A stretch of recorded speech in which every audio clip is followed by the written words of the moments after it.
We have to figure out which types do we want for the UI state.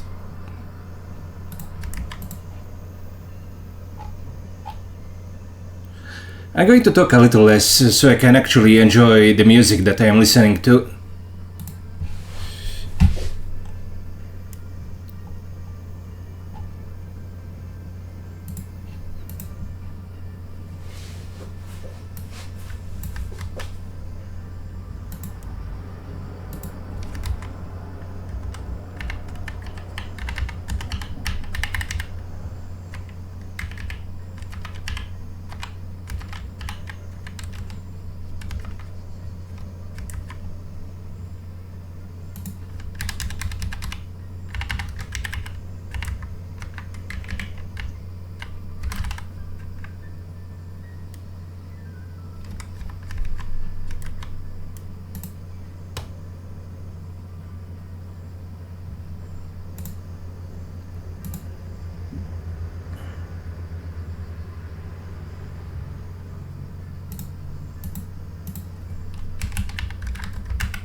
Now, which array do we use here?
Yeah, the work that we're doing here right now is definitely tedious, but we just have to go through it. Let's just keep going forward, and we'll reach the destined day.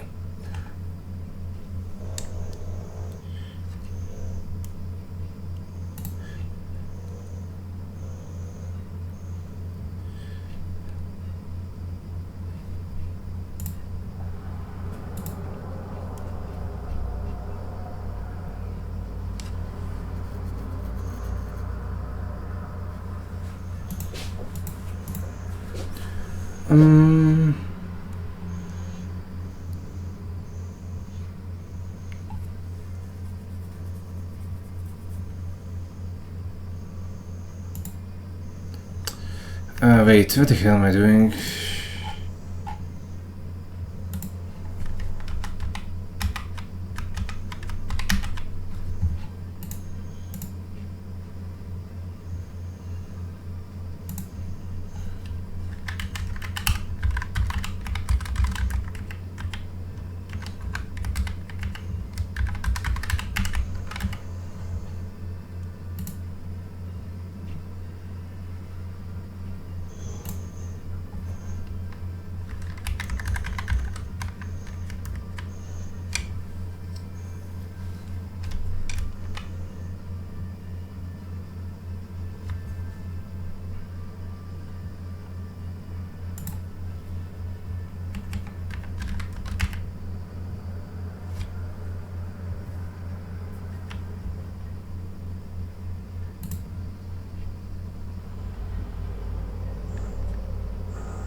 Focus me. I just need to put this in.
Not bad.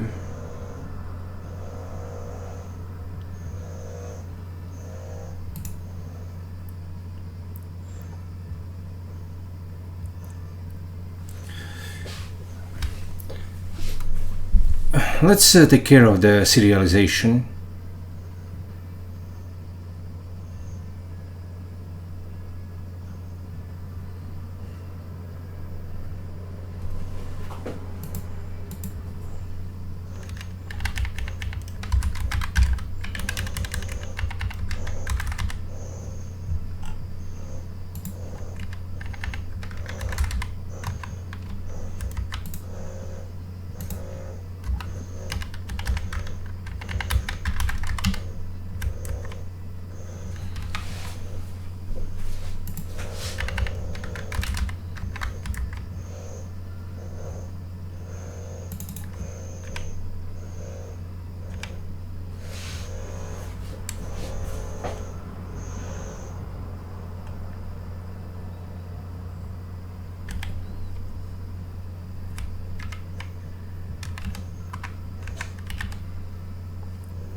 Okay, as for the private state, we'll leave that blank for now.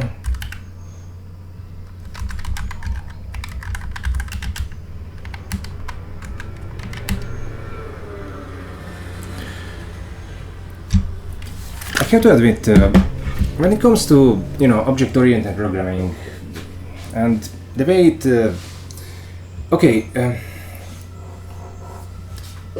let me organize my thoughts for a bit. In object-oriented programming, in Java and C++ specifically, they have this notion of private methods, private fields, and so on.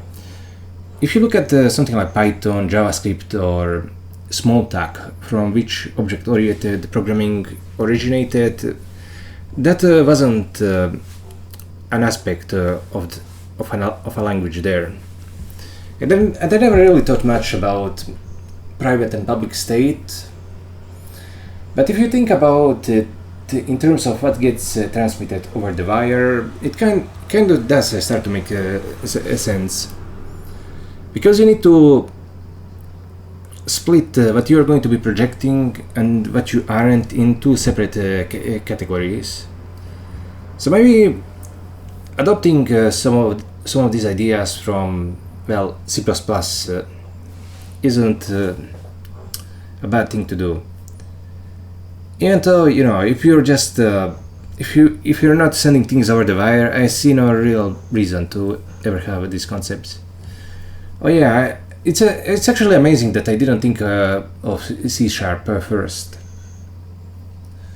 I don't do much programming in C#, like at all. Back then, when we were doing the Blazor videos, that was my first time really actually touching the language.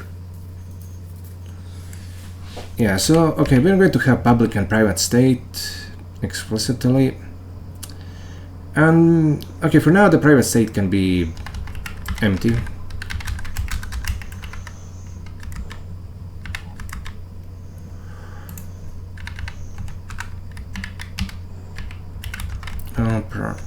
Private state.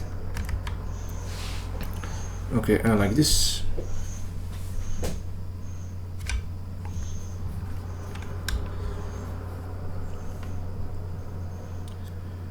I got a new mouse pad, which is like, I don't want to actually uncover it completely, but it's literally this long and roughly this wide, so it covers the whole table, and it makes it much easier to use the keyboard.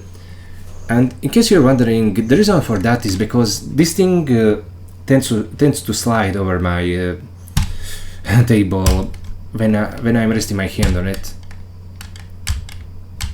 I never really expected that I get such a large mouse pad. I thought it would be something like tiny, but this one is fucking huge. If my table was any smaller, it would cover it in its entirety. Like, I think it would cover most of my old table. And it's fucking awesome. I'll show it to you in the future at some point. Actually, let me do that now. Fuck it.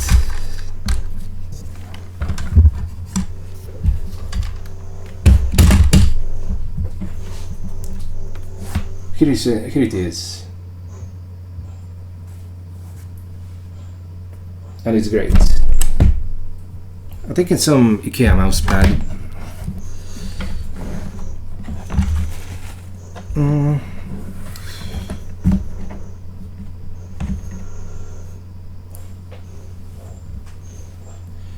Oh, let me just set it back.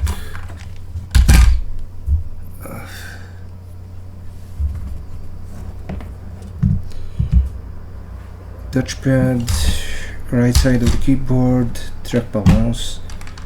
Okay, I think I'm set again.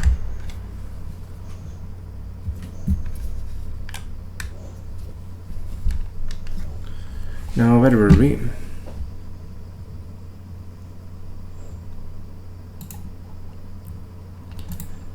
Now that my keyboard isn't sliding across the table just by resting my hand on it, it's a lot easier to program. So, okay, we don't have the private state, whatever. So, what exactly do we want? Okay, here we have the init. Let's take advantage of that and actually do the init in the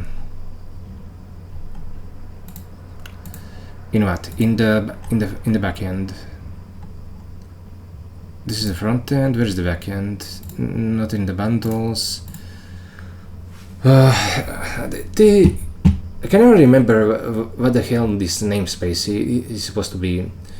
Like, it's so difficult to remember. Maybe I should change the name. Okay, on disconnect.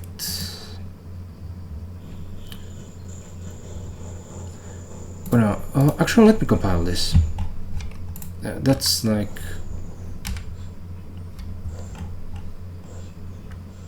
I can get through this. Okay, so Leduc train, import main, and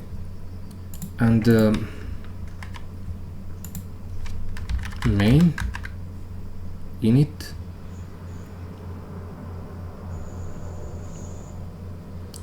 Leduc train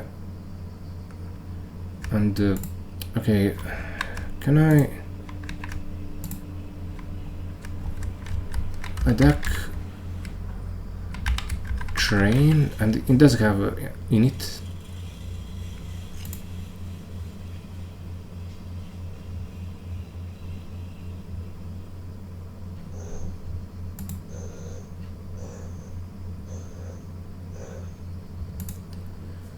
And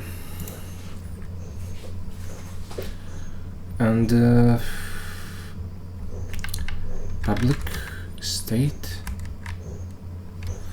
I'm kind of confused why this is showing up as a type error. Like if you look at, for example, Leduc game, we have the init and it's unknown. I guess that's fine. But over here, what? It's saying that it's unknown. Like, but why isn't that an error here?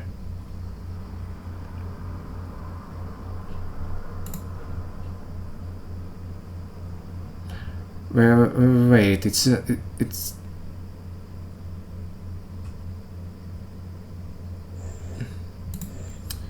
maybe the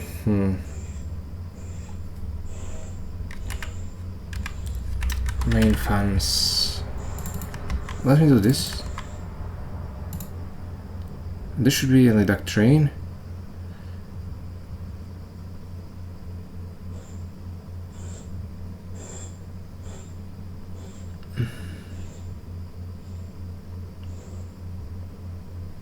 Wait, I did something very stupid.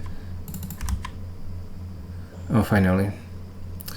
Basically, what I noticed when I hovered over this is that it was a function of Leduc train. I mean, it's a function of unit type to Leduc train instead of what you'd expect here. So it was kind of conflating this main here and this main that used to be here. And it was kind of giving me a union type of these two, which is pretty weird. I guess Python isn't good for shadowing the variables.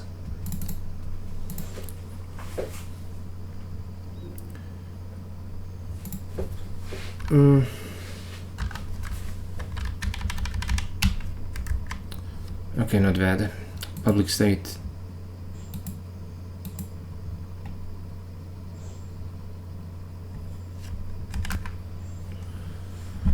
But yeah, besides emitting the public state, we also need to emit the effects. So, and I guess this will be an empty array. A pair, a public state, and an empty array. Let me think. Yeah, here should get a public state, then UI effect, which is a list of effects. Okay, this is good enough for now. We're kind of making progress. And now we have to work towards this. Okay, maybe just start things off, we should have it return some kind of empty, some kind of, you know, some random data, just to see whether the pipeline is working properly. I mean, I cannot think of myself as a good programmer, but I still find this, yeah, this is pretty tedious work, and we cannot really violate the steps that we need to take, because there is very non-trivial complexity in doing this. What I want to say is that you'd expect this to be easy, but it's still hard. Which is, you know, why web development jobs aren't really in danger. You know, this kind of AI hype way where people are being afraid about AI replacing developer jobs is so fucking annoying. As far as I'm concerned, it can replace all the low-level jobs, but you know, rather than replacing programming jobs, couldn't it replace like marketing jobs or CEO jobs? I mean, that would be more realistic than replacing programmers. It just goes to show how little good programming is respected in today's world. And yeah, we should be angry about this. Programming should be the highest intellectual activity, and it feels like we're the trash men.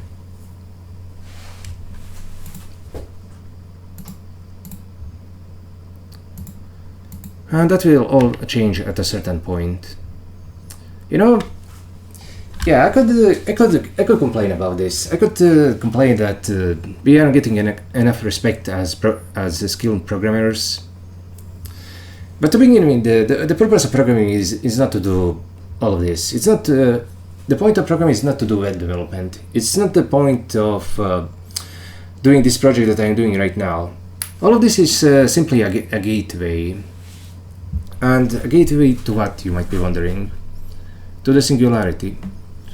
The eventual purpose of programming is to program our own minds and self-improve, like those mythical self-improving AIs. And it goes back to what the purpose of life really is. You know, me saying this, that the purpose of programming is to modify our own minds eventually, might seem a bit crazy, but because it lies very much in the future. The purpose of programming is in the future, but the purpose of life in general is also in the future. People wonder what's the point of living? What is the purpose of life? And they cannot find it. But consider, for example, going into the woods and asking, dogs and cats and animals that live there, what is the purpose of life? They couldn't answer.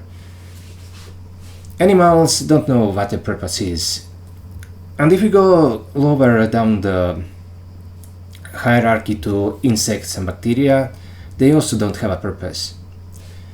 And similarly, if you go higher to humans, they don't have a purpose. But if you stand back and really think about it, you see that humans are a lot closer to the eventual purpose, whatever it is.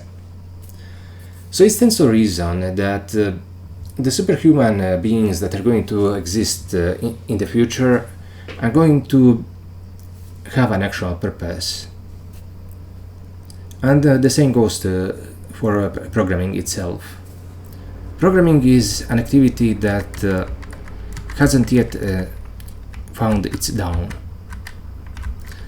Like I'm doing this language, and okay, I just put in GADTs, and it has a lot of very good features. It doesn't have any popularity at all right now. If people need to promote it more, I cannot. It stands to reason. I cannot make this language popular on my own. Popularity is something that takes a lot of people to make happen. I can make a good language, but I cannot make people use it. But in the future, a language like Spiral, which is like very advanced today, might seem very trivial. And people may look at the current languages being used and say, wow, these people were fucking idiots. Take a look at the Go language from Google. People are actually using that non-ironically. Or JavaScript, which is pretty much made in 2 weeks, and now it keeps getting patched. Or C++, which is just a collection of undefined behavior.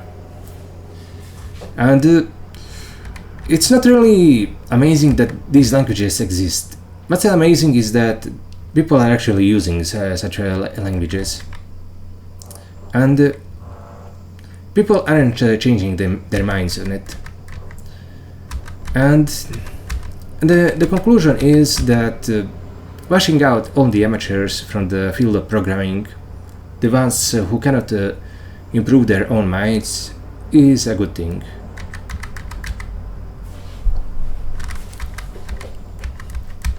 And it's kind of an elitist attitude, but no, what I want to say is not bad. Not bad, but end. It's an elitist attitude, and I need to prove that I am worthy of it. So I'm going to do the only thing that I can, which is work on this project. I mean, this world is irrational, and we can only do what we can. Right now, I'm not getting many like any bites to my job applications, so I'm just going to work on this. You know, once the easy money crowd goes away, maybe I'll actually get people considering my qualifications.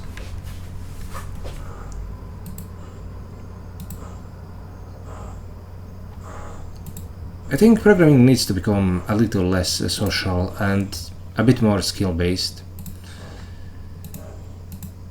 But the people who are actually doing the hiring aren't really evaluating their skills, so that could be, dangerous, because pretty much everybody who is any good at programming in this situation will be working on igniting the singularity.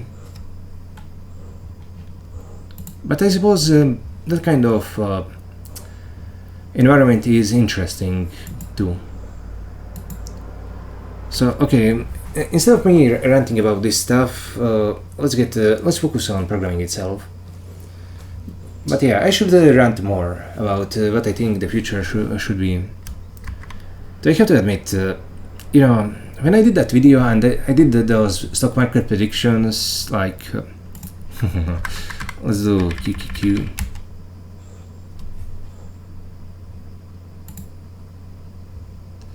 Yeah, I thought, I was...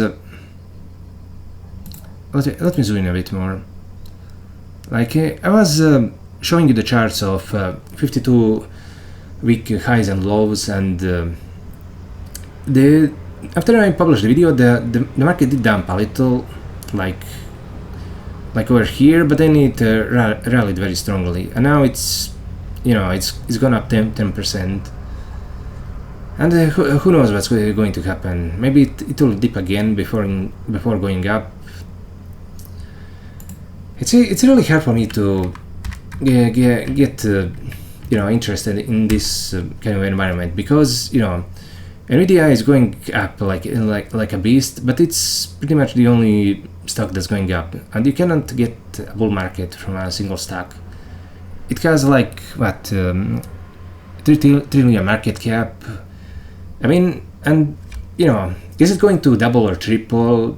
If it does that, it will be like way more expensive than any other stock in the market. And given history, that very well might happen. I've been using that kind of logic on Bitcoin, and it just keeps going up and up. Like, for fuck's sake. Yeah. Like, I've been expecting, when it crashed here, that it would go all the way down, but it just rallied hugely. Now it's going up and down like a yo-yo. Yeah, I cannot deal with this irrational stuff. I've been waiting for a bubble, like something like from 99. I'm just getting different kinds of things. I mean, it's pretty fucking wild how much cryptocurrencies have gone up.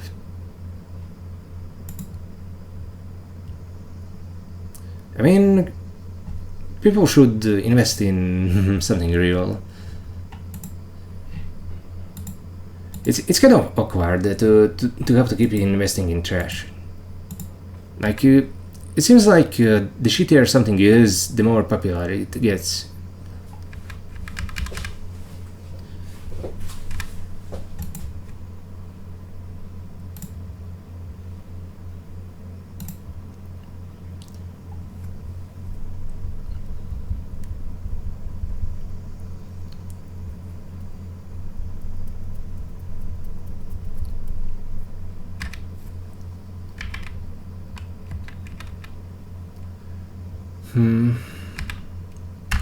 Yeah, it won't be bad if AI ended up replacing marketers, but that's a pretty much a futile hope, because a sentient we need a AGI to replace anything of significant intellectual difficulty.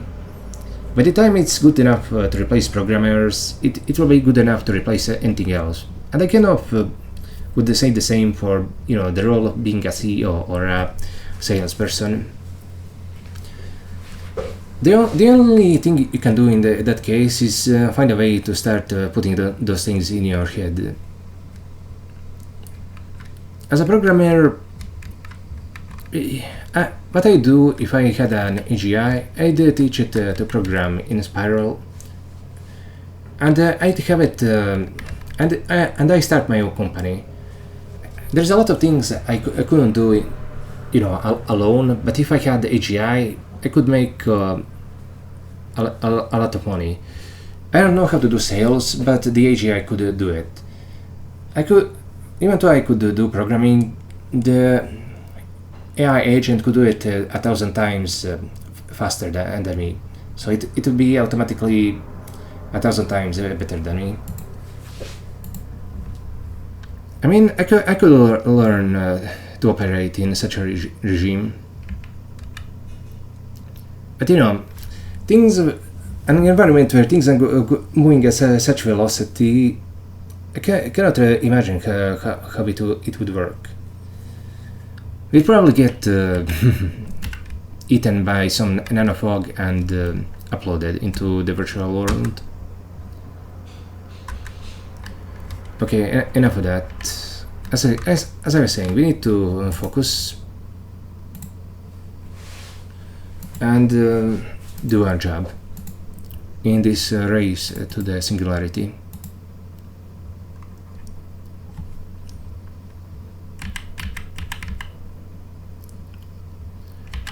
OpenAI got really lucky. All they did was really scale up a chatbot, and they're now a $100 billion company. But even so, it's not like they have that much in earnings. GPUs are eating all of that. Instead, they're kind of counting on investors. And that has its own danger, because if once we get AGI, we won't need investors.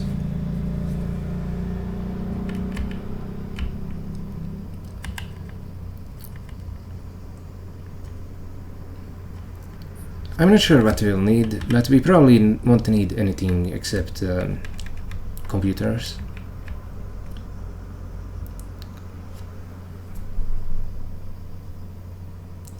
Even if we had computers that are like a billion times more powerful than the ones here, we'd still never have enough of them to satisfy our needs.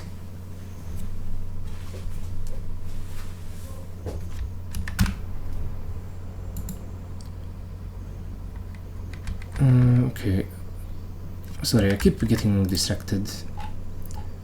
Now that I am speaking to the camera, I'm going wild.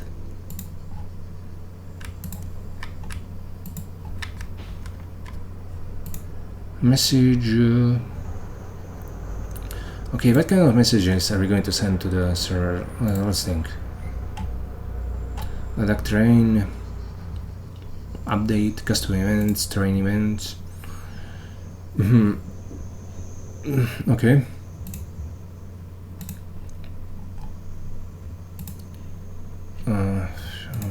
Where is it?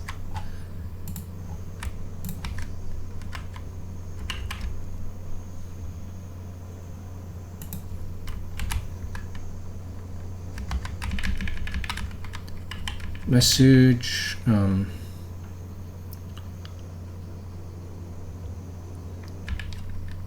Okay, public state.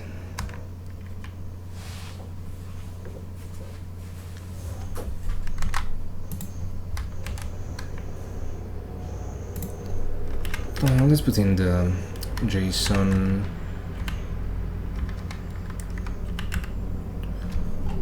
And this is train event. And the public state is the state is made of public and private JSON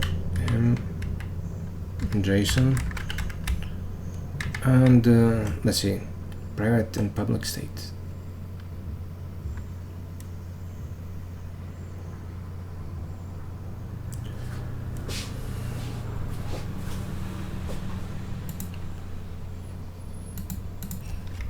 Okay, let's do type state equals private state, public state. I'll just put in the state here.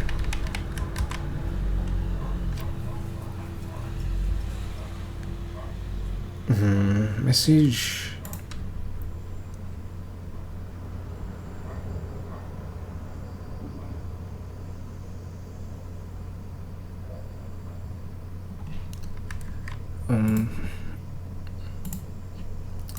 Now what kind of, let's see. No, wait.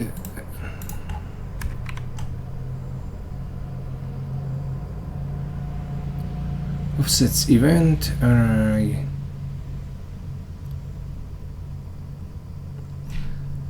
Okay, never mind. It's kind of difficult to put type annotations on this, but I suppose it's right. Let's just deserialize this. Deserialize message. Deserialize state.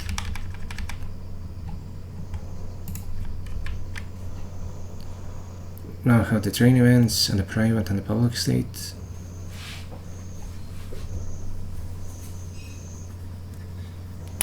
So I guess yeah, we need to actually serialize these to the GPU.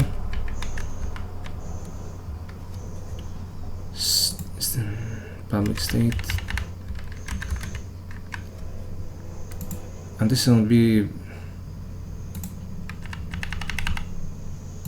state public.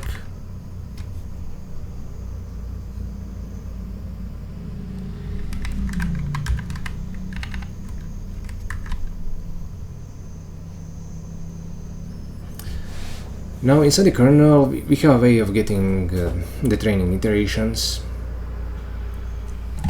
but when it comes to the private state, that's supposed to be holding the GPU memory and so on.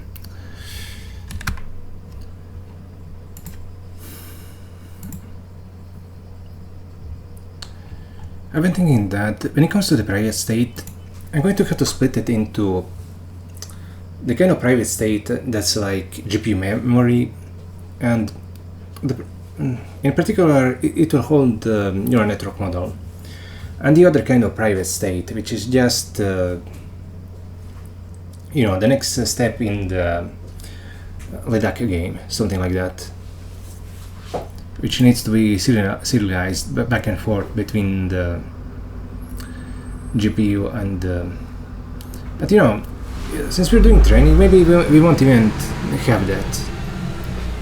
For now, okay, let's just forget about the private state.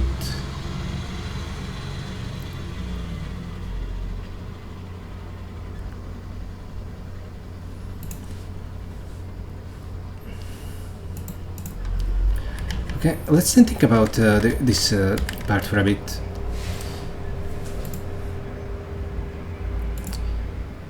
Okay, we need the neural network model.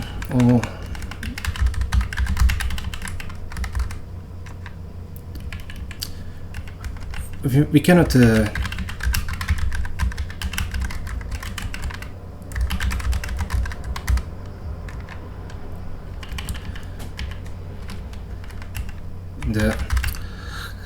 train event should be destructured here instead of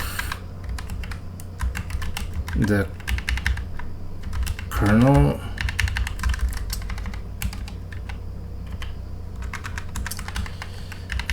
Maybe. Yeah, I mean, we could also destructure it in the kernel. Yeah, we'll destructure it in the kernel. We'll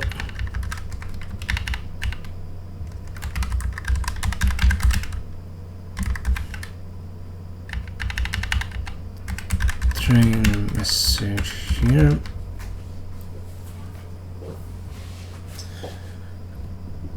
And as for the game state, I don't think we'll be keeping the game state around. When we don't have to go back and forth between the UI and the game, that makes things a lot simpler. We can just have the computer play against itself without necessarily waiting for the user input. Though we also want to retain the ability to get the user input, so that complicates things. We want actually to play. We want the capability to play against the AI agent, but it doesn't necessarily mean that we need that capability in the training loop here. So, yeah, we'll implement the train loop without the ability to play against the AI agent. That will come later.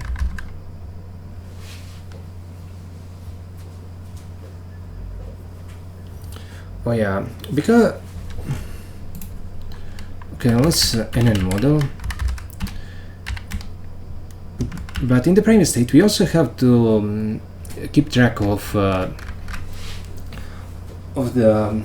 how do I put it, the total rewards that each element of the ensemble has. So, I mean, we could also make that part of the neural network model, but it doesn't necessarily have to be.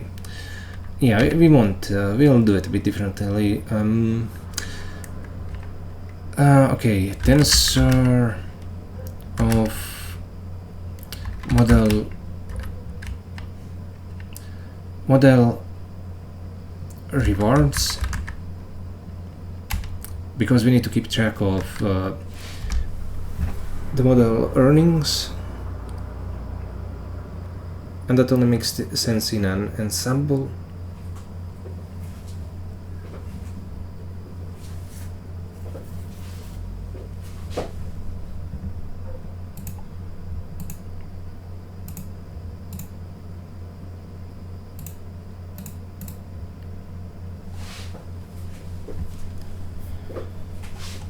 So yes, and then serialized game state. I mean,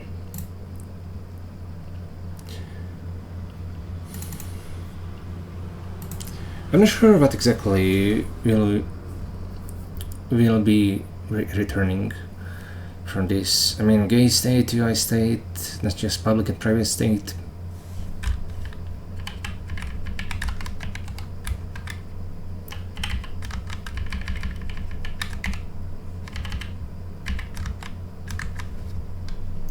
Okay, let me take a break here.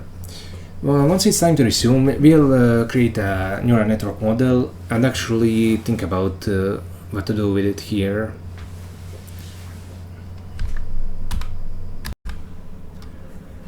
Let me resume. I should have been doing programming, but instead I watched a YouTube video on AI.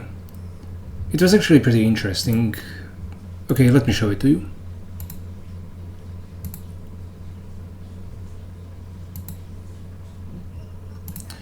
Okay, the quote that I really liked from this is AI has the smell of the future, but none of the taste. I really like this way of putting it. Now let's resume programming. Let me think.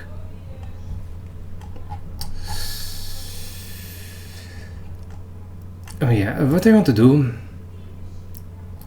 let's go into this learn module, and we'll move this into some kind of the testing folder, because everything that's in learn here was supposed to be in what's currently called the train, but I didn't want to look at all of these tests, so I made a new file, but it should be organized properly.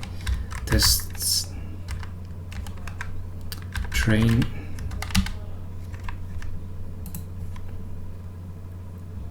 No, let's see. Let's just move this into Yeah, I'll just move this here. And now, let's see, where is it? We're going to get rid of this.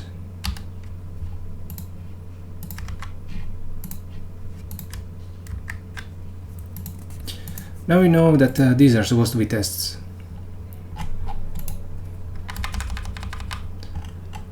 Now, where is the ML model? Okay, here it is. Now we have to deal with it somehow. We're going to have to factor all of these, setting the input tensor to 0, synchronizing the data. This will have to be factored out because we cannot possibly deal with all this complexity. So, okay, let's start by making the graph. We're going to do that. I mean, we're going to do that globally, like here.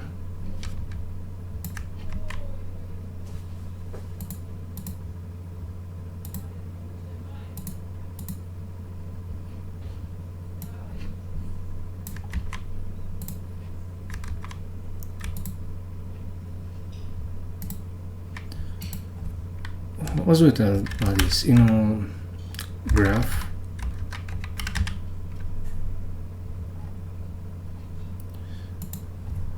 And we'll return the graph from this function.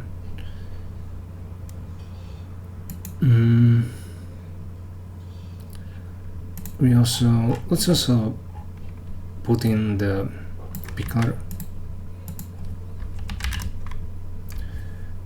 And we need to get the from main. This type is in main, and when it comes to this main, there's a lot of stuff that shouldn't be in it. The inner loop, state, large ref. We're going to, and init, we're going to have to factor some of this out.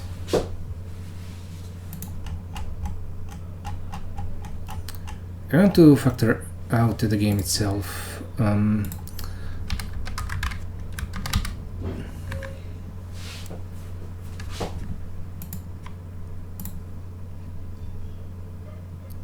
History deck. UI game state. Maybe that should be moved below. State small, state large. What the hell is small and large?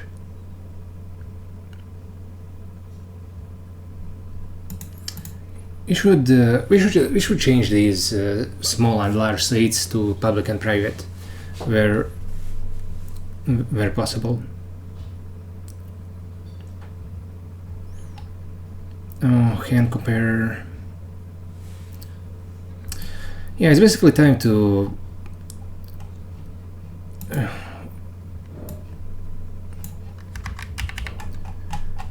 start factoring things out more aggressively.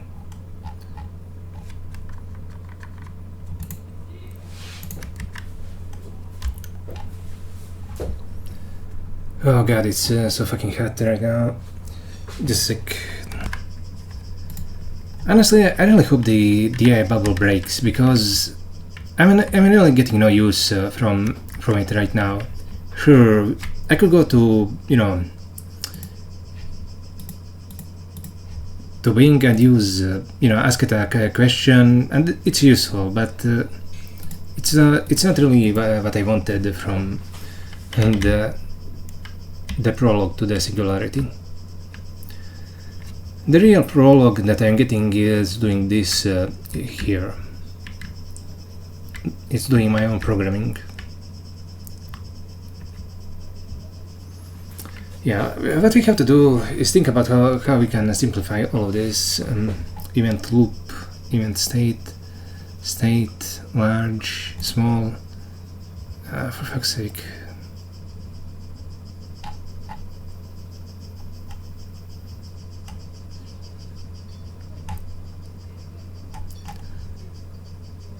Round, terminal call, terminal fold, game node, event loop.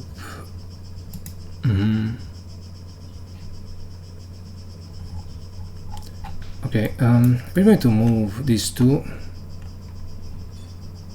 into play.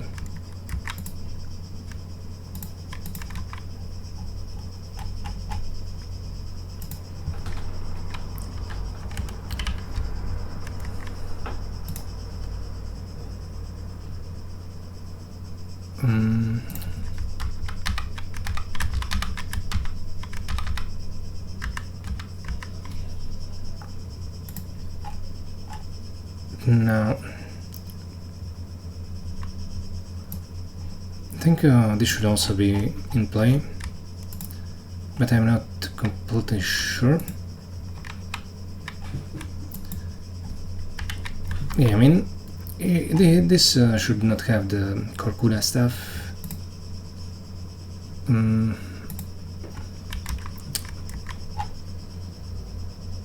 State small.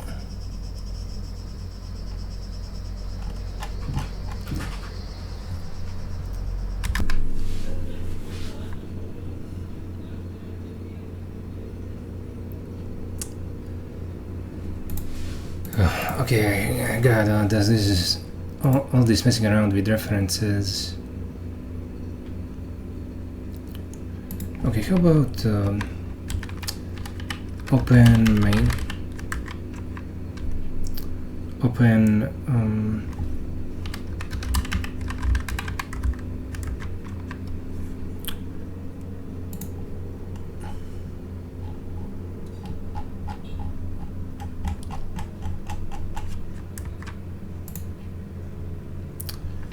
init. That should also be in.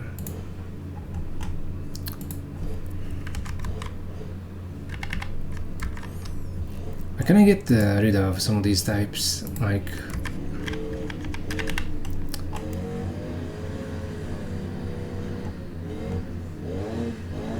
okay, I like all this shuffle, random action, create deck, essay list, protocol.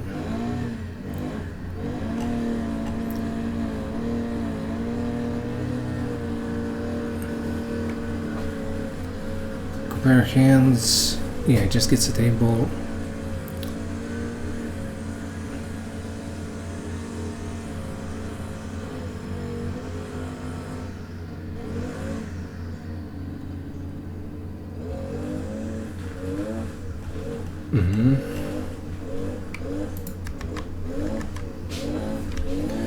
UI game state. I think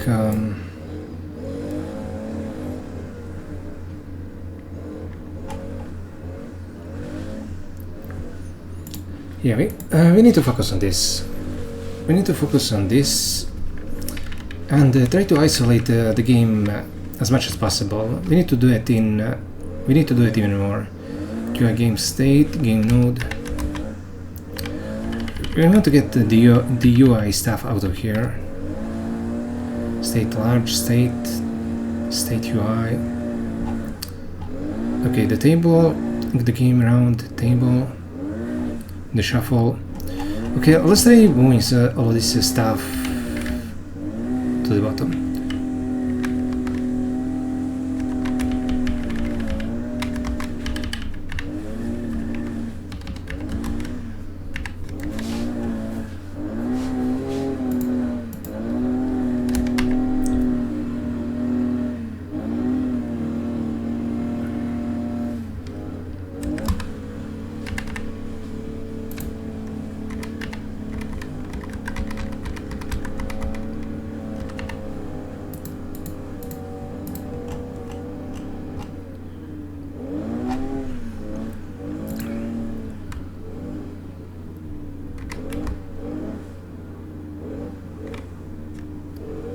Game to UI. Okay, and then this is kind of the root of the game.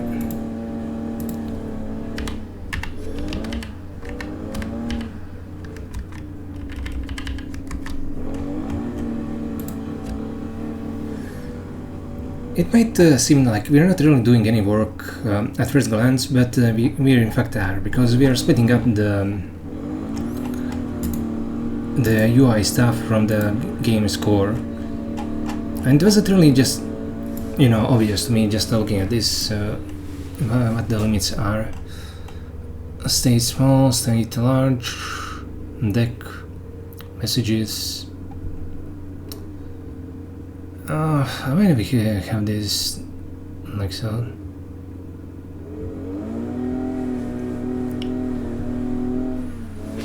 Okay, now I need to really think about this UI game state, game not started. And this is basically the UI state. I don't think we pass the state to the UI itself. I mean to the front end. So I'd have preferred if I was instead using private and public separation. I mean, what is small and large supposed to be? It's a drag.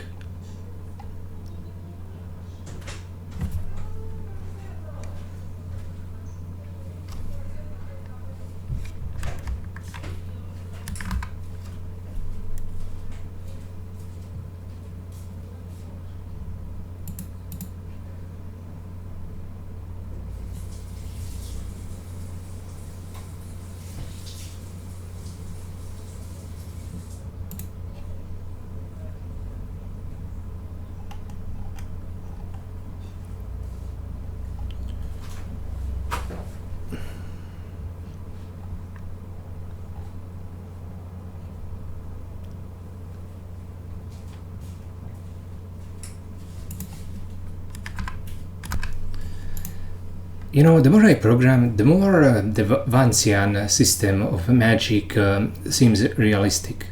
You know how in Baldur's Gate and Dungeons and Dragons you have a set of spells that you can memorize at any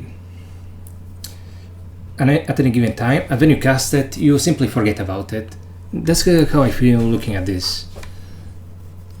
I was so focused on doing GADTs and who knows what before this that the game itself kind of faded from my memory. I don't feel like I have a strong grasp on this anymore. I don't know, maybe it's an issue with motivation, who knows.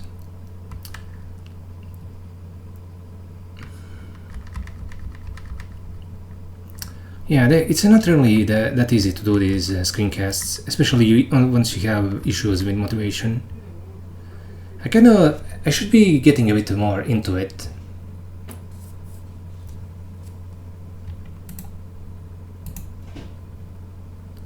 For the next video, once this one is over, I probably won't do these long screencasts again. They're kind of too distracting. I can't really listen to music. I could do that if I was typing in a text box. What do I even want to do here? I'm not sure. Like here we have the state large.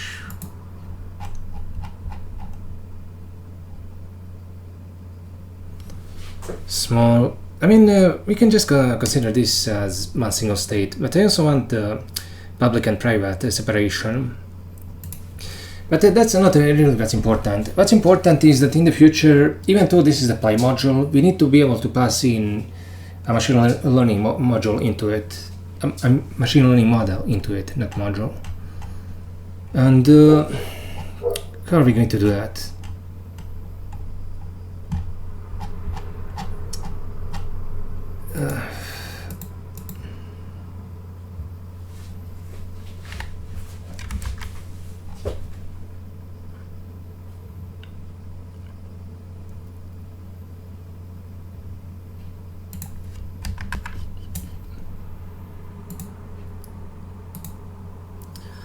You know what? I'm going to just stop this video here for the time being and maybe do some programming on my own until I kind of catch the thread again, because right now I feel completely lost with regards to this code. I should be really showing you some good programming, and right now I'm not doing that. So there's no point in me doing this right now. Okay, I'll stop here and maybe we'll reconvene in an hour. Maybe I'll just do a bunch of stuff on my own, then do a review. Then once I feel like I'll be able to smoothly make progress, we'll resume the usual programming session. I'll be back soon. I apologize for not having my talking head in the bottom right corner, but right now I'm shirtless and it's 40 degrees in this room, so I poured water over my head. I simply don't want to put any significant effort into the screencasting right now. Yesterday I said that I would pause, and I did manage to do some good programming while that was underway. Let me just go over all the changes. First of all, I split the main file for Leduc, where is it? Over here, into main and play. And I've organized things a bit. I haven't really changed any of the game's functionality, at least here. This is the same as before, except it's now neatly factored out. And the play module is responsible for the stuff in the UI. We still have the event and the UI game state, that's the same as before. But instead of having that shitty small and large state, what I've done is what I said I would, which is factor it out into private and public. So now we have private and public here. And this is how the init function works now. And what has changed significantly is that we now have this state internal, which are references to all the state. Okay, I can get rid of the parentheses here.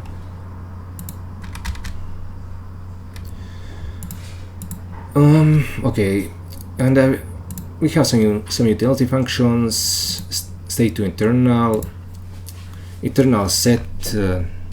Okay, we can just do this.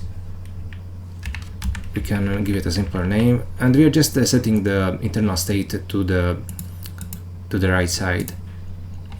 And I thought of doing this conversion function, but it's not really necessary,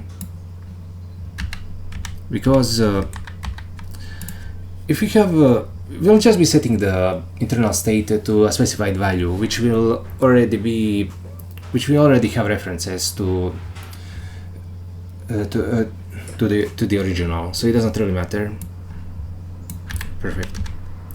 We'll simply take advantage of this aspect of C++ to simplify our implementation. And what has changed here is now that we don't have an internal loop. I mean, that we don't have an inner loop and an outer loop. Instead, I folded it all into one loop. And what has changed is that we have this in the terminal nodes, in terminal fold and terminal call, also in the human round node, we are just setting the game and UI game state to these values. We are also returning none here. And now instead of having continue and done, I changed the body so it outputs the option node. And you can see how the while loop works here. If it's sum, then return true, otherwise return false. And we have this option bind, which is just okay, I'll write it out. So, function sum x, and then body x, else none. Oh, fuck it. Excuse me.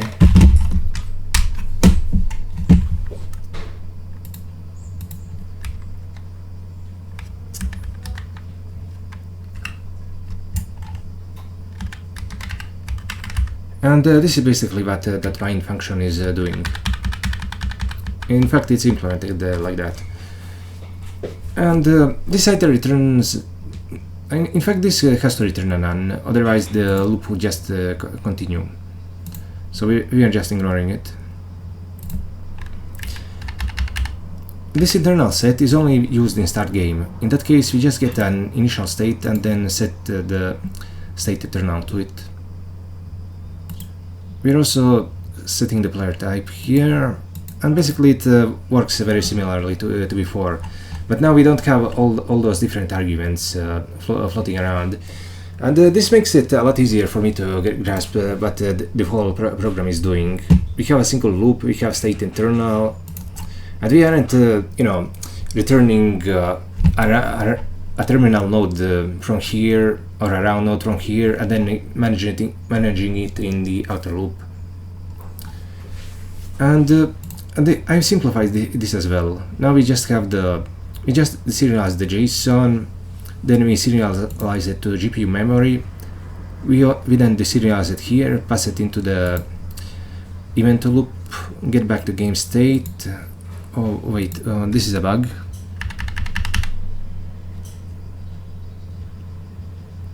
Oh, in fact, this returns unit. Well, what we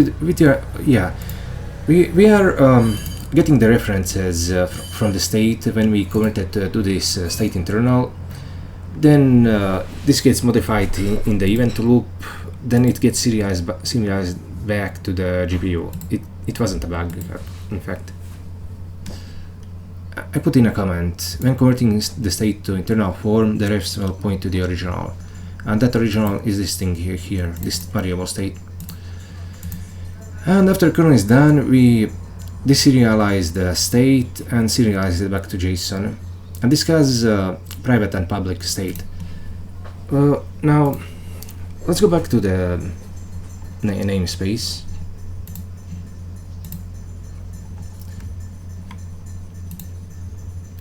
I changed the way the option bind works a little. I've swapped the arguments here, so it's a bit easier to handle.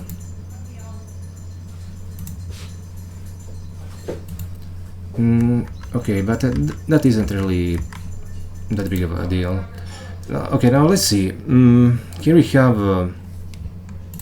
We need to go into the Python backend Leduc terrain. In fact, no, we need to modify the this thing, the Leduc game, so we can get the game working again.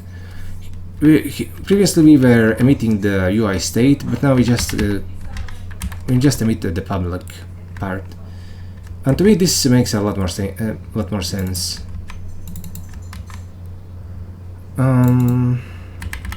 Game state. What the hell? Where are we putting in the game state? We can just pass in everything, both the public and the private, and that's the way this should in fact work.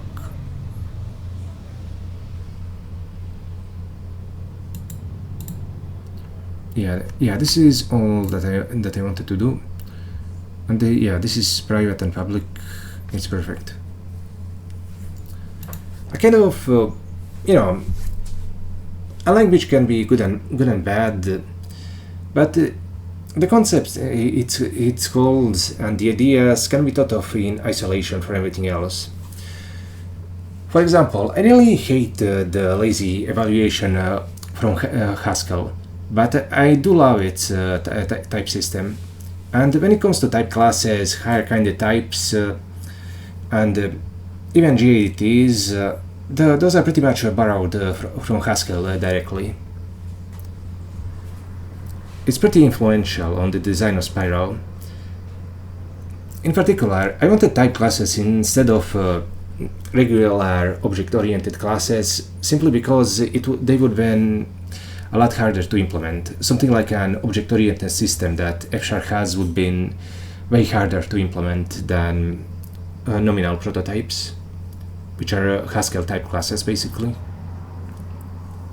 Of course, Spiral has its own innovations in the way it does partial evaluation, and I believe in its design. I don't think it's it's it will be very hard to create a language better than Spiral without also bringing in all the features that Spiral has. And at that point you might as well use Spiral.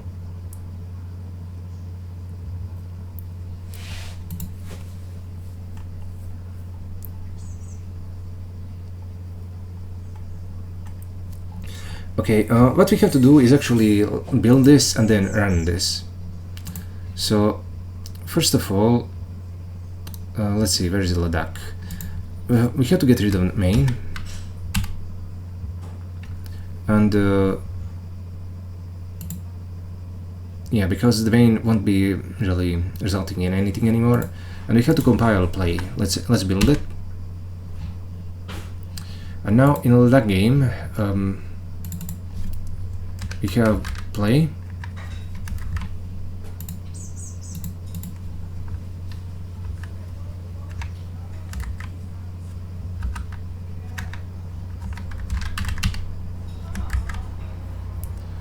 And now we'll try actually running this, and we'll see where that gets us. I promise I'll bring back the window that actually records me directly, but it's literally 40 degrees in this room and I cannot be bothered. My brain is going to overheat. Okay, Leduc. So let's press start. And what's going on here? Yeah, I think it should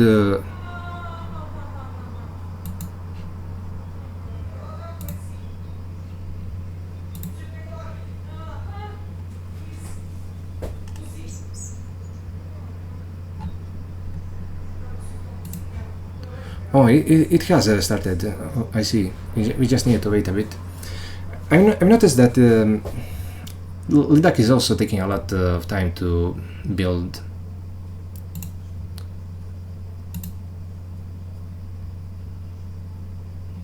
Yeah, so it works. Let me just do a tiny change. Let's see. Where is yeah, where is no limit called? It's here. I'm going to run the kernel, global import time. Yeah, we're going to copy paste this.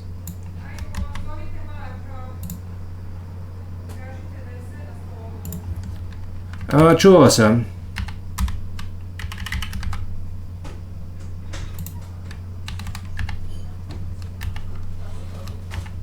Hey, Marco.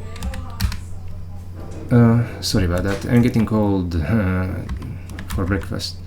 Let's just test that, and then I'll go have it, and then I'll go to the beach. The beach is my rehabilitation for RSI. I think it's helping. So far, I've been using various tricks to get back to my old prime.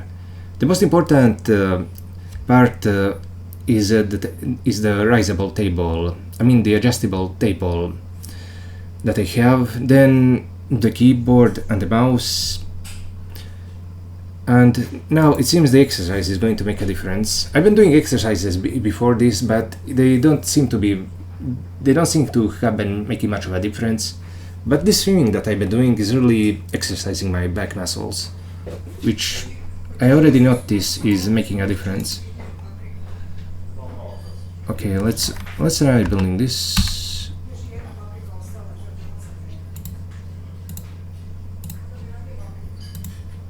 And if we press start game, what happens?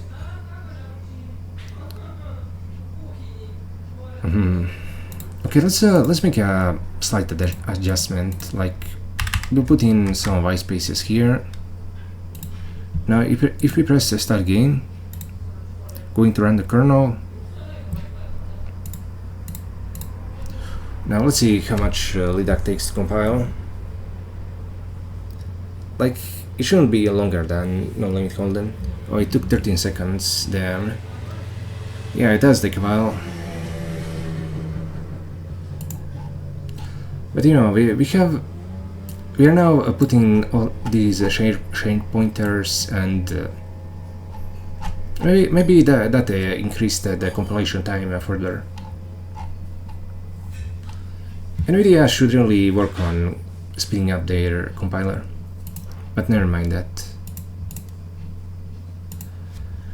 Okay, I guess this is good enough.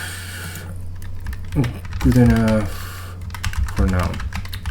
Time for breakfast. And what we're going to do next, after I get back, is we're going to try putting the machine learning model into the game itself. That's what I want to do next. Every time I get stuck like before, I'm going to simply stop screencasting and then write it out myself. It was really difficult for me to start the refactoring because, you know, I keep getting distracted because of not just myself, but from other people. So, or you know, outside the window, the grass would start getting mowed, and this would create a lot of noise. And then I have to close the balcony door, and it's 40 degrees. So, yeah, it's hell here. And you know, I have to do this refactoring, but I keep thinking about how nobody will watch this video, and it's like 6 hours long already, and it's filled with nonsense. So I do need to figure out the correct workflow for how to do these screencasts.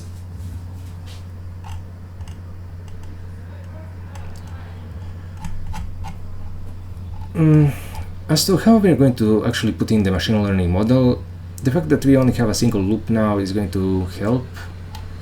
We're simply going to make a graph somewhere, and we are going to turn that graph into a model in the init function. Probably is going to be a part of the private state, but the main problem with the graph is that it cannot be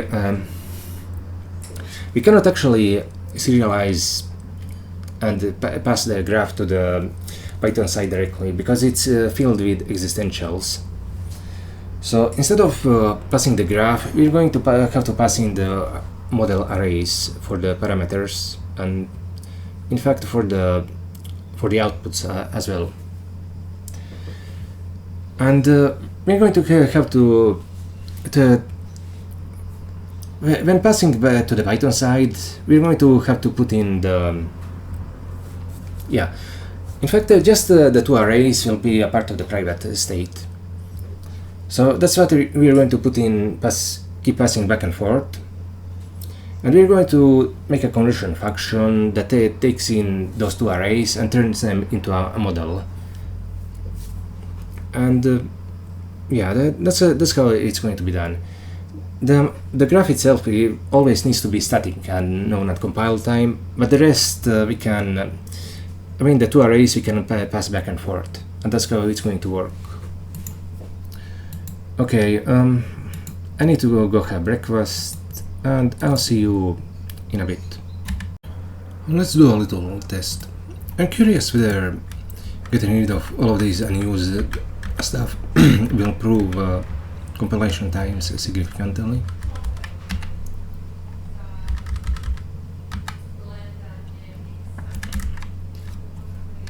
No, let's try running this.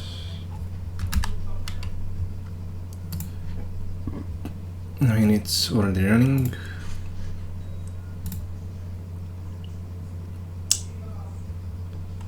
I probably got rid of something that I shouldn't.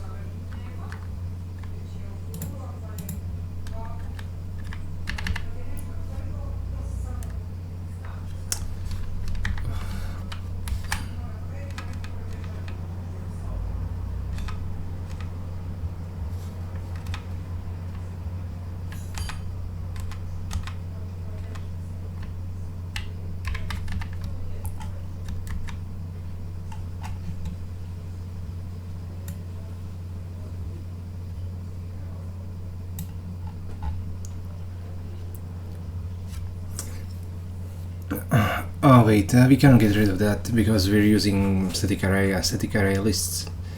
Okay, never mind. Forget about that experiment. We're just going to have to bear with long compilation times. We have a little time until I go to the beach, so let's do some programming. I just remembered that there is a bug regarding the new GADT feature that we need to fix, but and there is also a matter of including the the model. So which one do we want to fix first? Okay, let's put in the model. It's the bug is not. I mean, it's pretty severe, but it's not. The users are unlikely to run into it, and it can be worked around. So let's focus on adding machine learning to this game. So what we want to do? What did I change? Okay, here is what we're going to do. Like, okay, let's go into the machine learning library, into the layers, and what is that function which returns a model? Param init, param print, input extract, create graph data, graph run device, create model. Yeah, this is exactly it. And as you can see, this takes in a hash map and an offset, and that returns an array. And what we are interested in is keeping this array around. We are going to throw away everything else.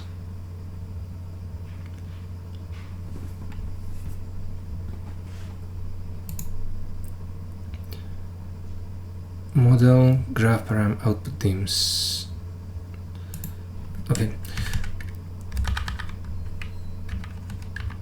Okay, let's put in a nominal model data param output ptr.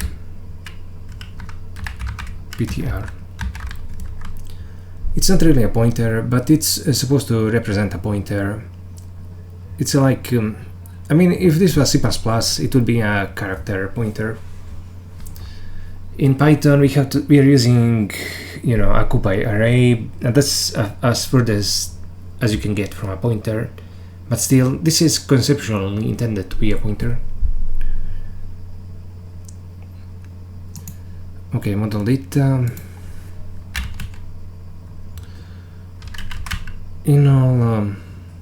You only really need to keep the sorry, I got interrupted. Now, where were we? This is so fucking annoying. I'm talking to the mic, and my relative comes in and gives me ice cream, and now I'm wasting like 15 minutes just eating it. Okay, yeah. What do we want to do? Model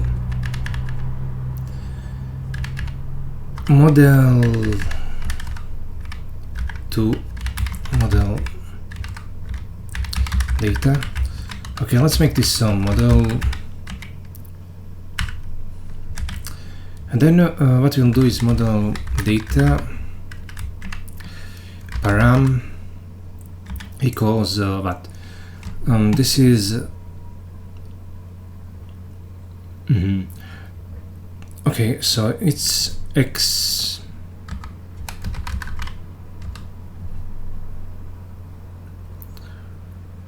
array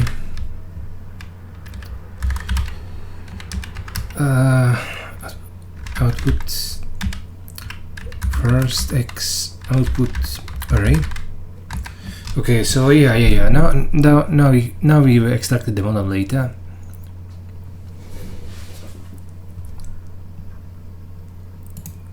I also forgot one other reason why we cannot serialize models besides the the existentials in the graph is because the compile time hash maps are also non-serializable. So okay, here we have the model to model data. Now we need the reverse. Model data to model.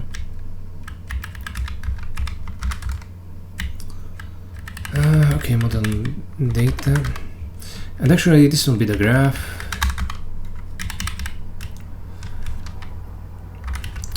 Model data.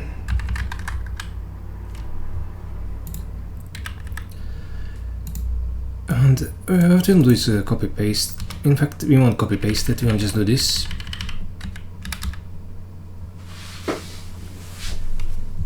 And create graph data. How will we do this? Okay, let me just place a bookmark here. Actually, it's Shift Alt, Control Alt.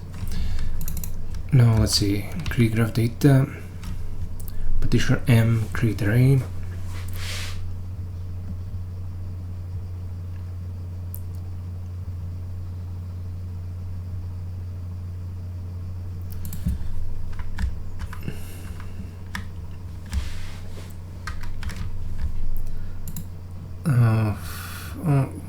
Units cannot be applied. You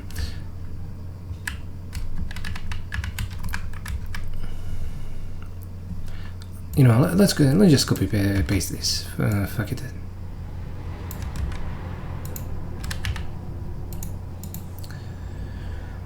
Now instead of using create graph data, will be hash map graph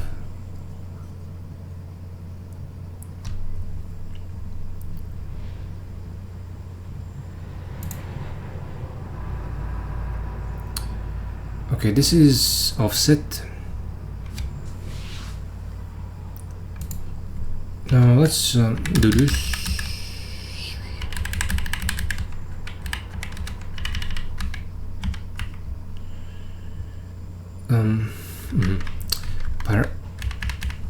This is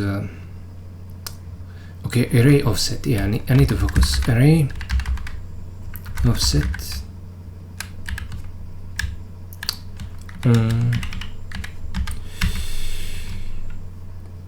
And we have the array that's just the param.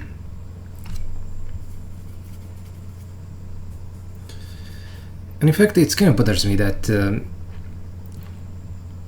let's also just serialize the offset.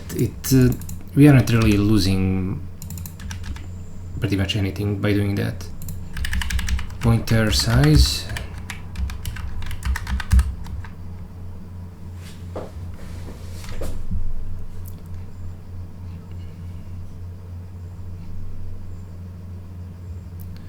Okay, let's do some assert. Assert param.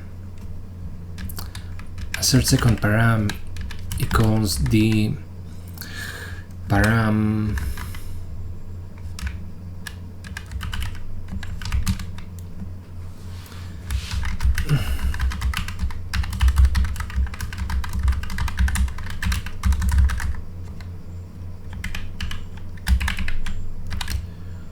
second what output outputs need to have matching offsets. Okay, great.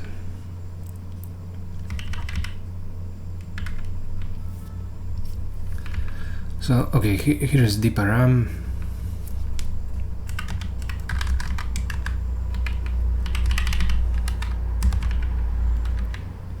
Now we need to be very careful that we put in the output here and also the output here.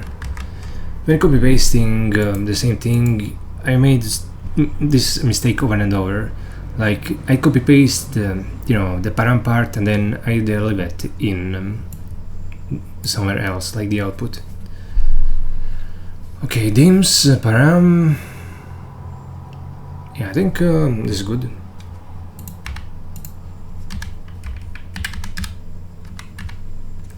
This assert will make things a tiny bit safer.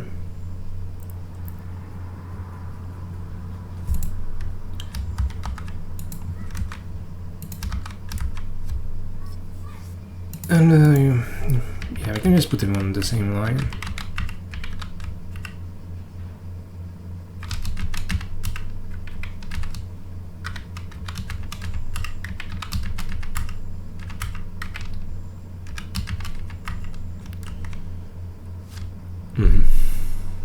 Yeah, Yeah, that's pretty nice. I like it.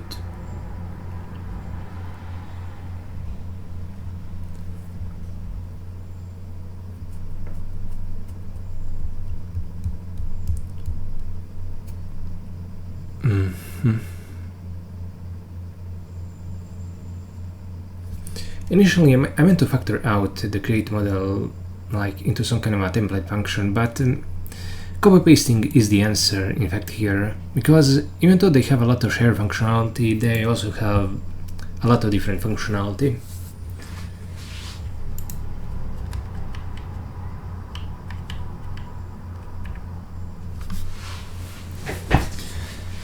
What is important, you shouldn't you shouldn't overlook the importance of what I'm going to do next.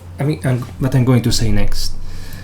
We have this model data to model very close to the create model, so it serves as a reference, and this is a very good programming practice. You should generally put similar things next to each other.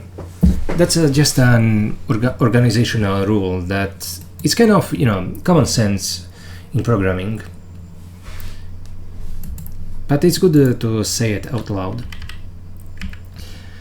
Pretty much all the rules that I have are based on one single thing. Does a particular way of programming make it easier to think about the program? If it does, then it's a good rule. Otherwise, it isn't. And that's all good programming boils down to. It all boils down to how easy it is to think about something.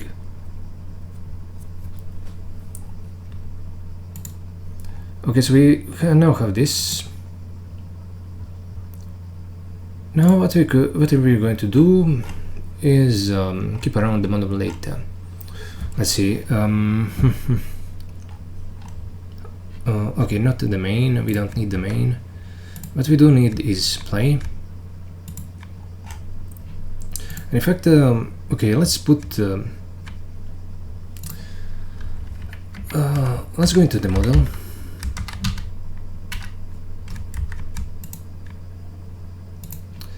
We'll create a new file called model, and let's see, we're going to get the where the hell did I put the tests for? Wait, I had the layers, and then I had something about yesterday for where I factored out the serialization tests. Oh yeah, I factored them out into like here.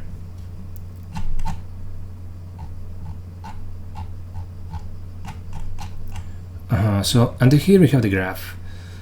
What I want is oh yeah, what I want is this graph, softmax and discrete sample.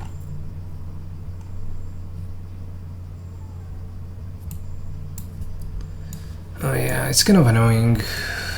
Anyway, what I want to do is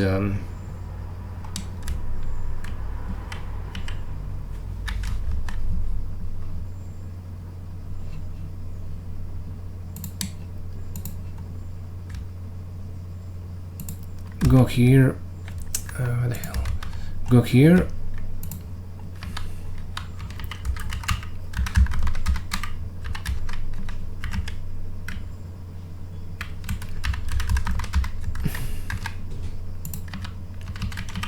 Open primitive.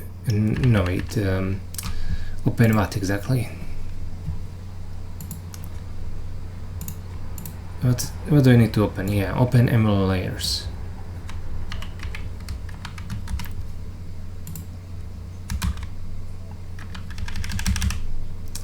Okay, so we also need to open Corcuda. We also need the fucking schema. So in that case,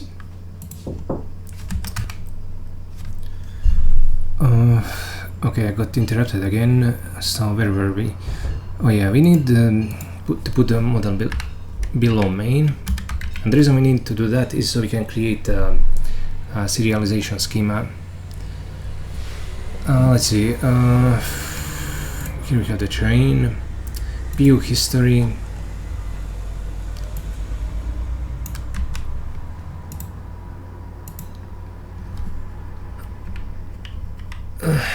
Open main.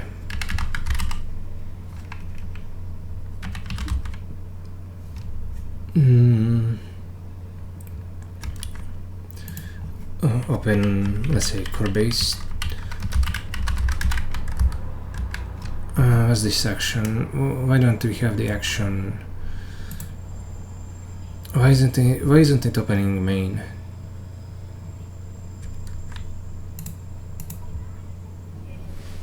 Why is this module unbound?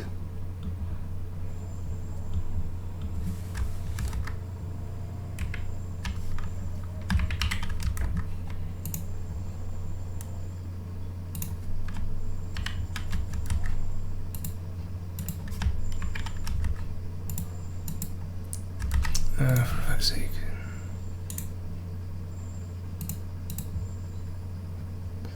You know, I really should have checked whether this... I mean, is it crashing maybe? No, it isn't. So this is an actual error.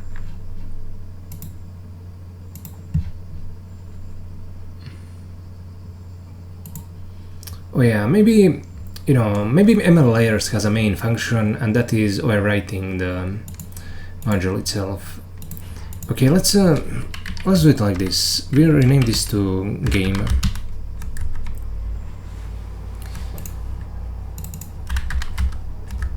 Oh yeah, not bad. We also need to update imports here.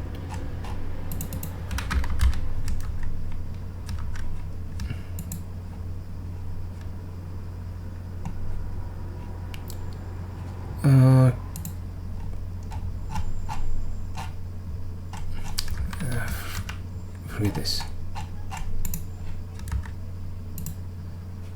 Okay, let's forget those other things for now.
Okay, now let's think about this view history.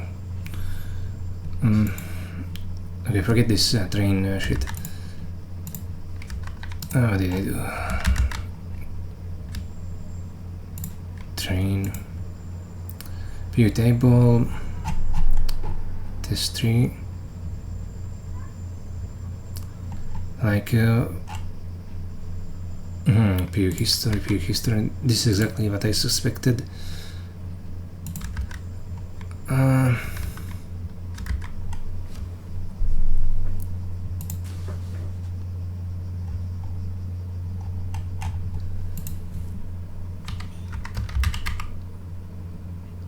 Tensor M.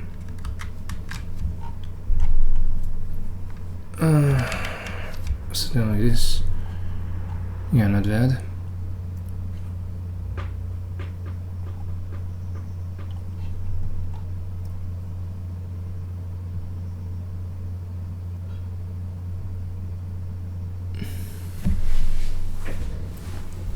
So yeah, now here we have the model, here we have the pickler. We in fact need the pickler just so we can get the size of the first inner dimension. size inner, and this could be, let's also put in mid, like 128. I mean, we don't need to do this. It will be at least 128, which is good enough for testing purposes. Later we'll come in and maybe change the sizes, but for now we don't need to care about this at all. Okay, we have the model, and we want to care about anything else. Now let's go into the play, and then do what? Wait, what was I supposed to do in now that I have the model? Yeah, we need to add the model data as a part of the private state. Private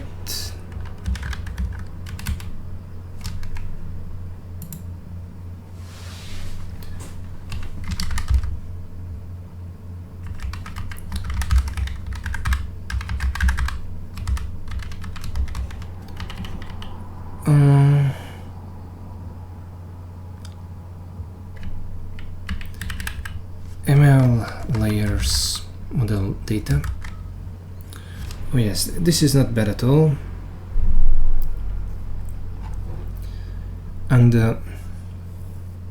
in it, okay, suppose we model data, we do this. We are going to take the model from the model module, and then graph. We need to get the graph of this. We'll turn it into ML layers, create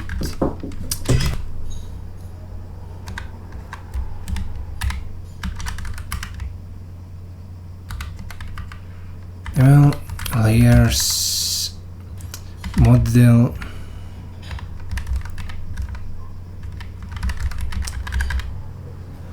Yeah, this is how we'll get the model data, and we'll be passing this along. And for example, we'll have something like AI here, and then we'll just get the model data from the private state, and we'll create the actual model, and then we'll run it here.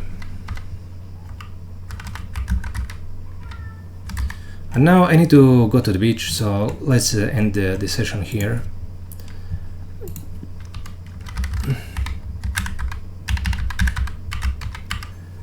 This thing, I don't think it needs to be a reference.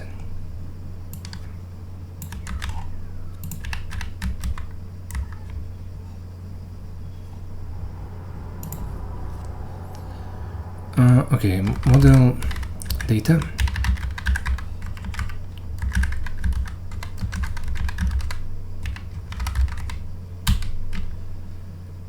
Yeah, nice. Now we just need to take care of this. You know, maybe we could make it more flexible than having, you know, a single static model in the global scope. But for now, this is perfectly fine. We can easily refactor all of this, so we are passing the model as an argument. For now, it doesn't matter at all. Now let's end this session here. We'll continue soon. I have just a little bit of time, so let's do one thing to optimize this a little. Let's go into ML layers, and instead of just plopping the offset right as it is, the problem is that this part here, I mean, no, sorry, I meant to say this offset part of the array. This is going to be a runtime variable, but it would be a lot better if it was known at compile time instead. So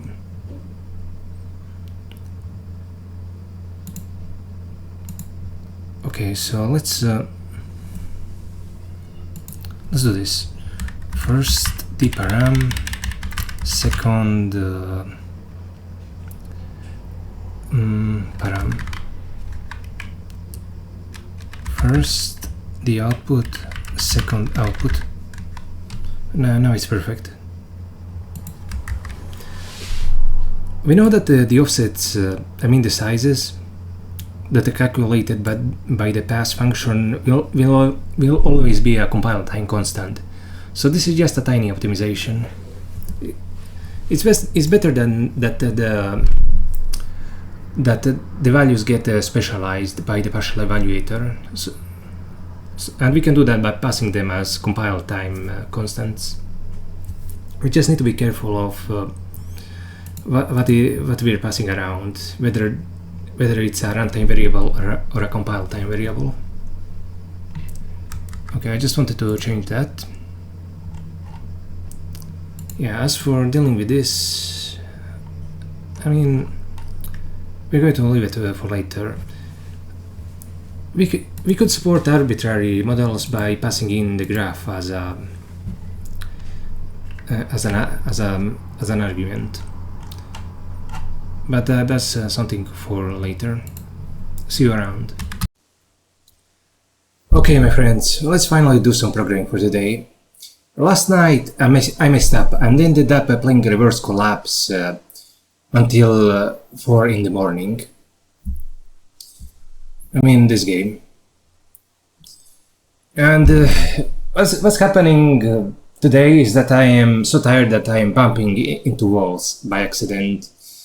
I even dropped a loaf of bread on the ground while preparing breakfast, which is usually something that never happens to me.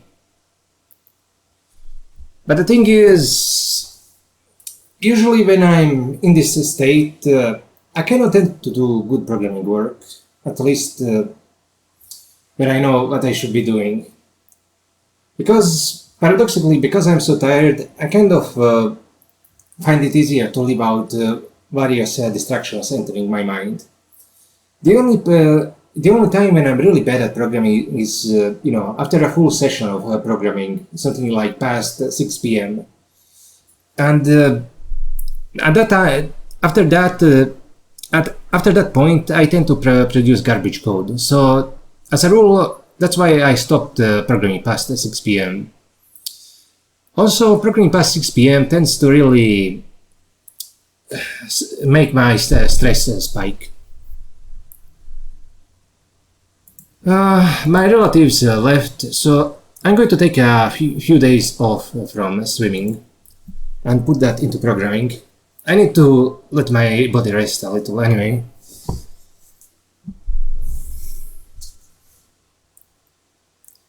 So let's see. Oh yeah, also yesterday I mentioned that we had 2 bugs to fix. 2 things to do, one of which is to fix the bug in the type inferencer. But that has already been done, and I intend to release it in a video before this one. So by the time you watch this video, it will have already been fixed in version v2.12.4, I think.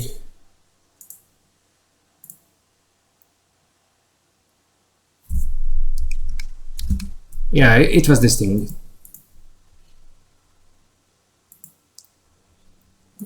So with that out of the way, it makes more room in my mind to focus on what should actually be done, which is the goal of this video. So let's see. Here we have the play, and what I want to do here is actually put an AI agent in here. Okay, so let's see. Well, let's just add it. Where is it? Human. Okay, I think this is probably in game, but it should be in play.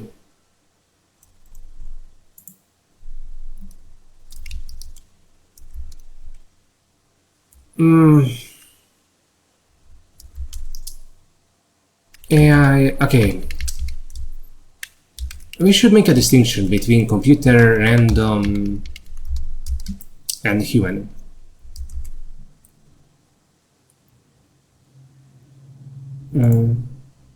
Where are the player types?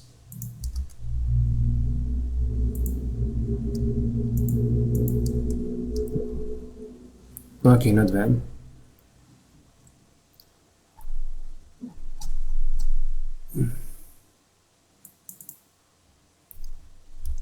Computer. Actually, this should be like random.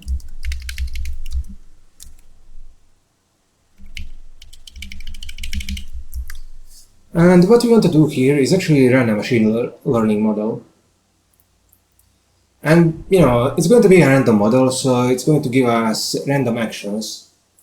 But for every model, it's going to have a different bias for those random actions. So one model might be raising a lot, or calling a lot, or folding a lot. I mean, depending on the model. Okay, so playing loop.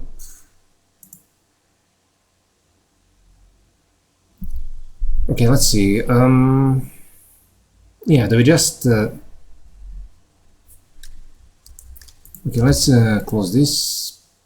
No, close this. Okay, and where is the model? All right, okay, here it is. This is what we created yesterday. We have the PU history. We have the model. I mean, let's go with a smaller model. It can be just a a single layer and followed by a softmax.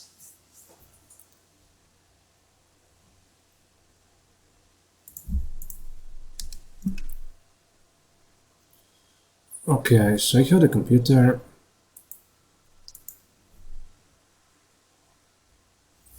I mean, yeah, we have to pass in the model data into the play loop. I guess then we can just run it. Okay, so we have this model. I want to... Okay, let's go into these tests, or... I'm not sure whether these particular tests are the one that we want. Oh yeah, it's this one. So, okay, let's just copy paste it for now.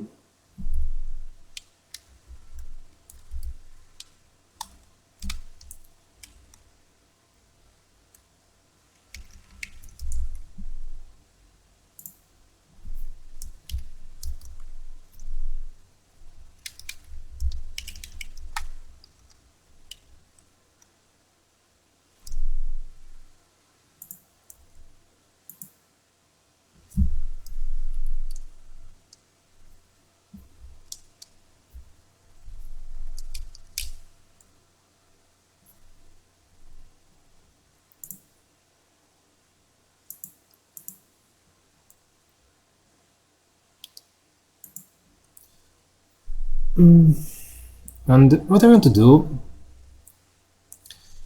is actually factor a lot of this out.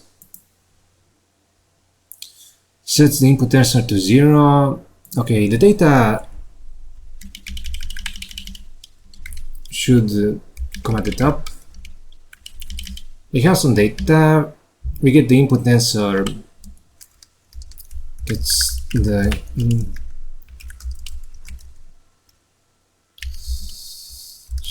from the model. This is a three-dimensional tensor. It sets it to 0. It serializes the data into the input tensor, runs the model on the inputs, then gets the outputs. And these outputs, maybe we could get them. Maybe we could have them be returned from the function itself. Okay, and this serializing the action and printing it, that's really just specific to this test. So how exactly do we want to do it?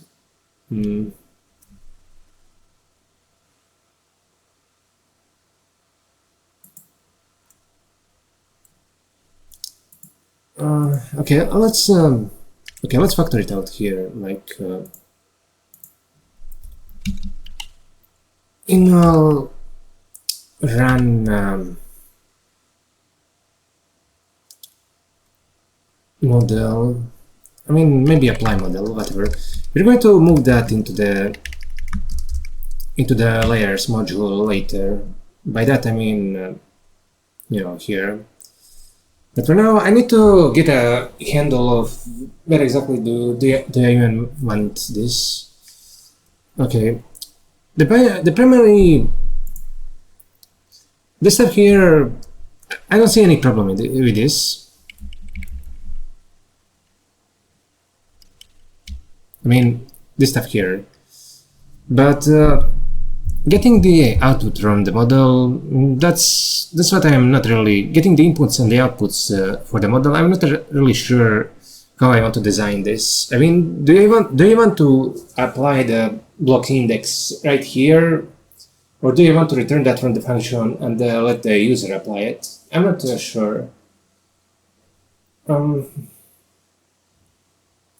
Okay, how about we do it like the following.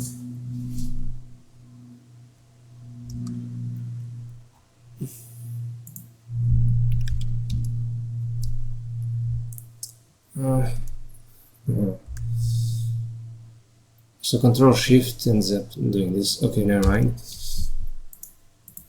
Okay, so this is apply model. And we're going to pass in the tensor inputs. Let's see. The type of this is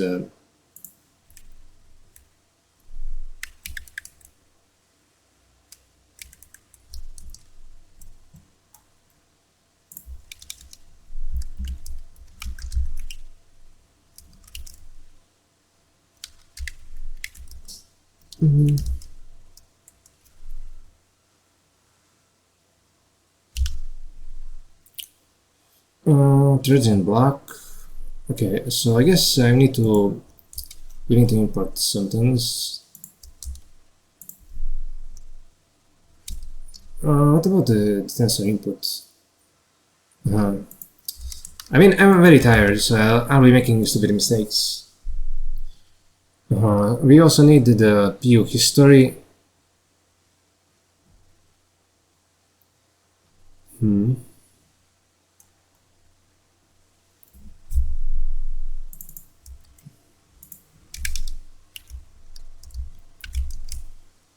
And the type of that is pickler PU history. Okay. I mean, it's not really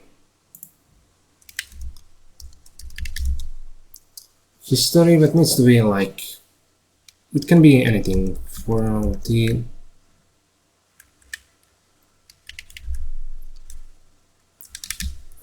okay, pickle into model. Okay, so that makes this a bit better.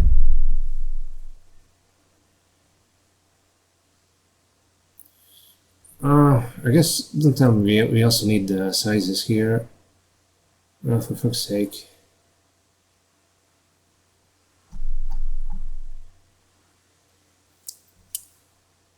Okay, and the size mini batch will be like will be the first dimension of the input tensor, I think.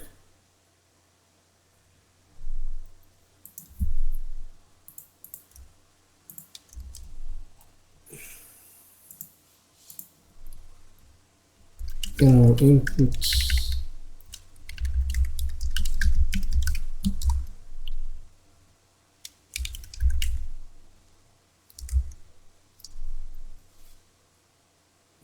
Threads in block.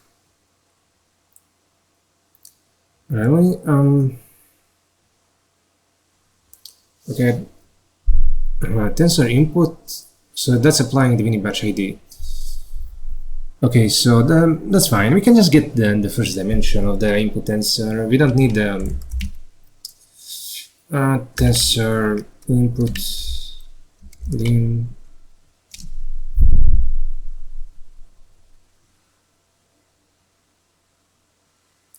View history equal. data. Okay, so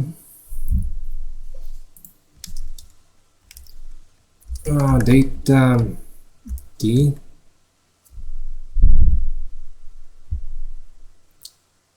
runs the model on the inputs.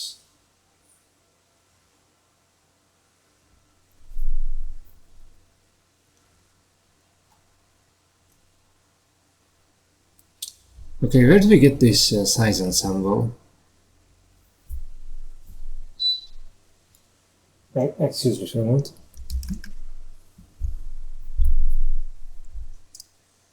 Yeah, having to take in all these parameters makes it yeah, pretty awkward. You know, maybe this view history should be a part of the graph itself.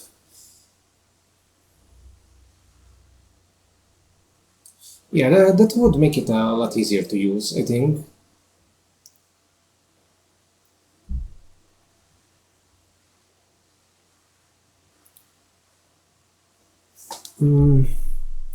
It's a pretty good idea that never occurred to me until now. But for the time being, let's factor it out into this function.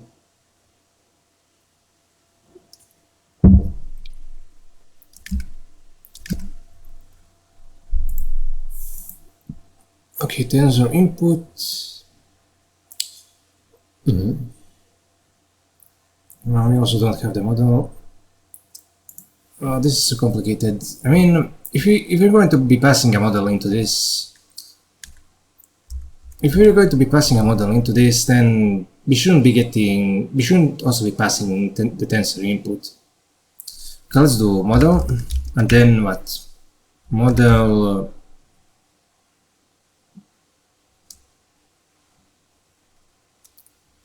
input, output.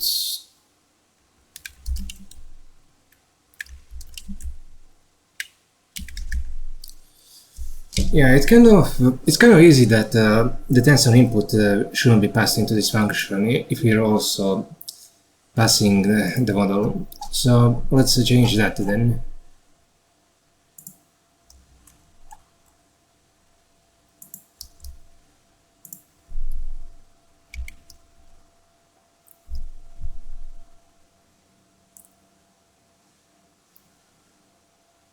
And the size of the ensemble.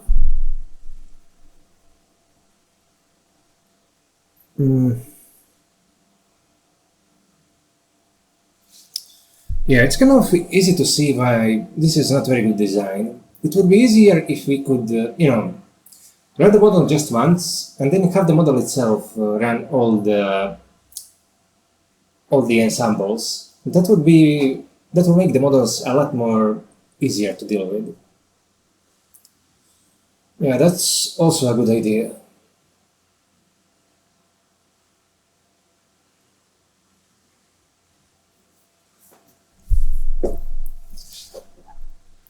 I mean, it's a good idea if we're going to be using this seriously, but if we're just doing a test to make it work, then whatever. We can do all sorts of hacky things. But you can really see how unwieldy this function is. We're passing this PU history. We also need to pass in the ensemble sizes. We've started off by passing the tensor input, and then realized that we can just get that from the model. Yeah, it's no good.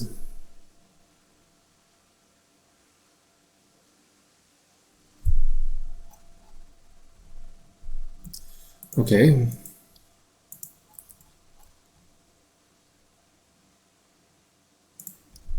Let's comment this out. Now that we've done a little bit of programming, we understand where the library is weak, and we need to improve on that. So we need typical regular inputs into the model directly, and we also need a way to run the entire ensemble with just a single model call.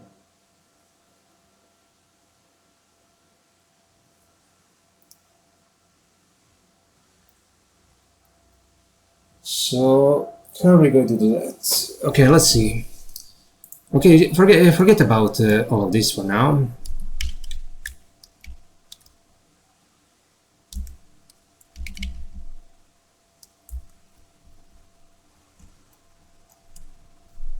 I think we shouldn't have any type errors just yet. And excuse me for a moment. Okay, let's resume. I got a air conditioning unit by accident. I mean, my father ordered it by accident and then brought it here into my room, and it's not very good. It's basically not. It's not powerful enough to cool the room properly. So I'm having it blow into it directly, which is not a great thing for my health. But it's so fucking hot here. Uh,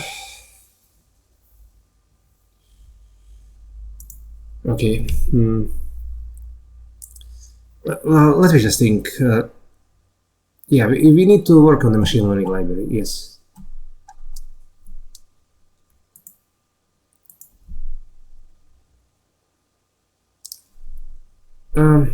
Okay, let's think about this for a bit. This input node is the input tensor.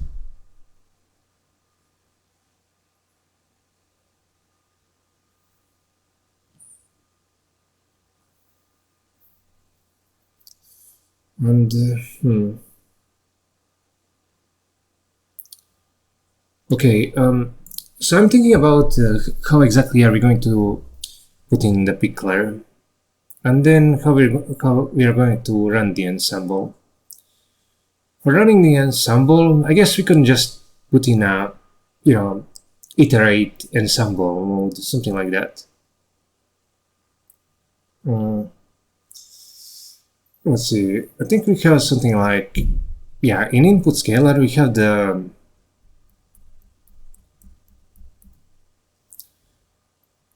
right now, we've been using the input scalar to pass in the ensemble dimension. Okay, let me just take a look at some of the examples.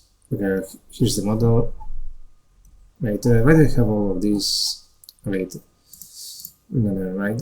Let's just forget about the Leduc for now. What did I do?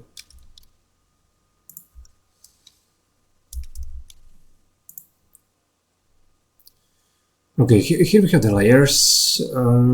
Layers.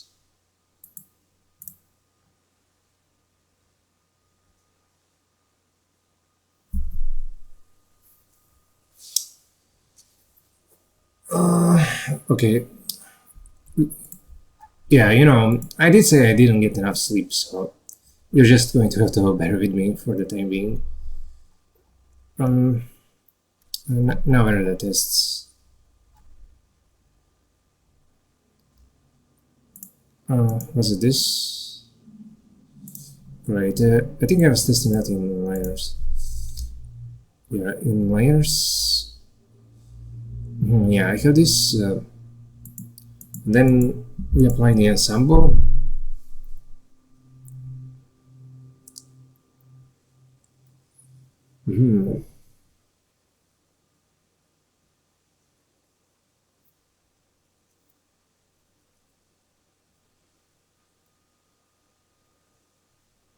Oh, okay. I think okay. I see.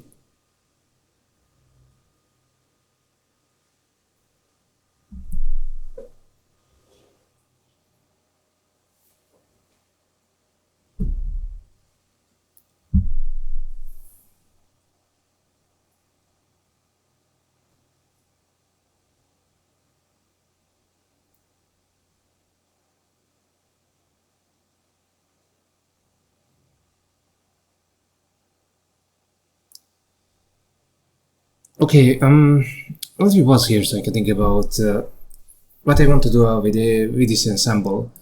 I'm thinking maybe it would be better if the ensemble dimension was somehow encoded in the graph itself. Then we could use maybe size ensemble and ensemble. Maybe we could have something like parameterized sizes. Yeah, right now we're just passing the input scalars from the outside. But for some key values like, the parameter model sizes, maybe we could encode them into the graph as variables. And then once we have that, it would be easy to add something like an iterate node in the graph itself. I never planned for this at all.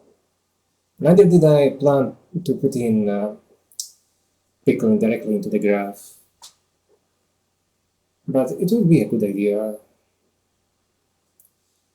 If we want to be doing pickling in the graph itself, maybe having the model also have an input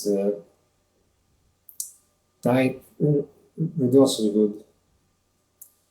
I mean, that's one thing that I was considering, and then I decided against it. But who knows? Maybe it won't be a bad idea at all. Having an input and an output dimension. I designed the graph so it can have multiple inputs and multiple outputs. Yeah, come to think of it, yeah, I put in those input layer nodes because, well, obviously, we needed a way to actually put the inputs into the graph. But one of the reasons why I also went with that approach is so we can optionally have like multiple inputs in the graph itself.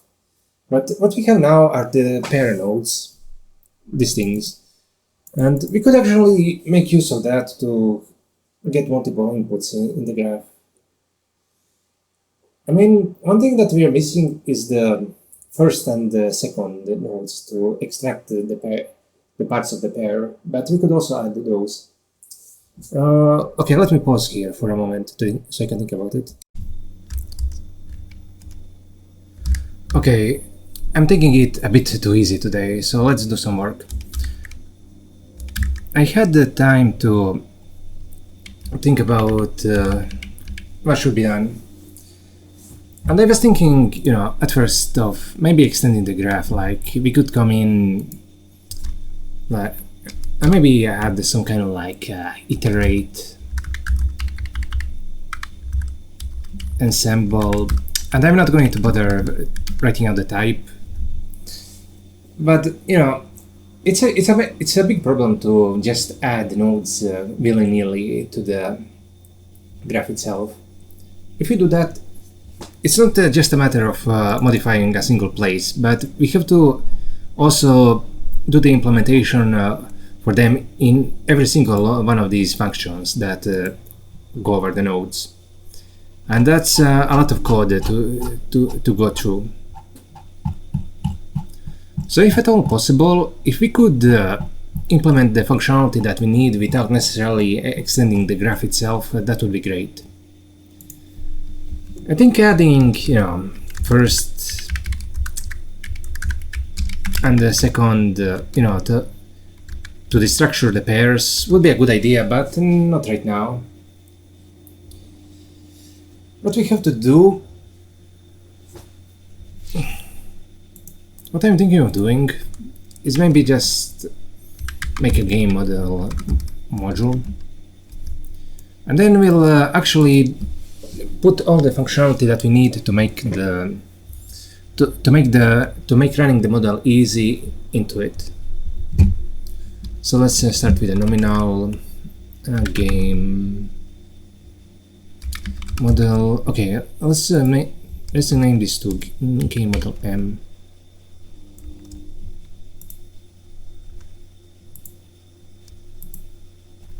Nominal game.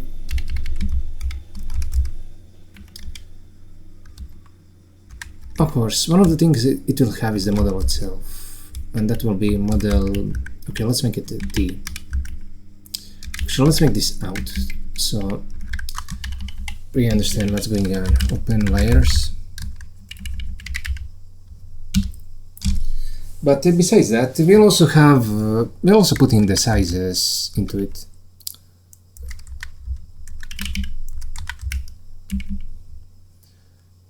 And besides that, what we want is some function to serialize the input coming in and out of this model.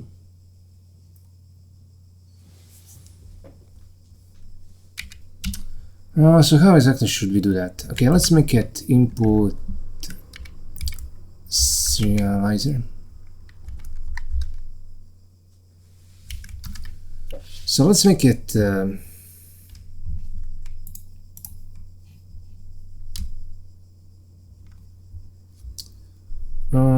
okay, I don't think this has a serializer.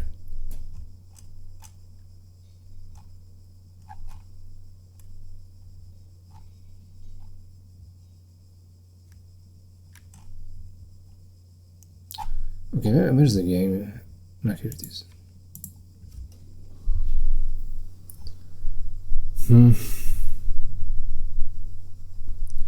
Sets the input tensor to 0. Okay, and where the hell did I put everything? Yeah, you know, today having my foot on the ball isn't an easy thing. I wish we could just stopped playing at 12 p.m. and gone to bed instead of playing, but whatever. The game was just so good that I couldn't stop. And you know, I'm really setting my own schedule, so I should be able to, you know, stop whenever I want and get to sleep whenever I want. But I keep telling myself that I have to actually do some programming tomorrow, and that's like, you know, having a job. And when you have a job, you want to, you know, prolong the enjoyment in the present as much as possible, which is fucking ridiculous. Maybe I should do some thinking what to do about this habit, because it's clearly hurting me. Today was the worst ever. You know, usually sometimes I go to bed at 2 a.m. and then I'm tired the next day, and that was pretty bad. And going to bed at 4 a.m. is awful. It was the worst ever. And instead of talking, maybe I should actually focus on what I'm actually doing. What's in train here?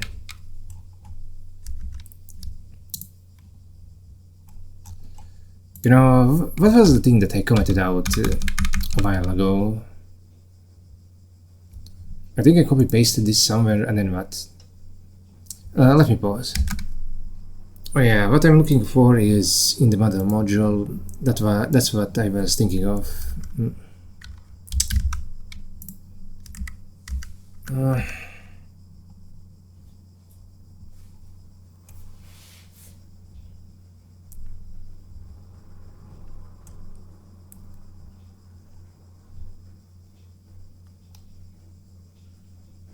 Oh yeah, it was here. Yeah. Okay. So we have the Pickler PU history. Okay.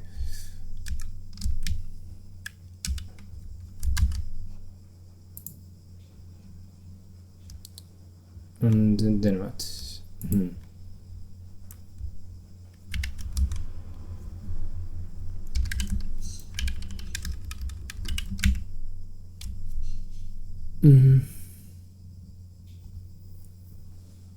Yes, I need to open core base. Open core base. Yes. So we have the input pickler.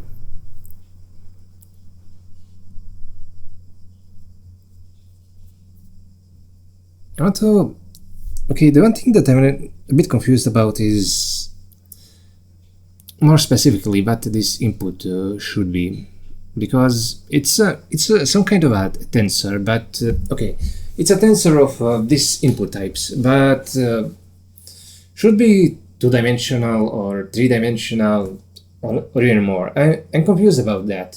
What exactly is going on with that? We also need an output serializer.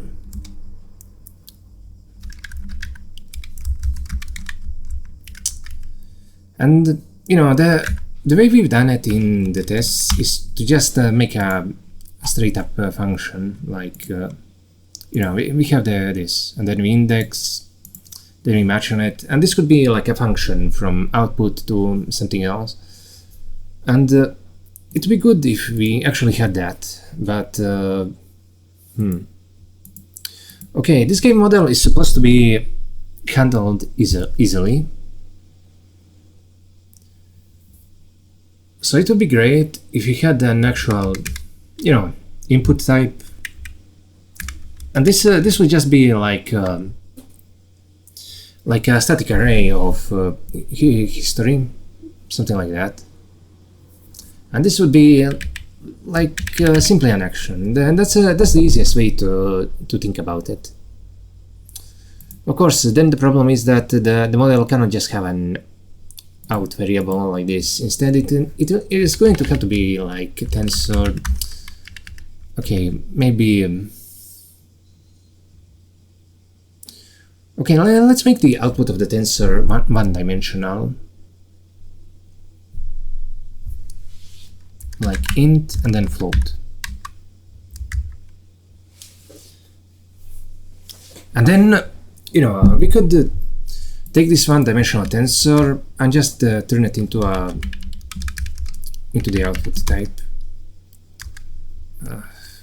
I hit the wrong key. Okay, tensor int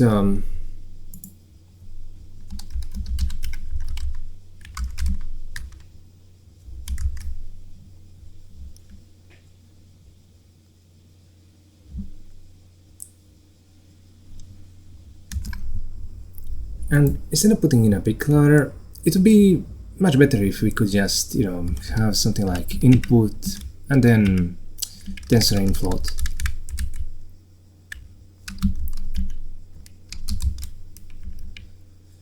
Like this is very easy to actually understand. You know, the game model has these sizes which will be a record of which will be pretty much this, an arbitrary record that has all the necessary sizes. Okay, here we have three-dimensional input. Okay, now let me just think about the way it's converting the pickler. So yeah, first the initial input is like three-dimensional. We immediately apply the block index. Then we have just the mini batch and the inner dimension. And here we actually apply the mini batch ID, and then we actually do the pickling. So that's pretty good. Yeah, I mean, it could work. What about the output? Here we have the output. We immediately apply the block index dimension. And tensor output. So we index into it with the mini batch ID. Okay, let's make this this particular test a bit more cohesive. We'll do the mini batch ID.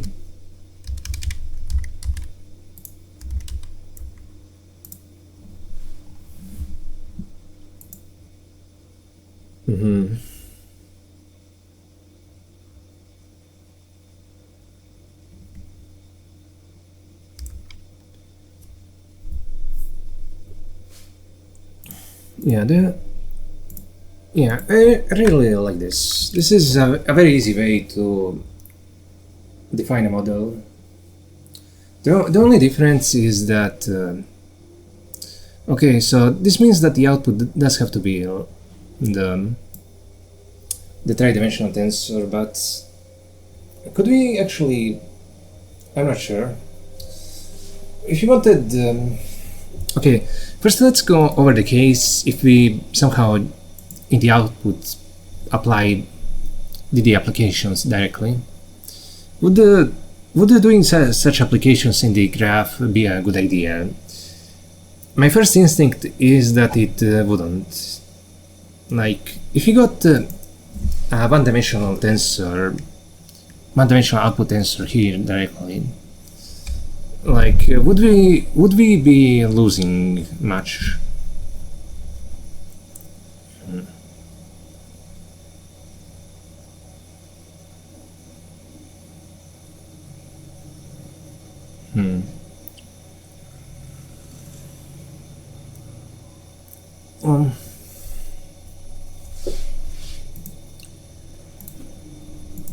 And maybe, okay, so instead of having an arbitrary size, we could kind of assume that,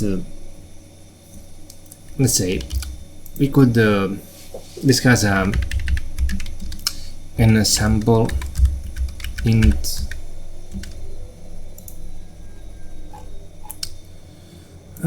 block mini batch and dinner. Okay, block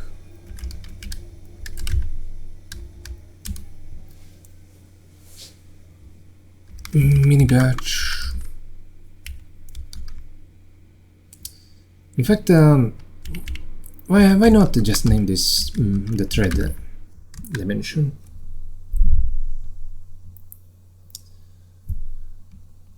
And okay, the inner dimension. Do we actually need to pass that in right here? I'm not sure we do.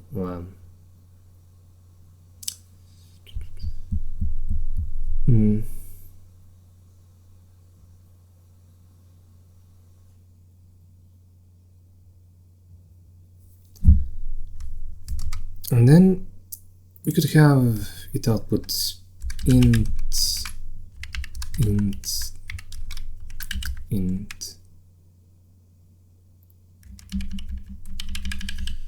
Okay, let's block and then what? Block thread and inner. I guess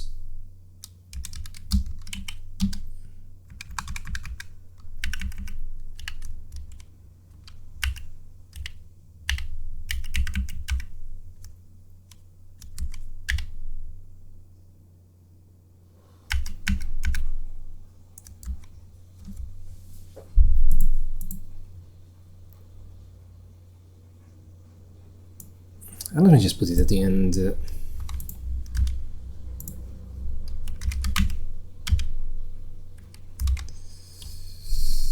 Demius Blanc thread. Okay, so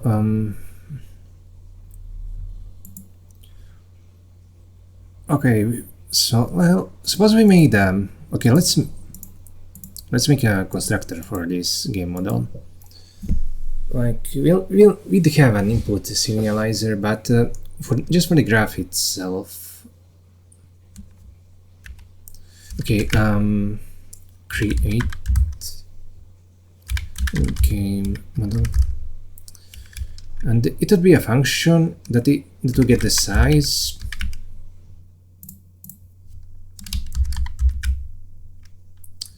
Okay, let's make this type. I mean, let's factor it out.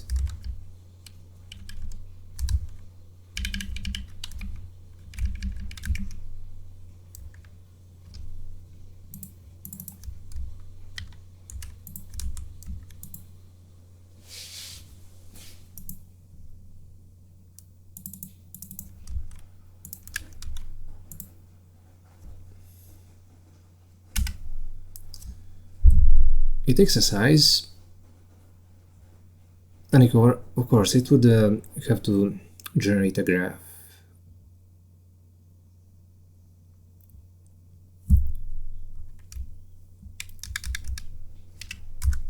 Let's make it a function, and then we'll just return these. Model equals f size. We'd also need to pass the input serializer and the output serializer, and ultimately the size itself.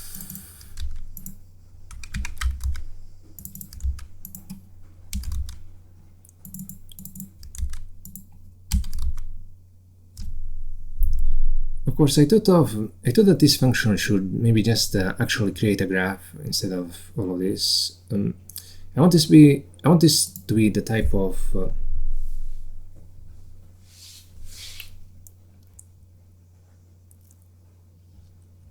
course, this should be in the model, but this function should in fact return a graph. And then let's see, how are we creating the create model from graph? Yeah.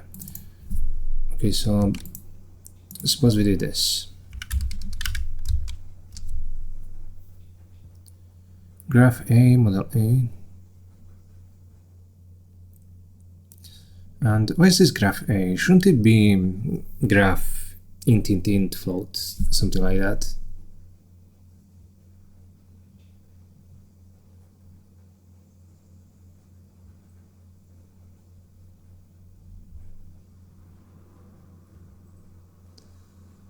Oh yeah. It needs to be a game model, not an arbitrary record.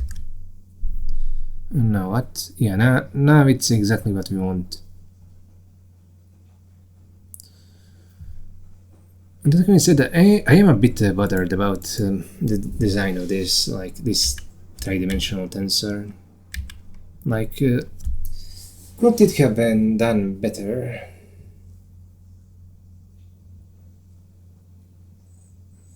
And in fact, am I even like this input layer? That's what's three-dimensional, but this graph is it's in fact one-dimensional. And yeah, that kind of makes sense. It's a tensor of 1D outputs. The ensemble dimensions all get applied, so that gets eliminated. The block dimensions also get applied. And that just leaves the thread dimension, or the mini-batch dimension, to be more exact.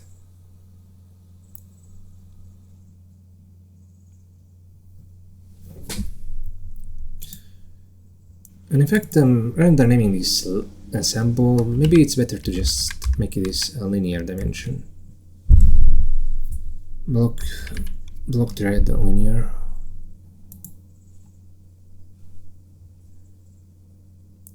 So admittedly, it's not really very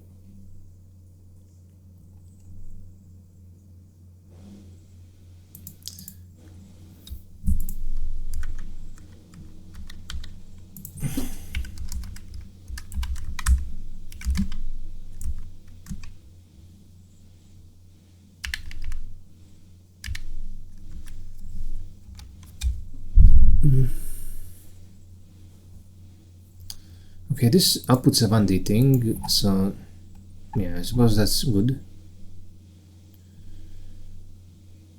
But the thing is, after that we're just throwing it away, which does feel a bit awkward.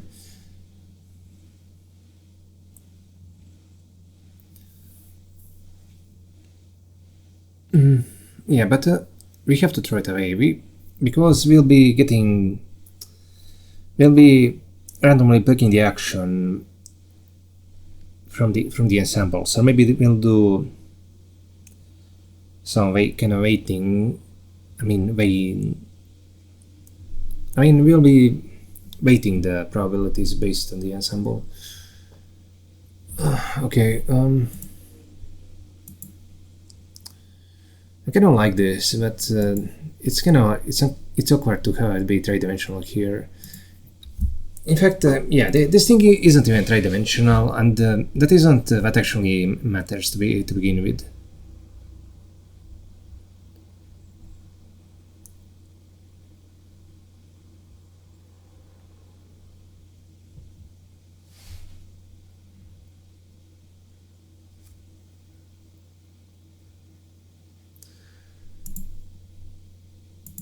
Yeah, it should be like this. And of course, we won't be actually getting the output tensor from the end of the model. Instead, we'll be getting the three-dimensional tensor based on the output indices key, like we're doing here. We'll be extracting the output layer based on the input node. Okay, so that takes care of that.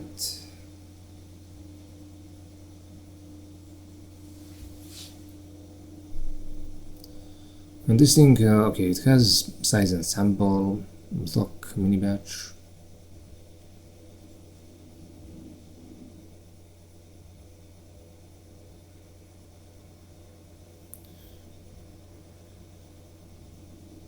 So how yeah, the serialization comes before this. Okay, let me just let me name it linear. It's bothering me that it's named ensemble.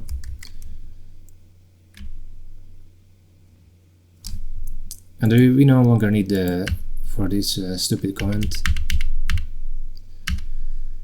But you know, rather than outputting tensor, it's kind of pointless to even have an output for the model, because we're just extracting everything from the output layer. It doesn't have an input, it doesn't have an output.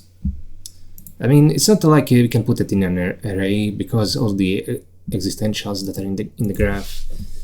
Also, the model has compile time, hash maps.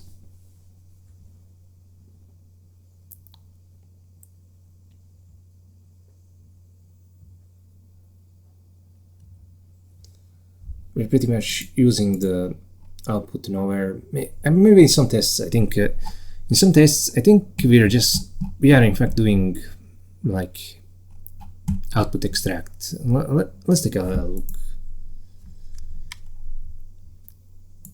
I think it's perfectly fine if the graph has an output. I mean, that's kind of how it should be, otherwise we couldn't compose it. But maybe in the model itself, we should just wrap it in an existential.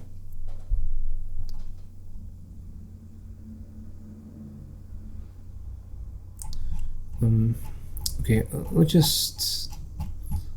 what was it called again? Graph run and graph tensor extract. Are we using that in a test anywhere? Yeah, in test 3, so you cannot just remove it from the model itself. But maybe we can just do this, like exists.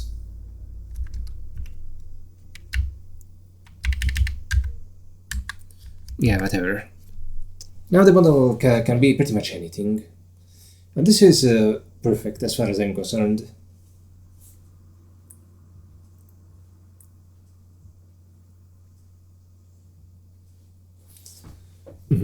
Okay, so yeah, this will output a graph. Maybe, okay, exists. Really, it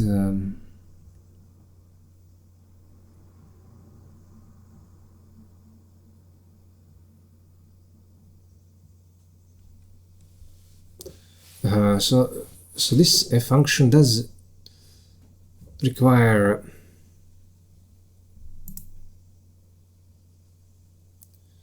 f size. Okay, I see. So it still has a meta variable, and I'm not sure what to do about that. Well, let me pause here. Okay, some thoughts are coming to my mind. How about we do it like this for all t, and then let's say, yeah, this takes in the size, then it outputs a graph t. Oh, I see, and this in fact fixes the type error.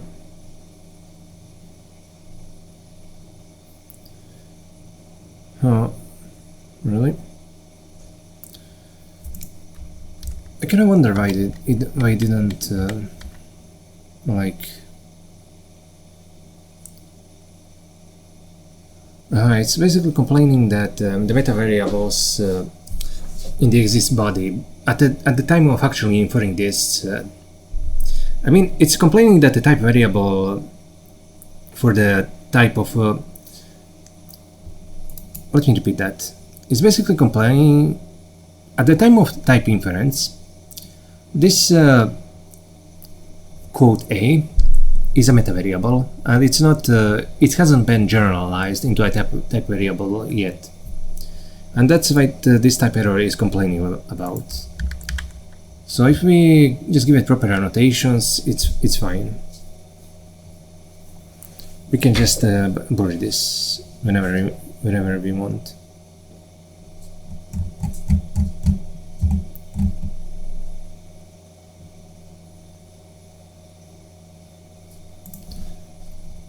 Let's give it an input output. Input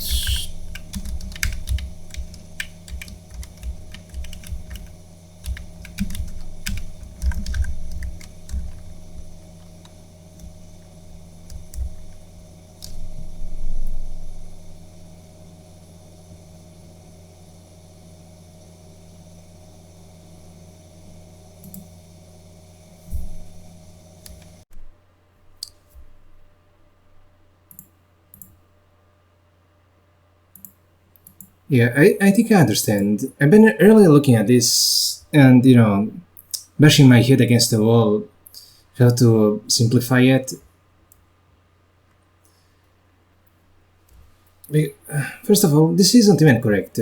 If we wanted to do, straight up serialization, we then need to do something like make this a unit type. And as for the output, it's not even getting an tensor. It will just get an integer value, and then it needs to convert that to an out. But this is pretty ugly, isn't it? Yeah, it really isn't what I'd expect. And in the end, what I concluded, the way this should be is, if we are going to get effectful and imperative, we can just make the type signature like this. And yeah, that will allow us to implement the input and the output serialization in an effective manner. And I don't like this name, so what exactly should we do here?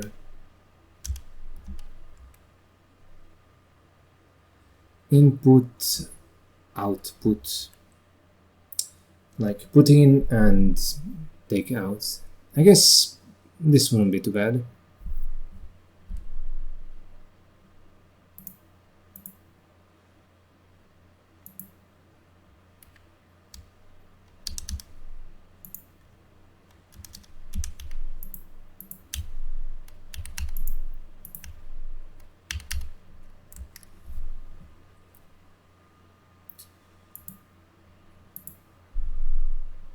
Since this is intended for the GPU, we'd just assume that hitting this function would get us the unique, would allow us to put the unique input for that particular block and thread.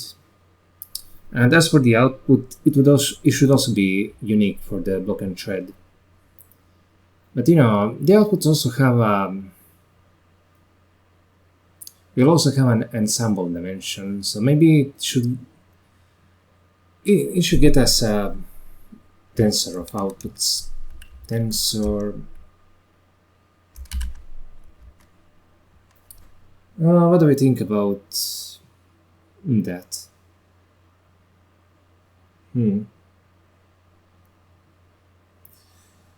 Yeah, I think I'm finally happy with this, but I'm not sure about this. I mean, could we make it work like this? I'm not sure. Let me pause again. Okay, I think I see it. My first thought was to maybe output, instead of a tensor outputs, we just want a single output from the game model. We don't want, a collection of different actions. We only want a single action for a given block and the thread. And but we do need the path probabilities for every agent in the ensemble. So maybe the output should be something like this: int float. And but this doesn't quite make me happy. So maybe what should be done is just this: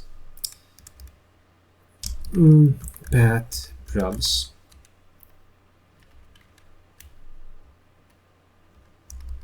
Path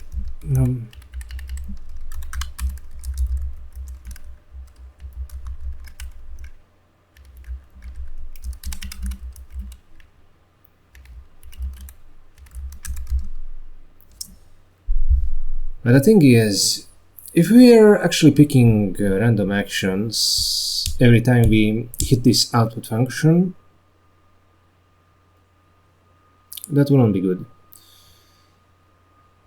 And in fact, yeah, we have to keep in mind, we won't actually be picking random actions when we hit this output function. Rather, we'll be picking a random action when we pass in the input. I think that's what really matters.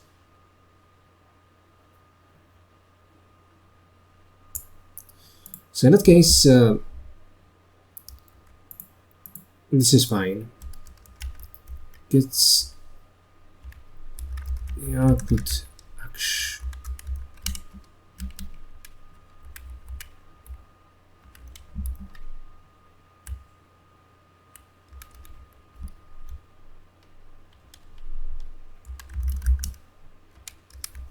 On the given output action.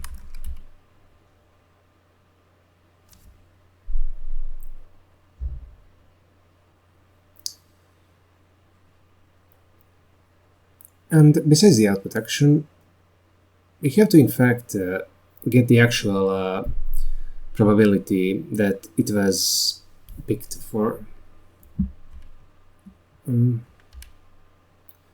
Yeah, I think I'm starting to understand this. Okay, so out float.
Yeah, I think I'm starting to get a handle on this.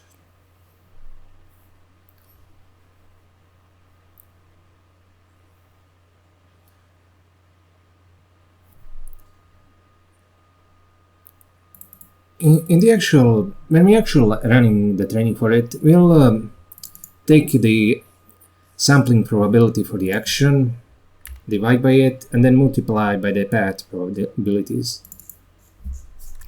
Or rather, these are just the sampling probabilities, not the path. Divide by this, multiplied by this, and that will allow us to do importance sampling for every agent in the ensemble.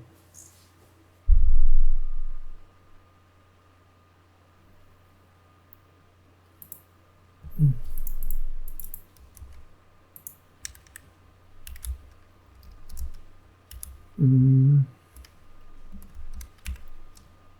no, not the output, but output float tensor int float.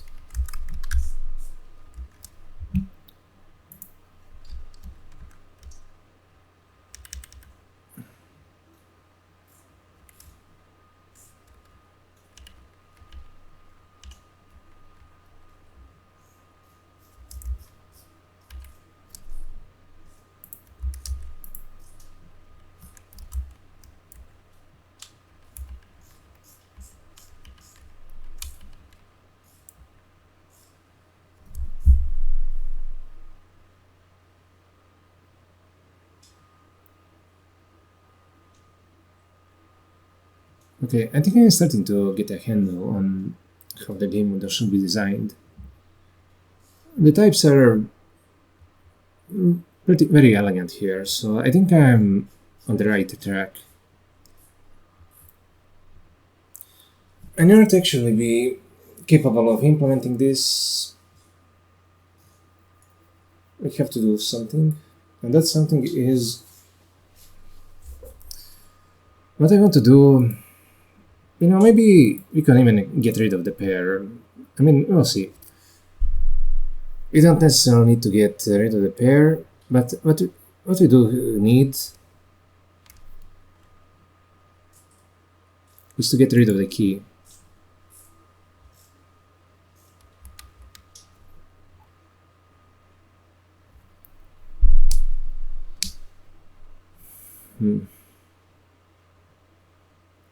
Yeah, the input layer has the key now. And what I want to do, simply for the sake of the future, is maybe make that its own node. So we can extract, you know, that will allow us to extract the arbitrary tensors from either the weight layer or the intermediate layers.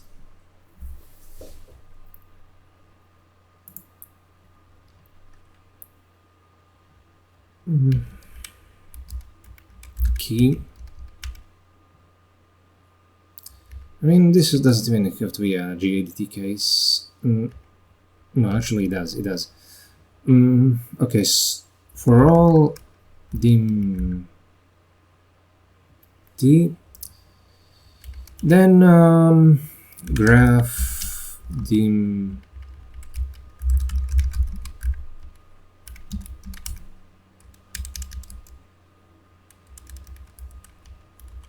Okay, this part is straightforward. I can just move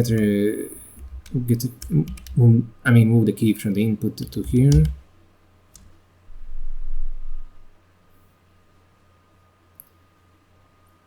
And now what we notice is that the weight and the input layers are pretty similar to each other.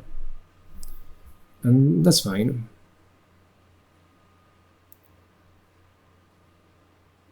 Maybe we could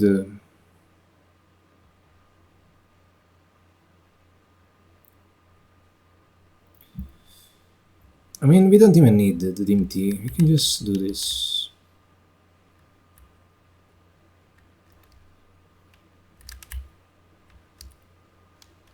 Yeah, now the key node is at its best.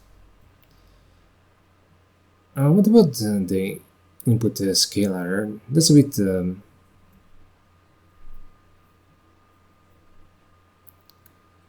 maybe we could rename this to key scalar.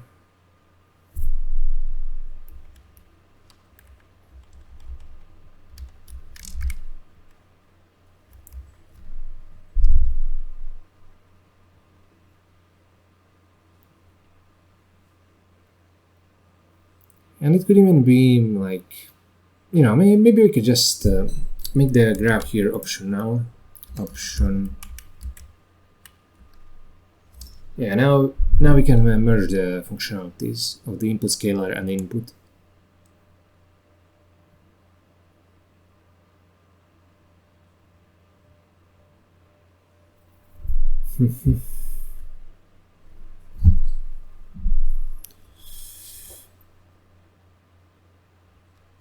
Yeah, I like this. This is a lot better than what we had earlier with the input layers. And Yeah, these recent changes probably broke everything. So what do we do? Like input scalar input. Okay, we're going to have to. Okay, we need to go through it all the way from the top. And this dim.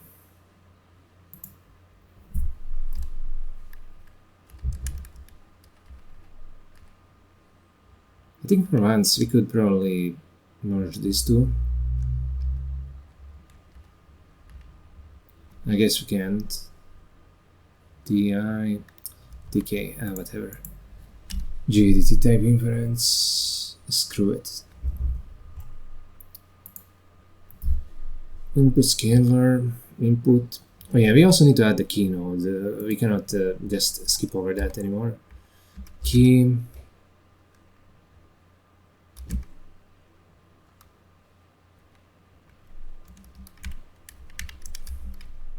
Option M.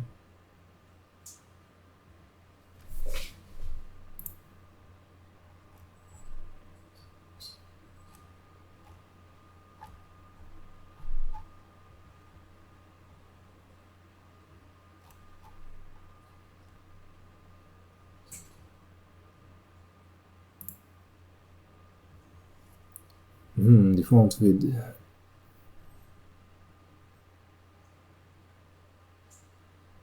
Okay, let me write it out and then I'll think about what exactly I want. Okay, match X with some X. Okay, so what do we do about this? I mean, we have to go f of x, and if it's none, then what? If it's none, then what exactly do we do?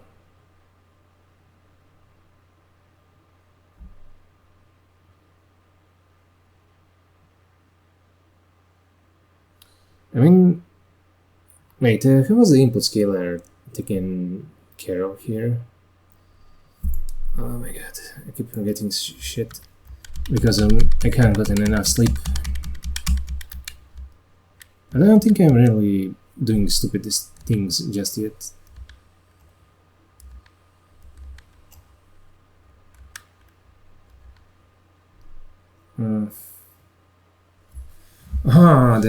We have the tensor dim top t. So this function only works on nodes that taking tensor inputs. Okay, I see.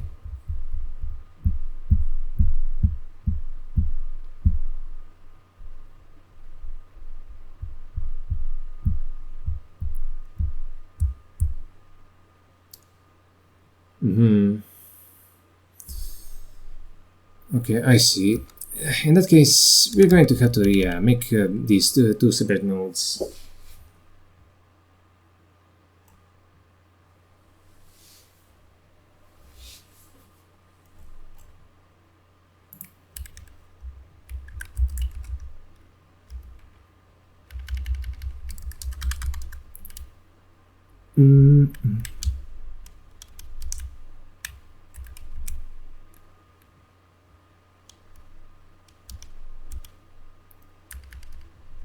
Crafty.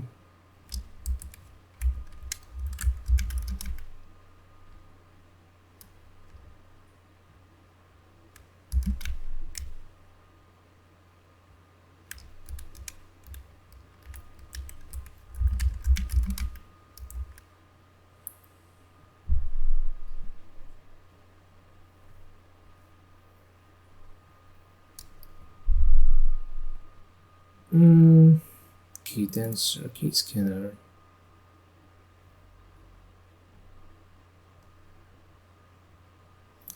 Yeah, key tensor.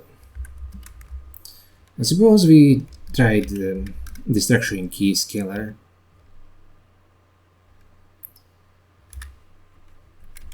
I don't think.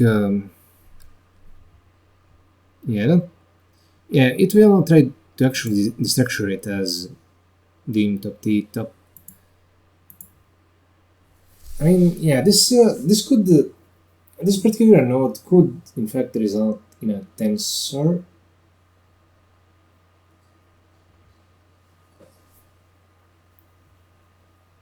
except it.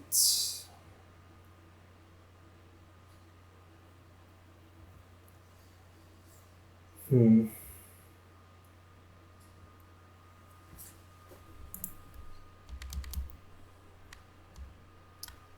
Okay, let's go back to this, and here's what we're going to do. Like, yeah, this is fine. No. Here have the input. Apply.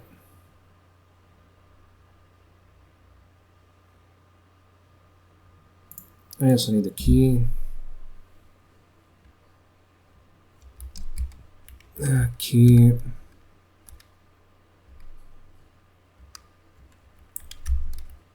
Oh, match X with some X.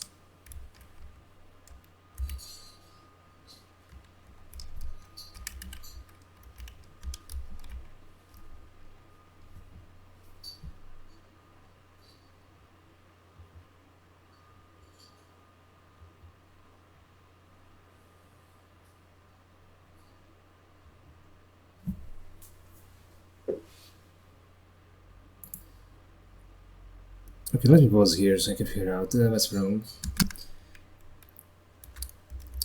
What's wrong is that we need to pass in the offset, and we don't just return it here. Problem solved. In fact, what I want to do.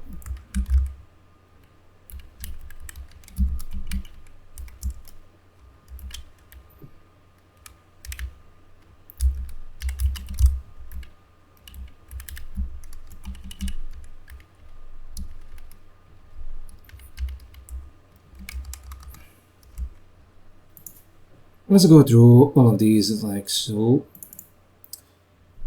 and we'll deal with them. Key. Some X.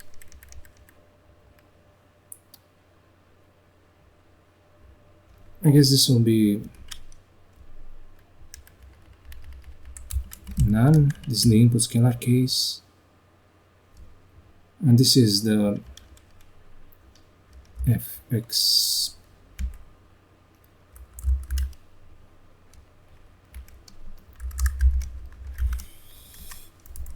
Yeah, not bad.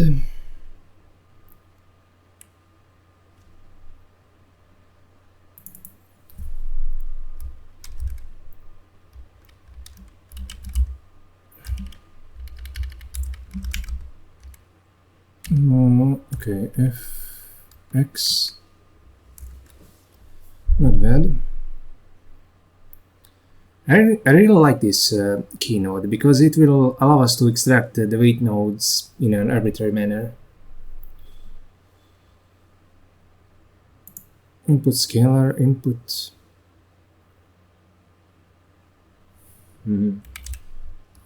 Key.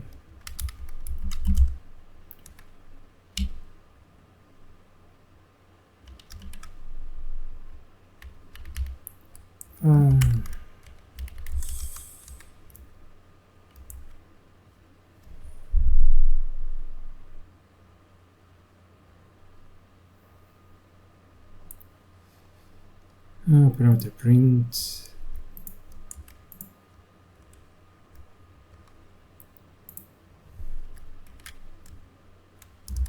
Some x fx. In fact, let me just copy this.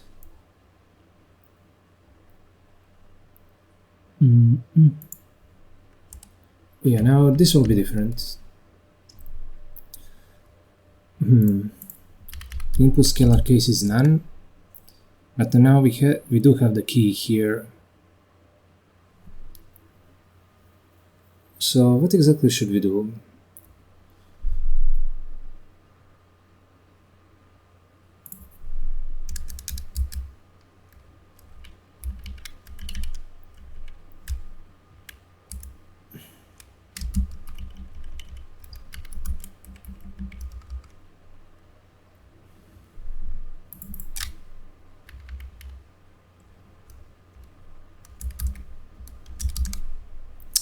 For fuck's sake.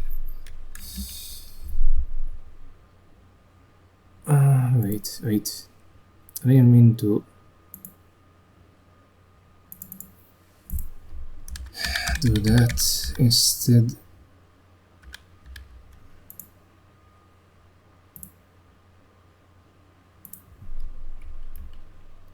So X.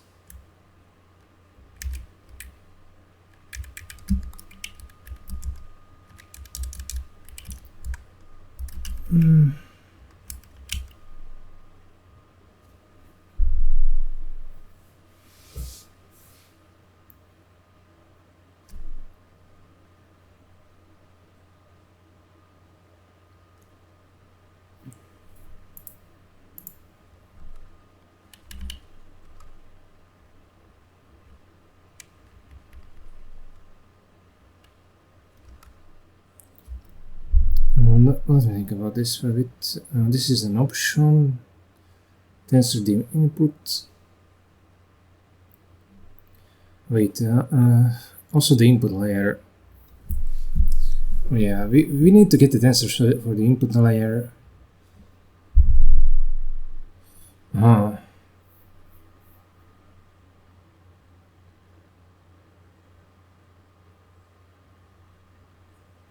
Wait, we don't really. Let's do it like this, like f of x, I mean, and if they are equal, we need to get the input for the current layer.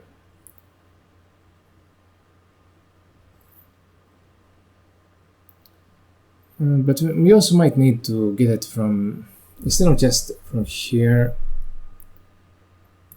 we also need to get the offsets from the parameters array, just in case, you know, somebody sneaks in a weight array. Input extract, and this will have to be key extract.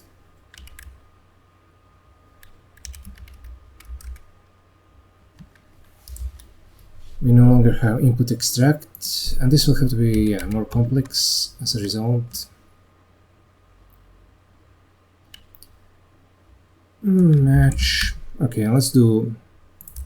In fact, let's put a bookmark here. And in some other places, if you look below, I think we'll be. Where are we using, you know, tensor graph extract, or graph tensor extract? Yeah, we have this.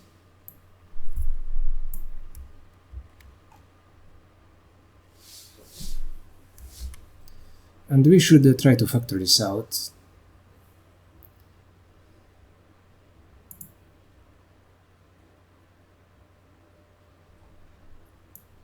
Okay, we'll factor it out a bit later. Oh, we are already here. Okay, so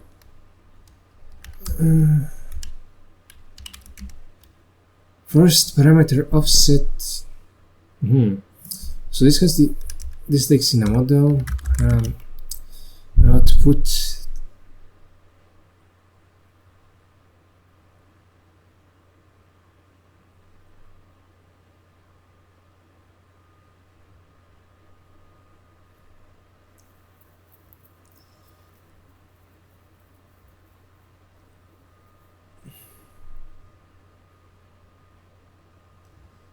I mean, it could also be the case that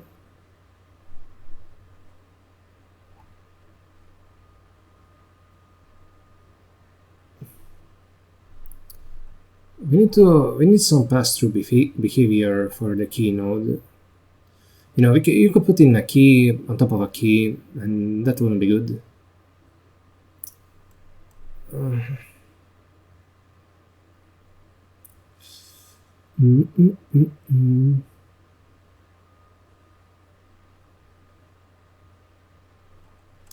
Yeah, I need. Let's go into the output. Tensor output, and yeah, I don't want this to be passed through. So it needs to be G. G f offset x Okay, now.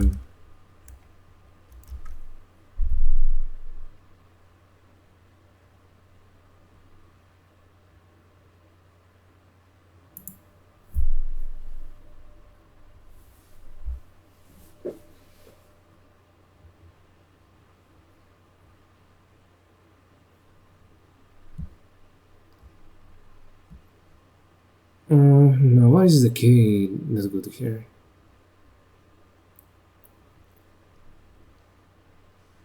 And this requires a graph. But the key here could be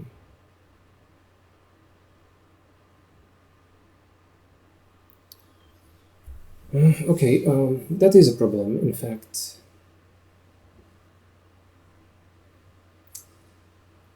we're going to have to go to the earlier idea of having two key nodes.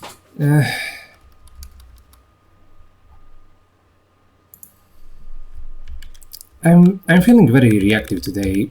You know, at the start of today's session, I said that when I'm tired, I sometimes do good work. I mean, I tend to do good work, but today simply isn't that day. I barely have any energy to think. Key, and then what? Key tensor, key scalar.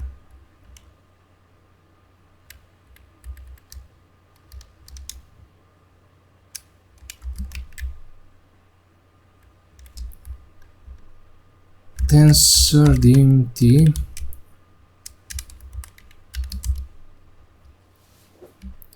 scalar. Okay, now we have to change all these. Tensor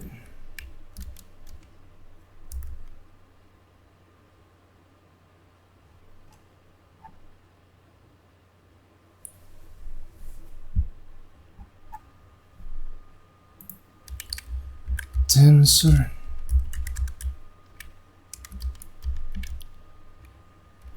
scalar.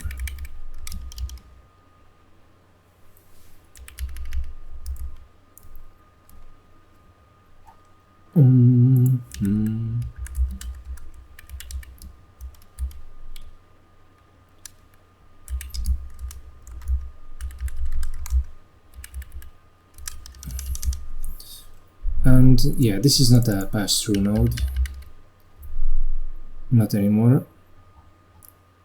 And we'll just keep converting these each in turn.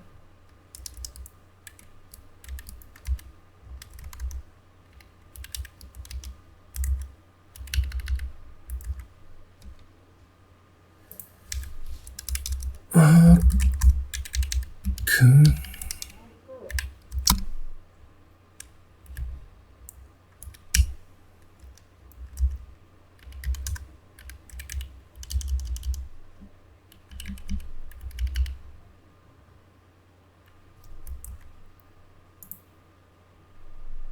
Prints out all the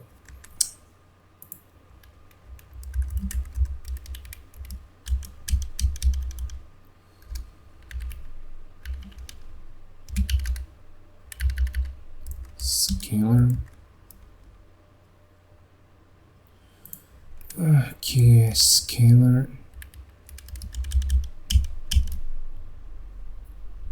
Okay, so and then key tensor.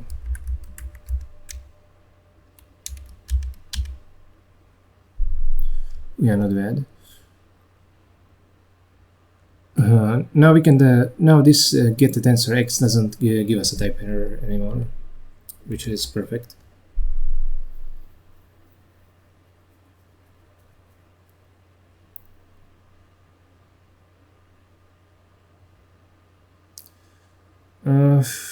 Actually, the only thing I'm really worried about, if you have a weight layer and a key node and a nested key node, I don't think this will propagate the weight layer offset correctly, I think. Yeah, it's a problem actually. So we require the key nodes to have two kinds of offsets. Oh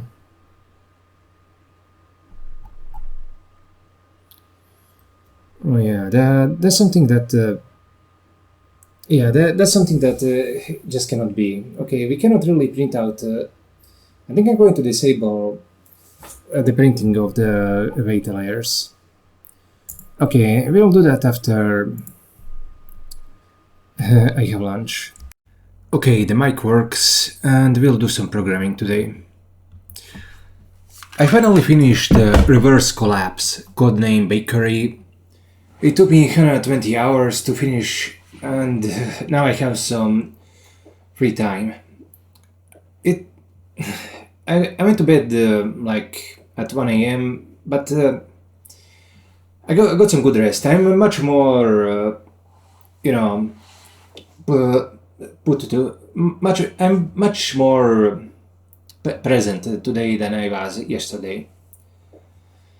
And what I think I'll do for for the foreseeable future is put the games aside and take it easy. I think for this part I cannot really rush forward like I did in the past. Instead, I want to just sit here and properly immerse myself in the process of programming.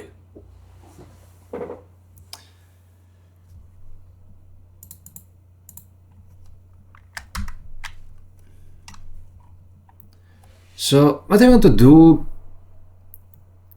Okay, last time we were going through all of this, and I've been thinking what I want to do with the model. So let me... Okay, this I think I like this so far, but in addition to passing the inputs, I think we need something to clear the input tensors. Input clear.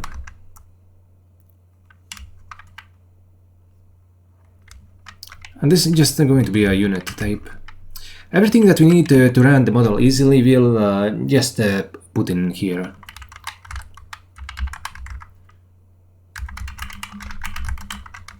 Should be run before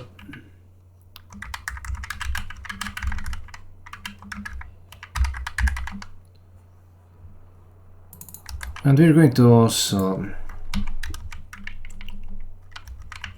like this. And if you look at what I'm doing here is merely let's see.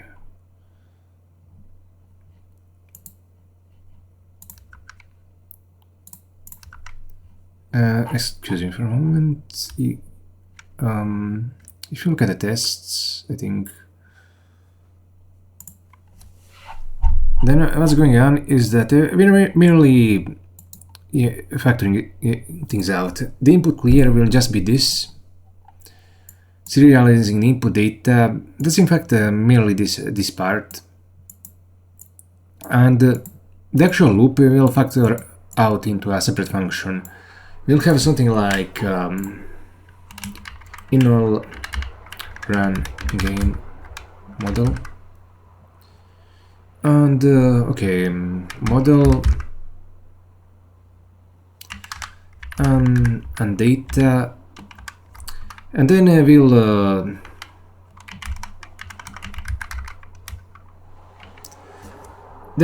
put in everything that we have. I mean here.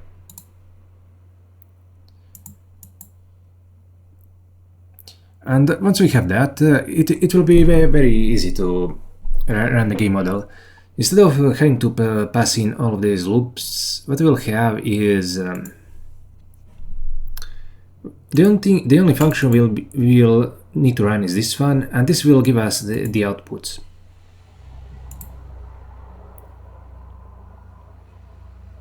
Yeah, it will work great.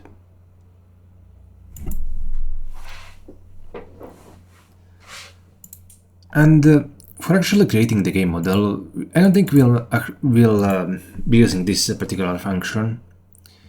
Instead, what we'll do is create a helper function, something that takes in, a pickler and an output function, and then creates all the rest of this.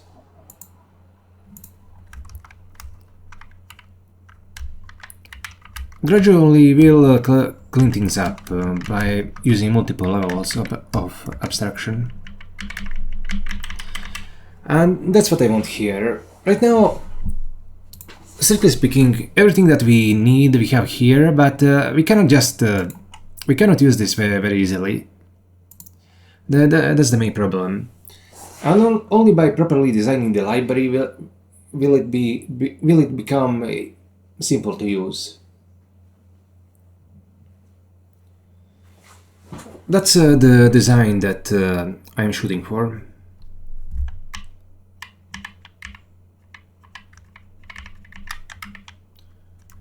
And now, let's go back to what we were doing before, key tensor. Yeah, I thought about it yesterday, and I realized that this case, the key tensor should in fact be passed through. And in get the tensor, I think we're going to have to, have it go inside these pass-through nodes in order to get the actual thing. But that's a bit troublesome, because we already have like 2 of such functions which have to consider the pass-through nodes. It's really quite a problem to have more. Also, apply in particular changes the offset of the tensor being returned, and it's very problematic too.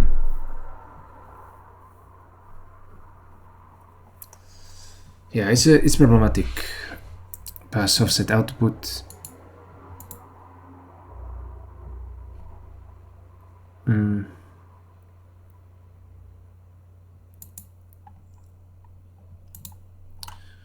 Okay, let me think about it just for a bit. Here we have the parameter offsets, and yeah, I think that's passed through here. The only parameter offsets are in the weight layer. That's the only place where it has functionality. So, and the last time we needed this key tensor, so we could actually, have it infer the parameter as a tensor. Or here it doesn't refer it as tensor, for example. So we needed that for, I think, key scalar. So it's actually, I forgot what exactly we needed for. I think we needed for what were we doing yesterday? Yeah, this is basically why I need to take it a bit easier from here on out. I need to just sit down and it's not really a problem that can be really. It's not really a matter of programming skill or knowledge or experience. It's simply a matter of slowing down and letting things come to you instead of forcing it. Sometimes there are parts of programming where you can just sit down and crank things out. Maybe the task is easy, maybe you've done it plenty of times before. But sometimes you need to change your workflow. It's actually very amazing how I've been able to pretty much go straight forward for the past year and a half. But it doesn't matter. I mean, it doesn't mean that that's how it's always going to be. And yeah, yesterday I was very scatterbrained, so I kind of forgot, because I was so tired, my brain didn't really put what I was doing into my memory properly.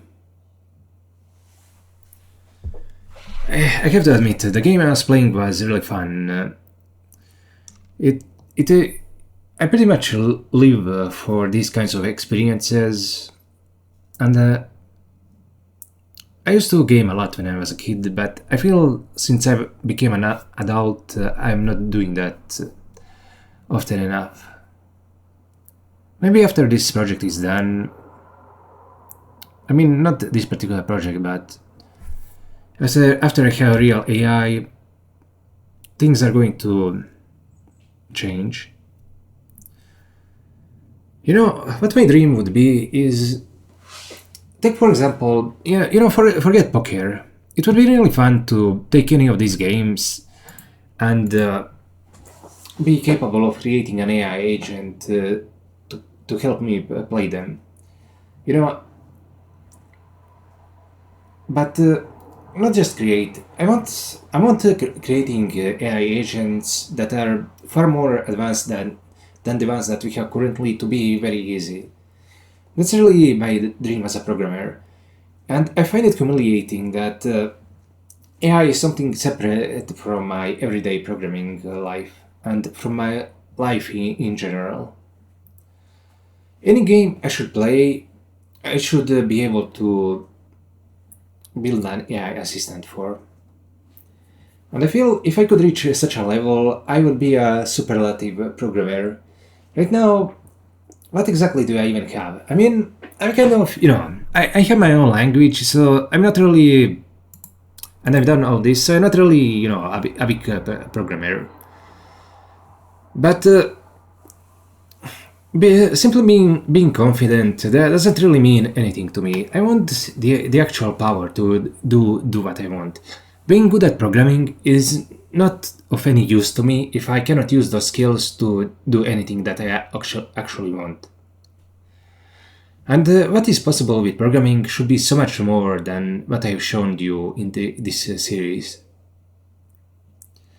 That's why I'm thirsty for more. I want better algorithms to come out. I want better hardware to come out. I want my capabilities to be far beyond what they are currently. I'm really doing my best here, but it needs to be a lot better. I can only hope that my effort will bear fruit at some point.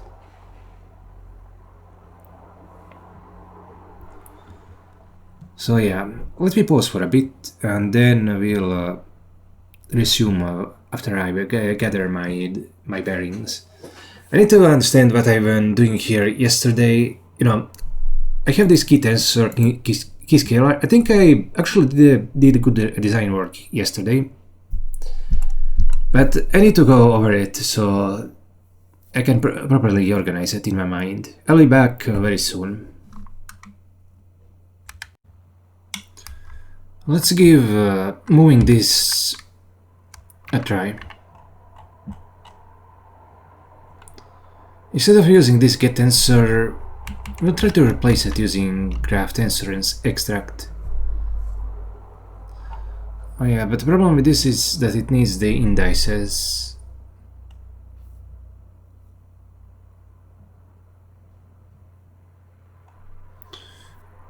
Well, whatever, we'll just pass in an empty record for the indices.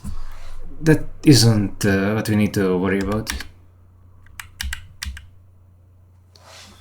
I mean, do we really need input scalar? Okay, let's do a key scalar.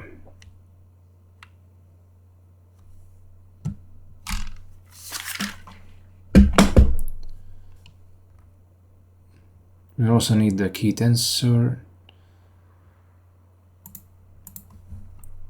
Okay, key tensor.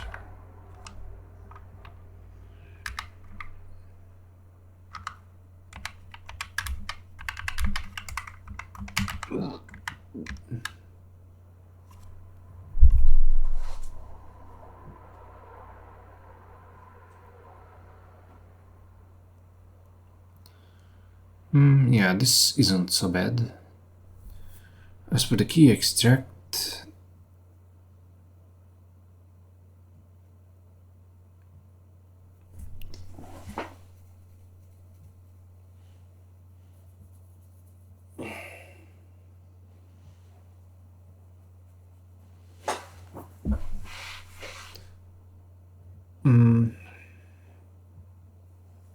Oh yeah, we need the key tensor, the key scalar, so that in apply they can actually be applied here. Otherwise we'd get an error whenever we tried to grab from an apply node. Okay, I get that much.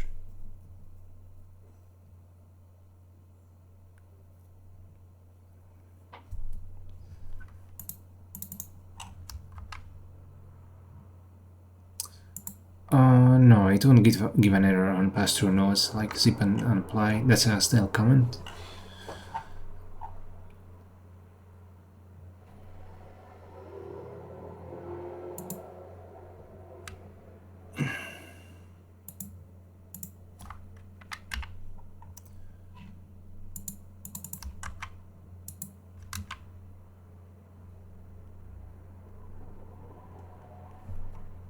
Okay, model.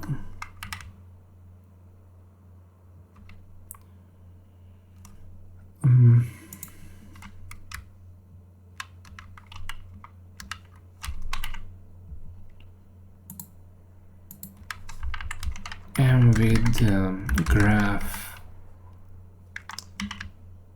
we'll just rename this to graph,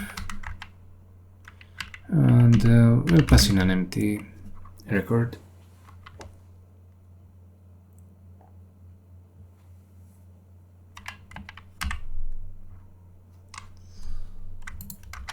That's one solution, but does this make sense? Apply. Wait, what? Oh, I see. It doesn't need to apply it at all. Key tensor. Once it hits key, once it hits key tensor, it tries to extract from it.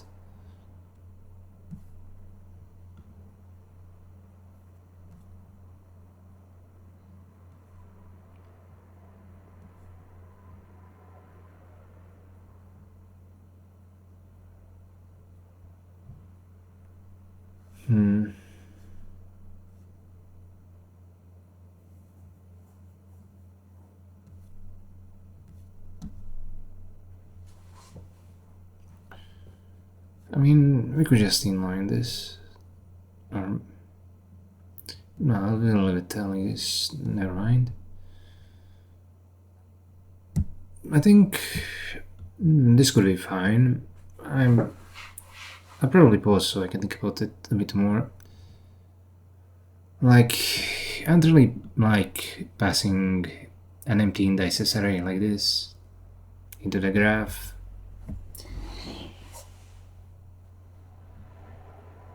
So you kind of need to be careful about where you put the keys.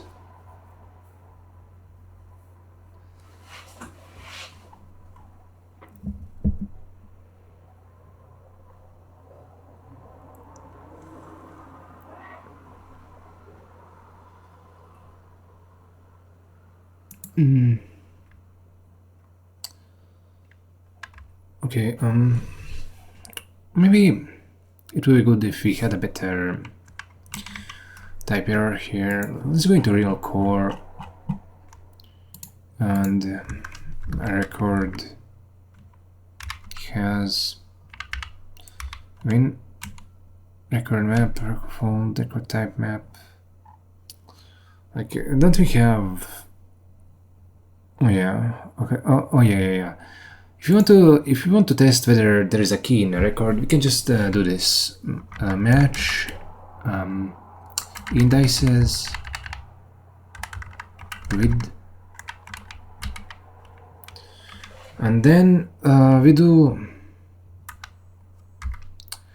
the splicing pattern.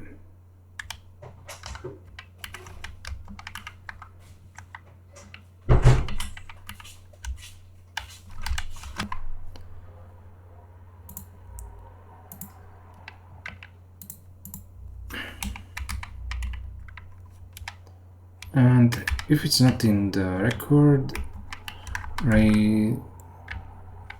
error type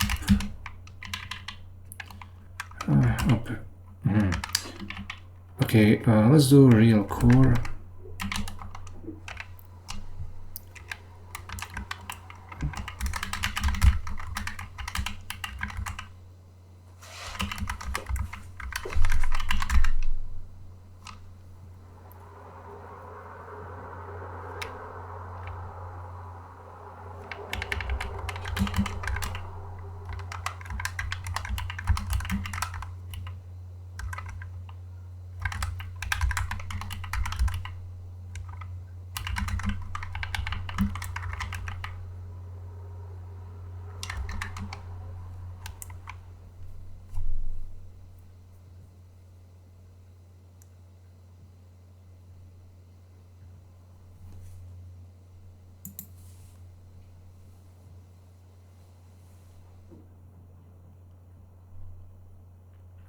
Yeah, I bet you didn't know that the splice patterns can be used like this.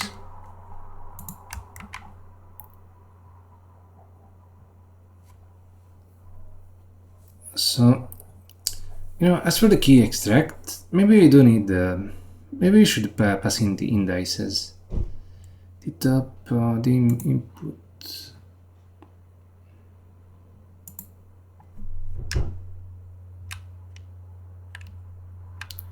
Indices.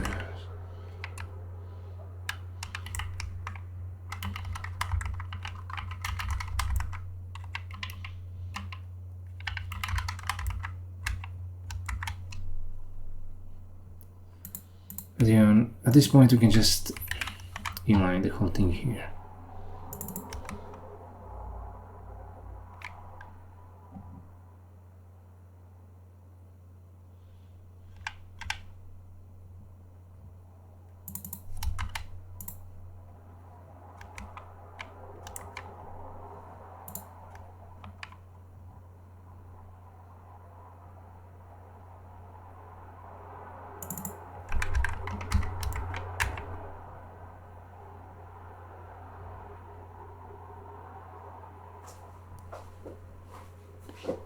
Oh yeah, not bad, not bad.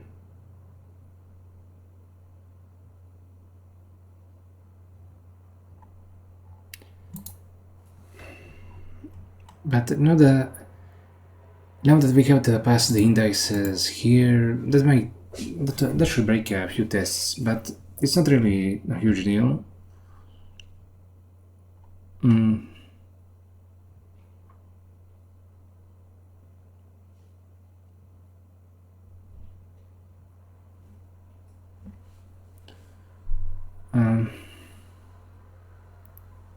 Alright, we're extending the indices with the block index. Okay, I see. Oh crap. Yeah, some models really require the block index. Oh, that's a pain in the ass.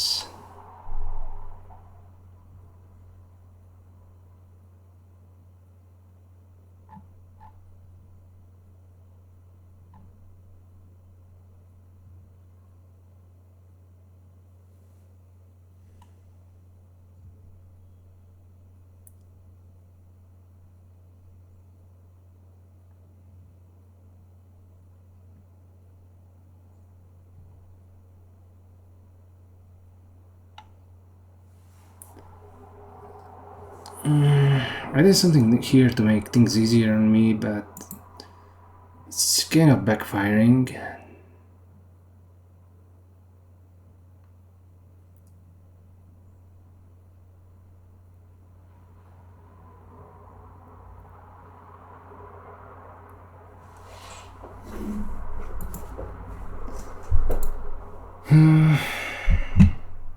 Whatever, not just to move forward. Okay, this should be key scalar.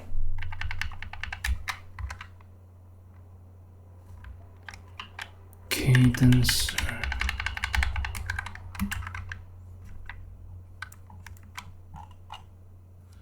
Tensor extract, graph tensor extract.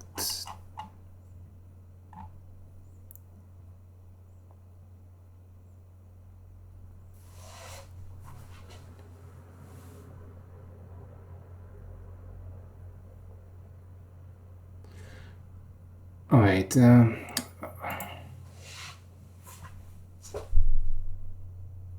right, actually, yeah, it's fine. It's indices k. Yeah, it's fine.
Yeah, not bad.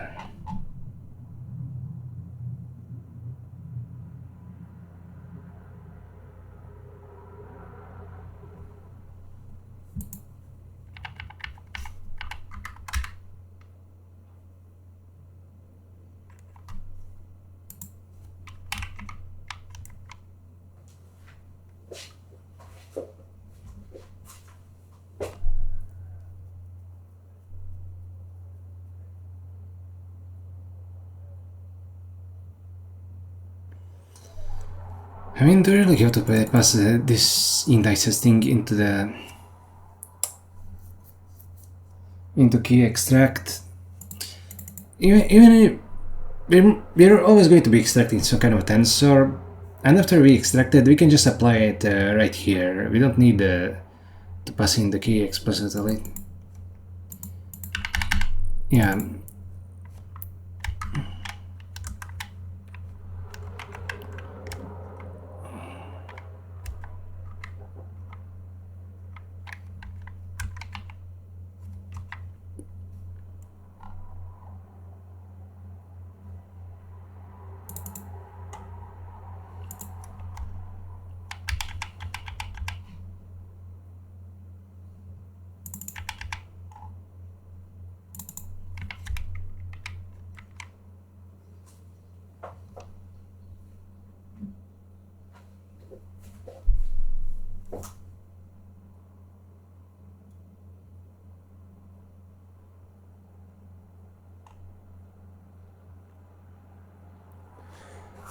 The main difference from what we had before is that we can now put keys on the weight layers instead of just the input ones.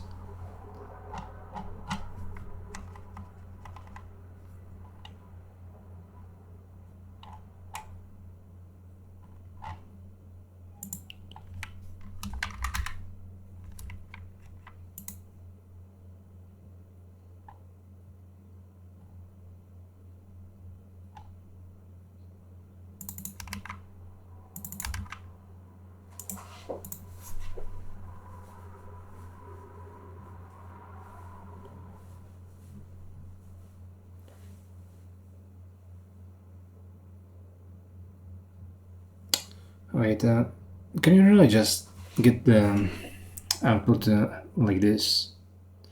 It's it will be on the output layer, so it's fine. It was more straightforward what the key is supposed to do in the earlier version. However, instead of doing this, it might have been wiser to just put it on a weight layer, but it doesn't really matter.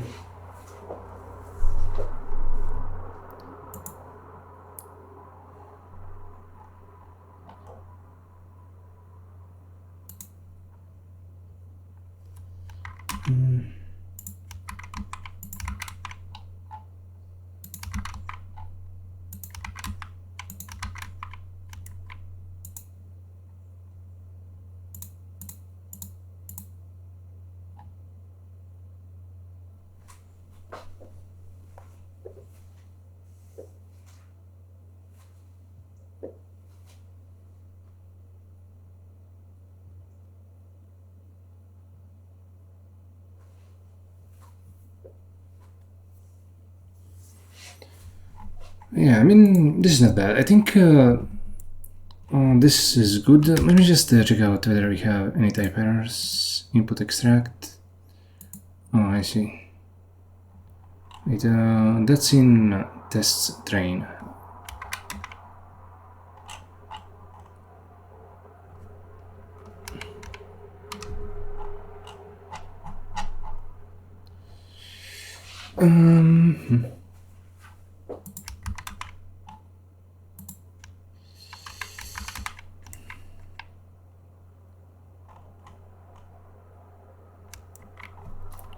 That should be all the problems.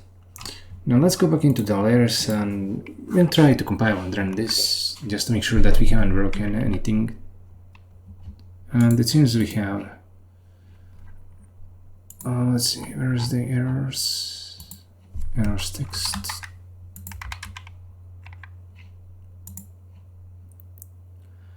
Pattern miss got input.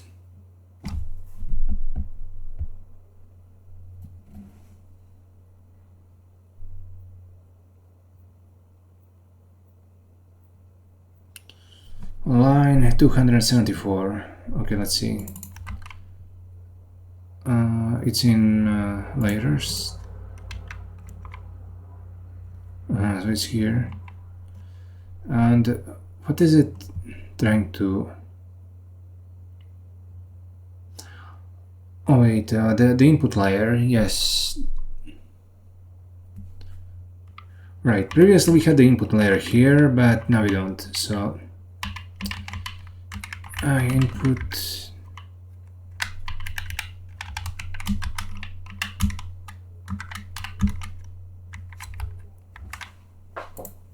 It's not a huge error, but it just shows why testing is needed, even if it's very basic. And there isn't any difference between what we had earlier and what we compiled just now. Let me just close some of these old terminals, and it's not crashing, so we can be sure that it's doing the right thing. Just for sanity checking, let's try to compile the previous test. Yeah, now we actually get a difference. We can run this. I mean, let's do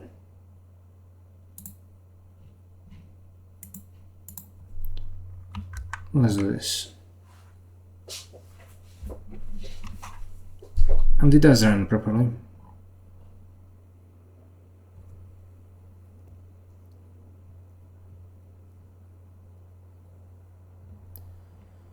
Yeah, it looks good.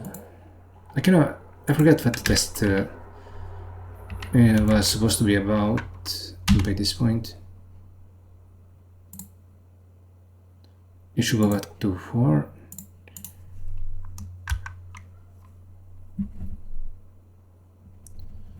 Yeah, okay, not bad. So the redesign does work. And we have our new graphs. And in the future we'll be able to put the keys on the weight layers. So if, just in case we want to selectively extract them, we can even put them on the output layers as well. So that doesn't really matter too much.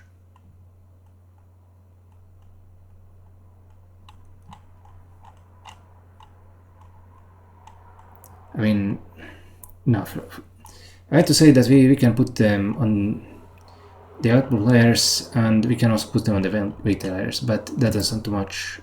That doesn't matter too much. I switched the what I was thinking about. Okay, layers, and then here we have the train.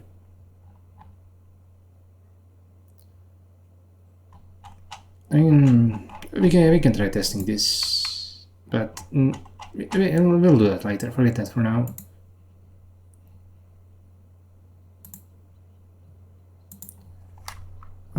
Split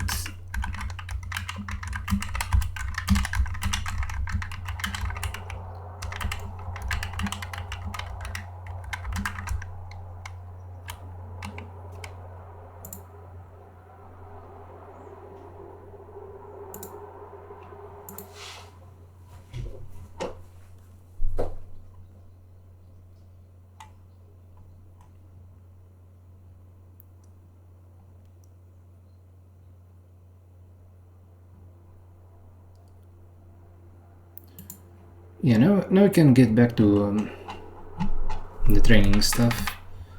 And what's the training stuff? Yeah, in Leduc I've started this train module. It's all completely commented out.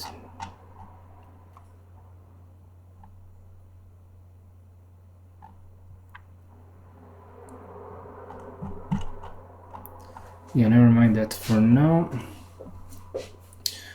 What we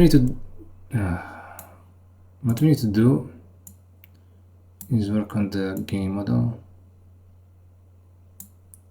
And these are just the train tests. We can forget about them for now. Now, I think I'll pause here and just let things come to me.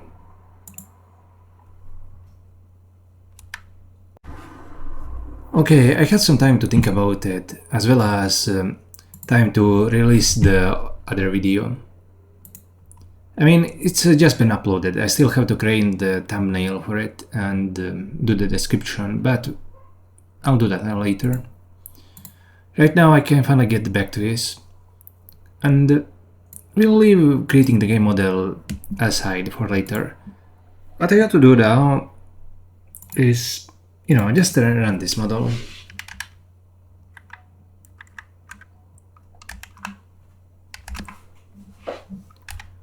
Let's give it a complete type annotation. Okay, model imp out data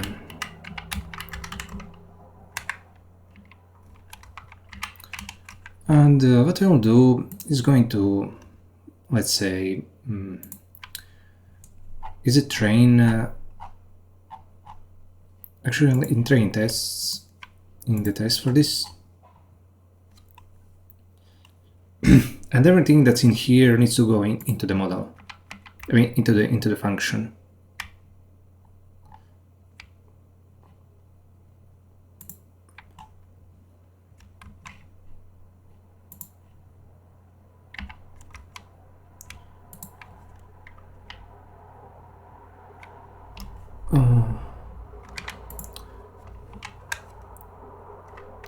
Open core CUDA, open range M.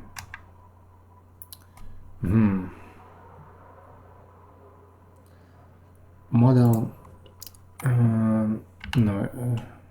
model.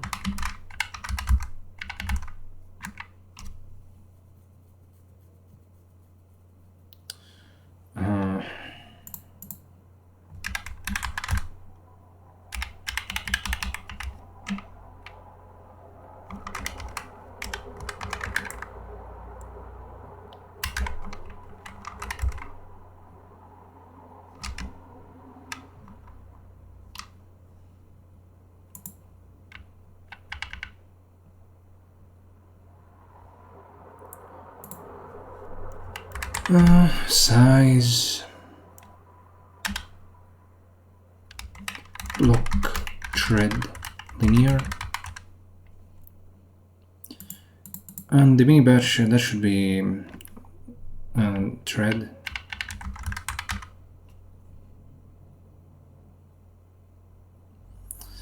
To be honest, we shouldn't even need these sizes, but actually it's fine.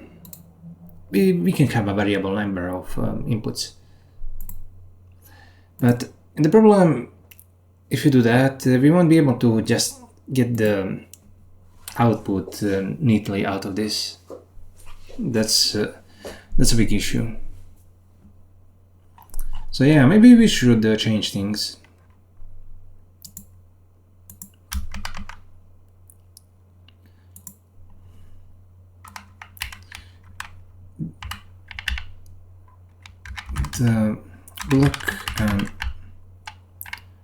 The block and thread dimensions should match.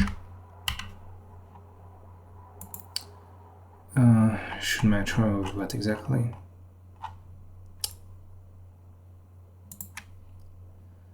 Threads per block and blocks per grid. Okay, first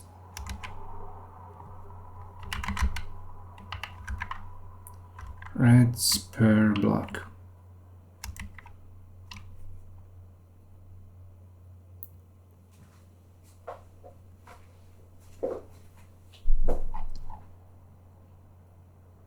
Okay, threads in block.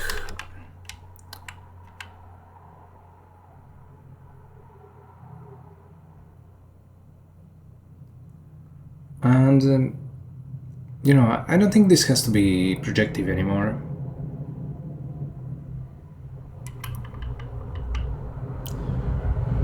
Threads in block.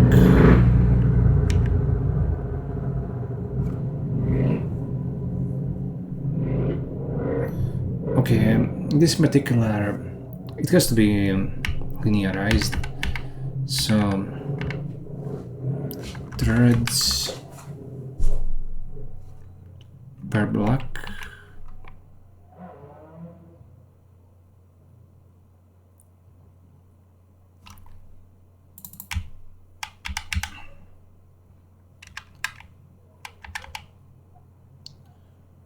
So, tensor input, apply block index, and why is this a problem? I32.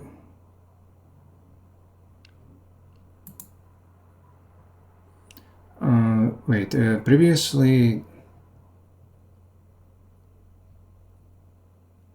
Oh, right. Previously we had this, and that's perfectly fine. The setting the input tensor to 0 should be done like this, but we'll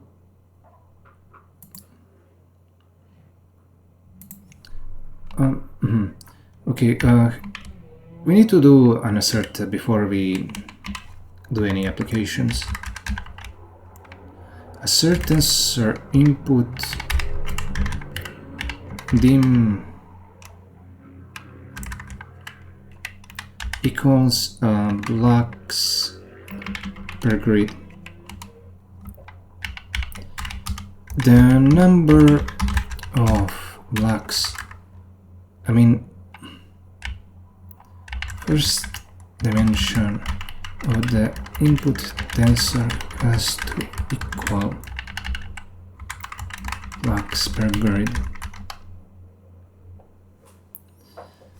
Yeah, that's how we simplify things. We've implemented the model, I mean, we implemented the general library functionality in a generic manner, and now that we're doing the game models, they'll have specific restrictions to make them easier to use.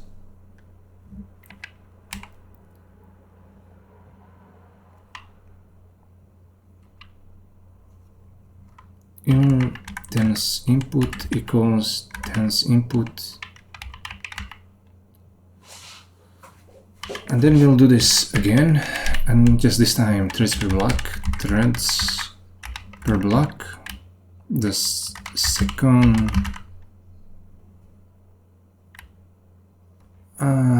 threads.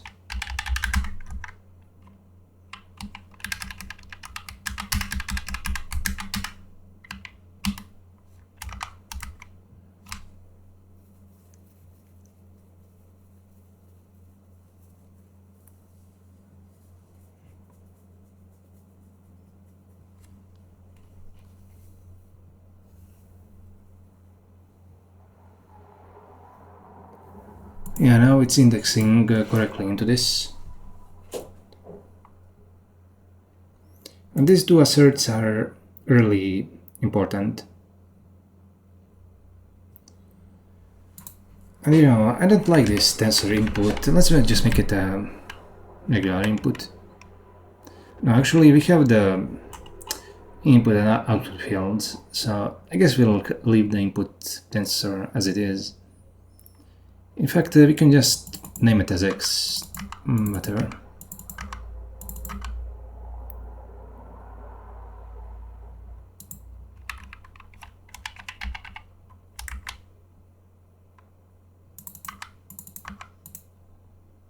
If you're using something literally everywhere, it's fine to just use the simplest possible name.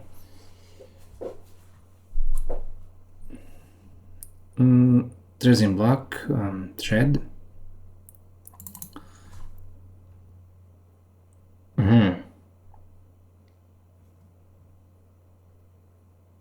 We can do this like it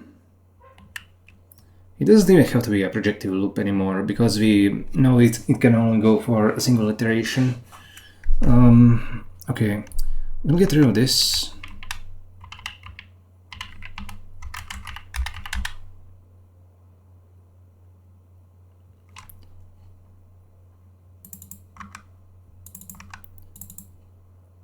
And the mini-matchup ID, that would be the thread index. Thread index.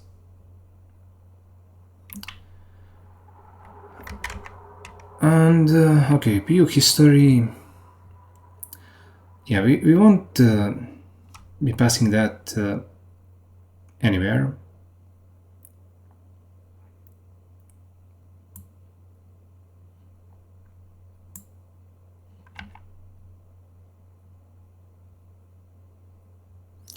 In fact, we don't need to set these. We don't need to extract the inputs. We'll back this up here. This will actually go somewhere else.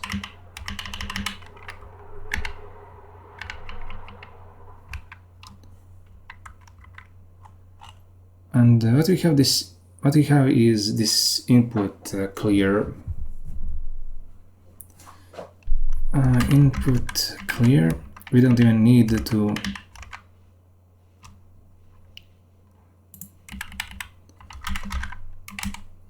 input output.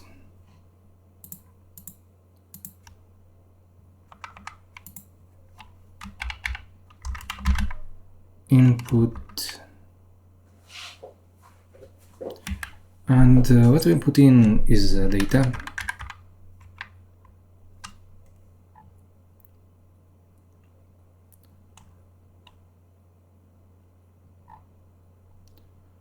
Yeah, we have to run the model.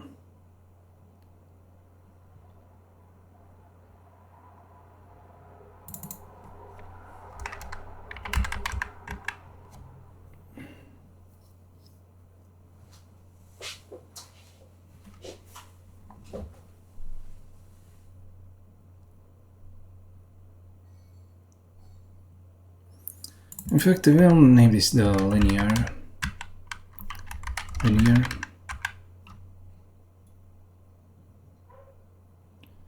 Then we get the outputs, and we don't really need this.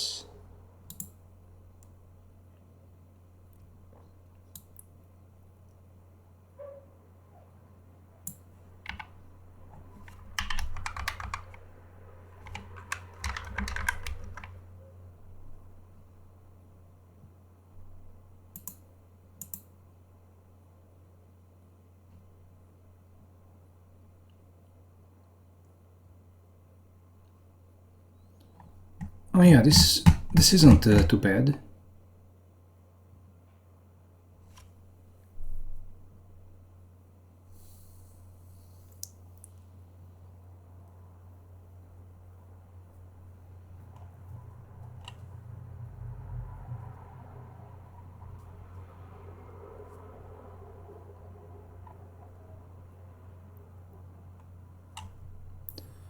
Like, do we even need all of these? Can we just get something like a run function? Run.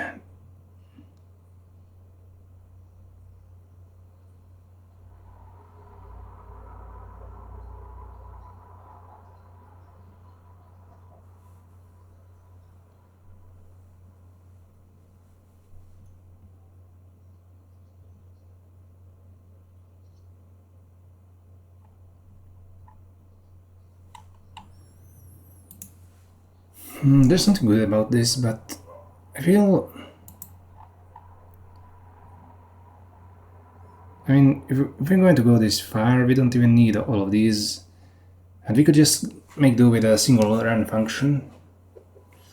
That will make this game model really good.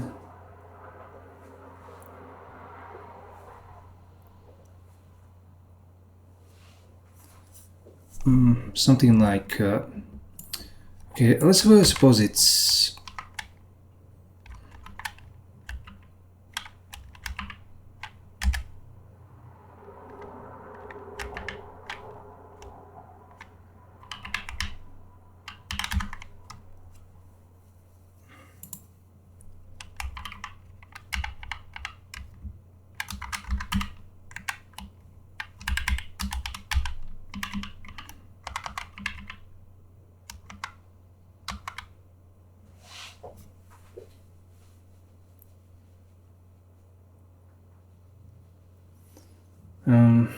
but if you have this, do you need the model?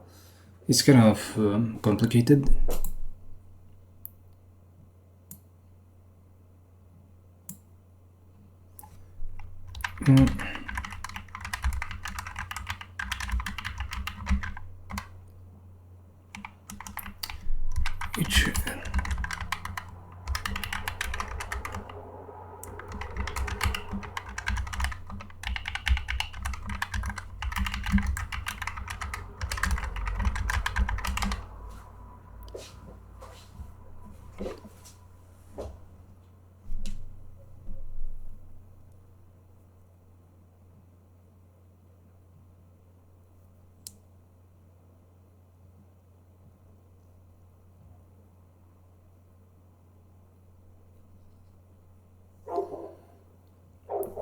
And we don't even need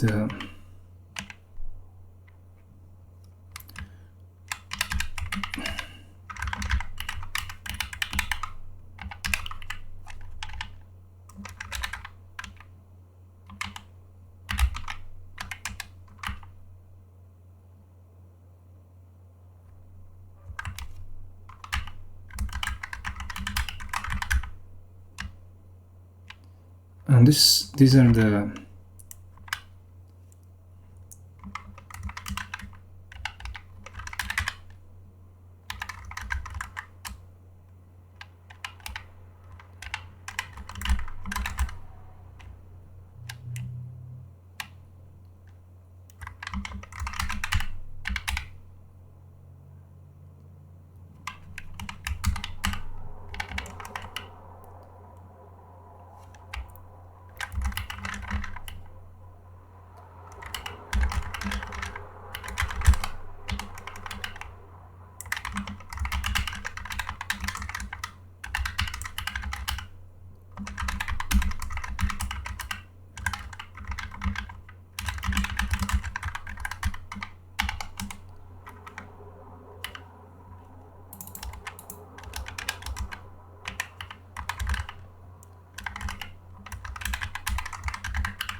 okay, I know what an ensemble is, but what's the individual element of the ensemble?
You know what? Let's just make it ensemble. Ensemble. Yeah, I'm.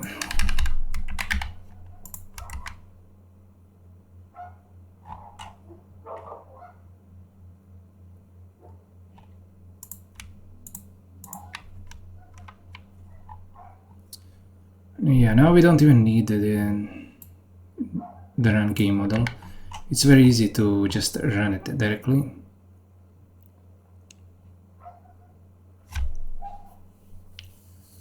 Okay, I started to get a grip on this.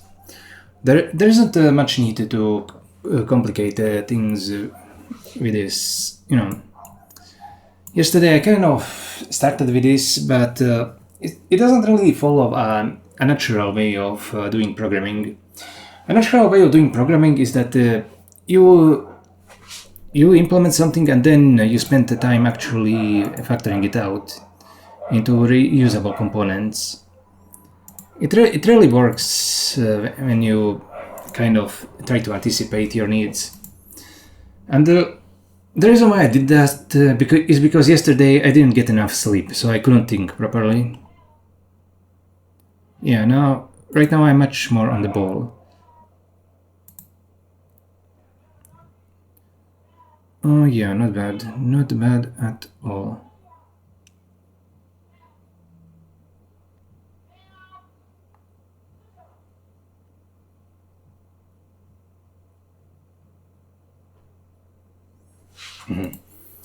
Okay, let's work on creating the in-game model.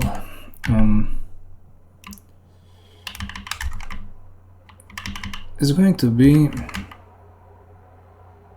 First, let's make the run function. But it's not going to be like this. Instead, you'll be impressed by the power of functional programming when I do this. Okay, this is the base, we don't need that. Now, where is the training?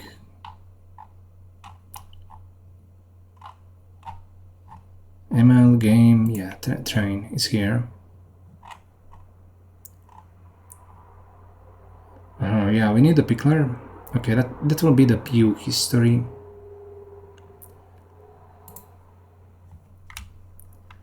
PU pickler.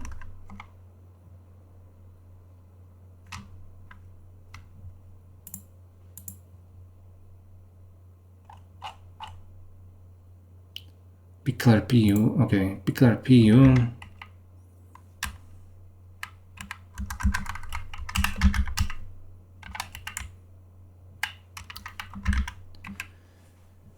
We need to pickle the inputs.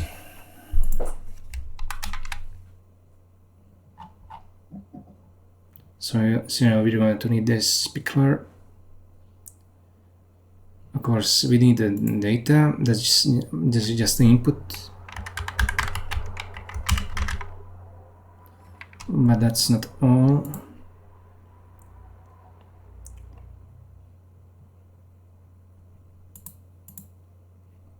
I mean, I think it's not all.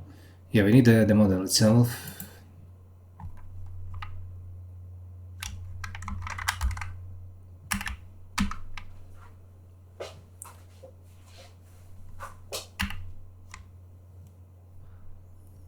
In fact, we might end up just, getting rid of this.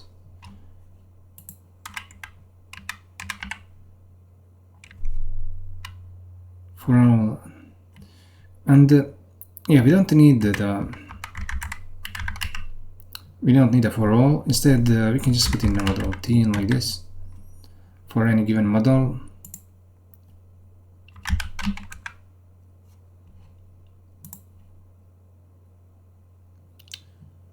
Oh yeah, now we can try repeating what we did earlier.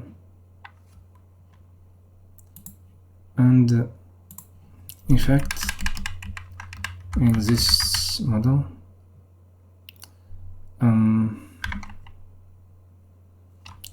so I have exist here and exists in the type signature as well.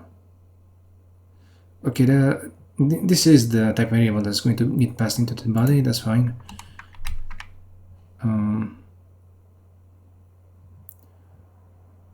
And the function's type signature.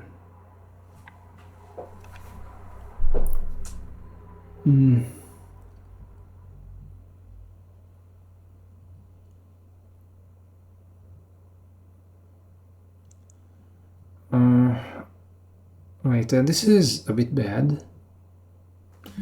Okay, I guess we cannot put it in a type signature like this. Instead,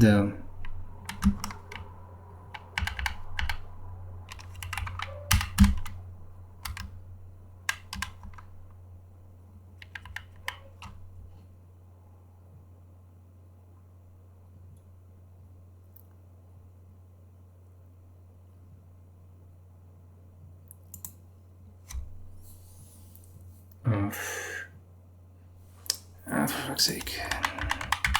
Okay, this is kind of a bit of a language error, but we'll deal with this later. Let's just destructure it here. Exist model equals model. Now what's the problem?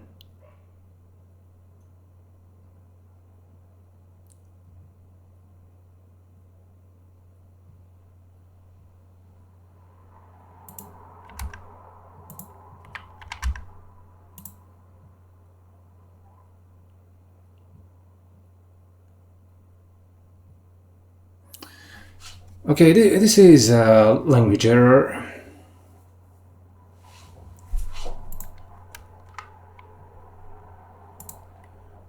We're going to have to stop and fix it, because I have no idea why it's trying to propagate this type variable outside the existential.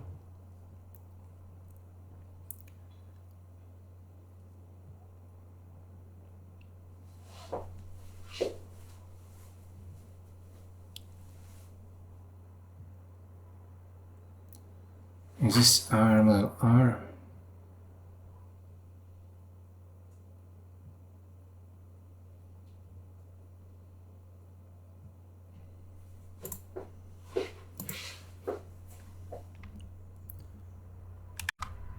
Oh yeah, the language development can take a while because of things like this.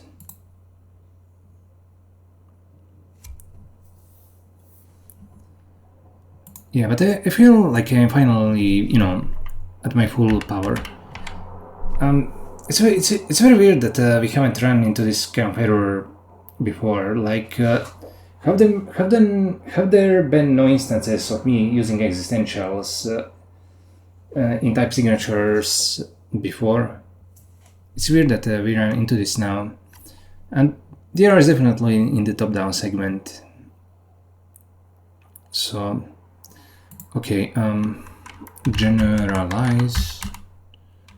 Let's see. And this is being called by all the statements. So,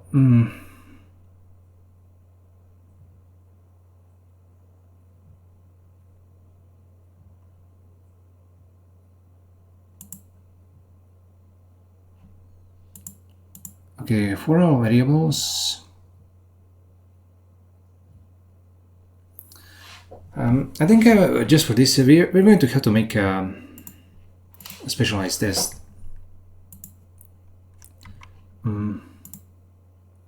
Where the hell do I put this? Let's put it here. Save.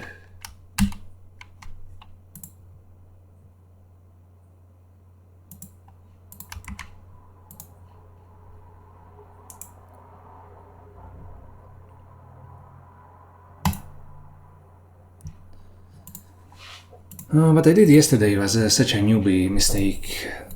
Yeah, I haven't been doing good job yesterday. It's very easy to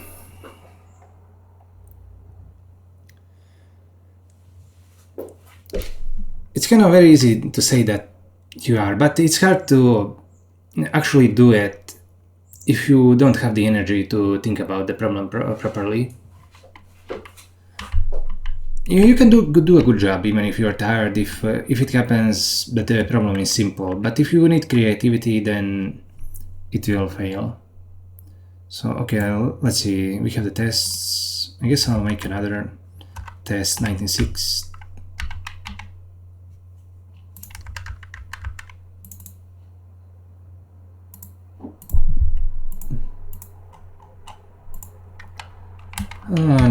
Nominal.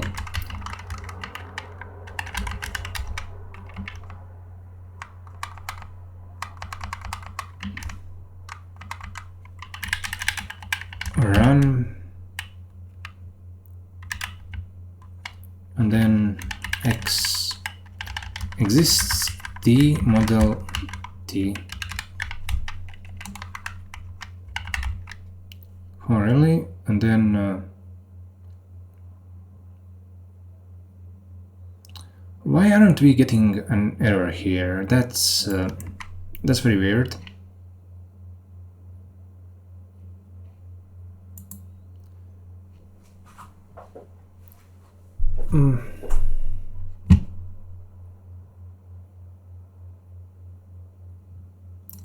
We should be getting a type error that this is not being used in the type signature. So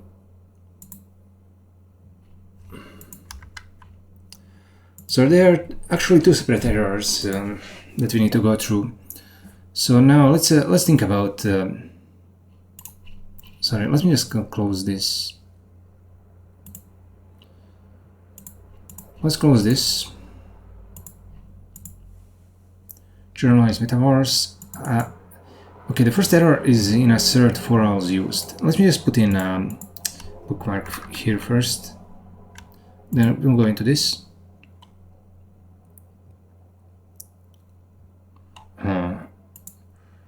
Assert for alls used. Outside for alls. Type var.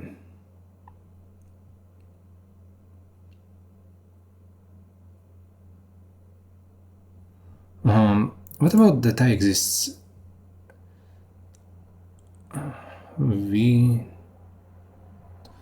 This can have multiple type variables.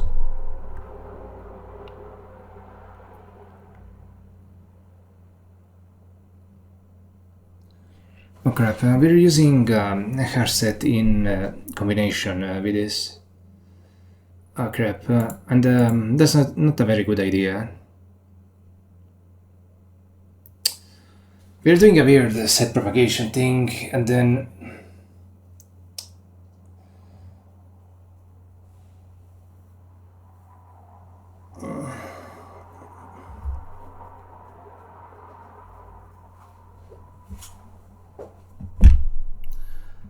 we might have to redesign this, and at the very least the logic for this is wrong. Let me pause here so I can think about it. I've changed my mind on this. It isn't necessarily the case that the error is here. It might be simply the case that the same for-all variable is getting put into the outermost scope and inside of here. And because of the way that the comparison, I mean the quality checking for type variables is the type variables works, that's the reason why it's detecting this as being used. But I mean, the same for a variable could be put like here and inside of here, and that's why this error, that's why this function is seemingly not operating properly. The real problem that we need to fix is that it's getting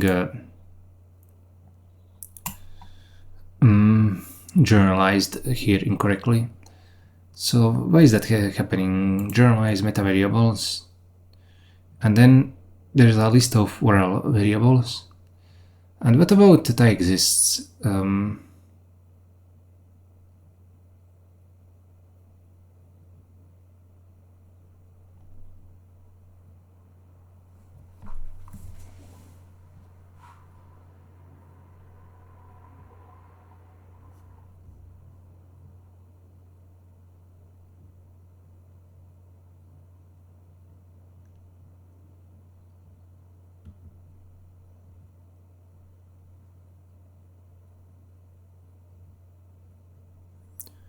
This is replacing the meta variables.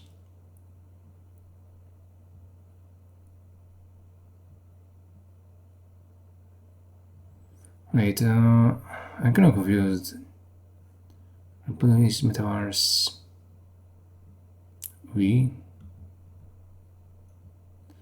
Oh, I see. That ends up adding it to the list of generalized meta variables. What about die exists? Oh crap! It just dives into it.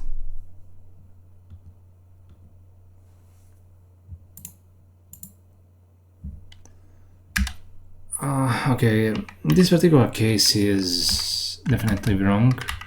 Fail with fix.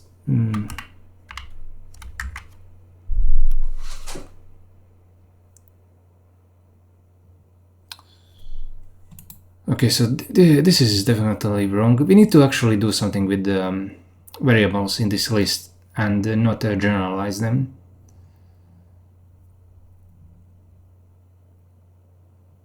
Like, what about something like a tie for all? And then we still just end up diving straight in. This is ridiculous.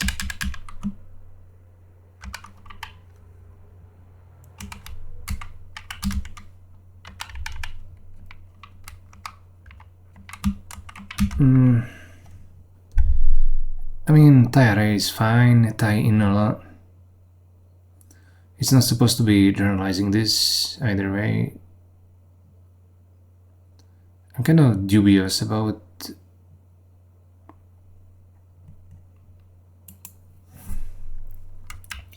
Okay, let's make this in particular an error.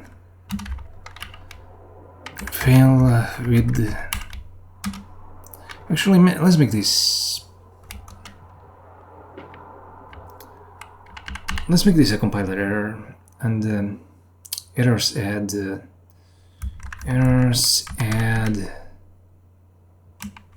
are tie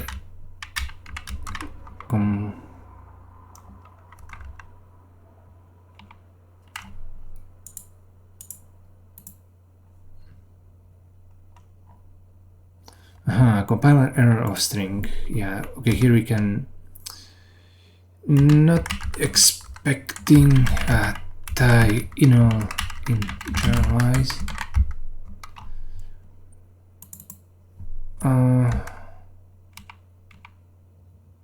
That just puts it as it is. Compiler error.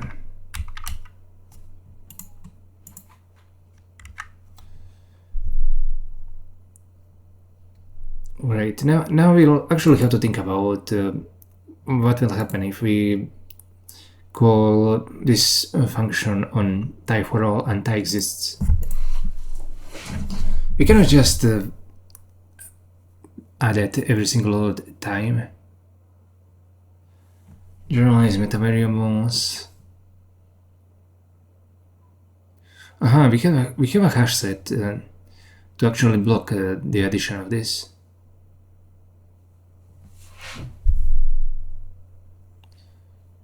And we are using the hash set in combination with the resizable array for the simple sake of keeping track of the order. When you have you can in fact just implement an ordered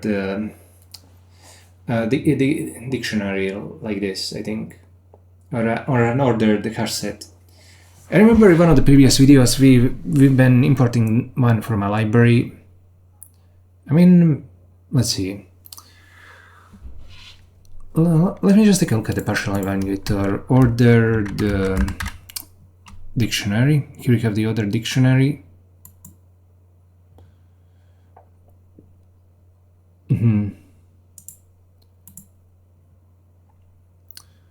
Do we also have an ordered hash set from the same package?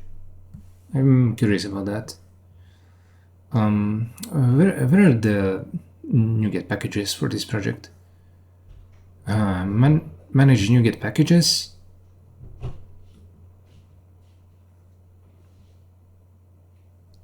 Wait, we need to take a look at the installed ones.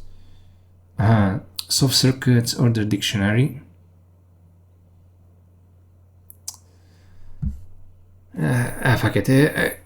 Let's just leave it as it is currently implemented. I don't want to implement an ordered hash set, and I don't want to import another package just for this.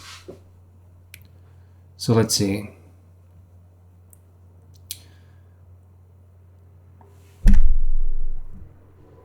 Now, as you can see, this adds the for all variables right away into this. But what we should do,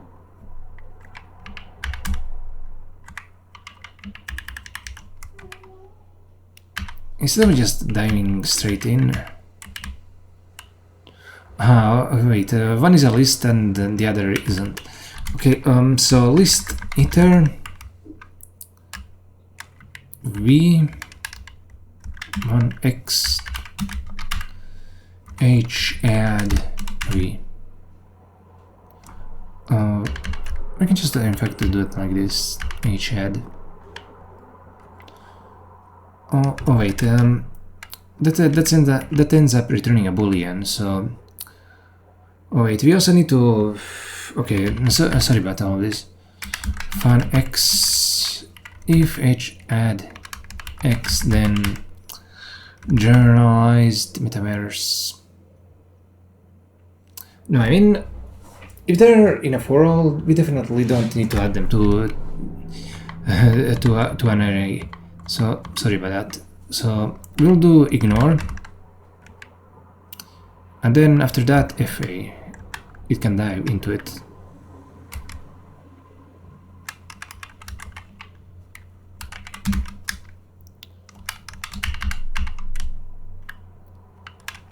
H add v.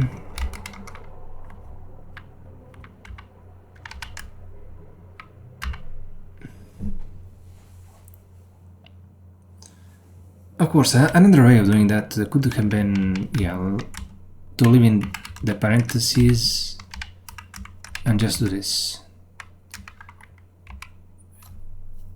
Yeah, no, this is pretty nice. I like this. I think that has a good chance of fixing the error, though I'm not really sure whether this should raise an error. I think it shouldn't.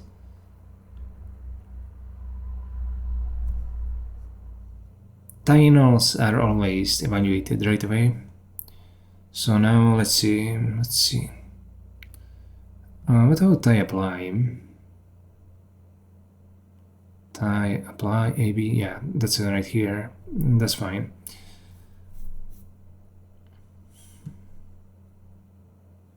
Okay, let's try publishing this.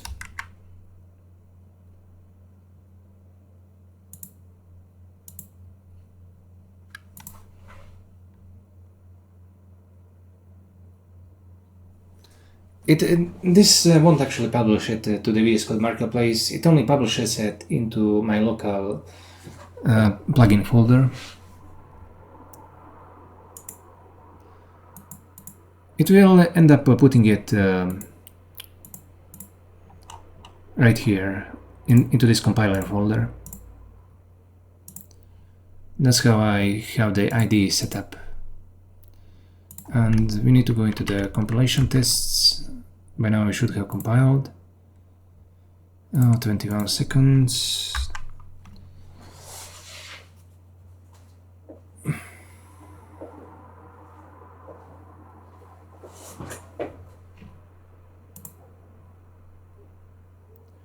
Oh, great. I think, yeah, as you can see, it's no longer generalizing that spurious for all variable.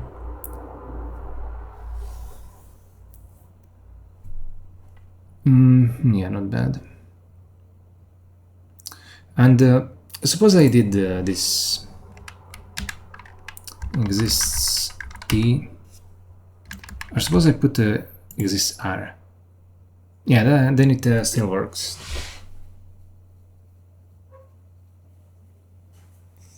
And that's perfectly fine.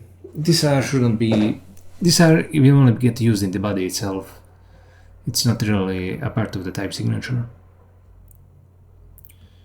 Oh yeah, not bad.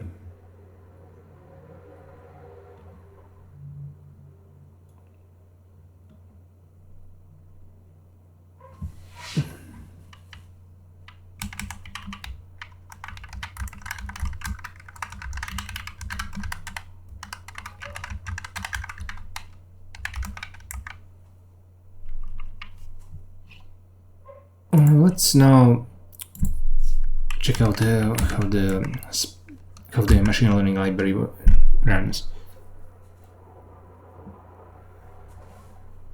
If we go into the okay, not here, but into the game model.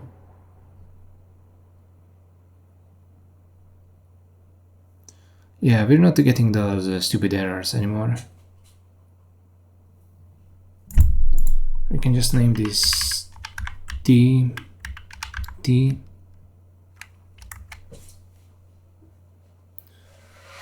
And this is exists. Can I actually do it like this, maybe? Model T, yeah. Okay, great.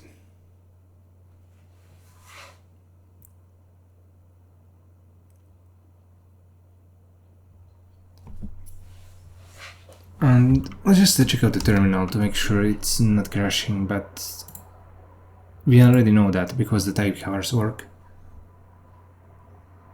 Yeah, okay, this is ready for release. I have no complaints about this.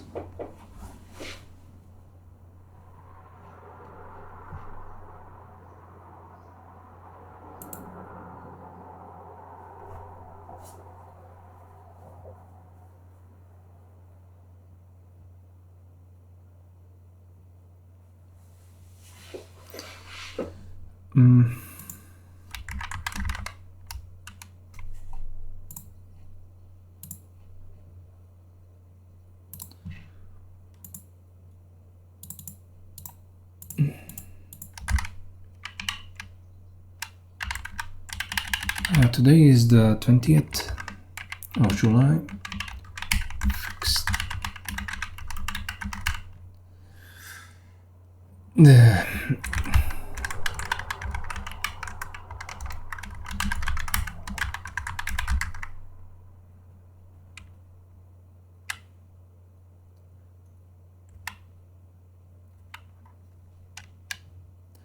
I mean, no. Fix the bug.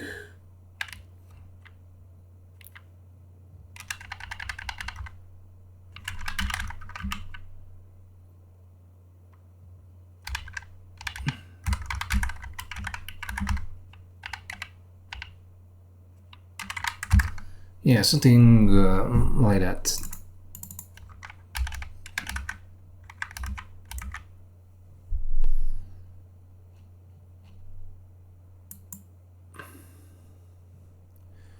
Okay, first of all, let's publish this.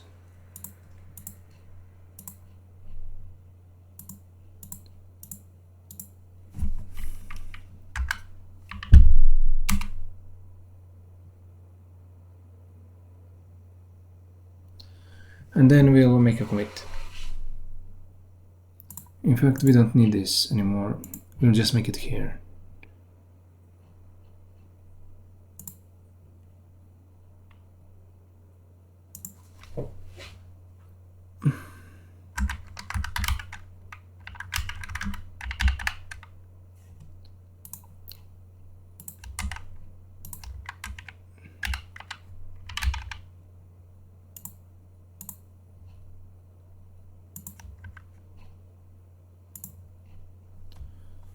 Now, all we have to do is wait a few minutes and the new version will be released.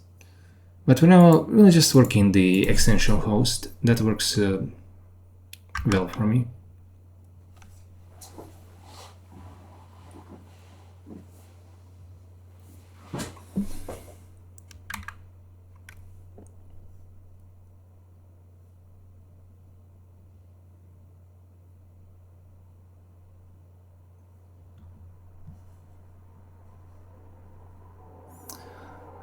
I think what, excuse me.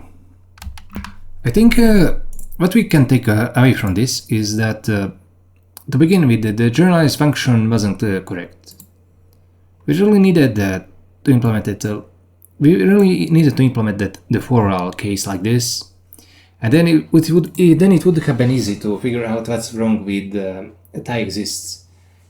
I mean, it would have been very easy to do tie exists the right way the first time around, but because we did the tie for all case the wrong way, we also did the existential case the wrong way as well. And this tie for all is pretty much never supposed to actually occur, which is why it was placed like in here. No, wait, I mean in yeah, it was here previously.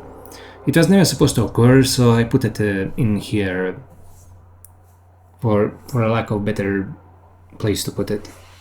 But there was a better way to do it, and I didn't do it, unfortunately.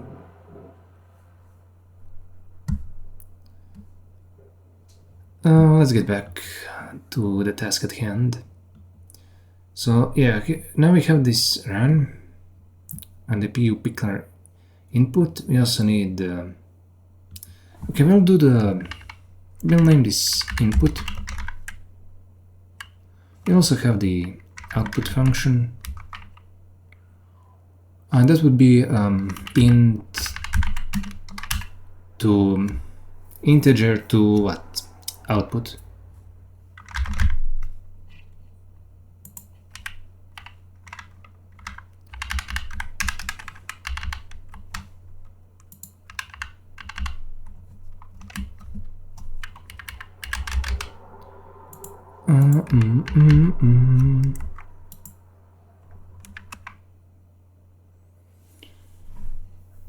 So we have this, we have the model T, great. Now, what we need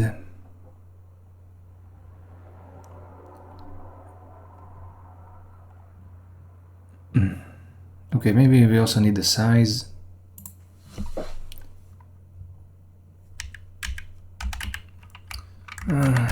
Size. You can probably guess what I'm aiming for here. We have all of this, and now let's see. Can we take pretty much everything here and put it in?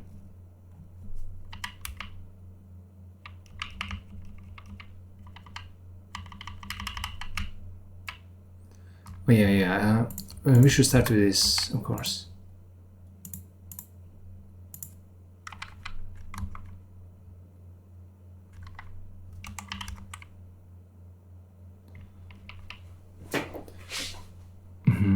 Okay, and now okay, we need the open core CUDA.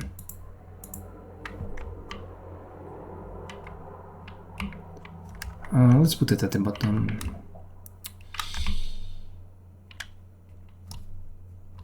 Let's get rid of the terminal. We don't need that. Set the input tensor to 0.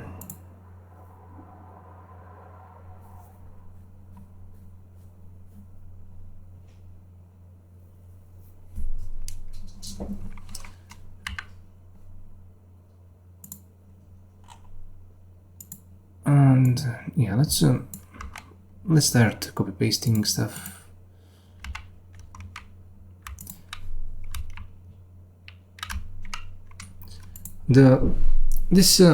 What we've done here with these asserts is very significant. It does simplify this code quite a bit, and it's only because of that that we'll be able to actually output, get the outputs directly. Okay, sync threads, loop projective, threads in block, size, mini batch. And that would be threads. I mean, yeah, we don't need the projective loop, not here. You know, Image ID is just the thread index. Tensor input, that's just this.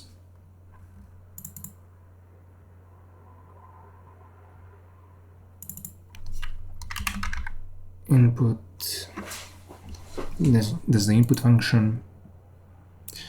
Runs the model on the inputs, loop linear. Yeah, I like this.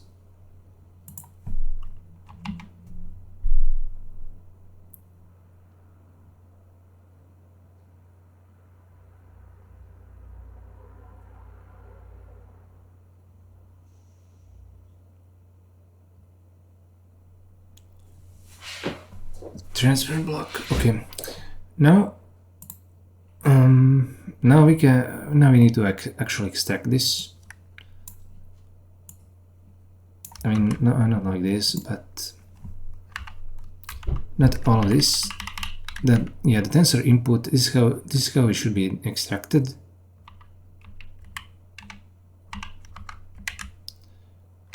We'll first apply the block index. Then we apply the thread index.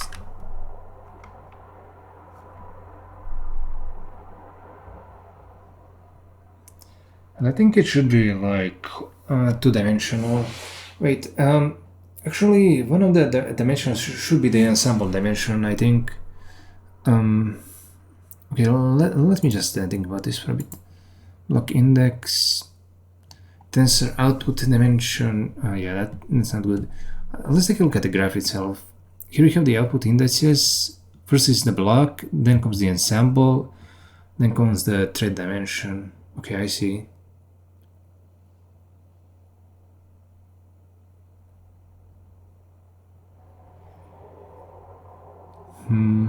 What exactly do we do with the ensemble? I guess we can kind of rotate the two, but I'd rather the ensemble dimension come first. Yeah, the ensemble dimension should in fact I mean, not first, but last. Block, thread, and then the linear dimension.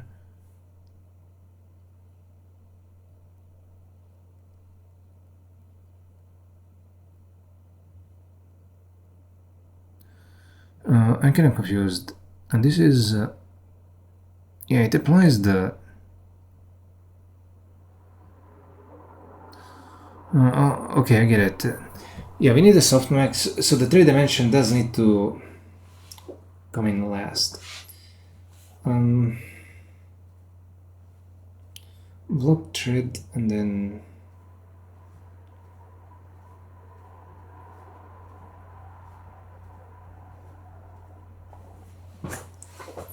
okay, this is something to think about. It has to be the ensemble.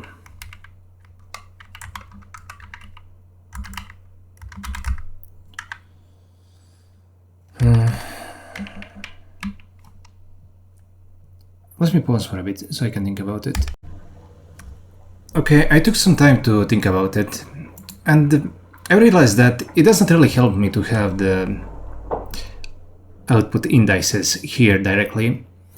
Instead, it would be better if I just got the softmaxes, and then what I could do in this rand function is randomly pick an ensemble. So this ID would be random. And then it would be possible to get an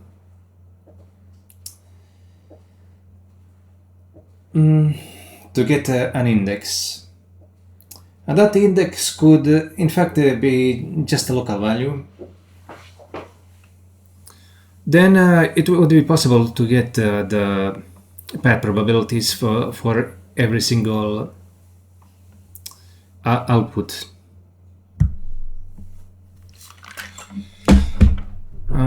Let me think. Is that the approach that I want to take here? Here we have the softmax and the discrete sample. Shouldn't there be a pair somewhere? I mean, that's probably in the layers, not here. Output indices. Okay, let me take a look at the layers module again.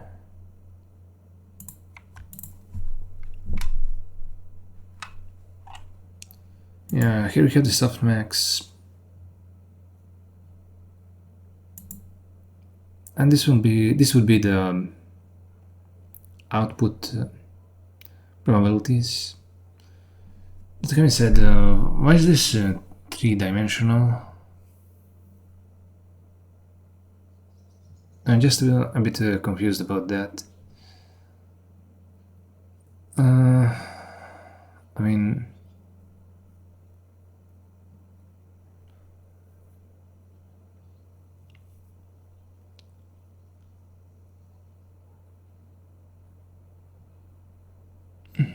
softmax.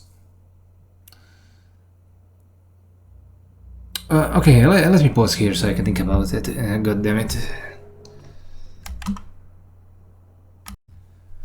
Okay, I have a grip on this. As you can see, the input has a block dimension which gets applied immediately, and that leaves this 16 by 8. It gets turned into 16 by 16 after the matrix multiply, and it's 16 by 16 everywhere else. So this input layer has in the ensemble dimension applied right away. So the output node does match. Okay, that's easy enough to understand. But okay, this dimension, I mean, this inner dimension should be in the actual game model should be like it should equal the number of threads in a block, and this 8 that's just the inner dimension. It should be derived based on the size of the serializer, the pickler. So that's so far so good. And okay, we have the softmax. So we only really need this part, and the discrete sampling that will be done inside the run function. Let's assume that. So this, let me think. The output probabilities.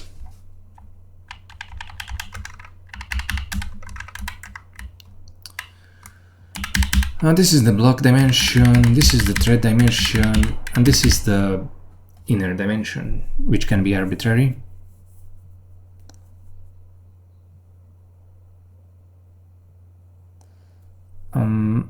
Wait, why do the output probabilities need an ensemble? Oh yeah, they do need an ensemble. So so we need block, ensemble, then thread, and then the inner dimension. So should this in fact be 4-dimensional?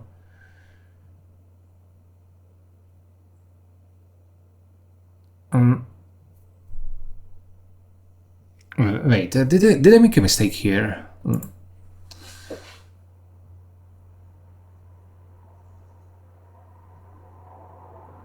Okay, so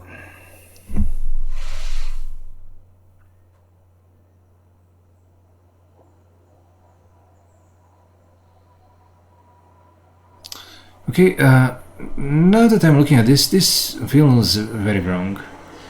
I mean, applying the block dimension is one thing, but I mean, applying the ensemble dimension is one thing, but where is the block going? I mean, it's applied here in the inputs, but won't that end up sharing it? Won't that end up having the same block? Won't that end up having every block going to the same output? In other words, that would result in a data arrays. Like, I think the output should be bigger. And the matrix multiplication.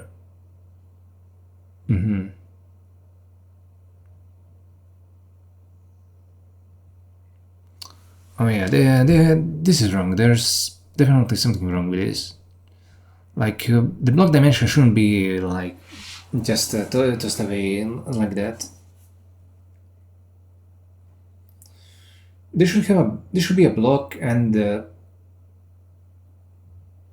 then should it really have a thread? I mean,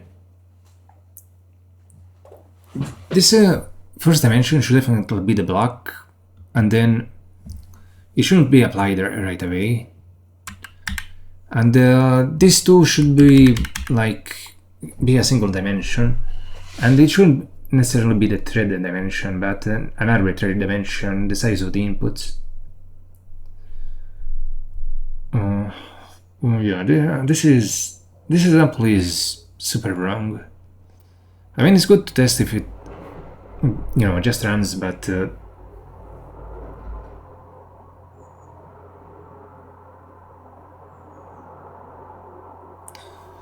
yeah, this is fucking ridiculous.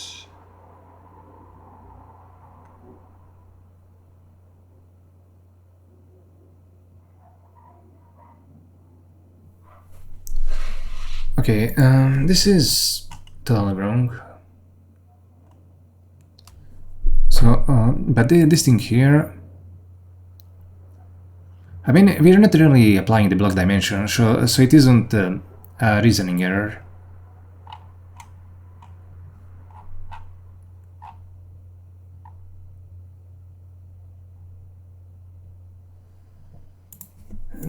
This guy's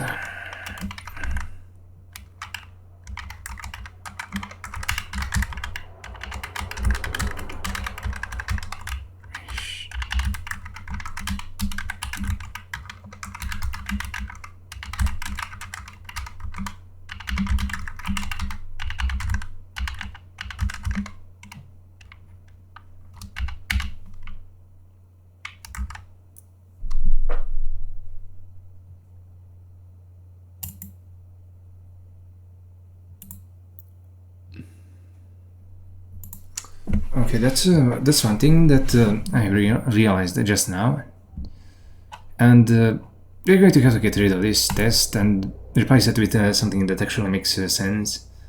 I guess the only thing we are really testing here is whether it applies to getting passed into the graph run, but that doesn't matter. We don't really need to test that.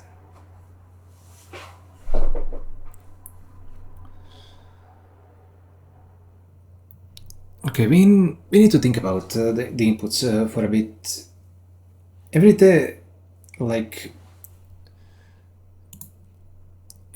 we think about this data, every block and every thread in a block will have a single element of this. So you can kind of imagine this as being a two-dimensional tensor. And the first, the input tensor, which we have here,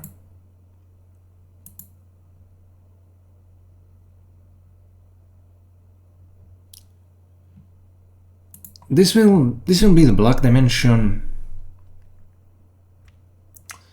and if I think about it here, I'm not sure why we are applying the thread index.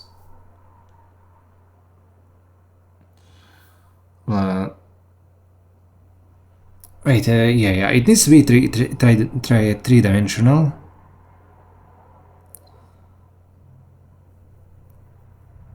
Okay, it makes sense for it to be three-dimensional, but in that case, because we're passing it directly through the matrix multiply, and that's a blockwise operation, not a threadwise.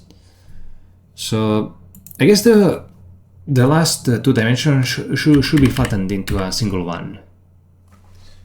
We should be using flatten second for this, instead of... yeah, okay, I think I understand this bit now. But wait,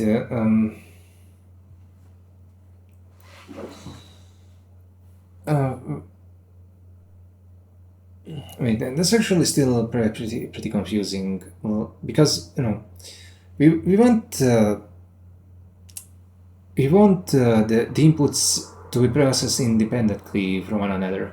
So rather than flattening the second dimensions like this, instead maybe we should be flattening them like so. And that will leave the last dimension to be the actual inputs that are being pickled.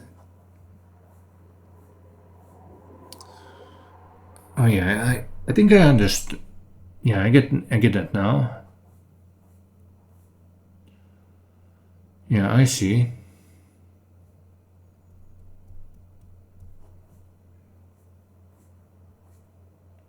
Yeah, it should be something like this.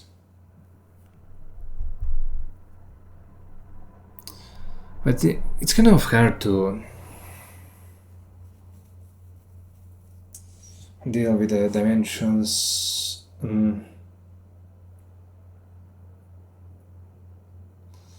So, are we going to extend the graph here? I'm not really sure.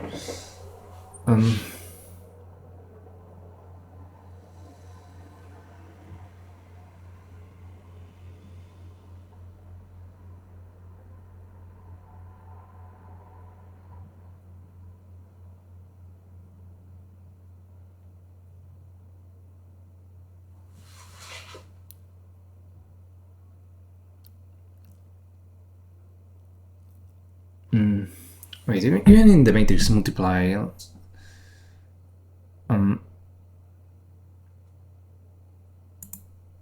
like I changed the outermost loop from a projective one into like a linear loop, I think. Yeah, the linear loop.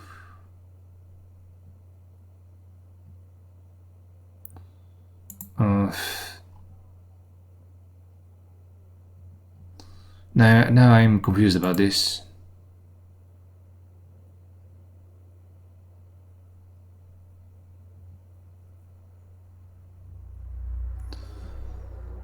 Okay, and the MK.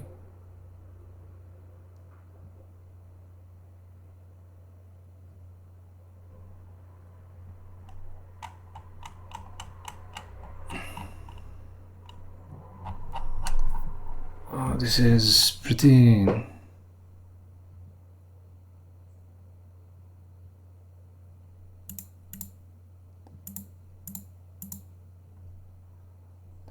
Okay, I need to pause again to think about this because I have no idea what I was even thinking about doing here.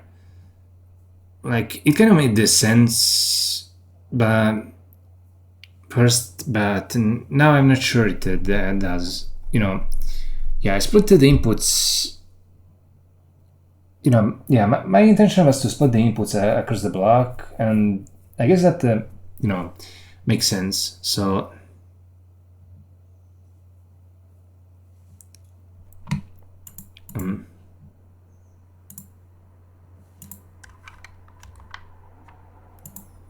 I guess it makes sense if you think about it that way.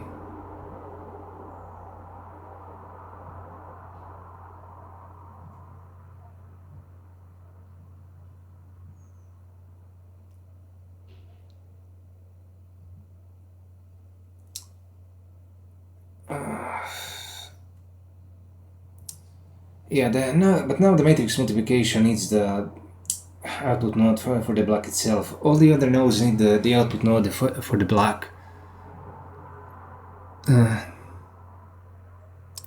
Oh fuck, this is ridiculous.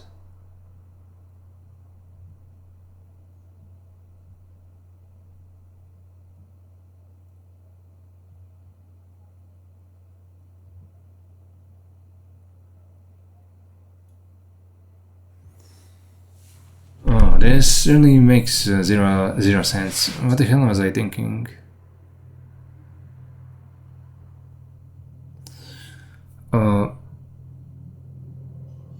Okay. Maybe it made sense in the previous library, I'm not sure. But over here it sure as hell doesn't.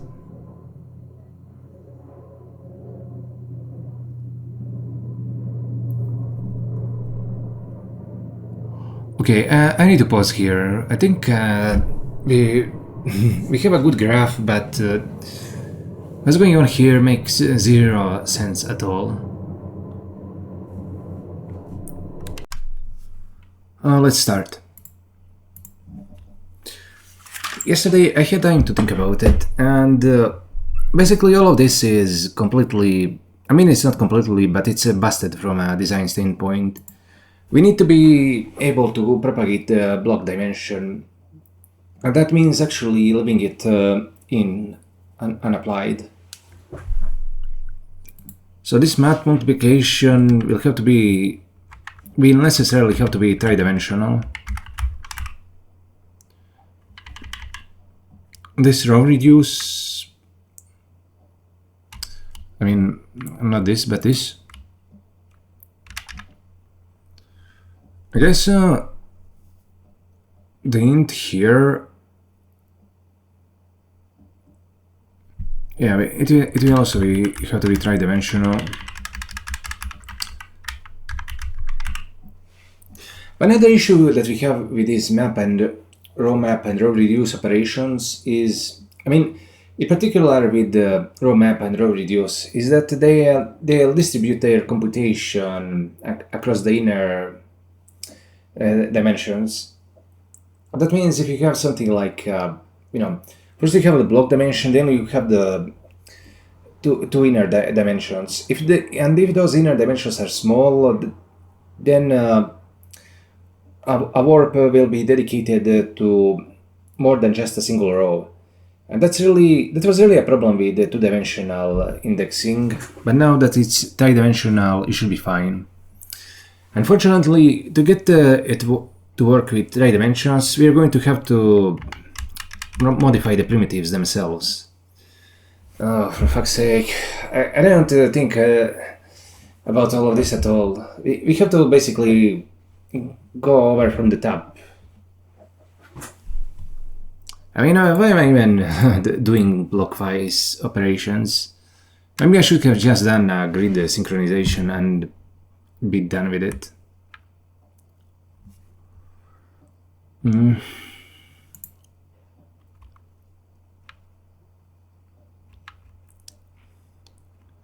Map.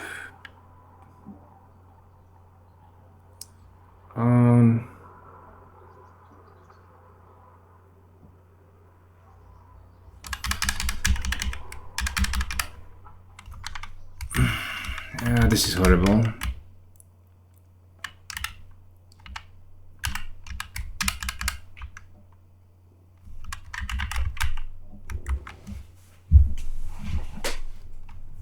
I mean, it really fucking is. Okay, let me just think about what I want to do. You know, maybe we'll just drop the block-wise synchronization and go with the grid-wise one, because it's kind of complicated to have to deal with all of this. I'm not really that sure how much performance improvement just doing block synchronization compared to grid synchronization will result in. Okay, where is the row reduce? We have a bunch of local scans. Okay, here is the row map. And the front tensor is dim int.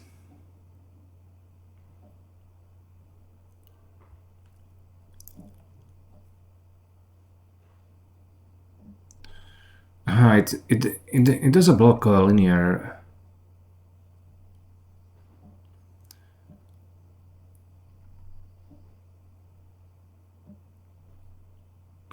First it does a factorization. Threads per block. Then it splits them according to the number of threads per block.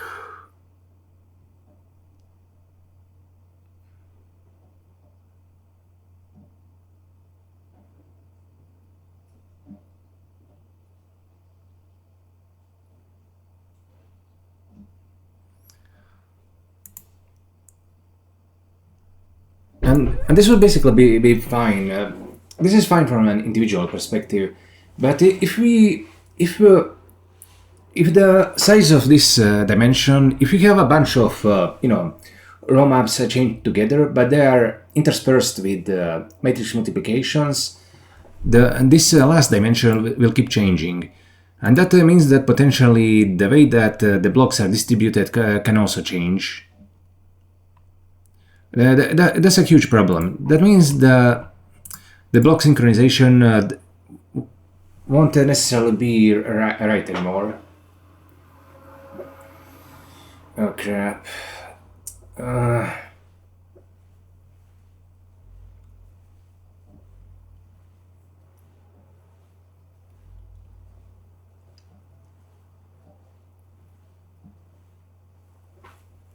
Yeah, it's messed up. I should have designed this entire module with that in mind. Instead, I just put in loop linear here. I mean, fuck. Just a second. Okay, this is really awful. We're going to have to start from this one and redesign this so it has great synchronization. First of all, I'm reading the description for this and I see that it says here the product of the first part is intended to be projected using indices lesser than the integer length. And having the indices be lesser than the integer length already feels wrong to me.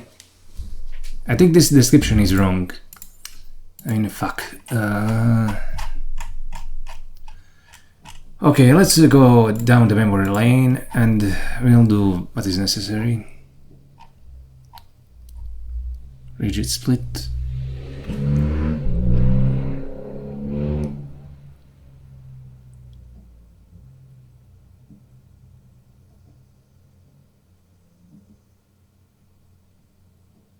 XY.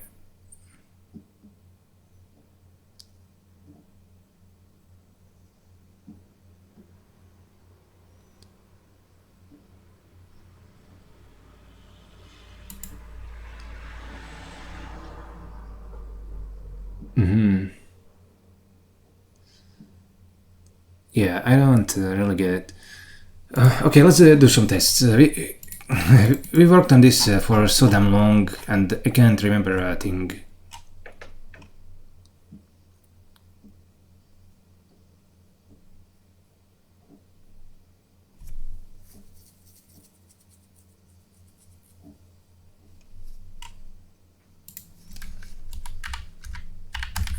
Main equals print static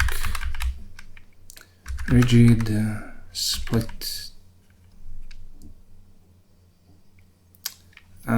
Okay, let's make it a 16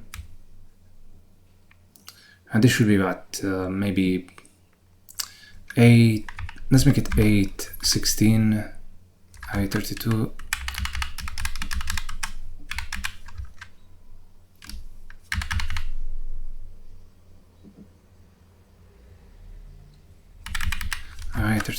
I32.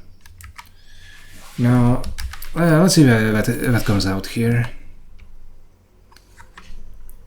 I cannot assume. Basically, we worked on this for so long, but it has faded from my memory, and I need to go over it from the top. So this results in 1:16:8:1.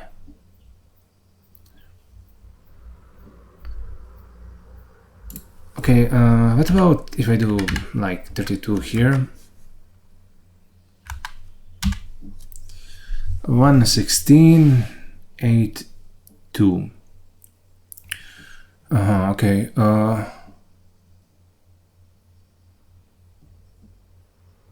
I understand. Index is lesser than the integer length.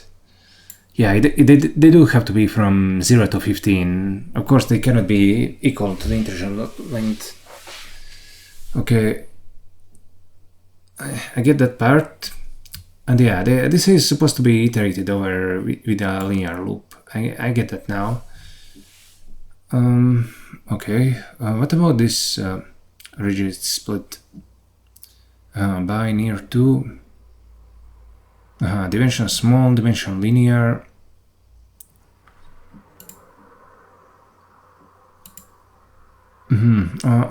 Okay, this does make sense. What about for fuck's sake? Okay,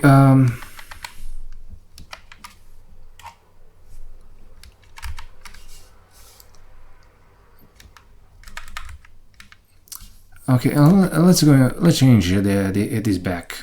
It's going to be two-dimensional, and we're going to do grid synchronization. I mean, the saying goes that premature optimization is the root of all evil, and we are really paying for it here. Okay, train. Okay, now we don't have a problem here. We have a problem. Where exactly? Why do we have a problem here? I mean, didn't we fix this? I guess we didn't. Yeah, we didn't fix the matrix multiplication. This is.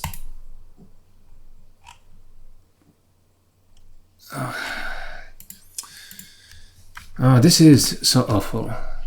It's absolutely the worst feeling ever when you try to do something and realize that pretty much the entire library is wrong in some way. Okay, what's the map? Graph tensor dim.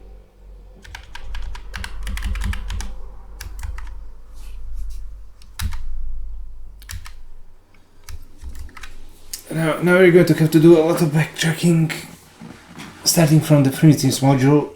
We're even going to have to change the matrix multiply so it uses the original projective loop at the outermost level. And for the synchronization at the end, we're going to have to put in the... I mean, we're going to have to pass the agreed cooperative groups object. Oh man, this is horrible. Now we need to actually test this.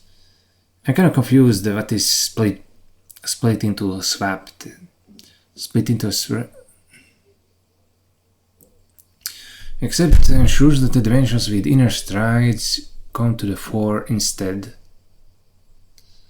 Okay, so what's the dimension with the inner stride? I think that's, well, I think it's swapping the dimensions, of course. It takes this and it takes the result of this.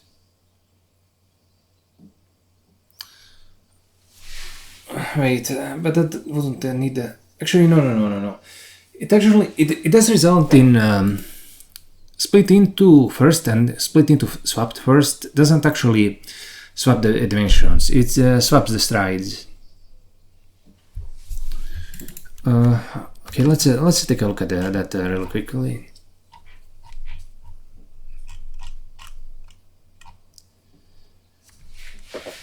Tensor main.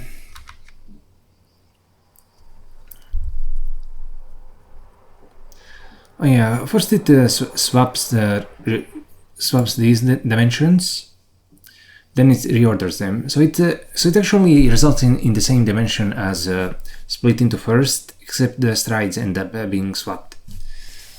Yeah, okay, I get to that much. So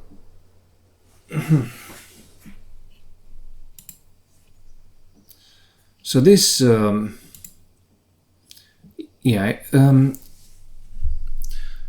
the product of the first part is intended to be projected into using the indices other than integer length. So the first part of this split dimension is needs to be indexed using thread index, and yeah, this is in fact happening here. Okay, that makes sense. And this part needs to be iterated in a linear fashion. Okay, I think I get that much.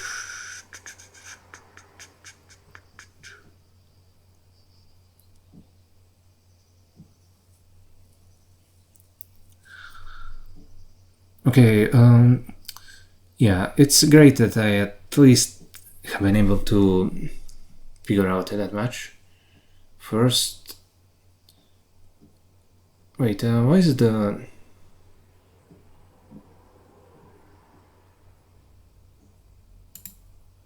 apply index lock? Oh yeah, this is basically only the factorized size, and this is the linear dimension, and we loop over it. Okay. Yeah, I get how this works.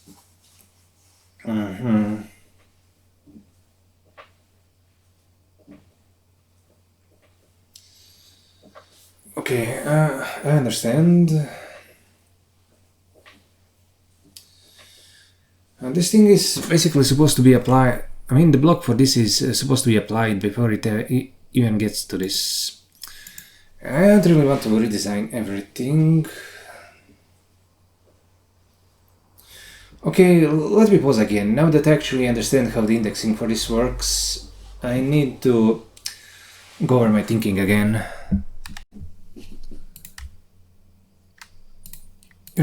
Let's bring back the changes that we've done here. Map tensor int dim, tensor int dim, tensor int dim. Oh, whoops.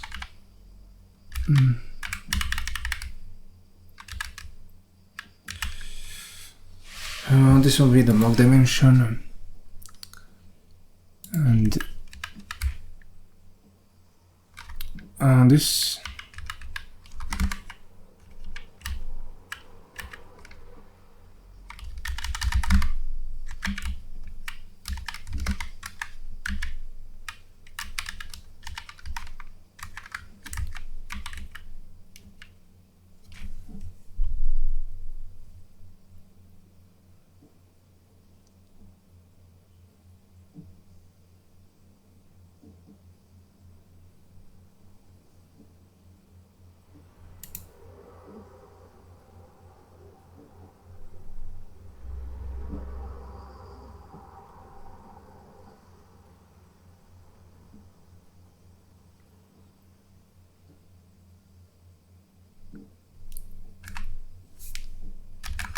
Oh no, wait, this should be...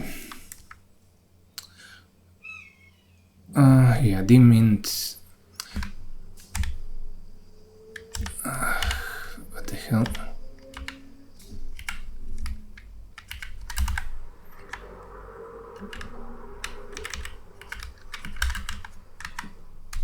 Reduce...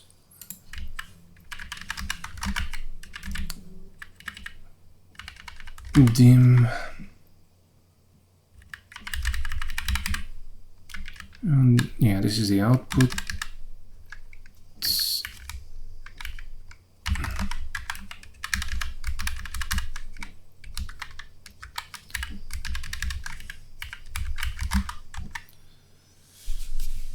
Okay, this isn't so bad.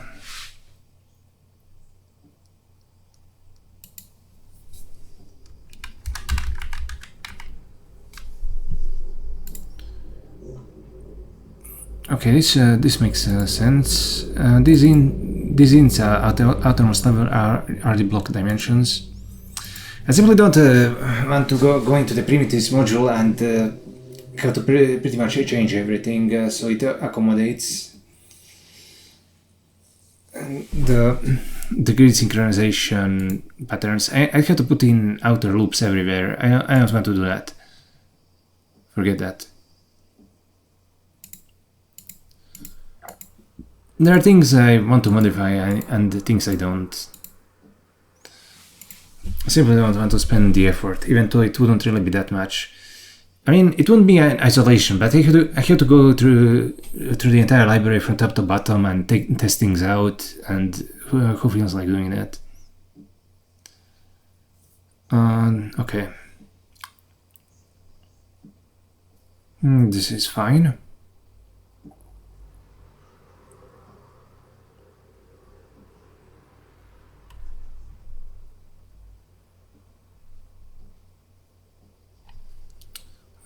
No, what's the problem here?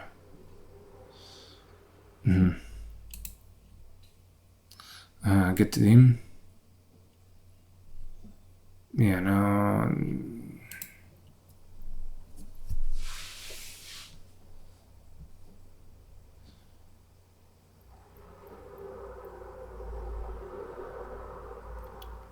Is this a problem? Oh, wait, maybe did I get the output and the input dimensions wrong? Graph tensor int dmt. I mean, it's not wrong.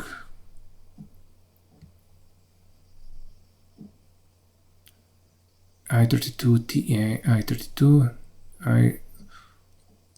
I32 TA. But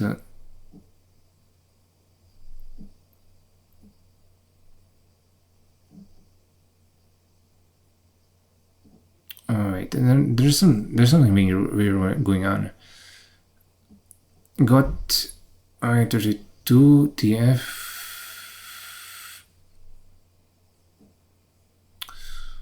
Oh, it's taking the first, but instead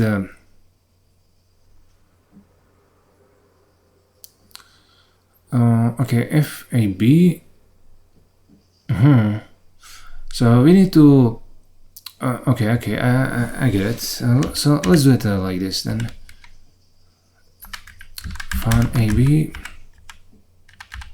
I mean ABC. AB.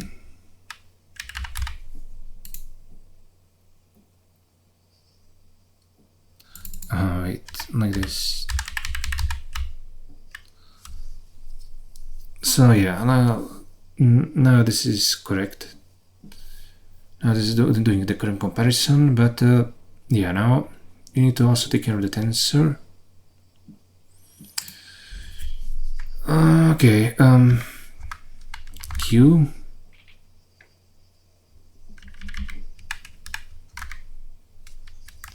Yeah, great. Now we are propagating the dimensions properly for the matrix multiplication.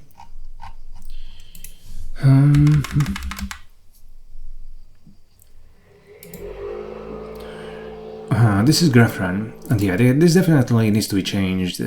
We're going to maybe have to do some kind of projective loop for the first dimension.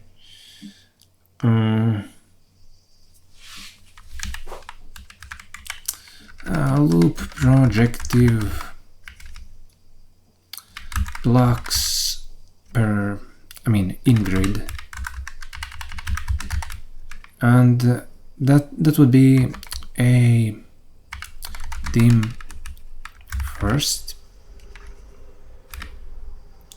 and fun block.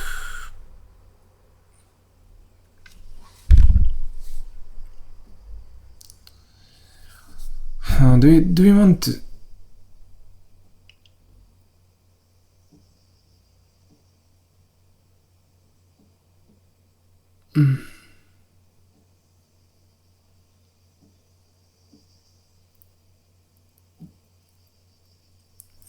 yeah, I think we only want to have a set number of blocks.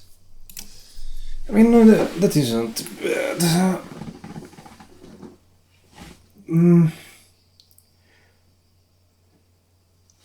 Okay, in that case, maybe we should do an assert.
Row reduce node needs to.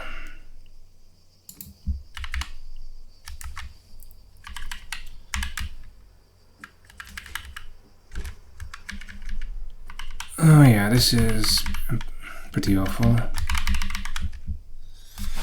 There's nothing worse than waking up and realizing that part of the library is broken fundamentally. But I was simply way too focused on other things while doing this.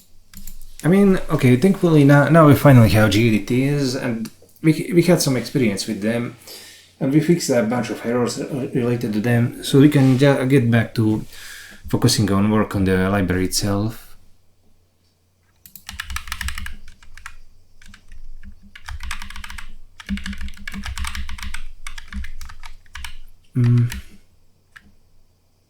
First a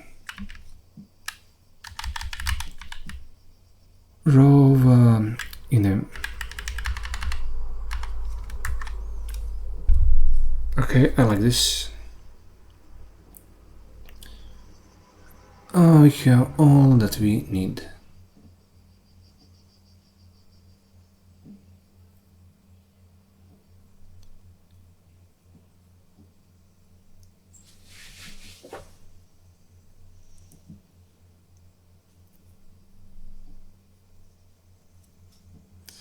And you know, it doesn't really matter if we are not iterating over blocks. We can just reshape the dimensions so that the individual threads inside the block do more work. That's the best way to go about it.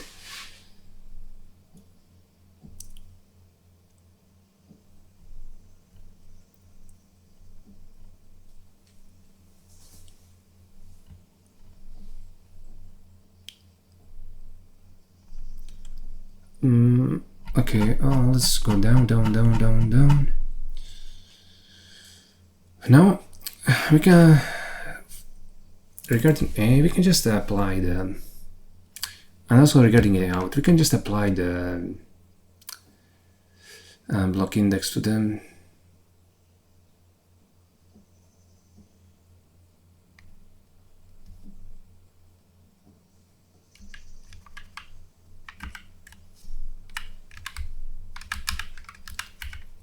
Apply block index. Really?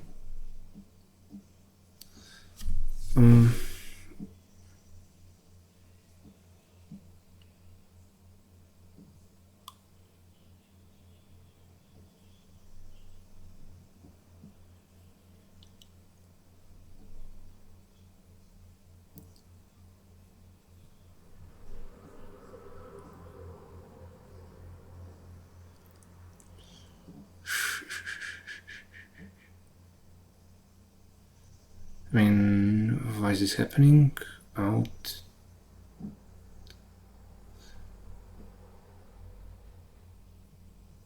And in fact, for this we need to apply the block index here first, in fact. Okay.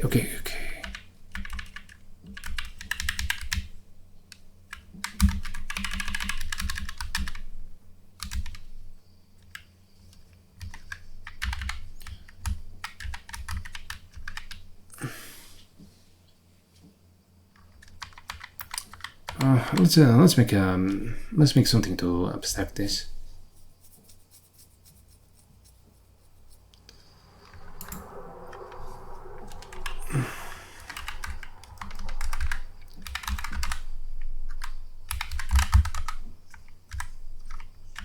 Apply block index.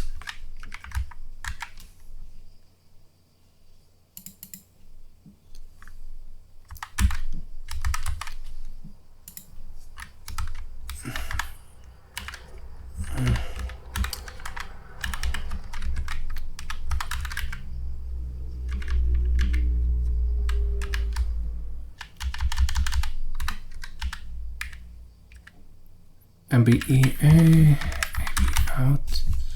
Okay, so what's the problem with this?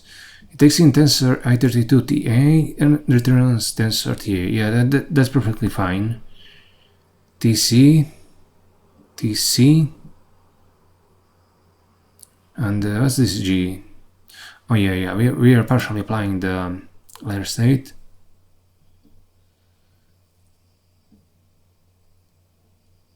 Wait, what? Does the row map really require an I32? Okay, let me just go back into the primitives so I can take a look at the row map again. But you know, here we have the dim.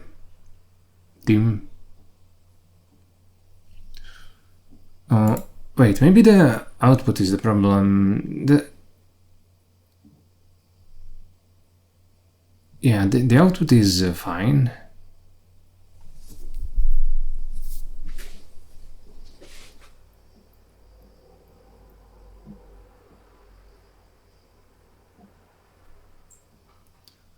Tensor I32.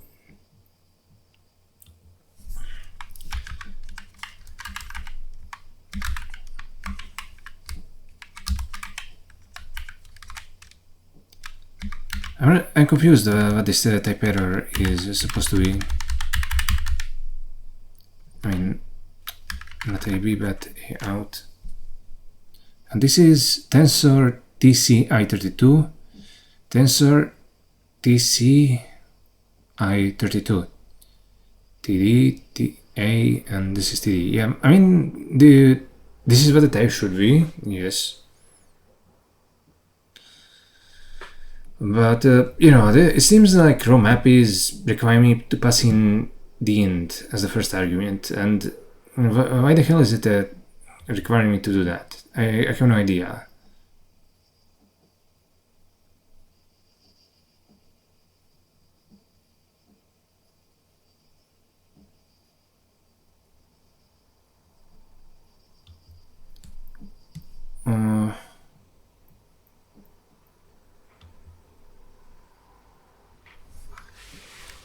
I mean, is this some kind of language error again?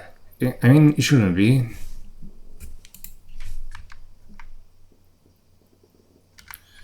Okay, I mean, this is the only place where row map is used.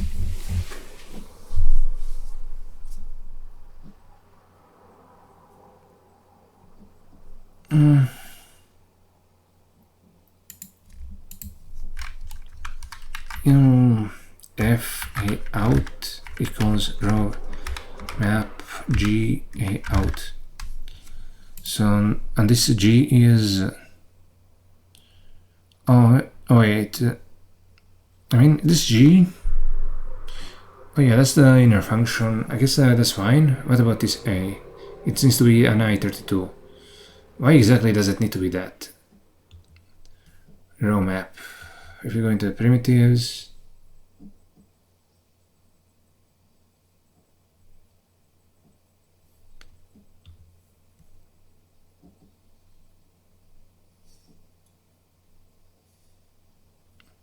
Okay, I need to pause here so I can figure out what this error is. I have no idea why it's inferring one of the arguments as an integer. It's very confusing. Okay, I figured it out. It's because this argument should be a type variable, not an integer.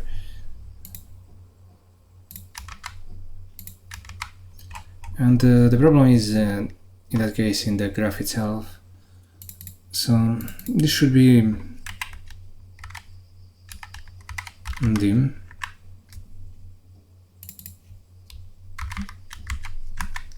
Yeah, that's how it should be.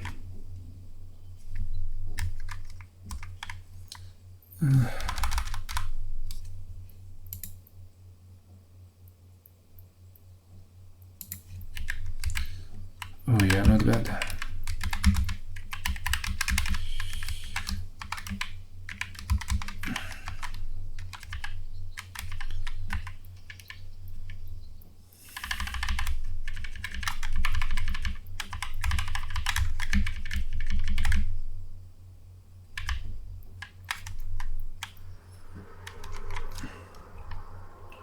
Map, row map. API.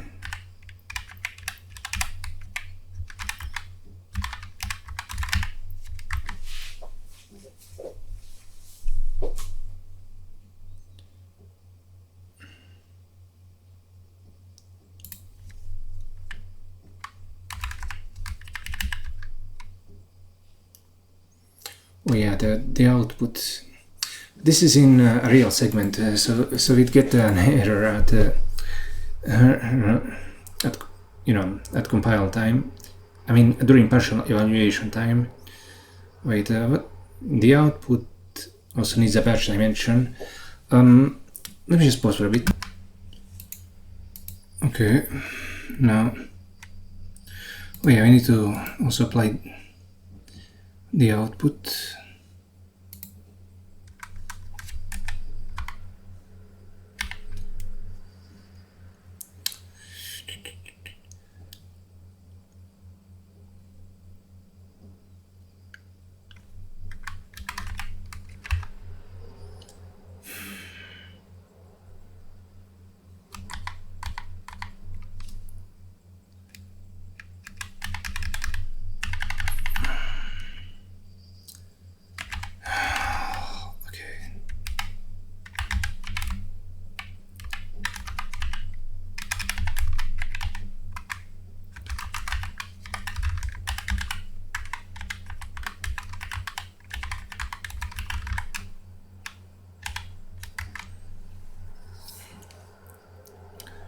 Okay, let me just do a quick check whether the output sizes are correct. I mean, whether the output dimensions are correct. Yeah, they are. We have 3 integers here. Not bad.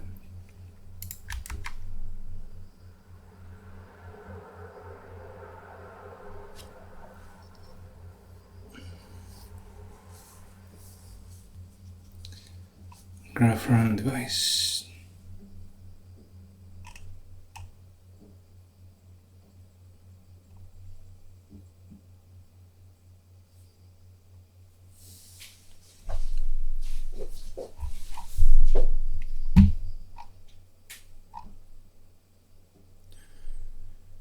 Row map.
Okay, so this is supposed to be, I think, like this.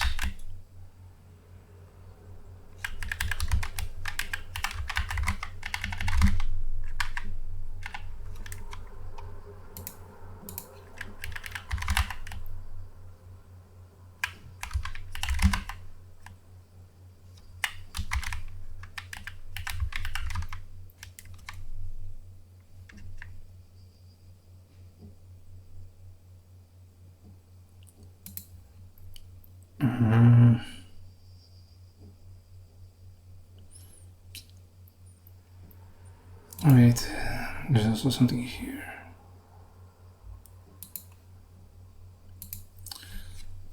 Why is there an error? Like, this is supposed to be... I mean, it's supposed to be dim, no, not I32.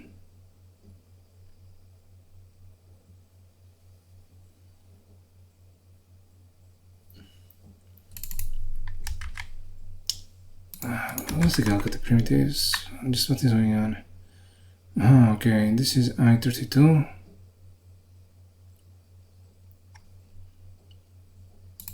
I mean, does it necessarily have to be like that? Why am I even passing this in?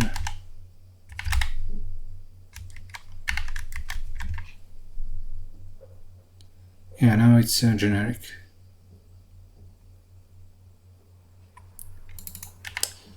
Let's get rid of the type annotations. Okay, great. Now these don't have type errors on them anymore. What about the discrete sample?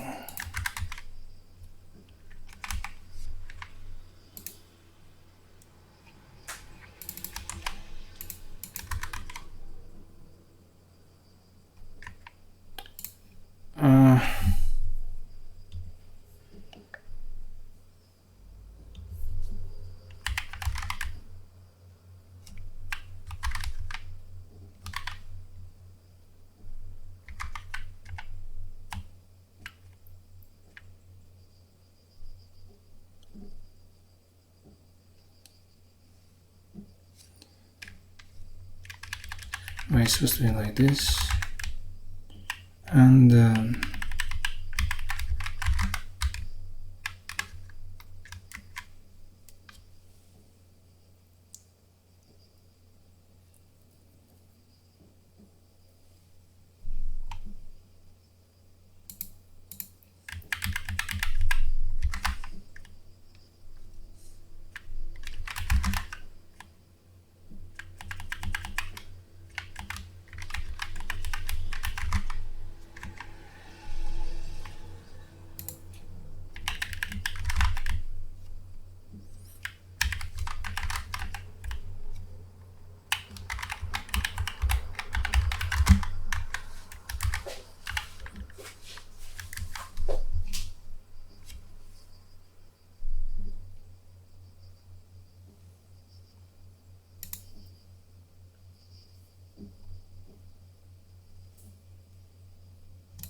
okay, so we have the matrix multiply here now. Of course, now it's expecting 3 dimensions. So let's think about that a little. I mean, okay, the weight layer, oh yeah, that's perfectly fine. So the weight layer is supposed to have only 2. But the input, that one is supposed to have extra dimensions. And in fact, they will all be checked so that they have, so that the block dimension is equal to the actual number of threads per, blocks per grid.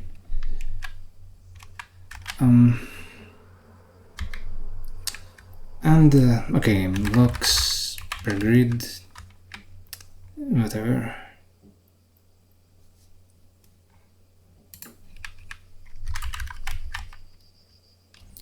Then H. Let's just go into CUDA core base. Core CUDA base. We can check out blocks per grid is set to 1. Yeah, good.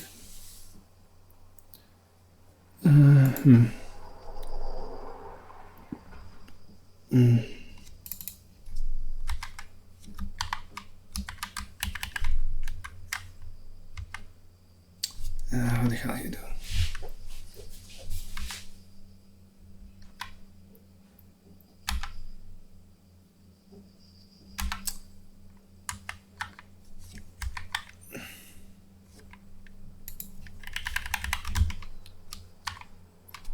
This is so annoying. Accidentally pressed the wrong key and then it scrolled down. Now I have to fix it again. Okay,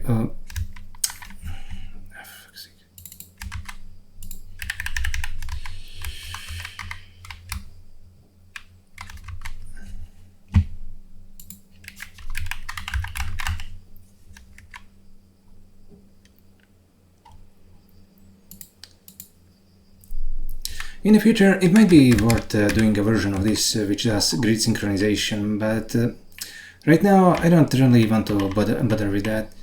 It's one thing if that was intended and according to plan, but it wasn't. And I don't want to do large redesigns on a whim. I want to at least spend some time thinking about it and then deciding, that for example I want to do grid synchronization instead of blockwise synchronization. I mean, instead of lock synchronization.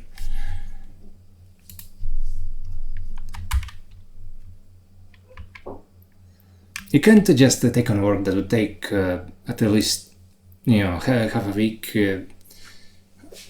on a 5-second notice.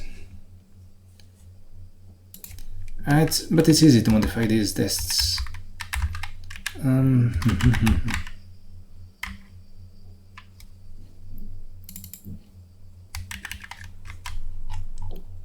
Test 5. Looks per grid.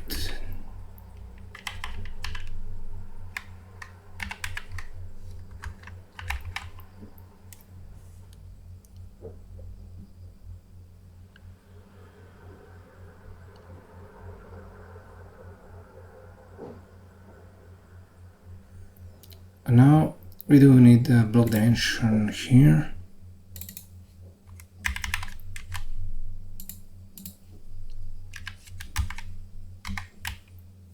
And this should be apply block and then apply ensemble. Why isn't that working?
Okay, maybe.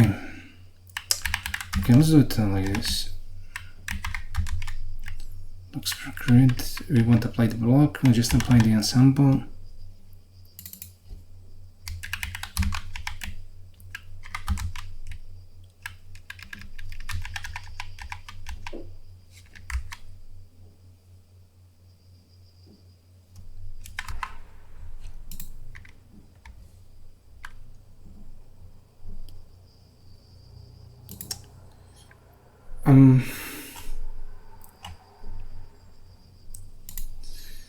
Okay, I mean, this fucking test is completely useless. It's wrong, and the only thing we're testing is whether apply block works, but we don't need that to begin with. I mean, we don't need that anymore at all. But I have no idea what the purpose of it is supposed to be. I mean, we don't even need to pass in the apply block into the graph run.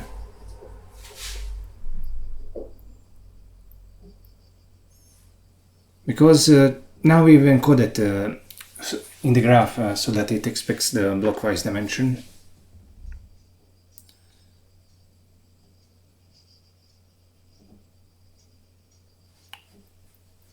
And in fact, okay, the one thing that I would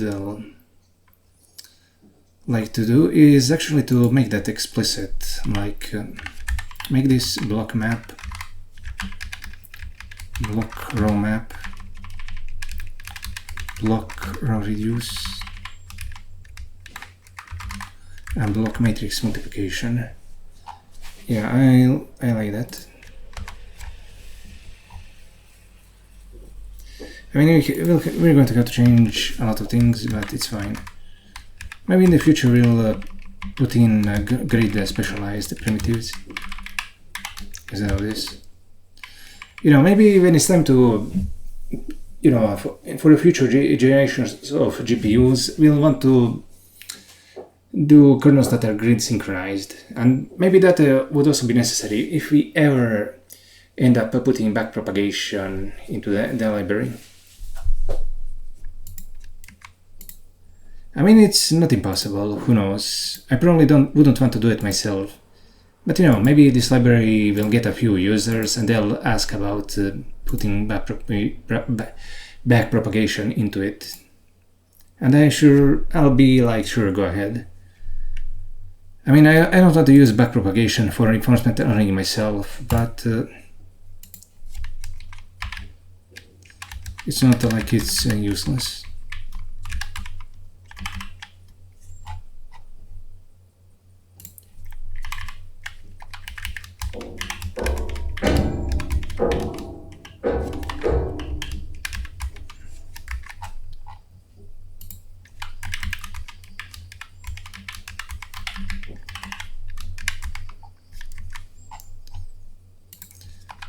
This has been a pretty tedious video so far.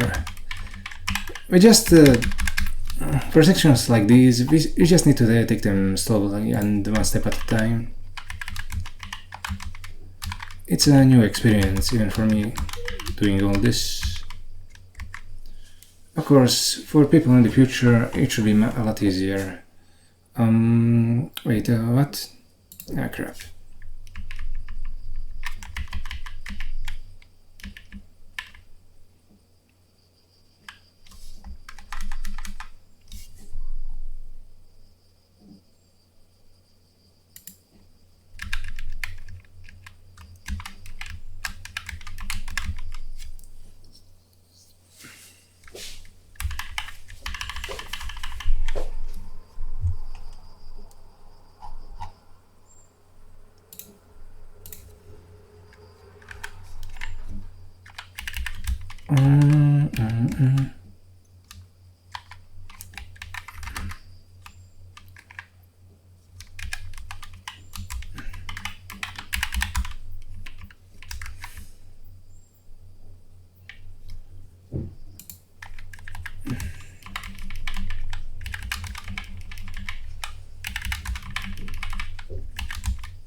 Instead of doing all this, maybe I should have just done find and replace.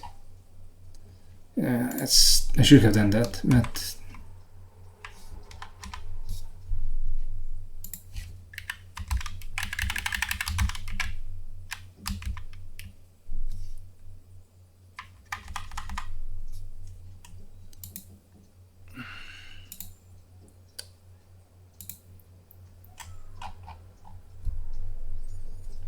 where are there errors? And this is in model.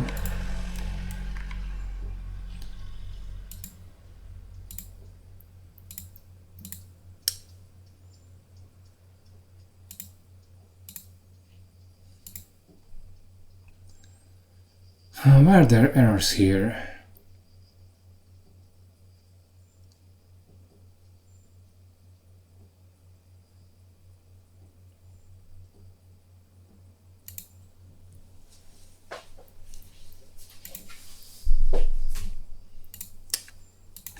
Save.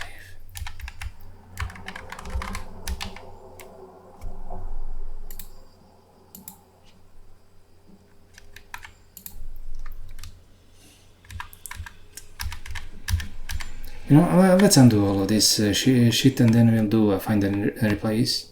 I probably broke a bunch of things.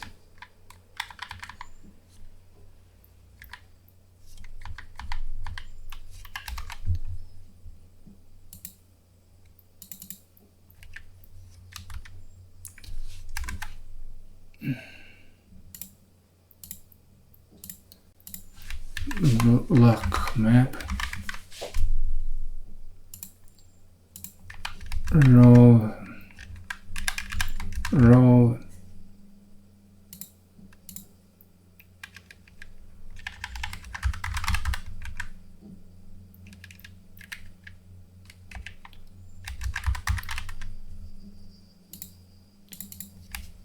Mat move.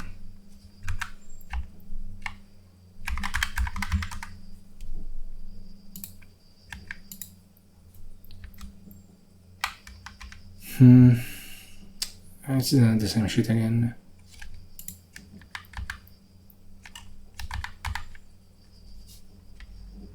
Okay, I guess it didn't matter.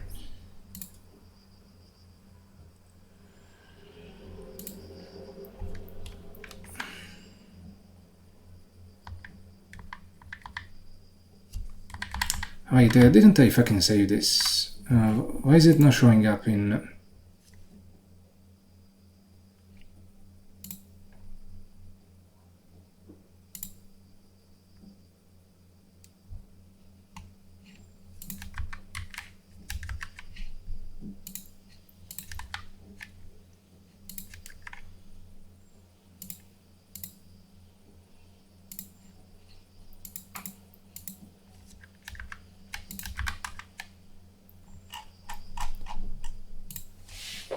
Okay, we're going to have to figure out what's wrong here.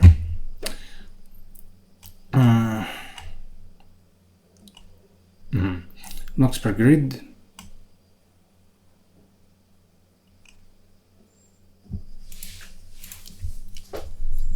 Three dimensions.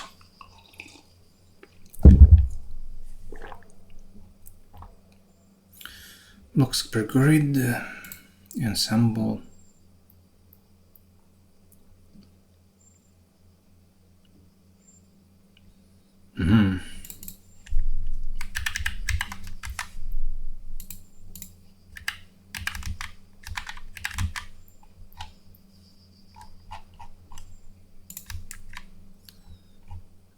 Yeah, and I was complaining about this before. Applying the block here doesn't do much because we need to actually allocate the memory for every single piece properly. And applying this would cause them to end up sharing the output node for every single block in the GPU, which will lead to data races, obviously. So this is a pretty useless test. I mean, the only question is whether we even want, to just put in the block index into the indices.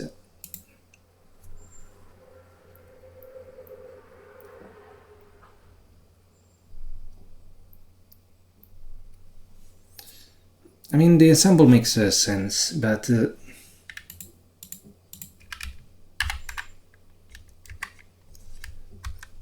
okay, graph run.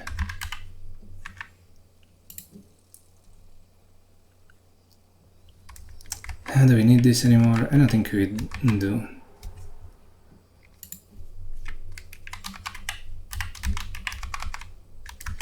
Yeah, now things are a decent amount cleaner.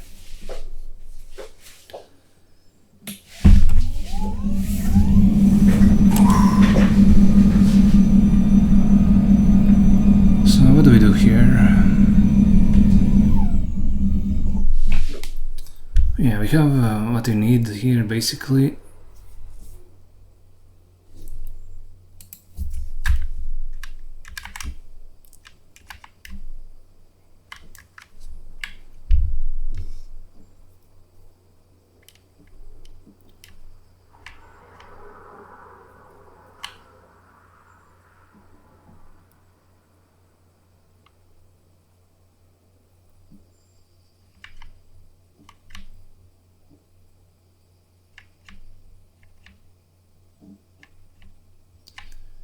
Create model.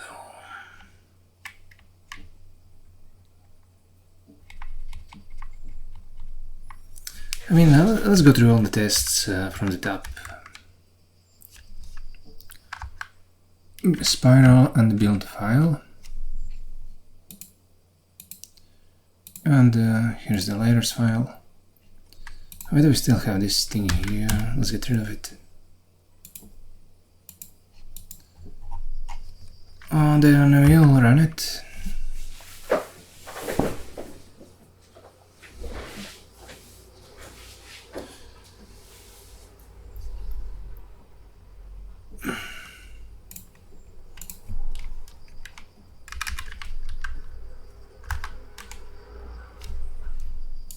Now we have an actual error at runtime.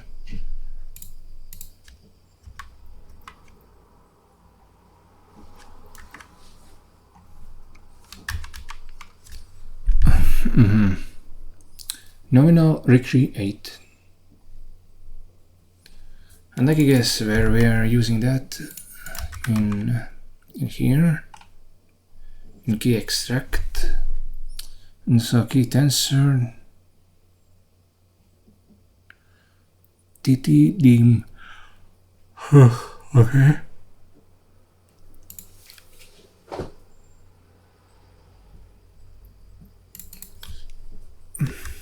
I mean, is there something wrong with the key tensor?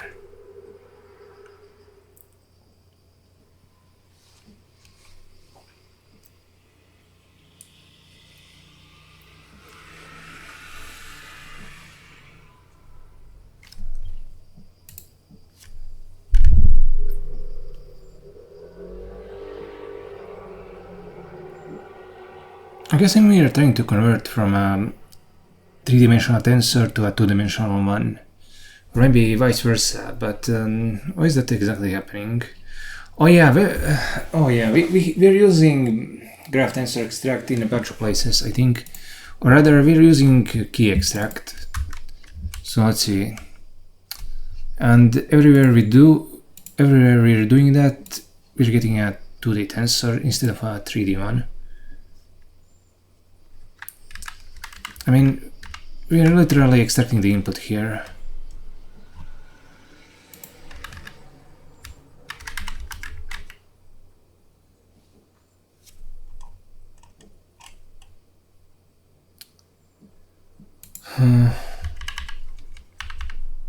Type 3D D3 int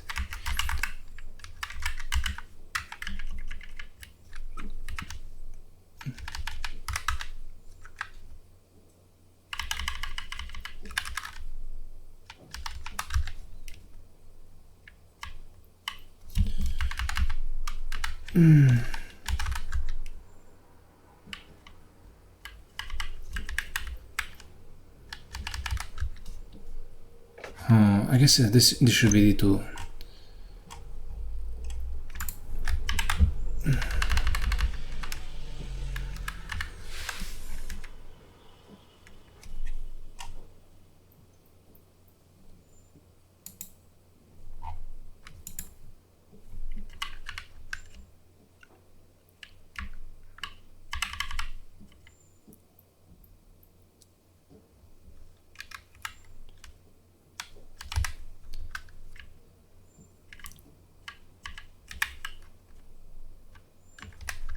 This is D3.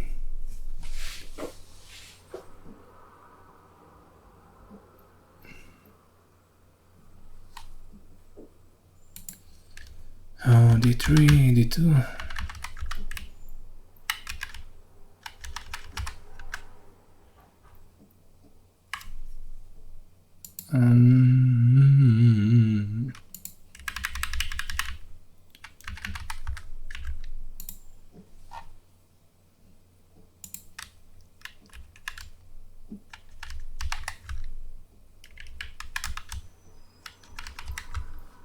Wait, this is supposed to be D2, I think. Yeah, it's 1, 2, 3. Oh, 1, 2, 3, 4. Oh, crap. So this is supposed to be D4 and D3.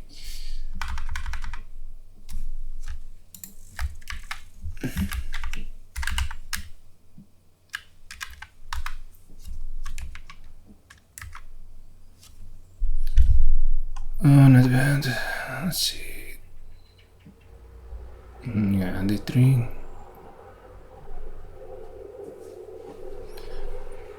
It's not D3 here.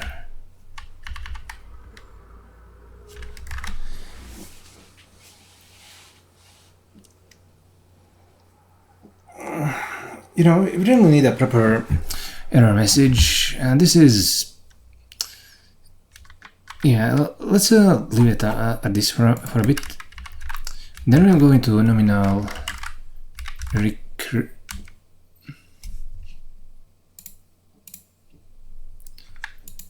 and we're going to assert that the dimensions actually make sense here.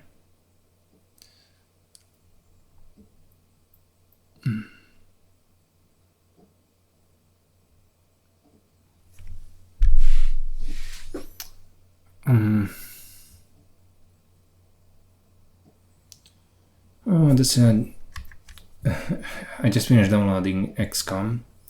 I'm going to try out the Long War rebalance mode. I used to play Long War years ago, and I didn't really like it too much. The most fun that I had from it was when I hacked the battle scanner, so it had like infinite uses and range. Otherwise, it was actually scouting in the original XCOM was really painful. In XCOM 2, you had limited visual range and the ability to hide behind cover, which made playing it a lot easier. But for the first XCOM, you have to really crawl forward and keep overwatching, and then you trigger a alien pod in the worst situation possible and get wiped out. That was driving me crazy. So I didn't really like it too much, but I don't think. The XCOM rebalance actually, took care of those design issues. The original game was, the original XCOM game in terms of gameplay was pretty mediocre. XCOM 2 was actually a lot better in terms of that, but I like the general feeling of the original XCOM a lot better, because you're an international organization defending against the aliens. It's not like you're some kind of scrappy rebel like XCOM 2 flying everywhere in an alien ship. I thought that was pretty lame. It's kind of like a superhero thing.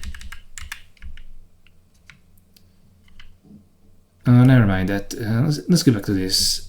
I want to figure out how to actually, assert the dimensions, but I don't want. Okay, let's do this. Let's do fucking this. Recreate for all AB a tensor A B tensor B for all ABT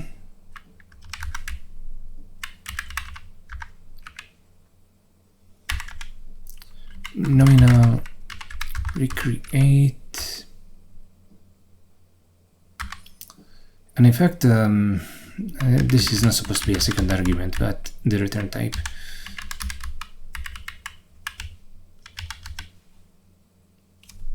And why is this the problem now? Shadowing of worlds.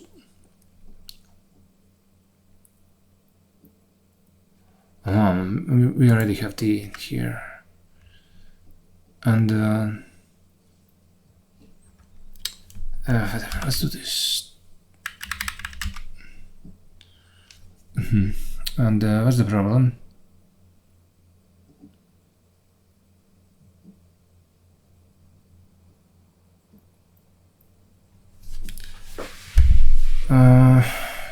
Tensor TTU.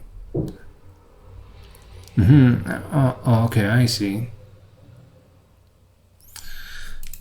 It's supposed to be dim T. Dim.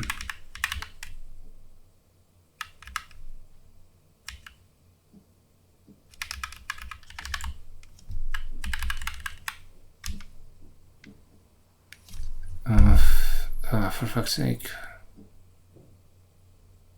TTTU, tensor dim input.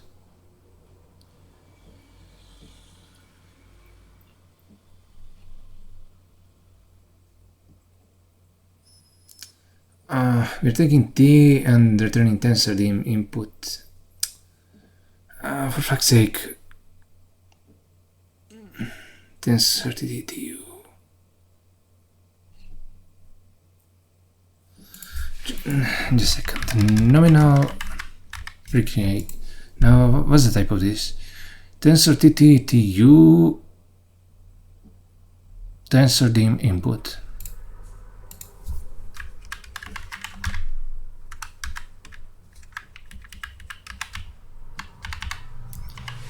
And we have to do a type assert.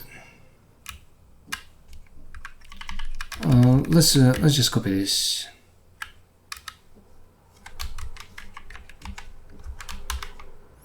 Real open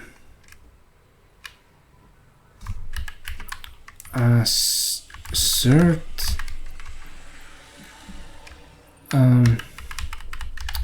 a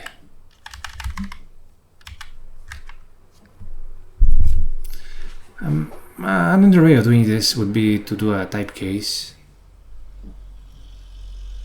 but this is fine, whatever.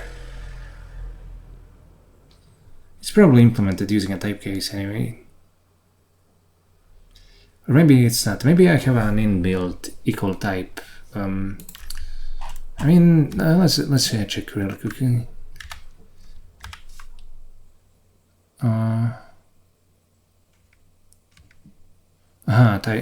We do have type equality, and the implementation for that is very simple, as you can imagine, in the partial evaluator.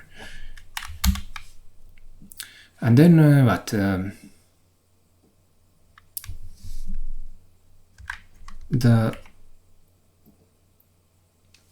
We also need to convert it to this T to tensor dim input, and that might not work. So you have to pretty much go fucking convert everything.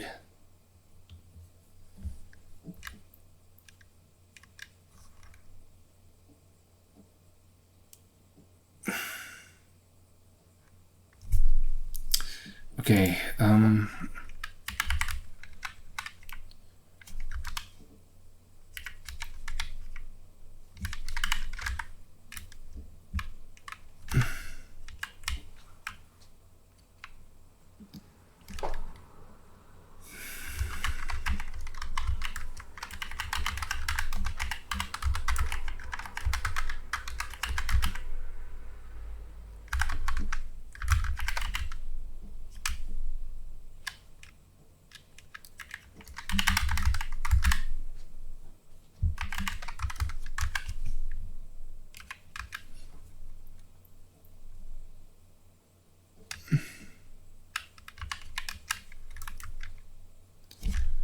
the tensor dimension and type in the key node need to equal the target on.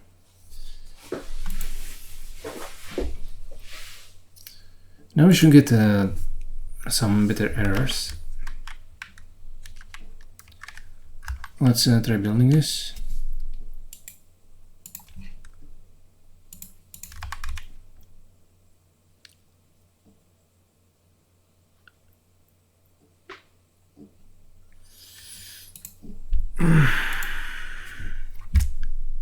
For fuck's sake.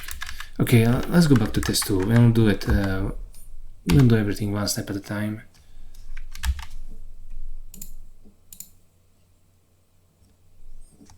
Why does this whatever.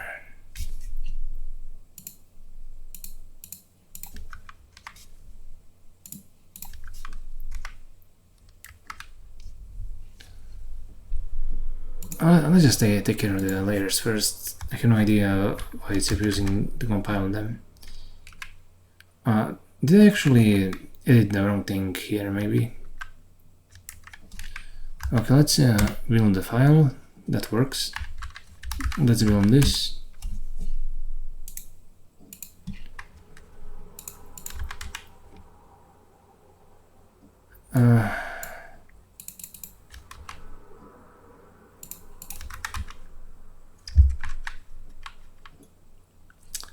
tensor entity.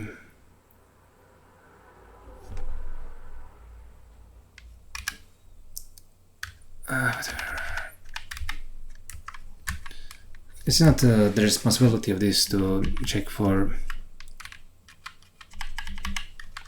the dimension.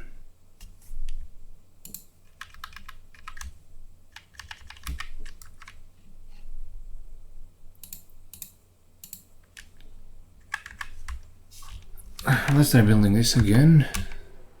It works. Let's go test 4. I wish we get that error.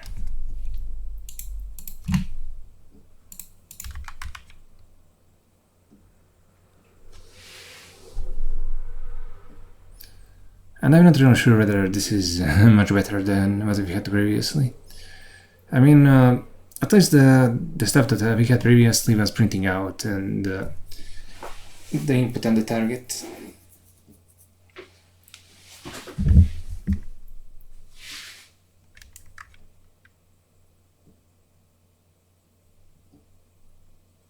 But I guess we can just leave it like this. It doesn't matter too much.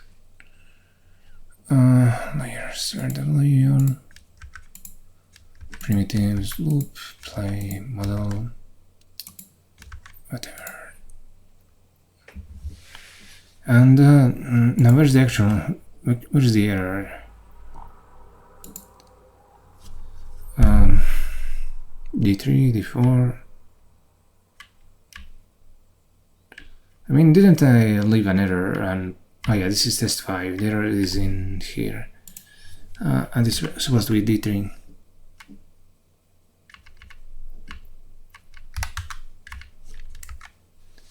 D2, D3, D3.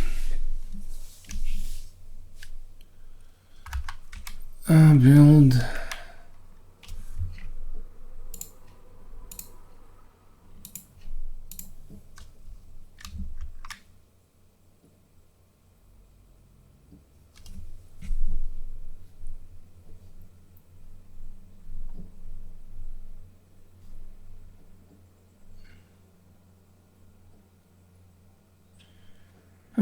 I think it works. Yeah, it does.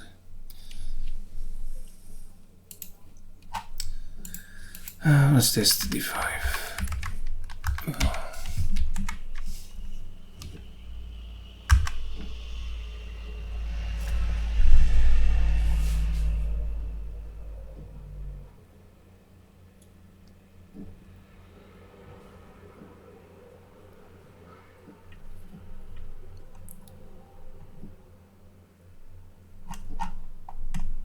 Yeah, I think we're back to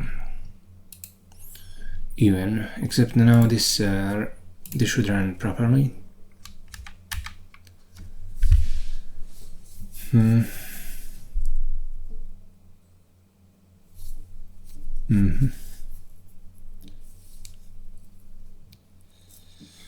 Okay, let me pause here. I have to admit, I just downloaded, you know, pretty much pirated this game, but had I known it was on such a huge discount here, I'd have just bought it instead. Maybe I should get this one, but never mind. Sorry about the digression. Okay, well, those things are installing in the background. Let's do some more work to get the library up and running.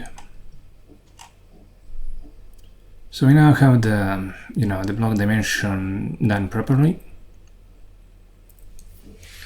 The layers. When we run this,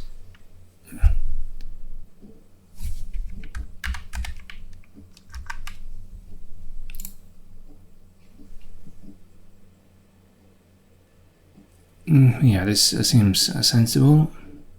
We get sensible results when we run this. There's now an extra parentheses around all of these, but that's fine.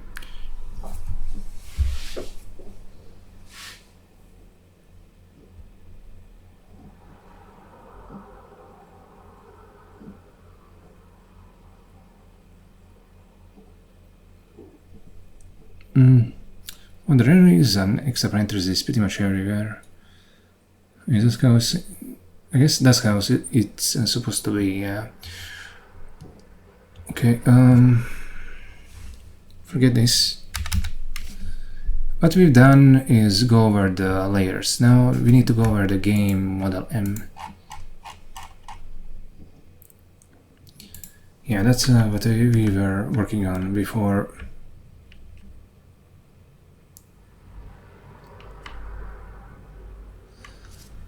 So we have this run function. It takes in a model, the input, the output, the size, and then the data. And it will ensure that every single thread has a single input. The first dimension of the input tensor has to equal the number of blocks per grid. The number of blocks per grid. Number of threads per grid. Yeah, so that's how it's also done. And then the third dimension will be the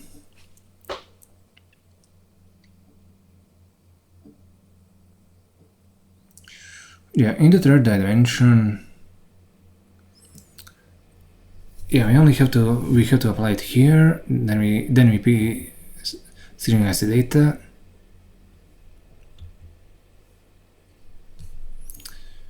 Yeah, this makes sense in terms of how matrix multiplies.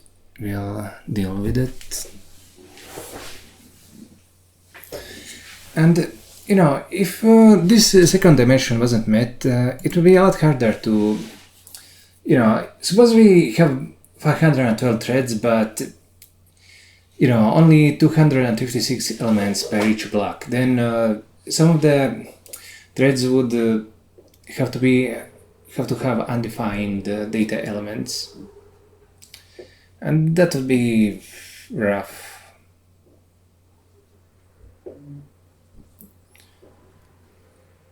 Arguably, you know, it could be possible to, you know, to pare it down by. No, it won't be possible to pare it down. But suppose we had something like 256 threads, but 512 elements. Then it will be possible to, instead of returning an output type, we'd return a tensor of size 2 and do it that way.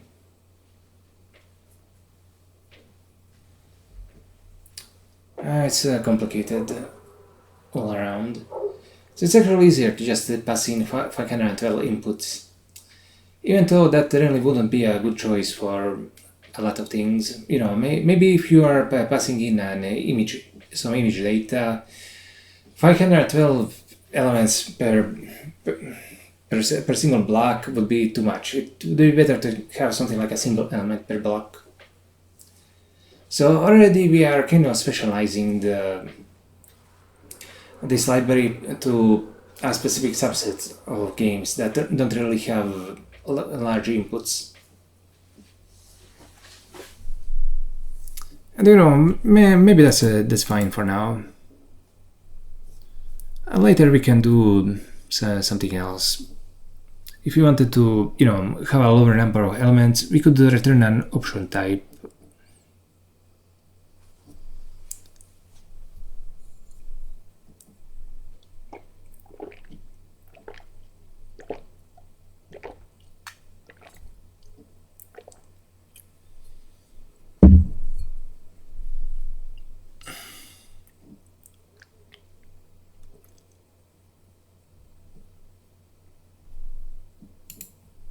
Okay, that's just my commentary on all of this.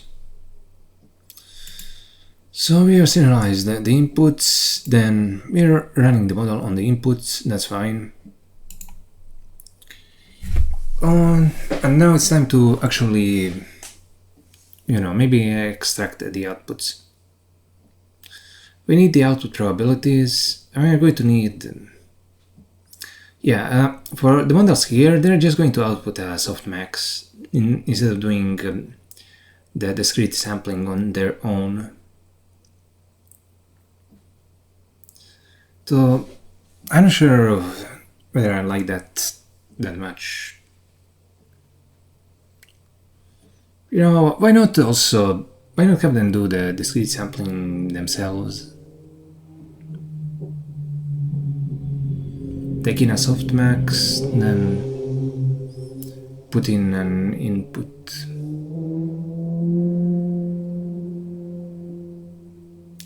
Okay, let me think about this for a bit. We'll just focus on this part. I mean, do I want to do sampling manually here, just based on the softmax outputs, or do I also want to go a step further and take advantage of the discrete sample directly in the graph? What exactly do I want?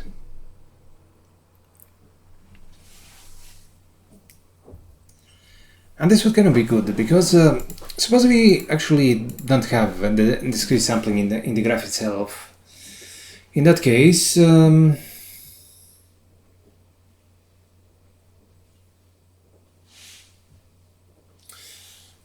well, we could omit having to put in having to pass the random number generator state into the graph directly.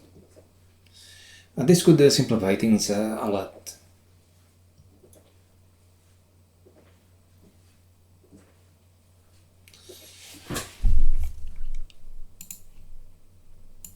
Okay, let me pause here. Yeah, we haven't done any changes. I'll be back soon. Let's do a little bit today. I had time to think about it, and what we are going to do, in order to actually calculate the discrete samples, we're going to make an output array similar to this, except we're going to get rid of the ensemble part, and we're not going to pass it through discrete sample directly. Instead,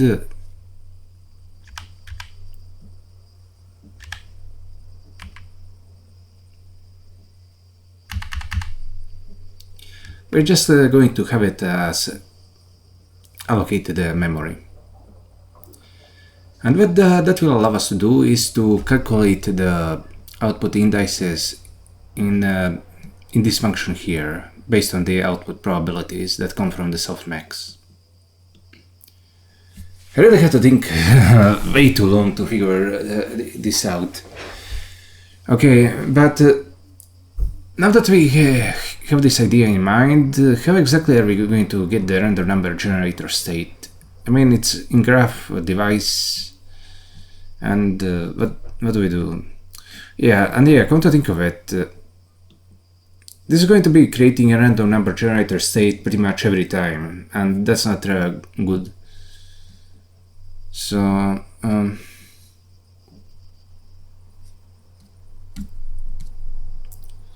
going to have to think about that a little. Oh, here it's creating the layer state.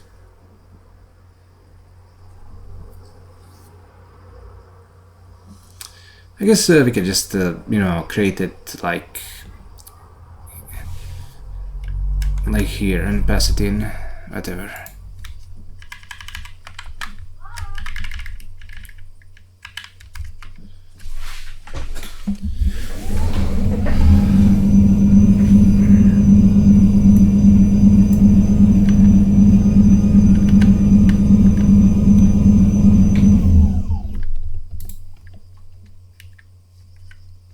Ls layer state.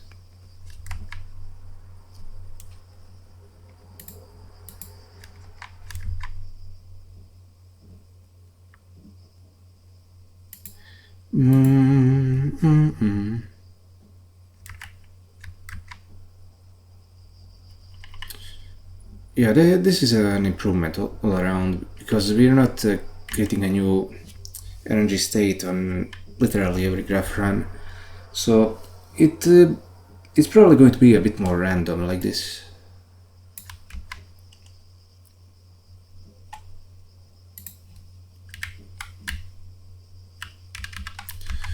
And we're going to factor out. Oh, it's getting passed as the second argument. Okay. In that case, we'll also pass it as the second argument here.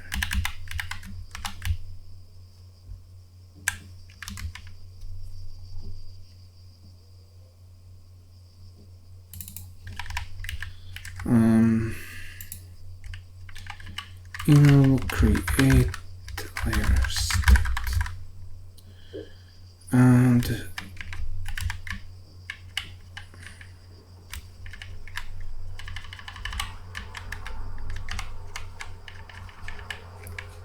create layer state. Oh yeah, not bad.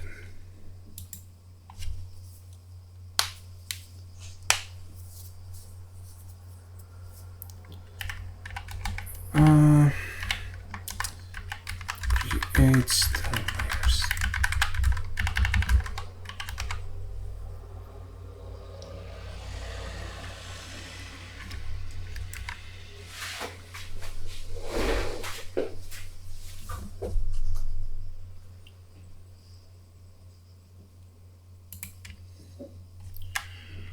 Runs the kernel. Runs the graph. I mean, it doesn't have to be just for testing purposes. It's perfectly fine to run like this. Like, I think this would be better. I mean, the way the Spiral's machine learning library is designed is better than most other machine learning libraries. Like, it will be faster than PyTorch, that's for sure, because all the kernels are fused into one. So we are going to have to put some more care into how we are doing the matrix multiplies. Maybe we'll bring in the Atlas library. In the future, we might also be passing the grid thread block here.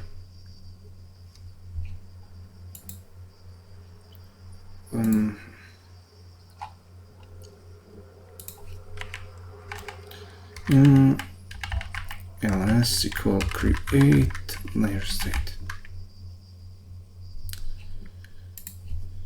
Not bad. Yeah, that's perfect. And now, okay, this is like D3. No, wait. It should be D4. We have the ensemble dimension, then the block dimension, then the thread dimension, then the actual outputs. And what we have to do is now generate the ensemble ID, and that will have to be done by only a single thread in the entire block, and then we have to share that value across all the threads.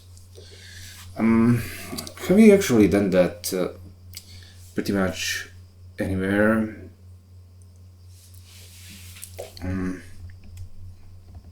Like creating a value and then sharing it across all the threads. I'd like to see how I've done it. Maybe in matrix multiplication, I'm not sure, but probably not.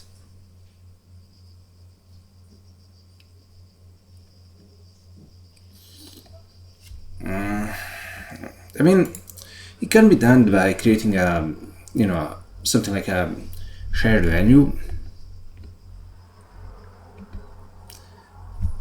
Okay, first of all, if thread index equals 0, then ID equals random. Okay, let's take a look at the random module.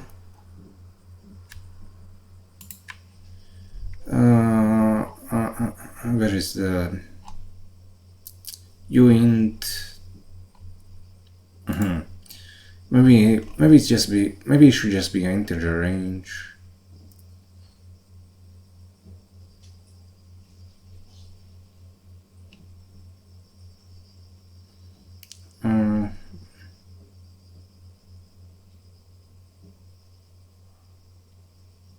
I mean, this is just the RNG state.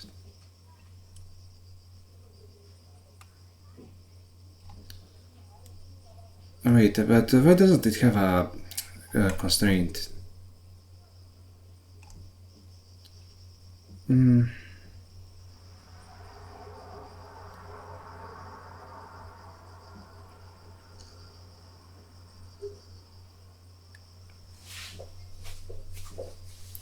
Whatever, it doesn't matter right now.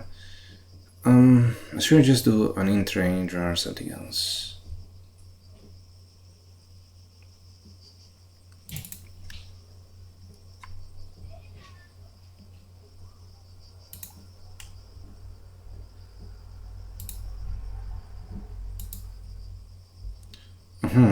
Okay, I see.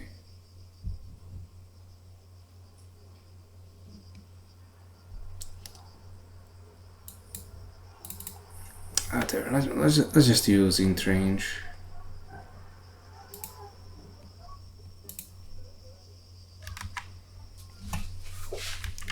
From equals 0 near 2 equals what? It equals the size of the ensemble.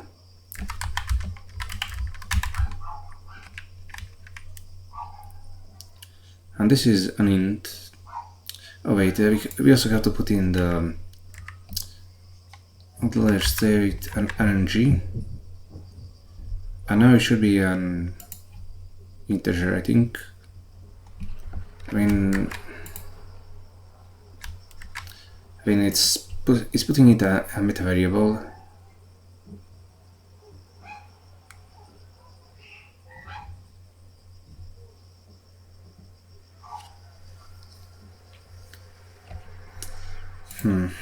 I mean, maybe I meant to do this. Or actually, maybe this is intended for arbitrary integers.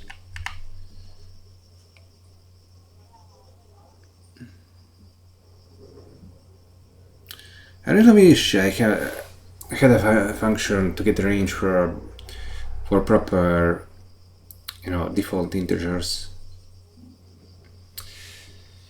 But if it's 64-bit, we want to use 64-bit versions of this function.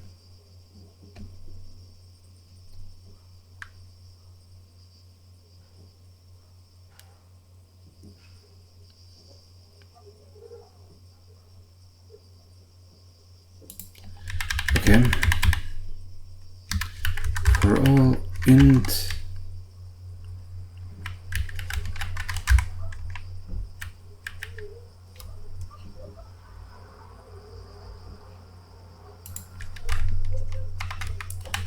number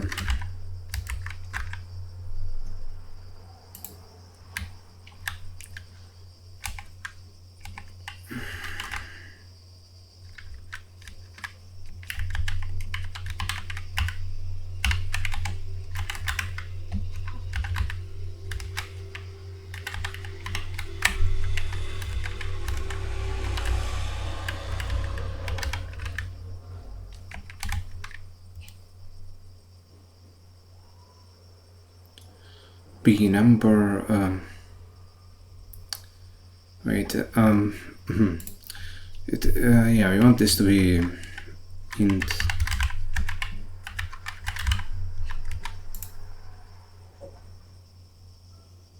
and that's not the default int, but this particular int here. And okay, now the reason why I've done this is so we're going to use this in the bottom-up segment inside the type case, and I don't want to bother applying the type variables for these functions manually. That's basically it. Type case int with I32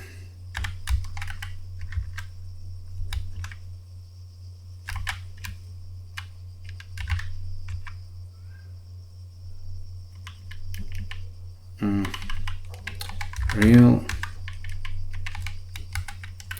I64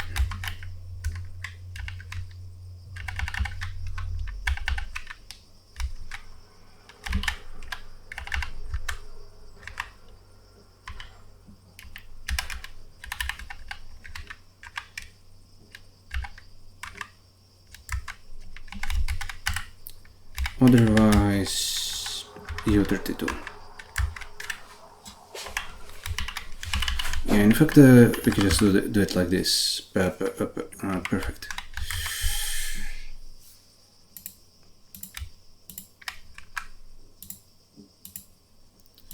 You know, instead of making this int, we can just change it to. I mean, let's leave it like this. What the hell?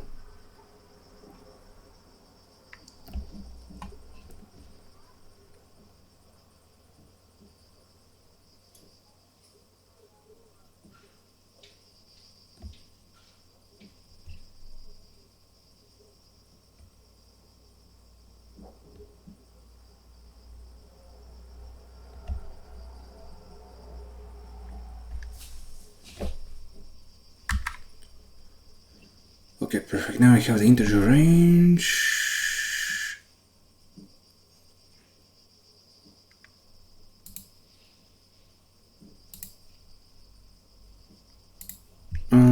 Yeah, this has a wait. Why is it returning an I32?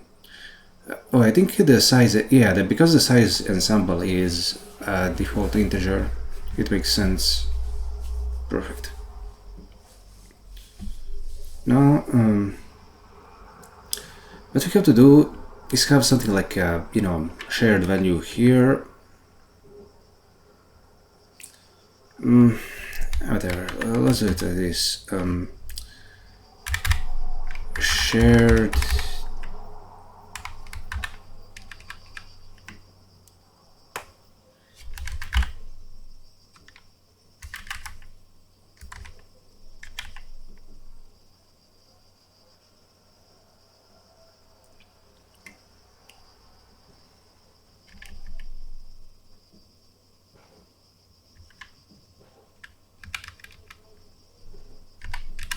And we can just do this inside the macro.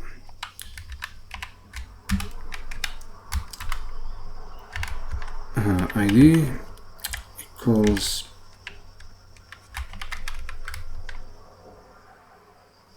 oh wait, I guess stuff here has to come inside the parentheses. Yeah, great.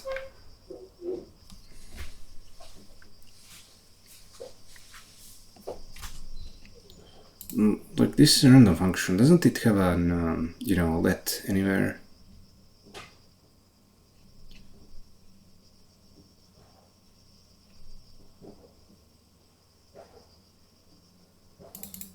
Yeah, let's put in, you know, a join point.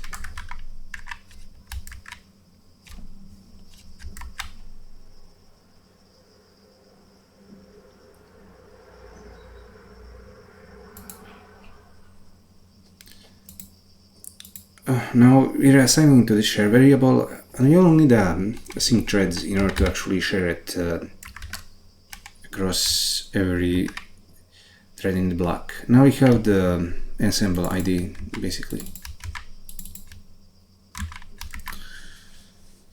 But it kind of bothers me to do it like this. I mean, haven't I done this before pretty much at any point in time? Let's take a look at all the uses of shared in this library. Here we have the counting semaphore. I mean, that's a bit similar, but not really. Shared array.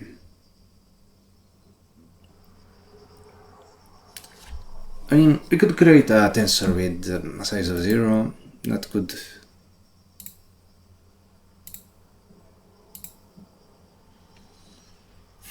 In matrix multiplication, we have this external array.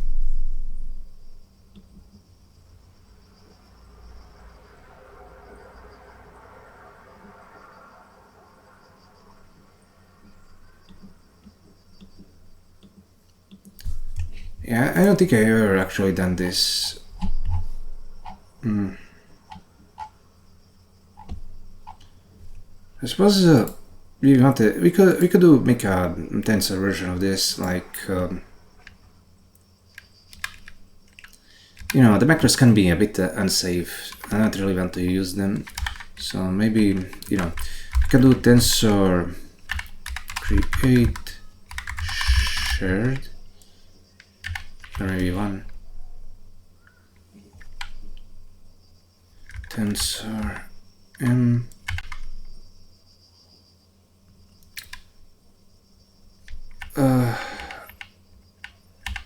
CUDA tensor, for fuck's sake, tensor CUDA.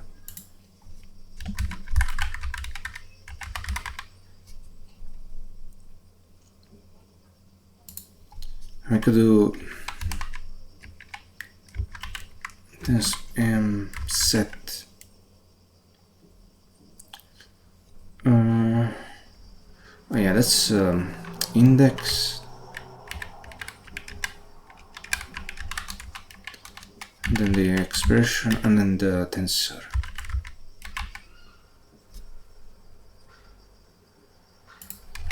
Tensor set. Oh, tensor. Sorry, I accidentally pushed down on the key. And then we have the sync threads. We could get the ensemble ID from this thing. So arguably, I don't really see much point. I mean, we could use a loop set. Suppose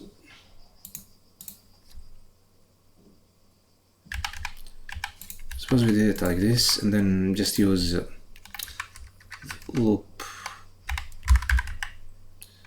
ensemble ID. Yeah, now we aren't. Whoops! I got rid of the wrong thing.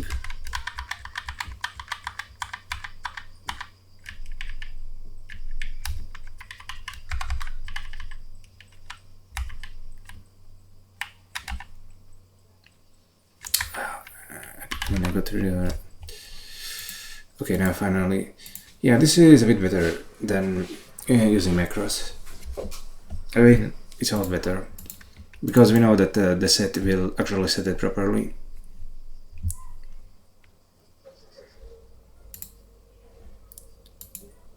Okay, great.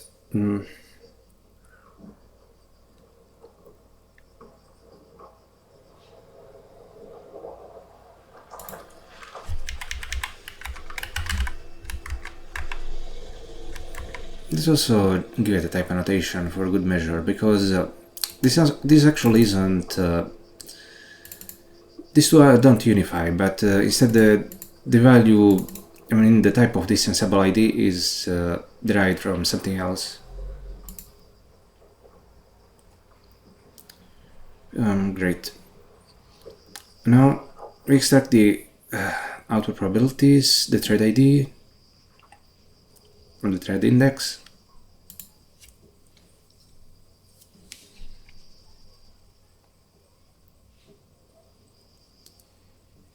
I mean, what? Oh. Why is it giving us this? Oh yeah, because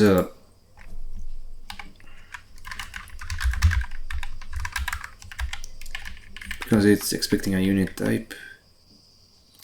But I don't think we want to apply the thread index for these. Instead, this is a 2D tensor.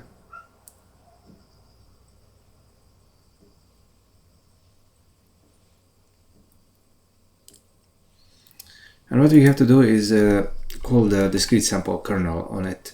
We also have to actually extract the output indices.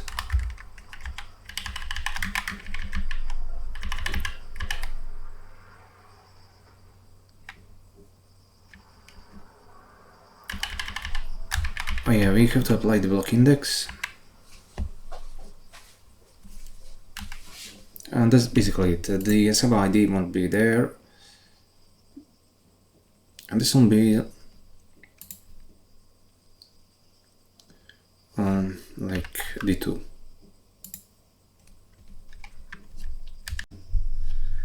And come to think of it, the ensemble ID needs to actually be first here. I think if you look at the layers,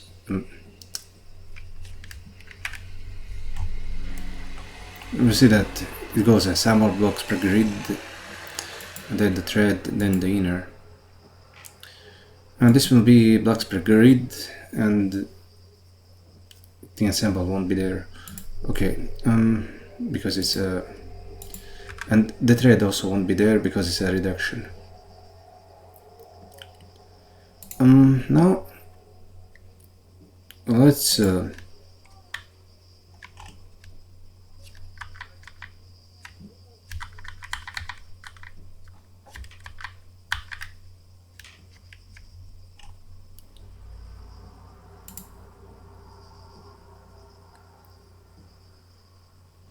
oh yeah, I didn't mean to, erase this in the example. Let's see.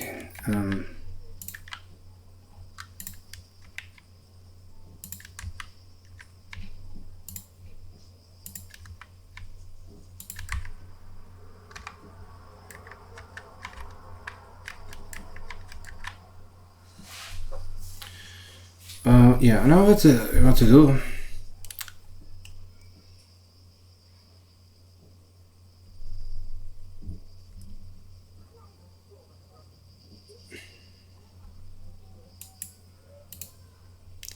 What to do is call. I mean, let's take a look at the discrete sample and how it's implemented. We have this primitive is local discrete sampling. Yeah, we just need to call that.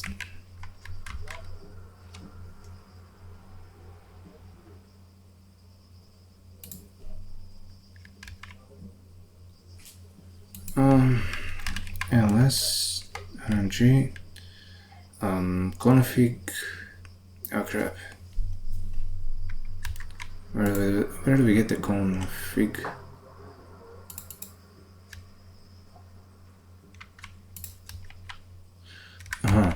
And the config is we have to call row reduce on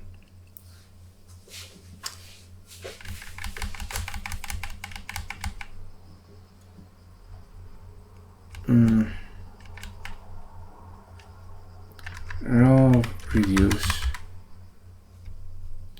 and okay, let's try it like that then.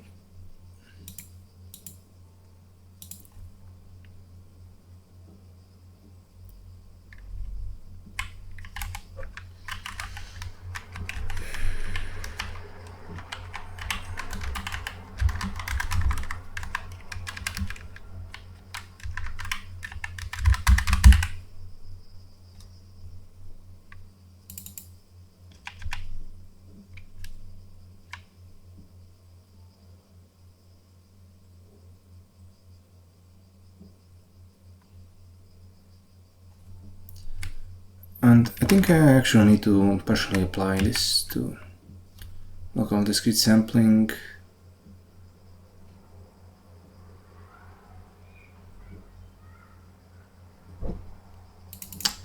For fuck's sake. Where are the primitives? Now how is this being used? Now reduce config x. Now reduce input output. Oh yeah, what the hell? Output probes, output indices.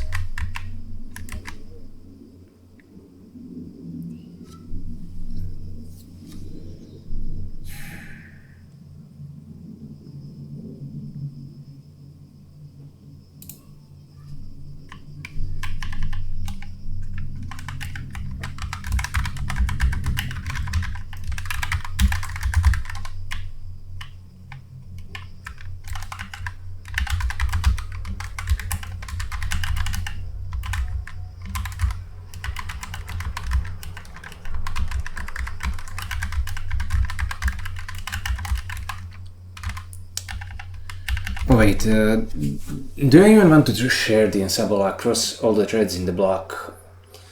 Oh, what the hell? No. We actually just want to get a single ID for every thread.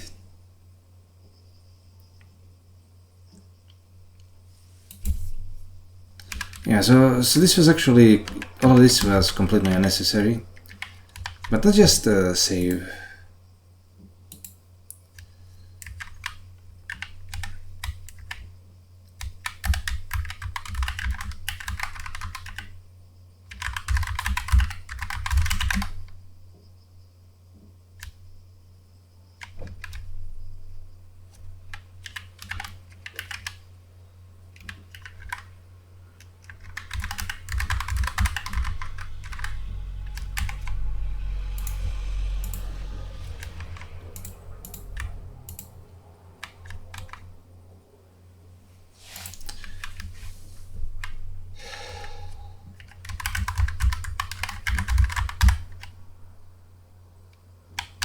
Yeah, I'm kind of getting confused. I shouldn't have done.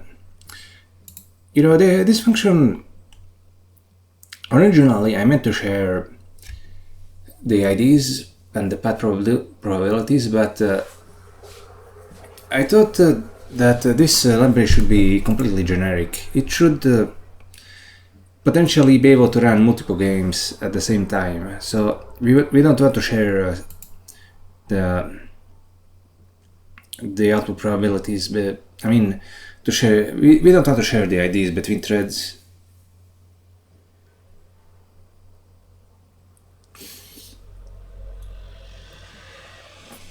Yeah.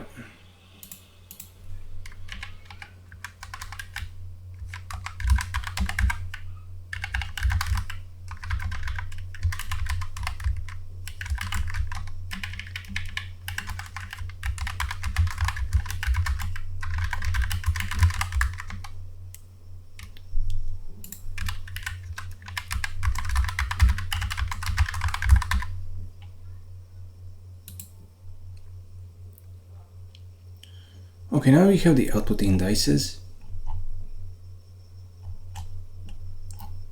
And we have the ensemble ID. So in order to actually get the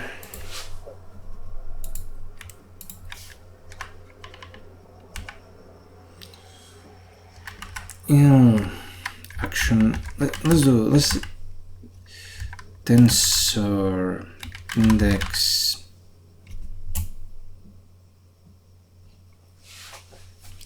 ensemble ID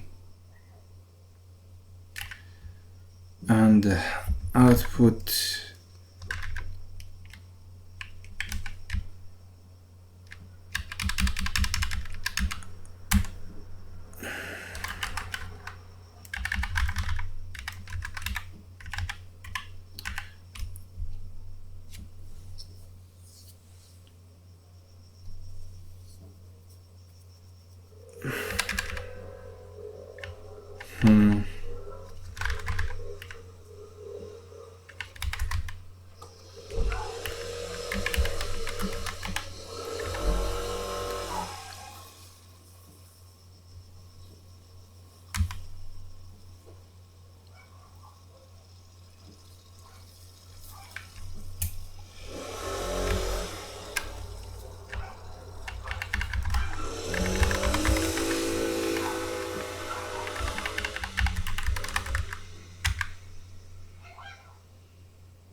wait, we already applied that with the ensemble ID, so we have to apply it with the thread index.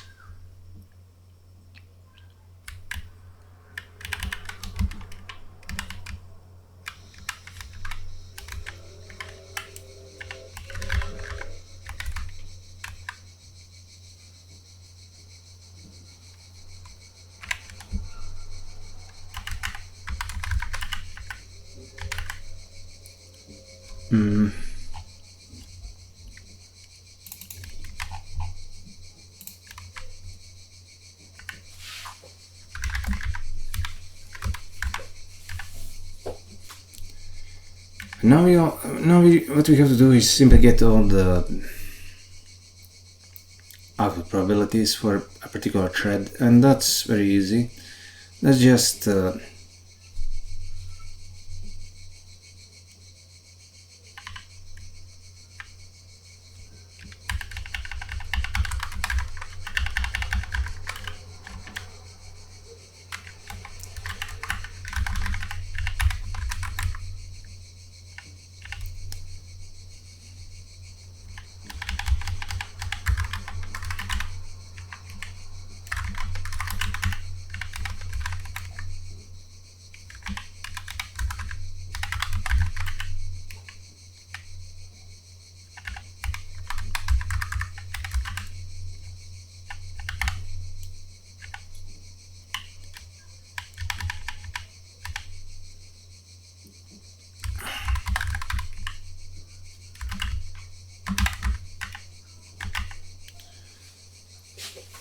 let's apply thread index.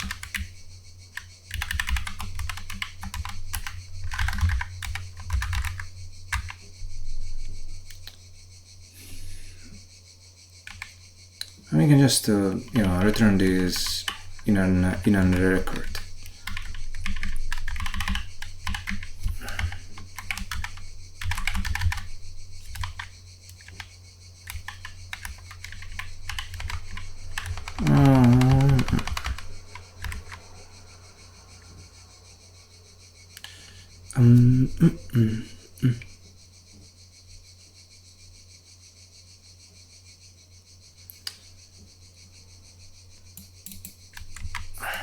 Maybe it would be easier to do it like this.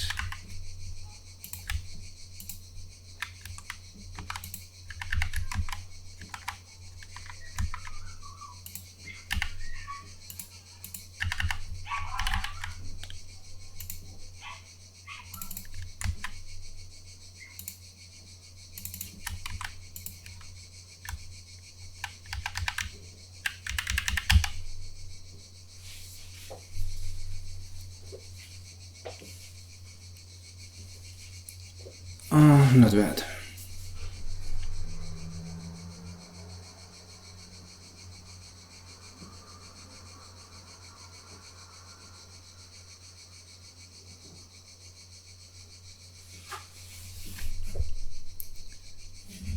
I mean, it's a bit less work for the CUDA compiler.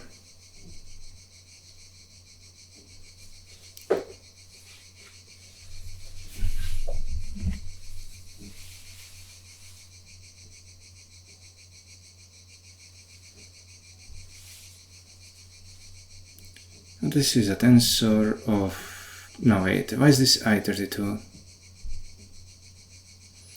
Oh, whoops.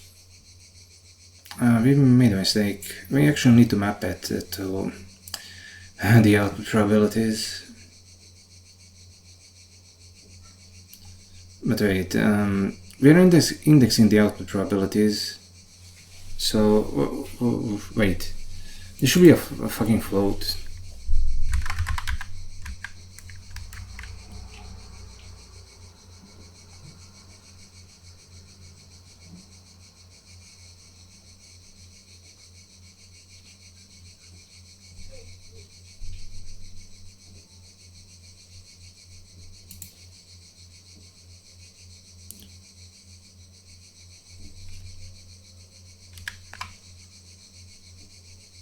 Yeah, this is very good. I think we have everything we need in this function now.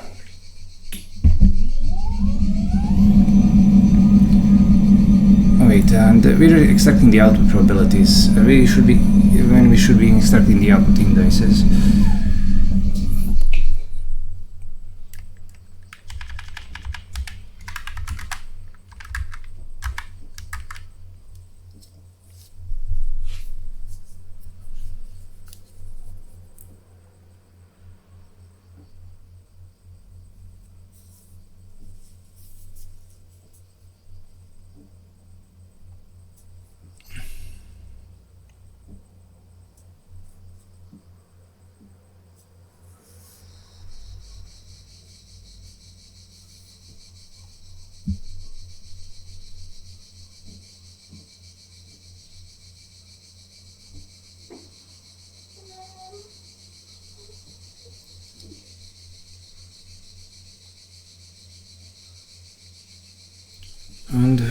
error reduce will... I am nearly 100% sure. I mean, I'm absolutely sure that this should call the sync threads.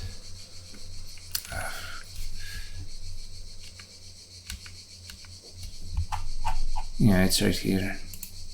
So I don't need to do it manually.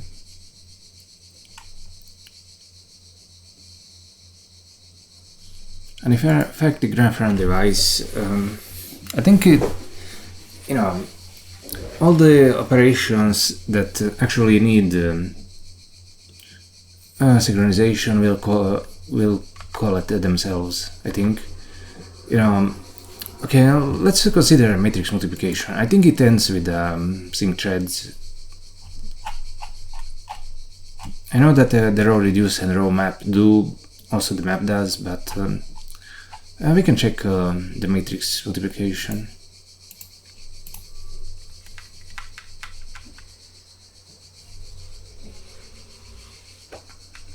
Yeah, we're only going to have to get back to this and turn on the performance version. Right now it's still hacked, so it uses, small tensors. Yeah, we should put some effort into making it a bit more generic, depending on the tensor size.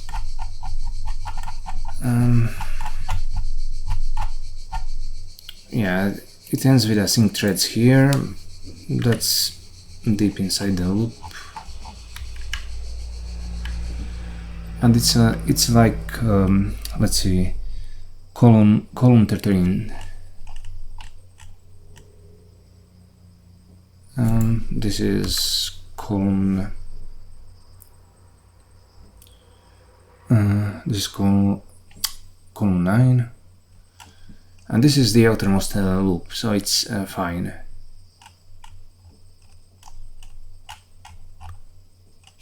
And this is inside the kernel, so yeah, it's also fine.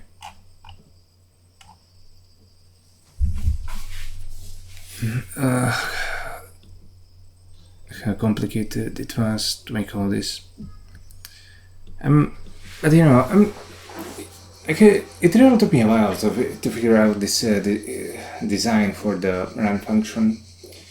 The problem, I thought of doing something else. I even thought of maybe doing this entire thing where it calculates the indices inside the graph, but I couldn't figure out how to apply the ensemble ID.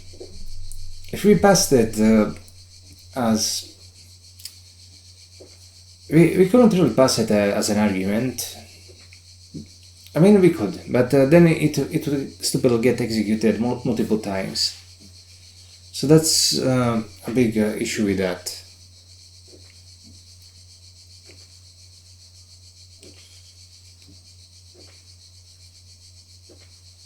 Maybe we could have put in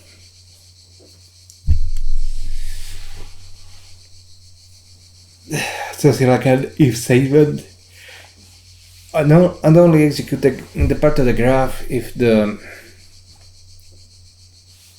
the ensemble equals the ID that was selected here.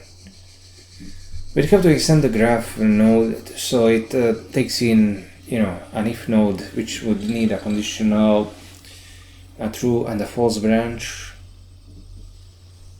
and then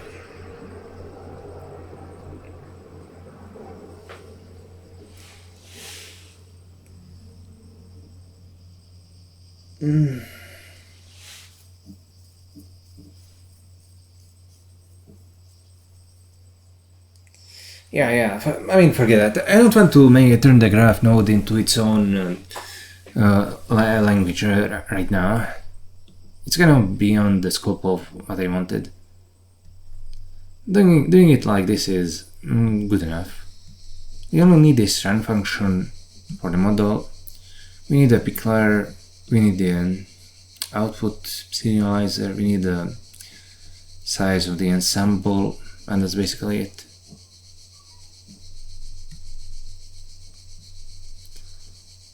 Even though I don't think the size of the ensemble should be in the model itself.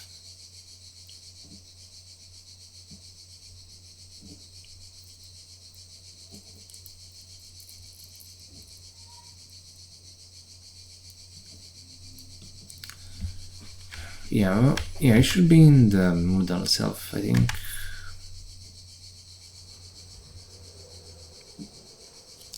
But no, I don't really have a good way of storing records. I mean, we could put this in the model, then we have to provide it another type variable, and that's a pain in the ass.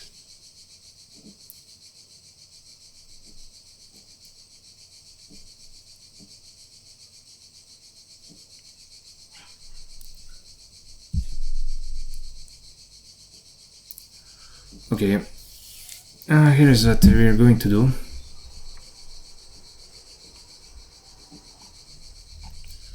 We have this run function, and we just need the game model. Let's see. Let's make the run. Let's give it a quote.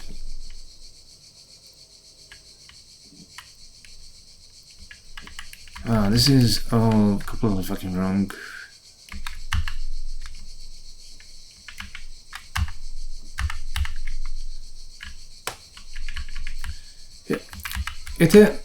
You know, amateur programmers think about doing things ahead of time, but smart programmers... sorry, before I got interrupted, I was ranting about how smart programmers try to anticipate future needs. I mean, amateur programmers try to anticipate future needs in the code base, but smart programmers just try to do things in the proper order. And the proper order is this. You know, we have this run function, but it's actually very awkward. It would be very awkward to apply all of these by hand.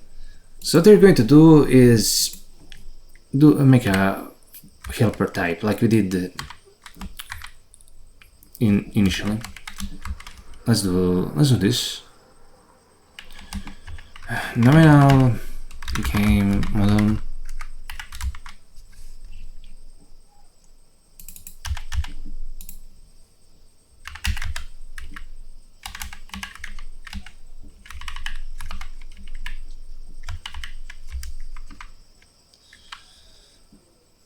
Okay, first comes the model, and that's just this.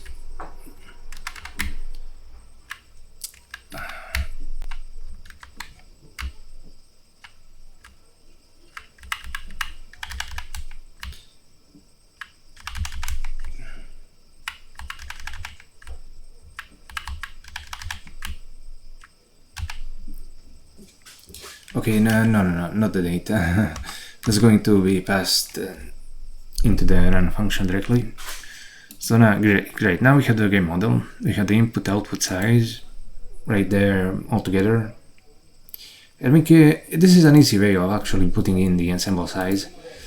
And now we'll do inall run, and you can see where this is going. For all input out, we'll do game model game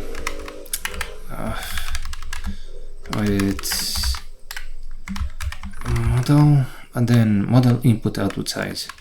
Model input output size.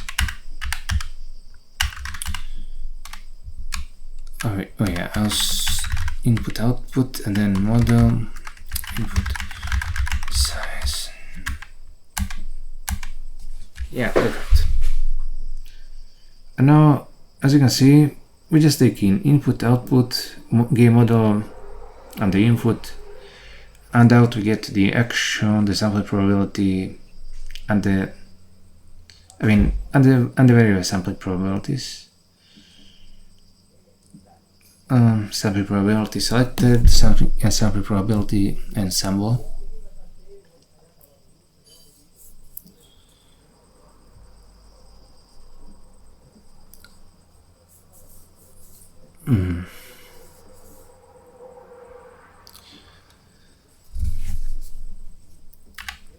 A smart programmer tries to do as much as possible in the easiest way possible.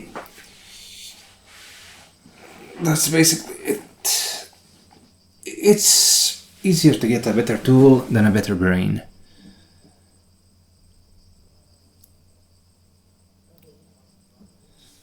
And the reason why I like functional programming is because it kind of makes it very easy to change your code base and iteratively improve it, compared to something like compared to how it's done in lesser languages.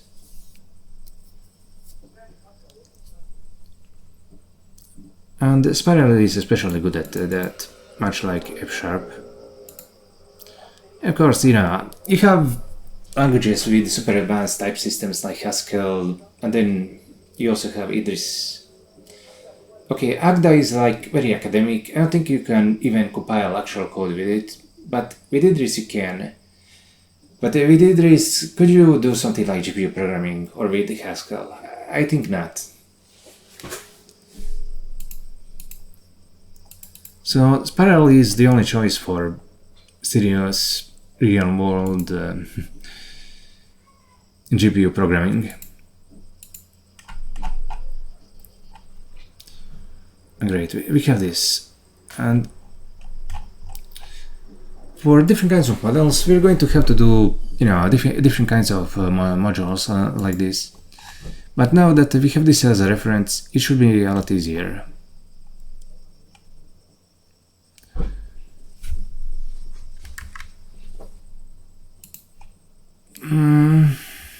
Okay, matrix multiplication. Okay, here we have the ML, here we have the Leduc. And I think what we're going to do is replace this test 3 with one that uses the game model. That's the best way to go about it.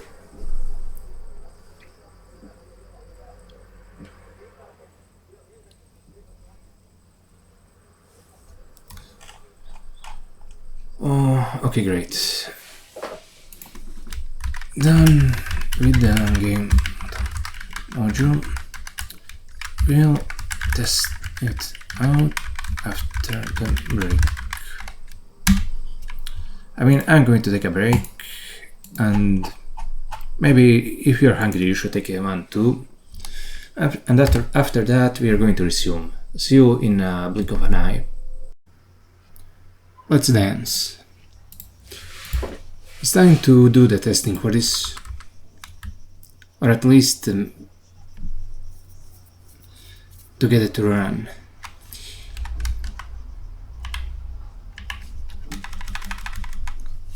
We'll take all this.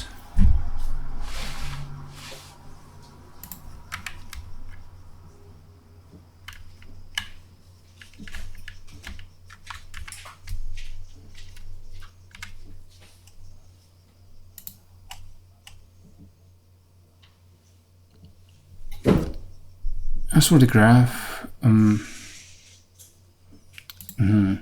size the block. No, this isn't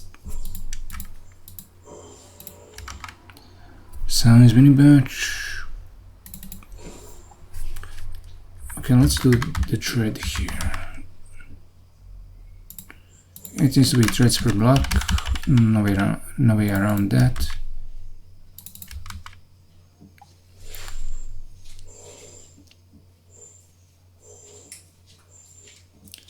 Assemble, size inner. Softmax. It will just be a softmax, and this will be the output probabilities, and those will be our size. Yeah, the ensemble size actually goes first.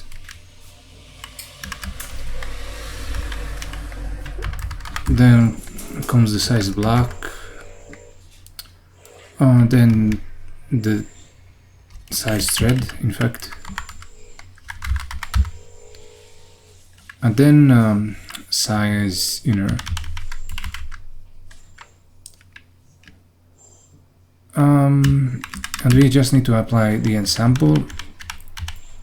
The block will be applied naturally by the row map operation, and this is just the first part.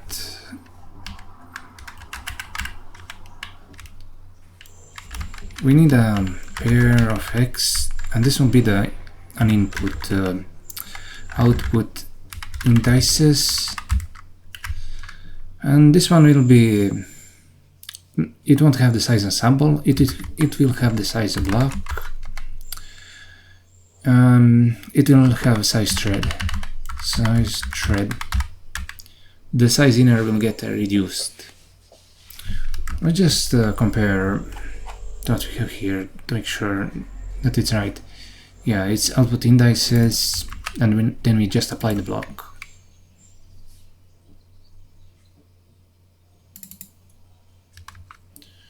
And in addition to that,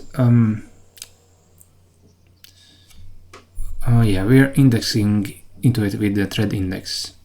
Perfect.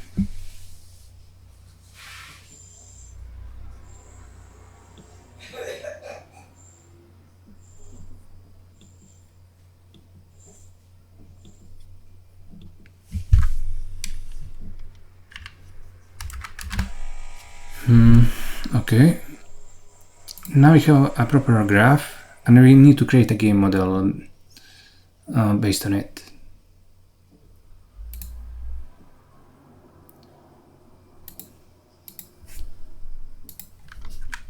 Okay. Game model equals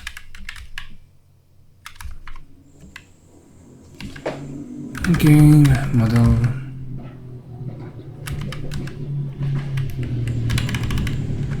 open game model M. Oh wait, this is in train, and okay, so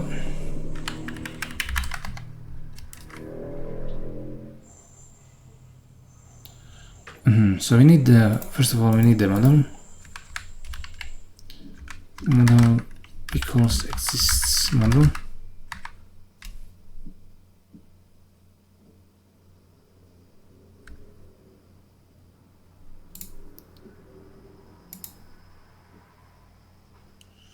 Wait, what the hell? Model tensor. Yeah, okay, this is right. Yeah. Okay, so this needs to be tensor D2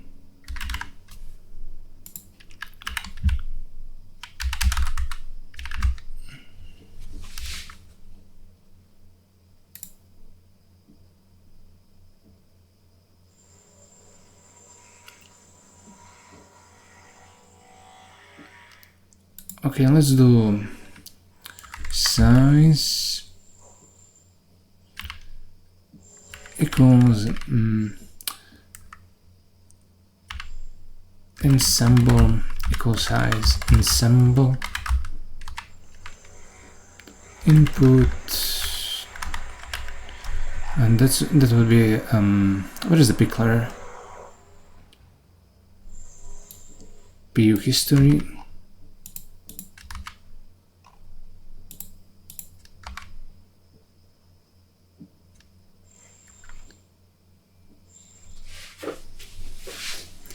I mean, okay, we don't need to create a new one. Output, that would be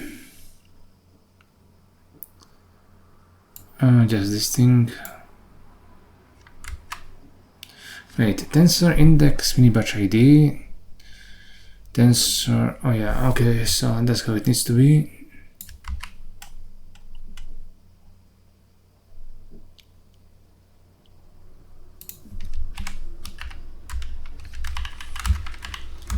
X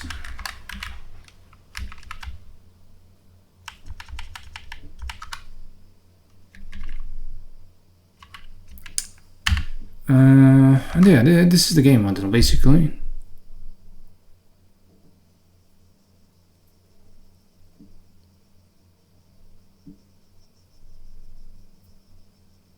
It doesn't need the ensemble size.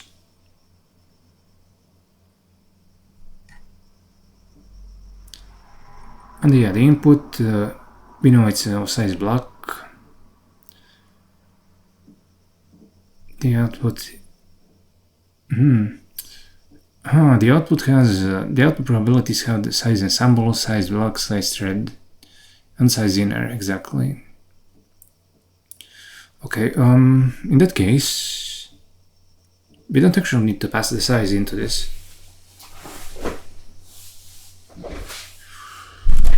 Oh.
Okay, this is inner. Now, okay, we have the ensemble block thread inner. Ensemble block thread output probes dim.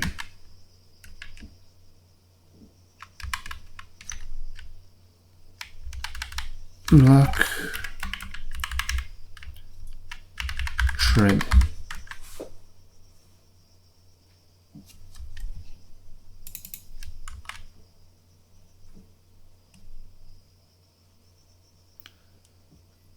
And wait, now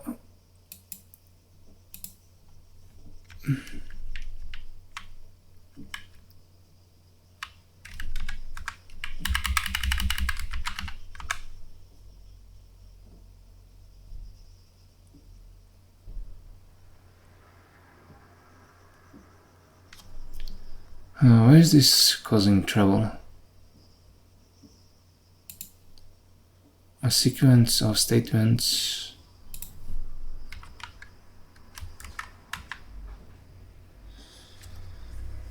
Okay.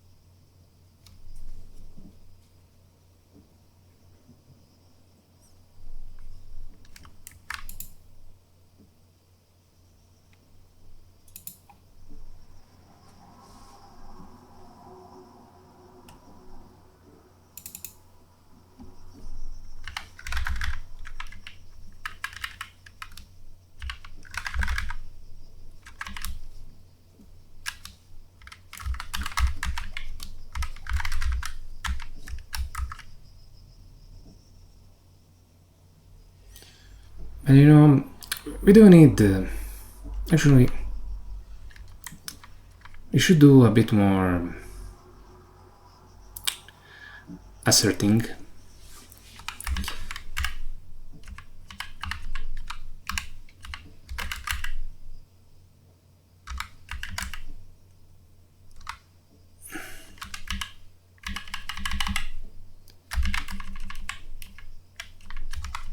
Assert block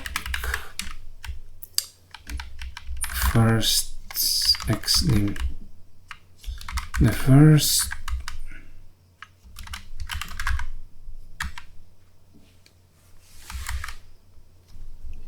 also it should the second dimension should equal the size of the thread.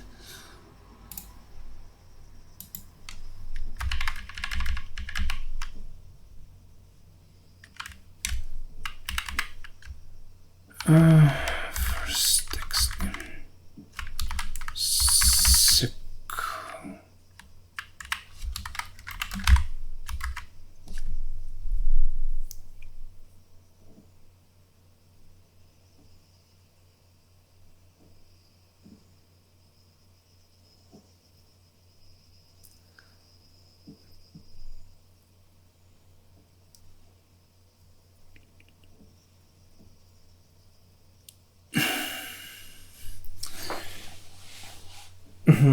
I'd also like to assert that the ensemble dimension is in fact correct.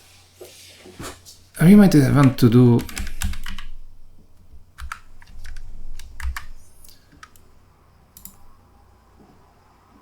we need to get it from the weight layers, and we need to assert that the ensemble dimension is correct.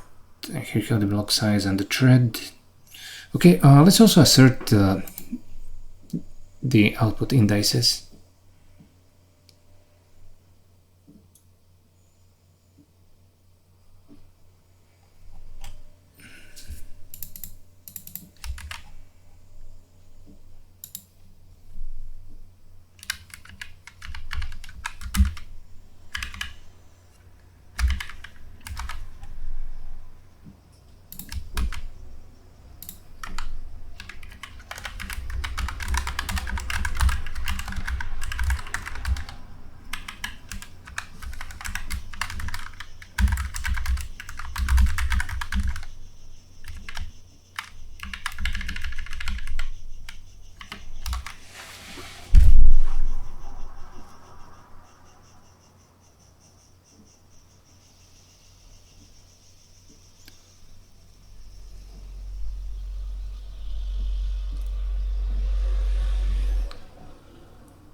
Now let's make a helper function. We'll go over the layers. Oh yeah, you know, not all 8 layers will be 3-dimensional, so it's kind of hard to assert unless we're really sure that literally all the layers. Okay, so if we size the ensemble dimension incorrectly, we'll either get an exception if we, pass in. I mean, we'll get an assert triggered if we pass in the ensemble ID that's too large, but if it's too small, we won't be computing across all the ensembles, and that's a different problem.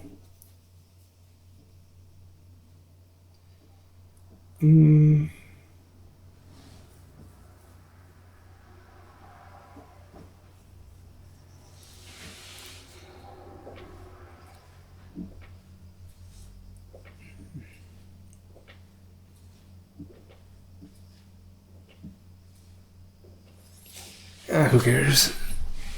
We don't have to assert every single thing, literally.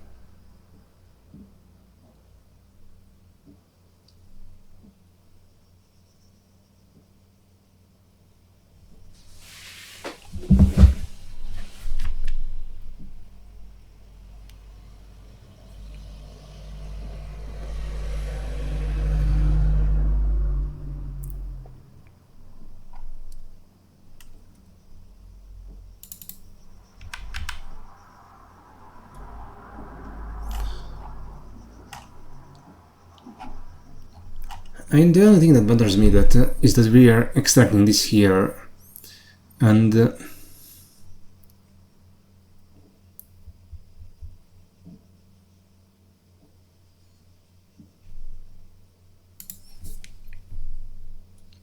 okay, we won't actually be extracting this here. It's going to be a bit different.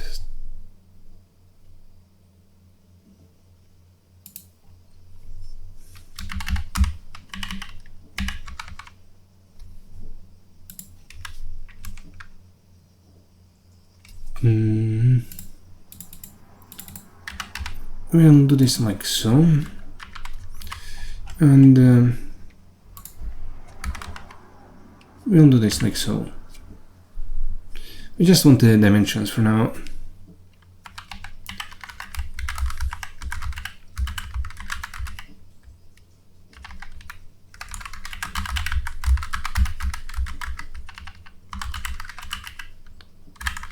Based on the output and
okay.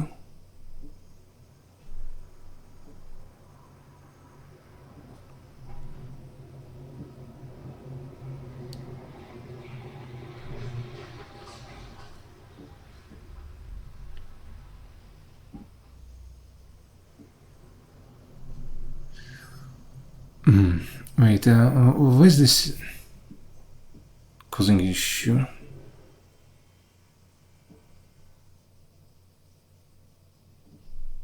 Key extract model. Dim, what the hell?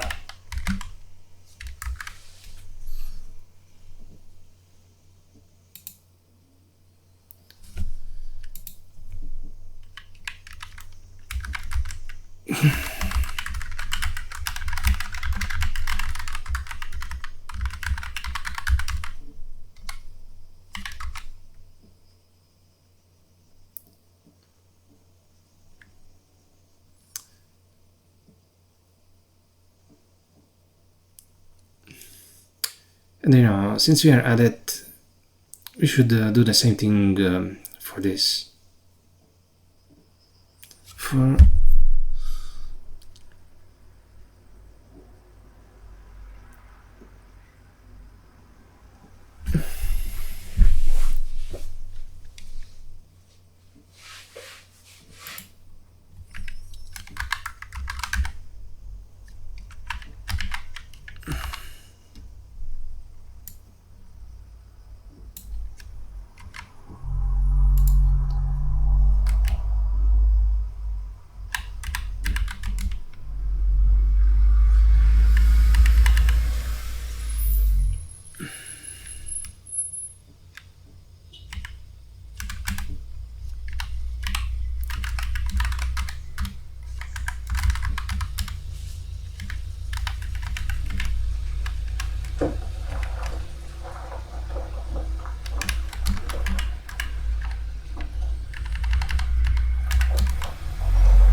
oh yeah, this makes sense.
We'll clean this up just a bit.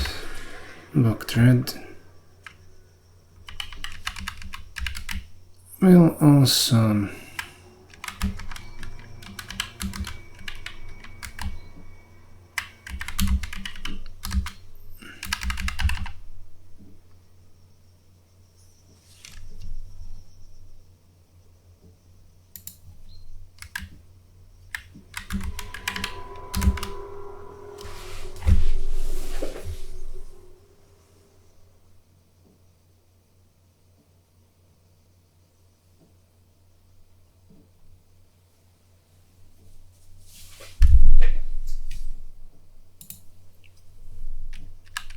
the first two dimensions of the input tensor to match the number of blocks per grid and number of threads per block respectively.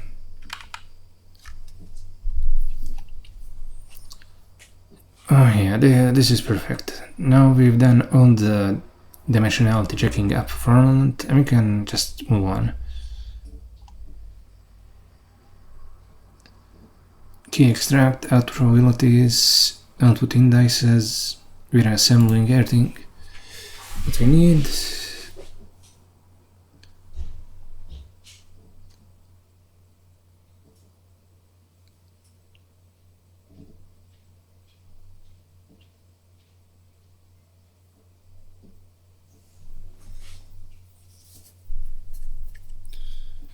Oh yeah, perfect. It's best to just do these asserts. That way there will be no confusion about what is going on.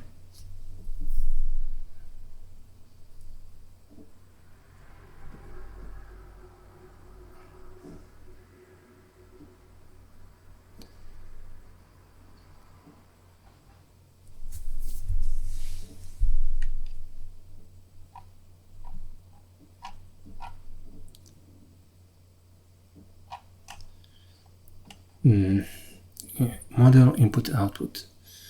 Yeah, perfect. And we only have the straightforward requirements for what the model should be. Okay. Now let's go back to train. We have the graph. We have the output indices, block thread.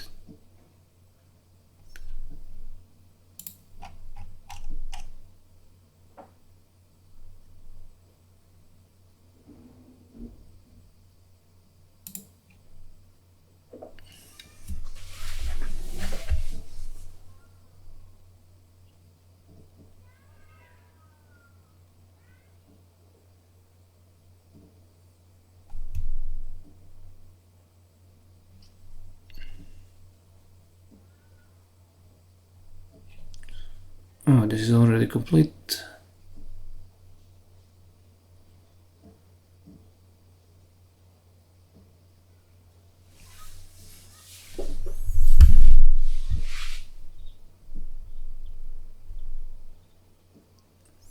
We can just turn this into you know, instead of a big color.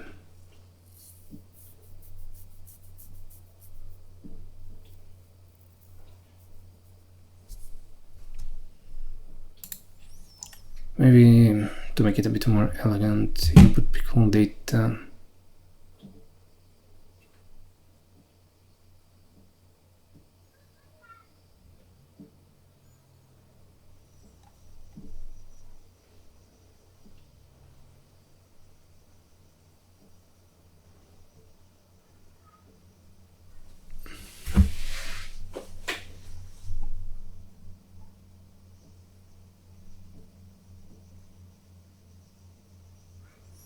I32, screw it.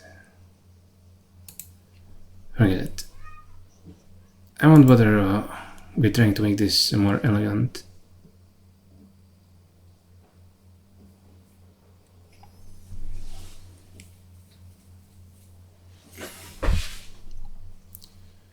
So now we have the game model.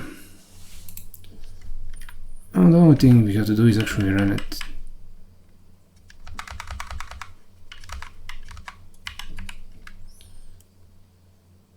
Game model M run game model. And wait, where is the data? Where do we get the data from?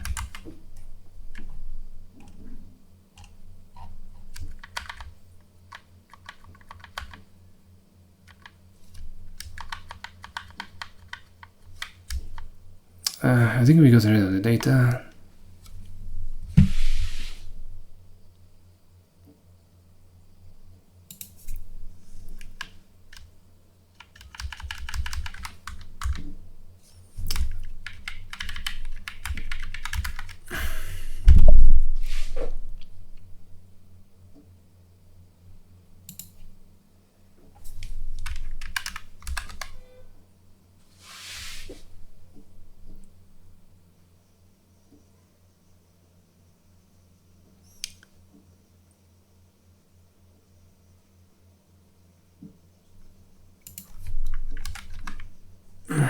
What the fuck?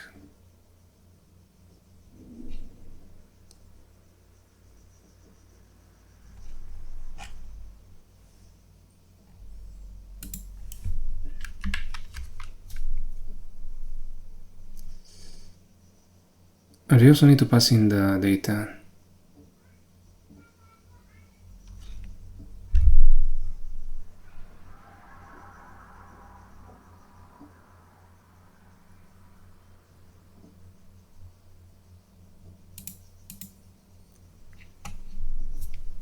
What did we have here before?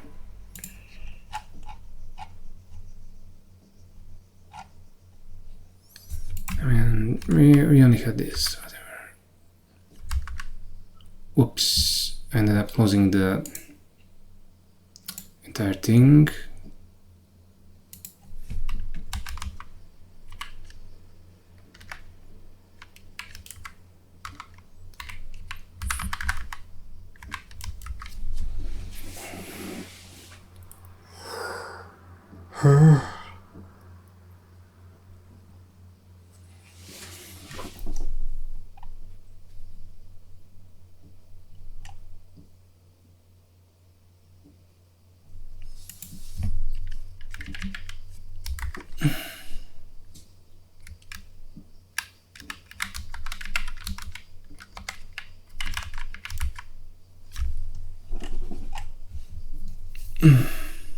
Not bad.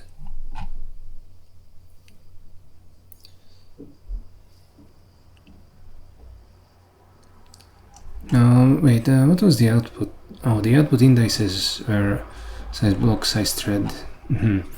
So it's now D2.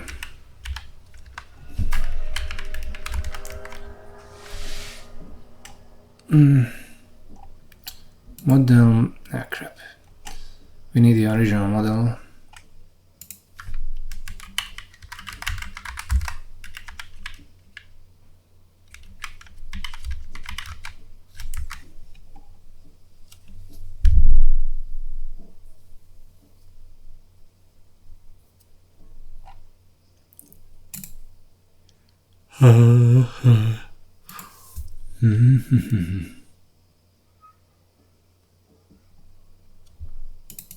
And when we omit this SN list action, I mean it will try to print out the entire function, and we will get a type error at partial evaluation time. So okay, we can actually try to run this and see where it gets us. Let's first try to run just this.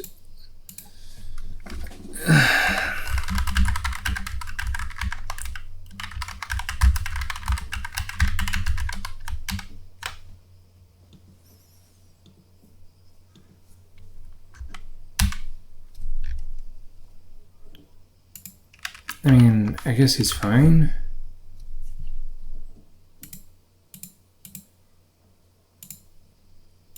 Oh.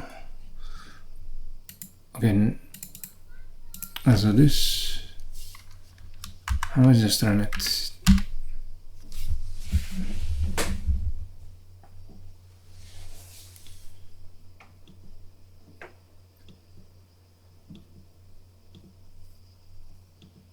Okay, it's serializing correctly.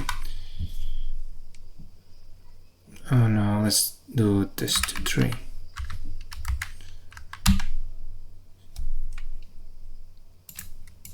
I mean, I did it compile it. Yes, I did.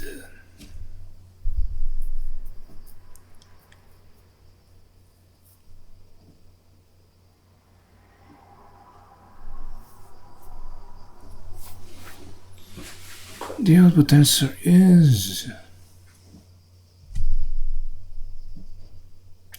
action. Phew, how many does it have? Really, this many ensembles? What's the ensemble dimension? 4. Oh, okay, so the calling probability of the ensemble is 4.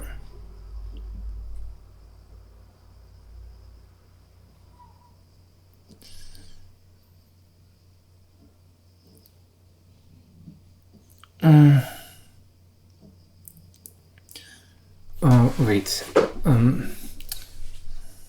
this isn't.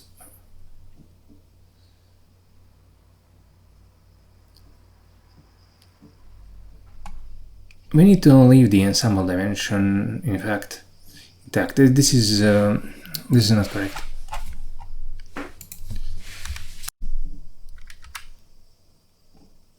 Okay, what do you think? We have the output ID. We have the output probabilities.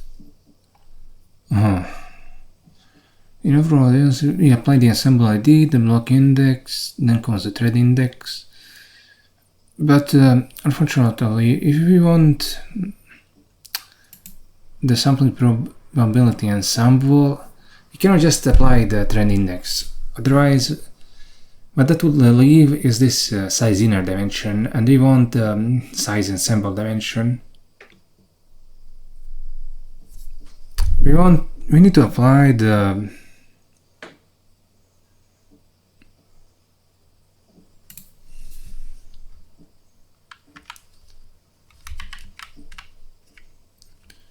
and then well, let's just think output indices with the blocks applied.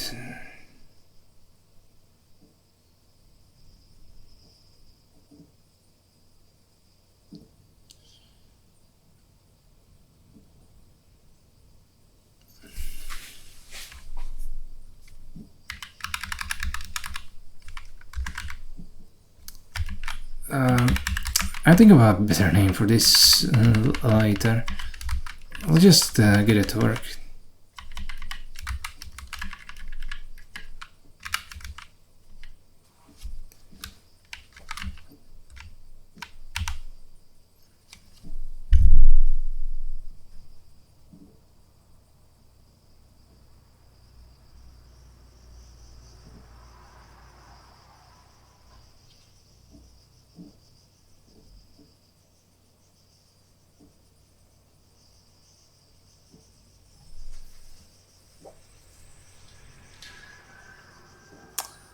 Wait, not the output indices. What the hell am I thinking? The output probabilities.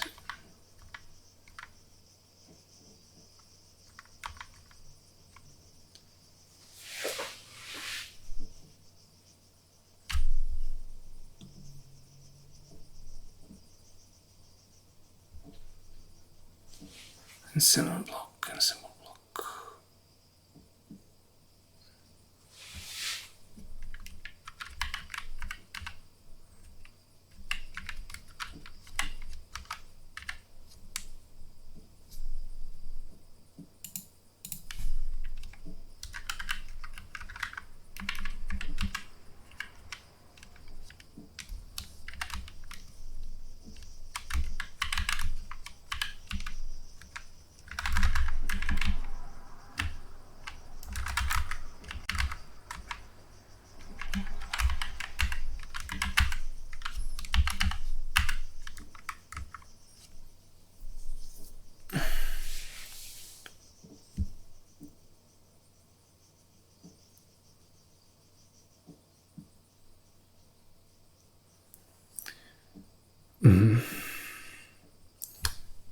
as a reminder once more, the output probabilities have assemble block thread and then the inner, and we have to reorder them so that the ensemble comes last. Of course, this does have a disadvantage in that if we apply the last 3 dimensions, the ensemble dimensions will be very, how would I put it, non-contiguous. But that's fine.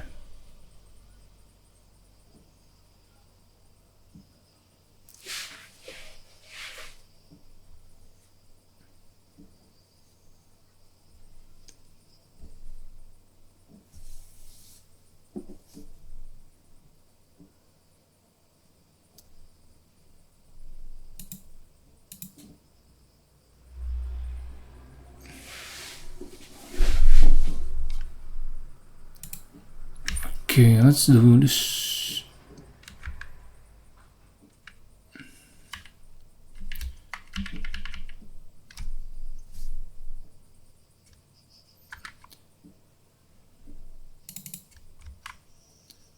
On that, yeah, I'm guessing that this is also wrong since we didn't apply the.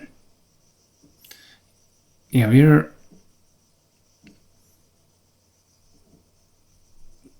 we have the output ID, but the output ID that should in fact be that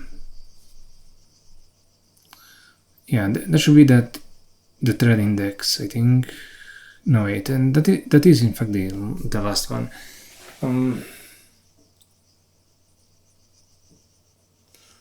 Right.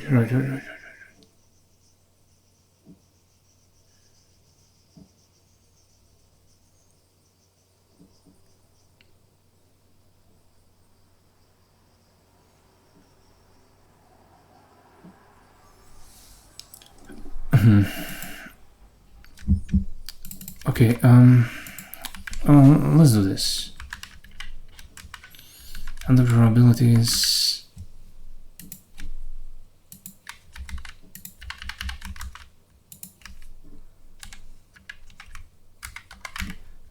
Apply thread index, and then the last is the output ID.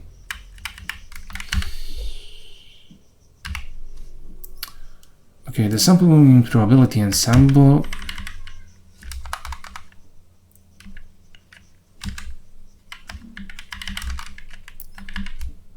We also need the output probabilities, but first we need to reorder. Fun.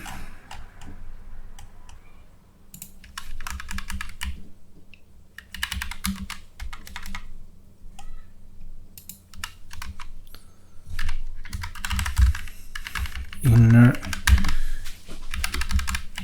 and we'll do this.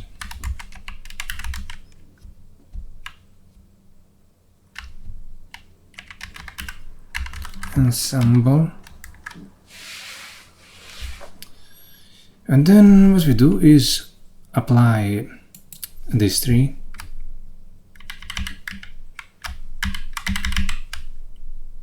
Apply local index, apply trend index, and then apply output ID.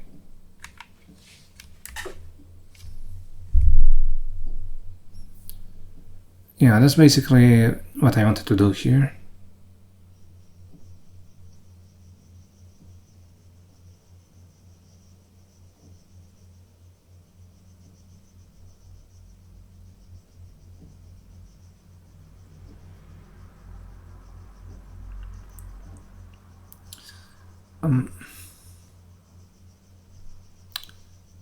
Trend with output indices.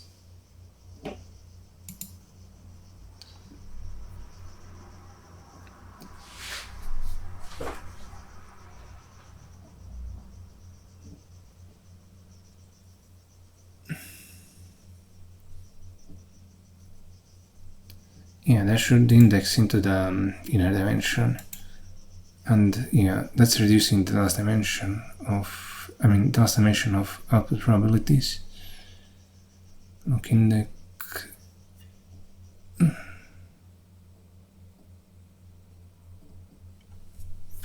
Okay, fine.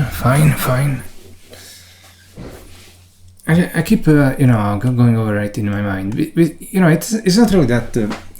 It's not the easiest thing to grasp which dimension is what when it comes to tensors. You might think it is easy, but it gets hard pretty quickly. Especially once you move beyond just one or two dimensions. And you have to keep switching them around and so on. That's why the matrix multiply was so hard. Of course, in general, the reason why it's so hard is because something like C++ doesn't even have proper matrix classes. The way I did it is much better in Spiral. So okay, let's try build file. And now if we run this, it should give us tensors of size 4 when it comes to the ensemble probabilities, sampling probability ensemble.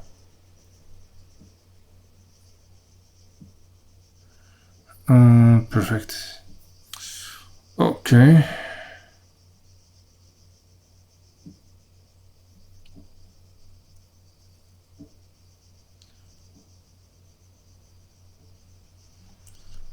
Oh, interesting that it selected an action with such a low probability here. Even though it had 22 here. Oh wait, I mean...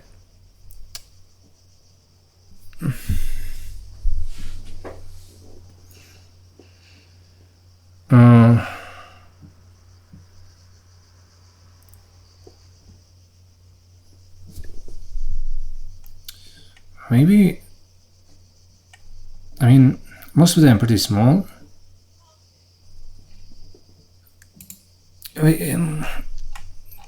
Just a second. It's kind of... I get a feeling that these sampling probabilities that are being selected are too damn small. And okay, let's print out the size inner. Print size. Print static size.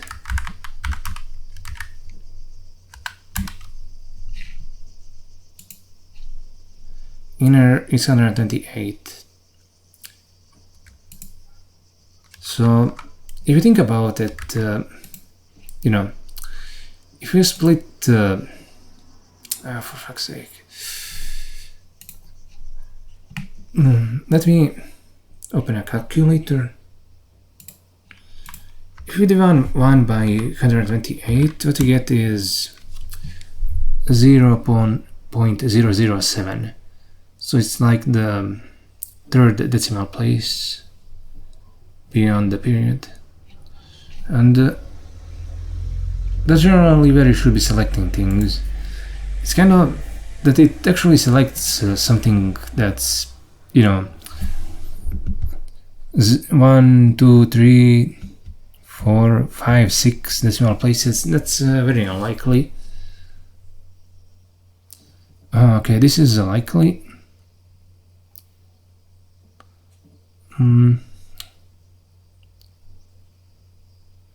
Yeah, some of these are kind of very unlikely.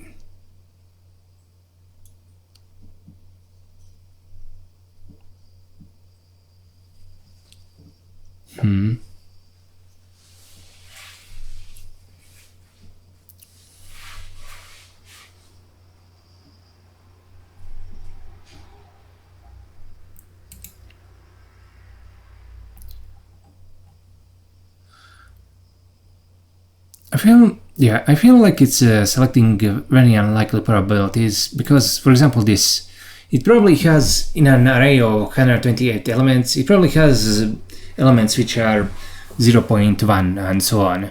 So I think I just expect I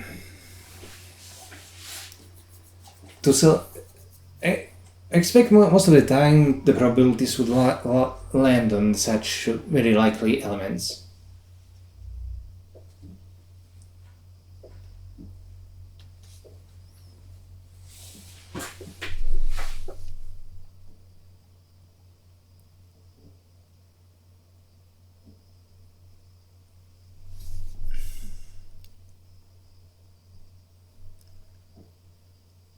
Honestly, I don't know what to think. Okay, you know, let's output some more stuff. Let's output probes for ID.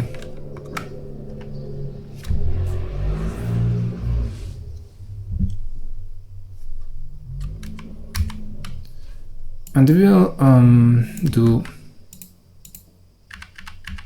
we'll select this ensemble ID, but we won't do anything else. I mean, the block index here will always be like 0 because we only have a single block. The trend index, that should be, I think, 32 because we have set the block size to be 32. Let's confirm it. Yeah, it's the threads per block are 32. Oh, okay. Oh, and the inner dimension, that will be like 128. So yeah, let's do it like that. Wait, let's just do it like this. I mean, and we're going to print this out.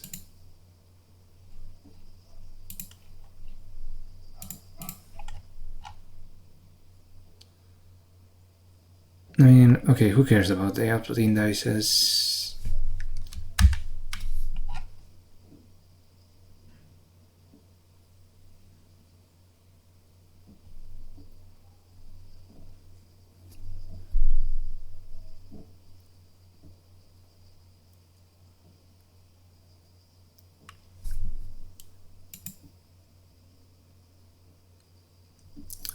But yeah, we can also output those. Okay, to start things off, we're going to do that. For fuck's sake. I keep getting lost. There's so many of these tabs open. You know, I met a guy like a month or two ago, and when I came to his house, he had like 40 tabs open at the same time. And I'm like, oh, holy shit. He probably has the browser open always, which is surprising to me. I'm used to closing it and loading it. Okay, let's see. Ensemble ID. Let's also output that. And then what? Then we compile this. And actually we won't output this just yet. Let's just see whether this is sensible.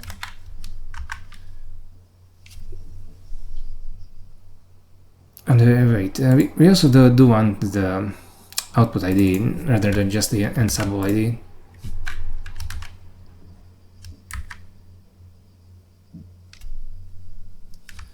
Okay, but it's good that we printed it out, so because now we can make sure that it's between 0 and 3. That's what we'd expect.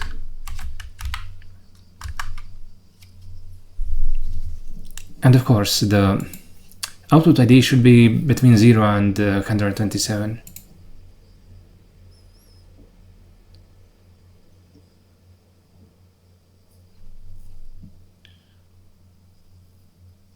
Output ID is 45, 24, 81, 104, 60, yeah, perfect.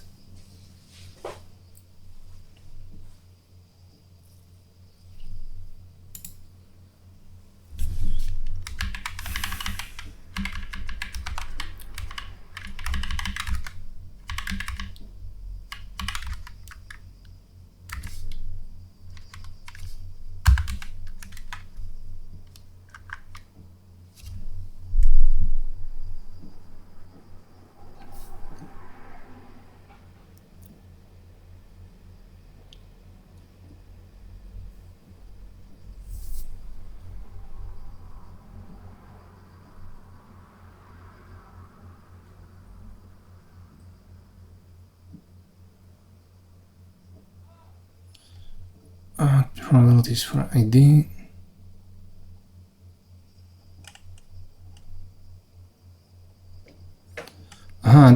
It's actually printing this out on the kernel.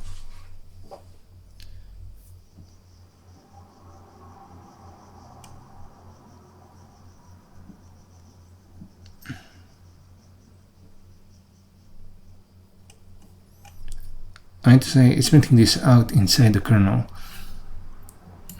And okay, I'm not really sure what I'm really looking for with this.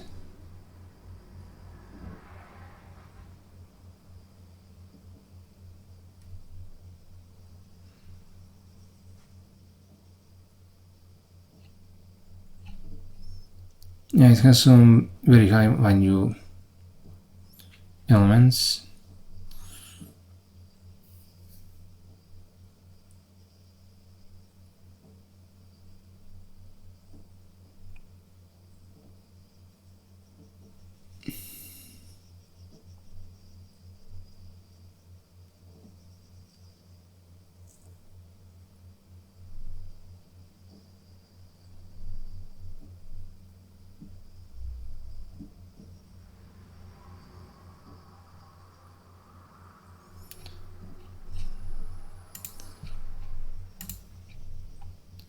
Okay, I want to think about this for a bit.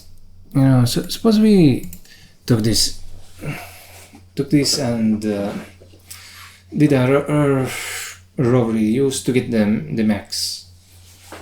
What would that give us?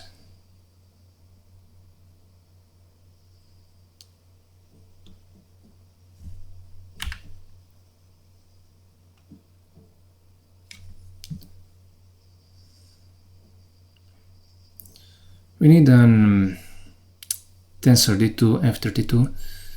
Okay, let's do another pair.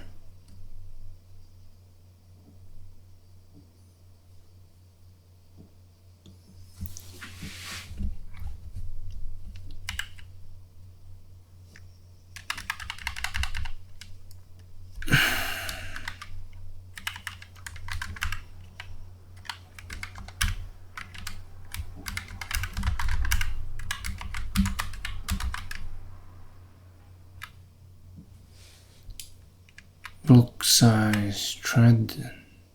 Yeah, that's fine. Instead of being auto indexes, I'll put max prompts. And then we'll do something right in here. Right now, printing this out isn't very useful for me.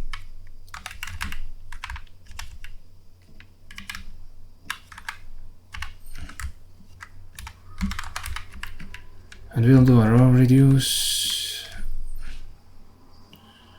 Let's see. From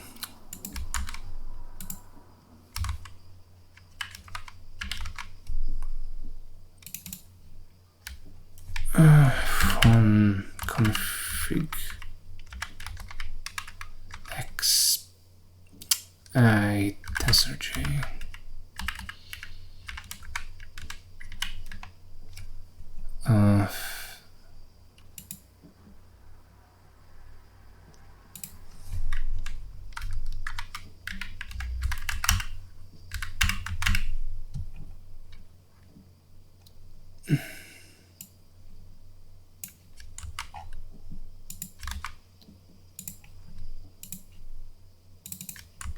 Tensor D2 float.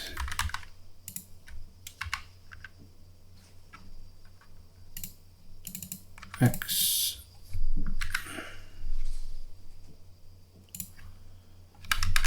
ML primitives.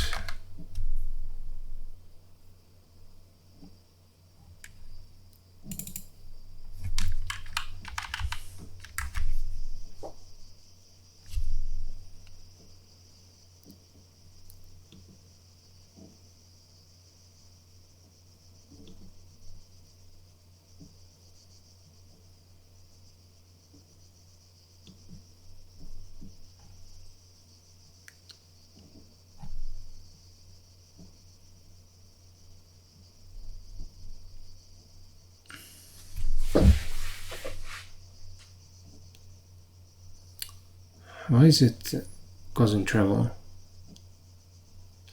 Oh yeah, we need to apply the block ID. We need to apply the block IDs for both of these. Apply block.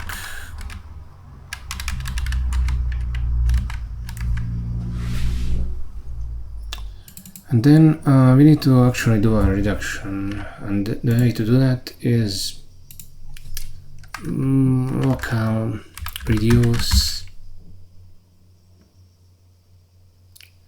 max x and open config 0 max x.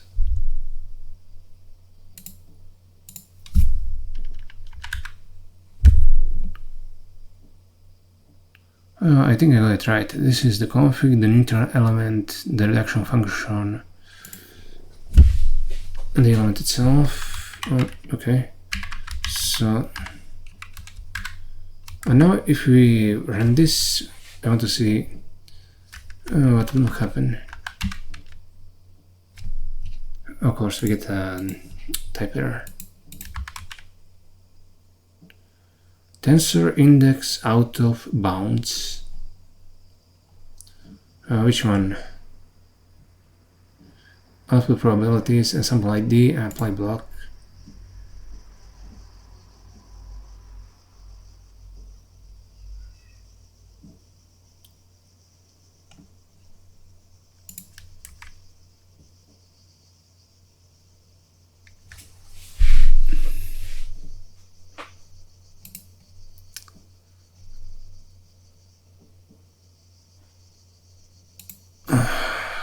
How the hell is this possible?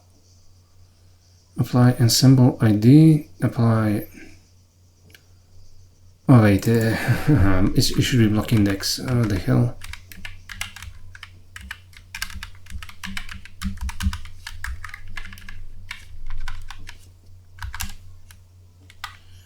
Oh, this compiles. Now let's see what happens when we run this.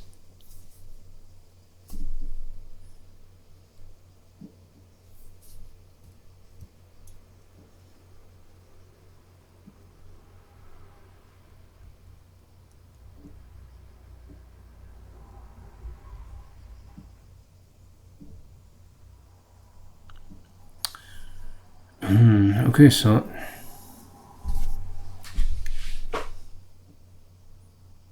I think you should be selecting this one at least 38% of the time. You know, because we're passing the ID everywhere, I mean the same data everywhere, it stands to reason that we're getting the same probabilities at the end too. Even so, like, we aren't sharing the ensemble ID, so why are we getting this value the same everywhere? That's a confusing.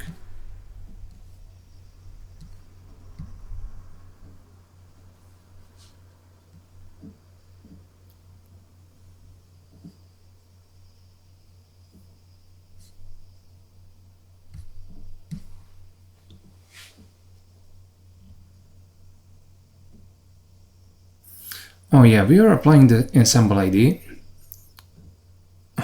Yeah, this is per thread.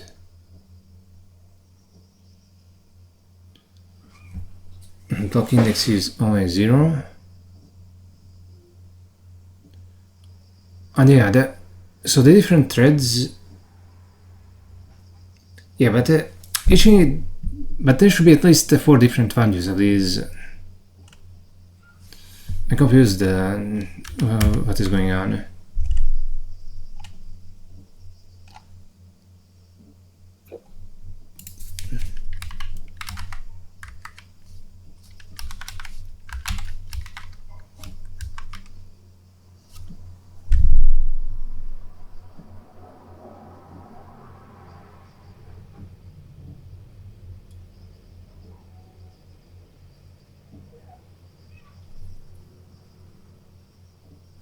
Ensemble ID 3.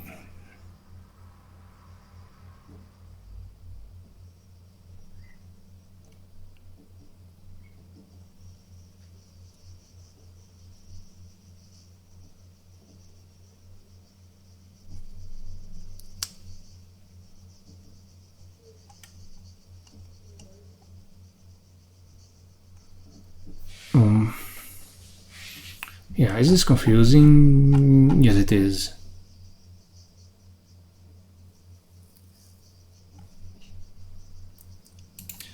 If we had a single element in the ensemble, this result wouldn't be strange at all, considering we're passing the same data into every single thread. But since we aren't, it is strange. Wait, output max probabilities.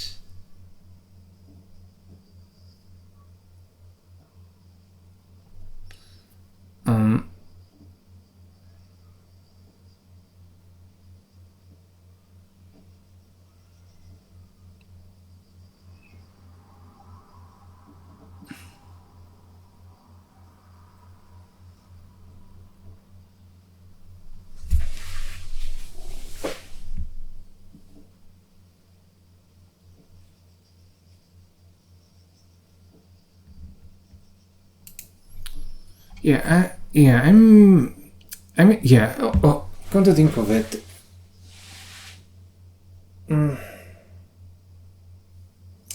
just a second. Something is trying to come to the top of my consciousness, and I can't really grasp it. Let me pause for a bit. Okay, I had time to think about this. And because this is wrong, this is also wrong. What's happening is that we're passing a different input tensor into the reduction of a function. And as a result, that results in undefined behavior, unfortunately. So we're actually pretty lucky that we got obviously wrong results here.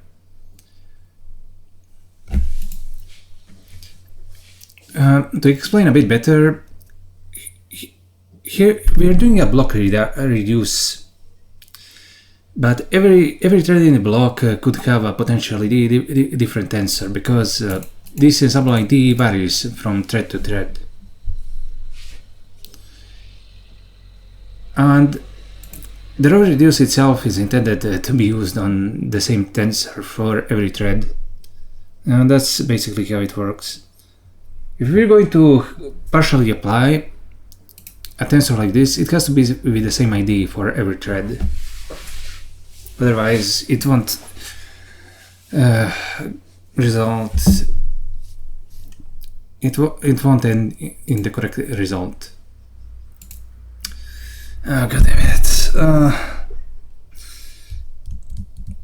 I didn't think of this at all.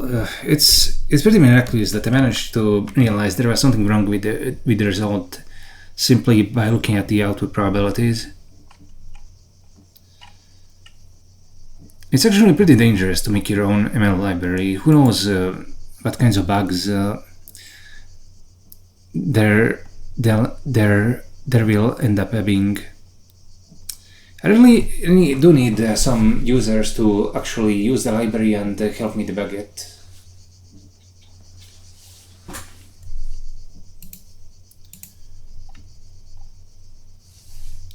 But who knows, maybe we'll get lucky in the end.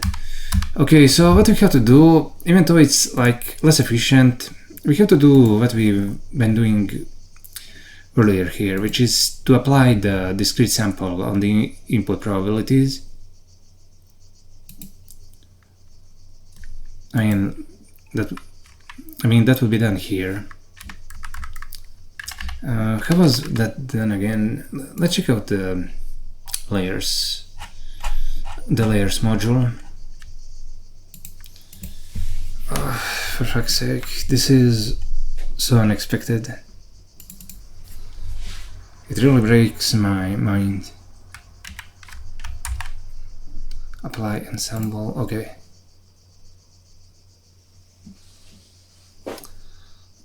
So this has to be size ensemble.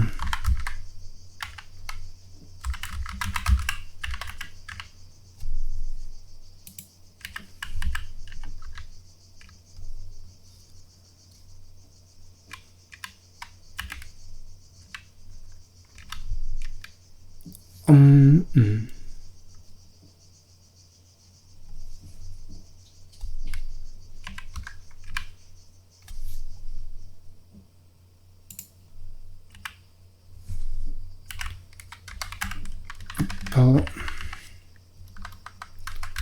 apply and assemble.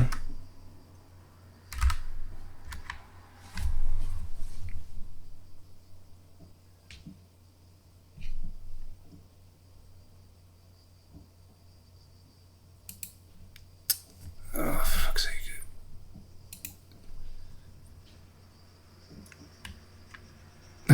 You also need to pass.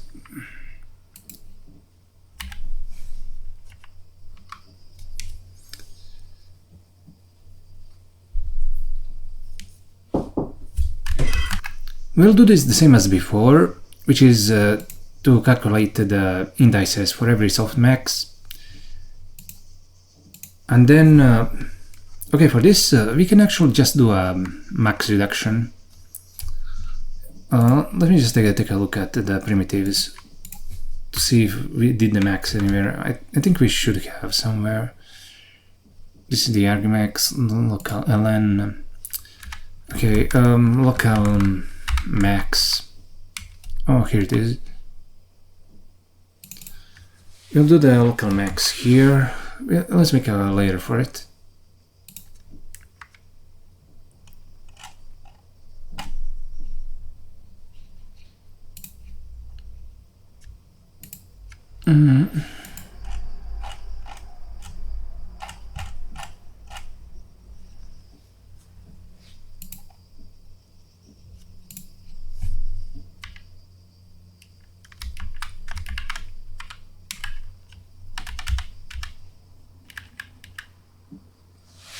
We'll do the max like this. Local max.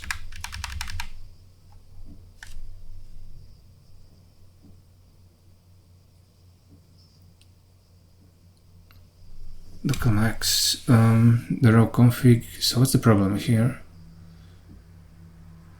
It needs to be fails to satisfy number. Wait, I'm confused. What the hell is this typer? Let me place a bookmark here. Then we'll go into the primitives. And okay, this is a number. Row config tensor A.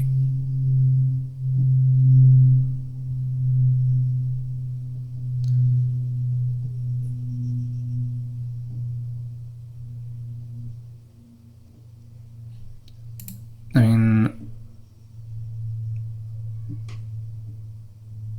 wait, is this? Oh yeah, we're getting the element as a 2D tensor. I mean, we're getting the local elements as a 2D tensor. Here we have the local max, and what exactly is?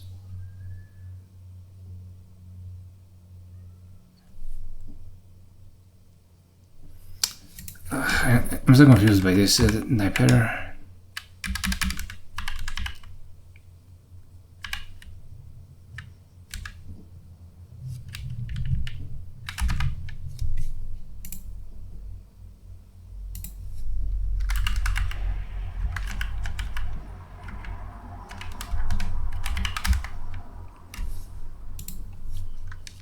F32.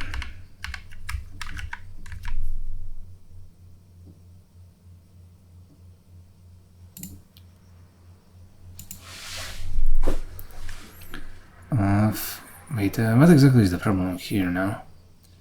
Got tensor.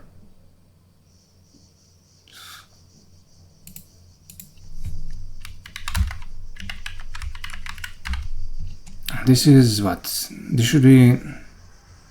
Yeah, this should be T. Oh, yeah. We need block row reduce. I thought it was, you know, a reduce, but I didn't really even glance to check.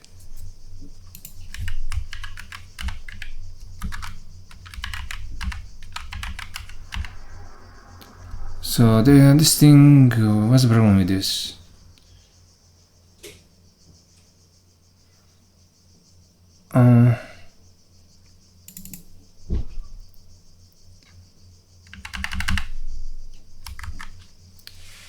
Oh yeah, not bad. We'll also do a regular version.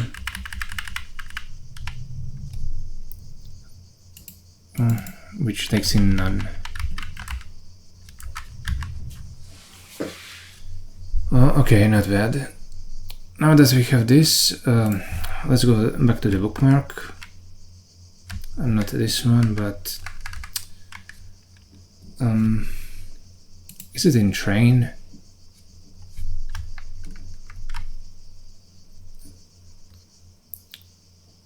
Oh, this is super annoying. Oh yeah, okay, it's here.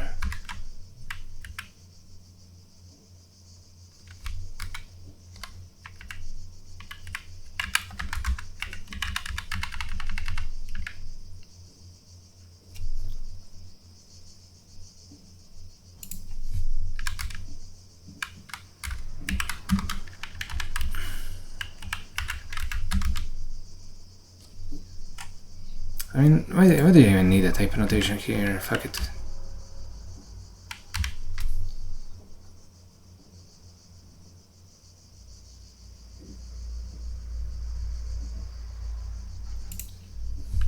Great.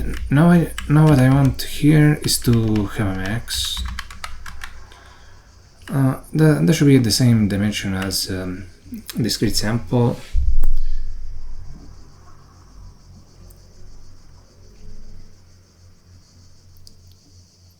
We should apply the ensemble dimension and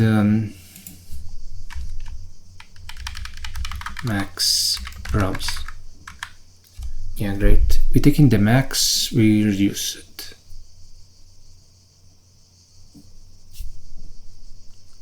Yeah, okay. I get this.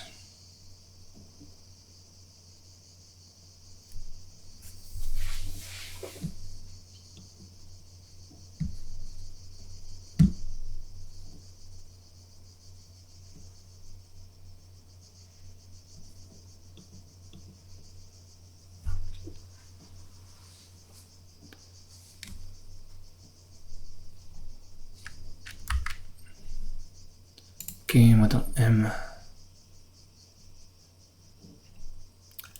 And this stuff is, you know, it needs to be redone.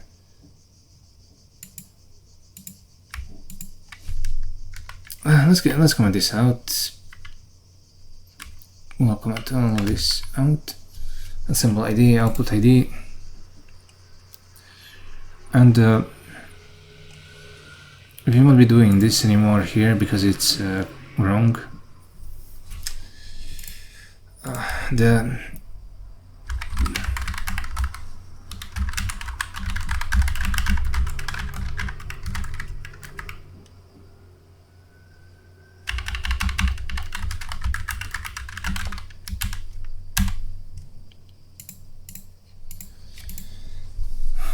So now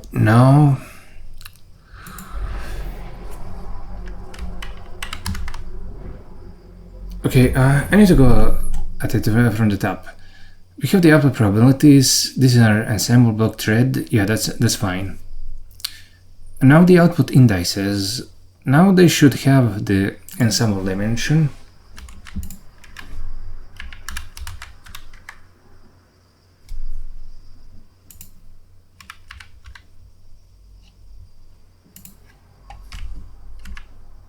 Ensemble.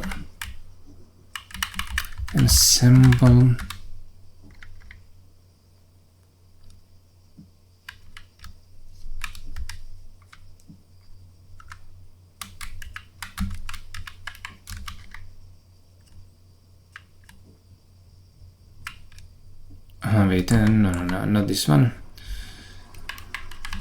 But we need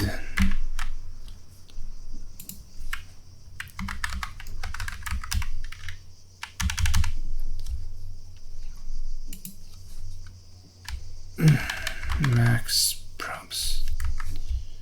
And if you look at the layers, yeah, that's how we've named the key.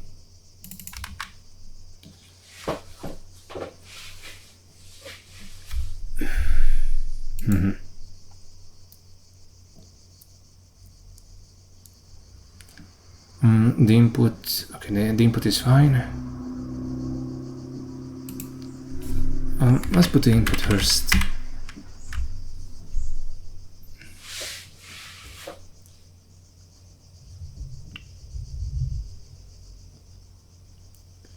Yes. We have the input indices. And this is all tensor D3. No, this is tensor D3 float.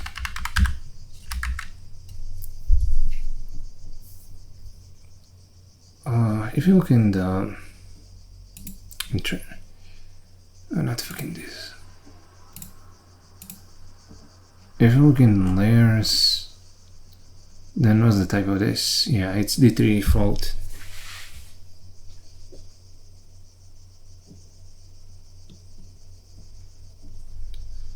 Now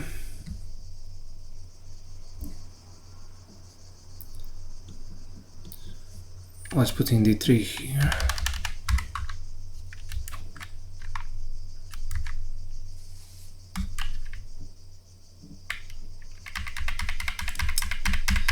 God damn it, I spent all this time trying to figure out that brilliant idea, and it turned out to be completely wrong. Ah, fuck. I did. What's even the point of thinking? Okay, output probabilities, these are 4-dimensional, ensemble ID, that's fine. Output indices, this has to be D3 now. And we have to apply the ensemble ID.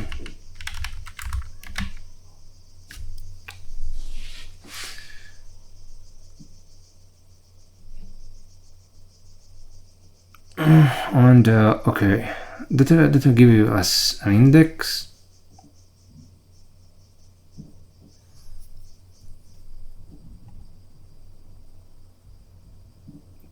And I don't think we need a reason to not apply it right now. We can just, tensor index, train index.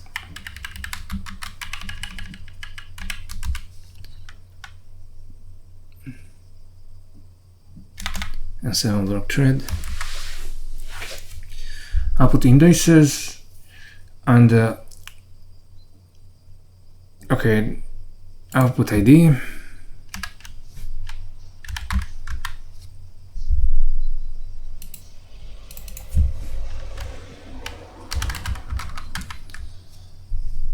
Now, what we also need is sorry guys, yesterday's session got cut off right in the middle, and I need to stop to figure out what I was doing at that point. What happened is that I wanted to go to the beach, then a storm came in, so I couldn't do any programming for the rest of the day. But anyway, what we'll do is do some refactoring here. Alright, I forgot that we put output max probabilities. What I wanted to do just now is okay, here's what I wanted to do. We don't need this particular pair.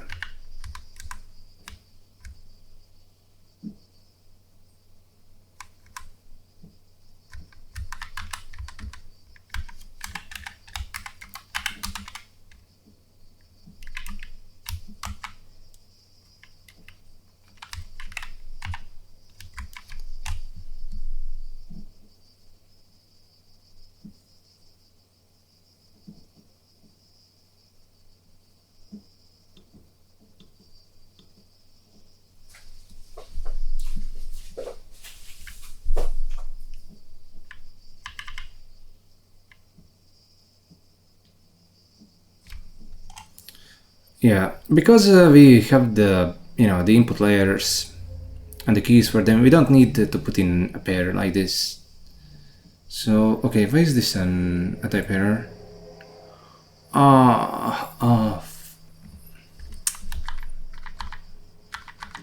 Okay, let's leave it like this for a while.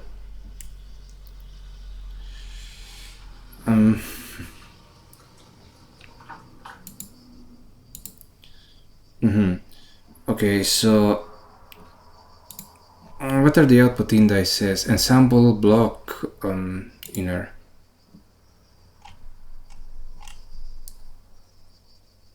Output probabilities, output indices. Some bug is flying around. Ensemble blocks per grid. Ensemble block, and then two inner dimensions. This is ensemble, this is block, this is thread, and this is inner. Yeah, that's how it's supposed to be, I think.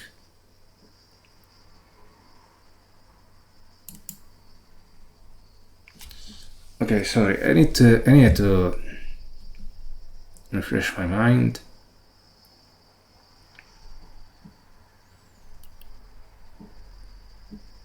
And then we have the output probabilities. As for the output ID, yeah, now we have the output indices.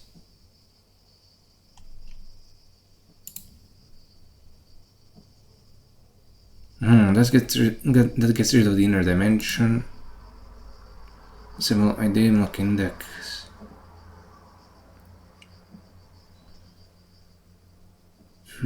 Okay, we don't need these.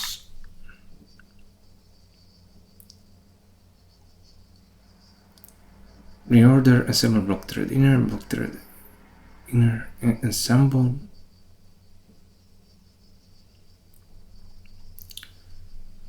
Probability selected, ensemble block, thread index.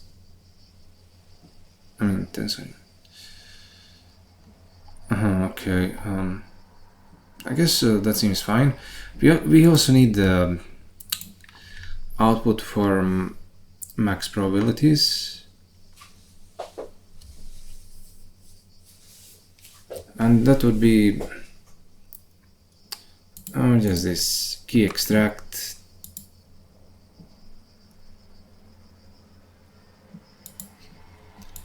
We don't need to apply the block index, and I think this should be D3, not D2.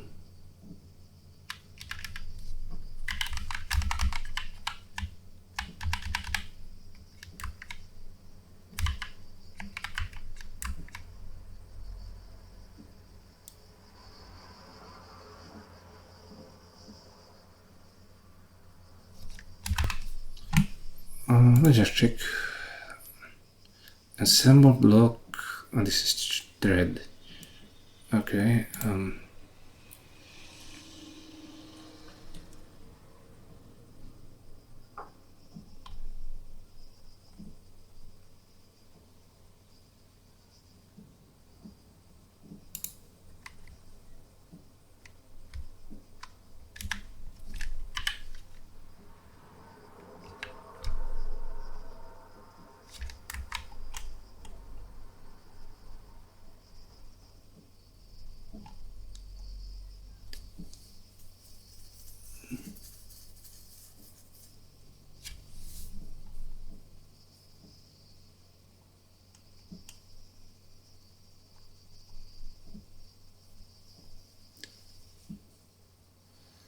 Now, what we think? Yeah, I guess we could just try running this.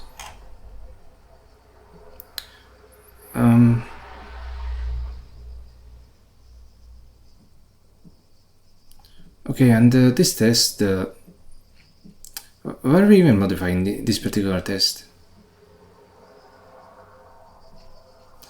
Let's just run test 5. I'm kind of confused what this test is supposed to be.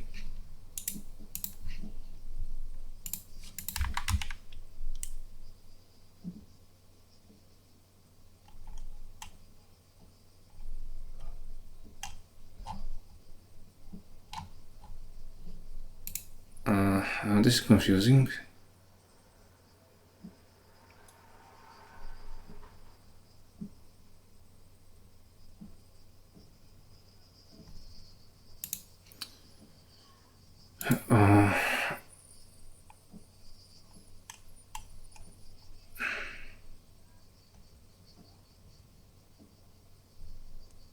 I'm guessing it's trying to get a tensor somewhere. And why is this giving us an error? I'm confused about that. Suppose we commented this out, then what?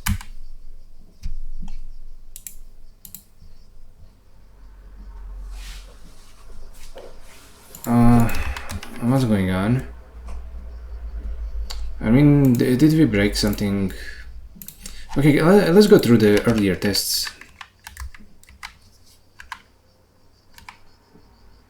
Test 4 works, I guess.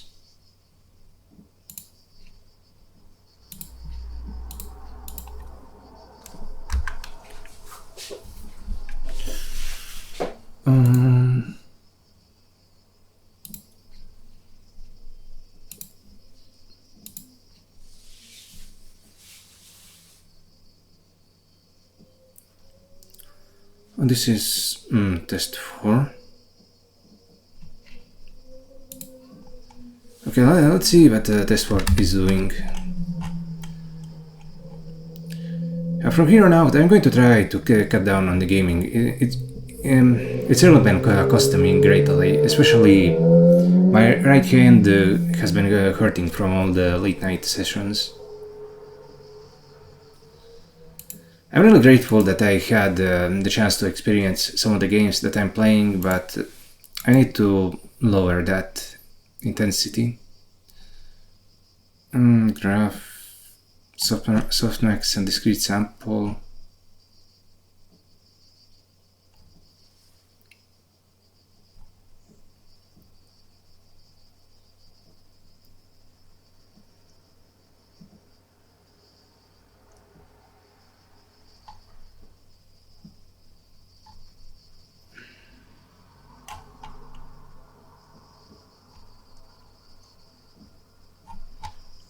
Okay, I guess we did break something, I'm not sure what.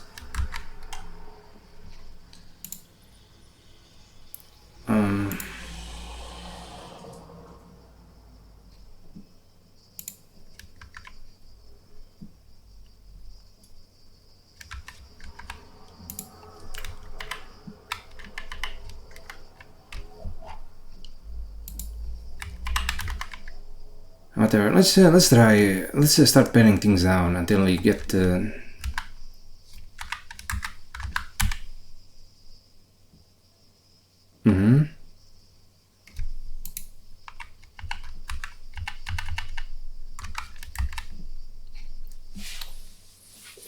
Okay, let's try running this.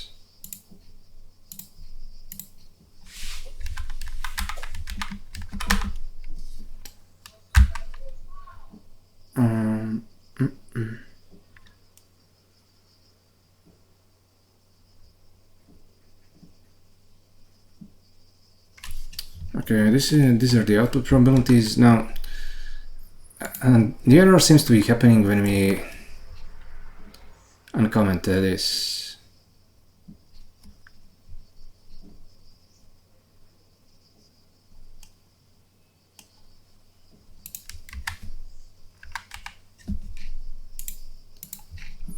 So is there something wrong in the pair itself?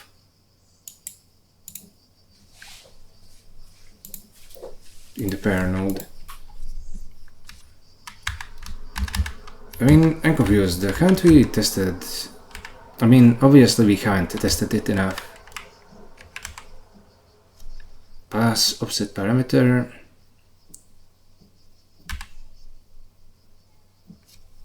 Offset output.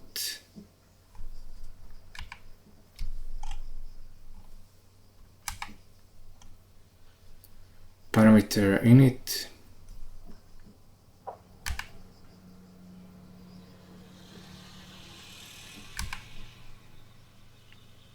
Graph tensor extract.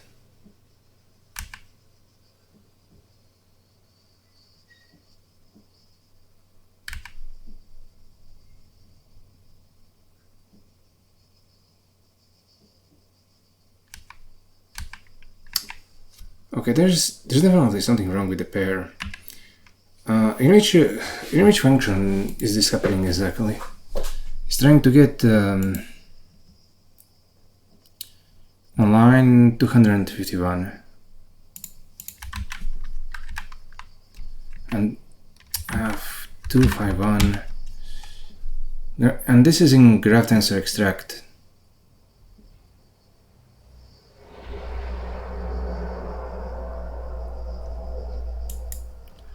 Really?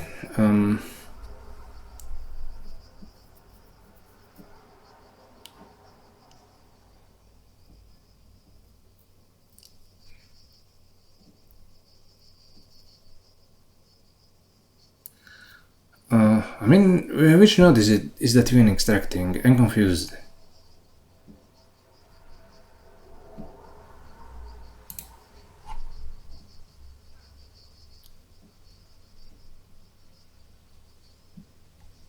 Partition.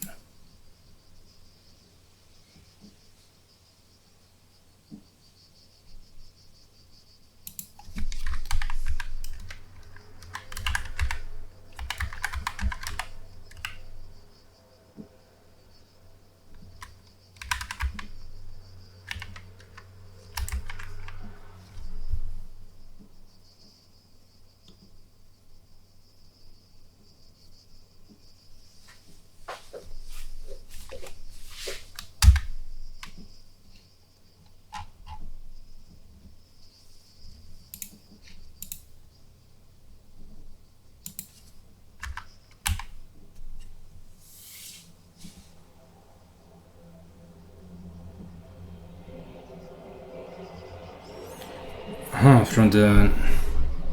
So it's trying to extract it from the input node. And, okay, 16, 16, 16.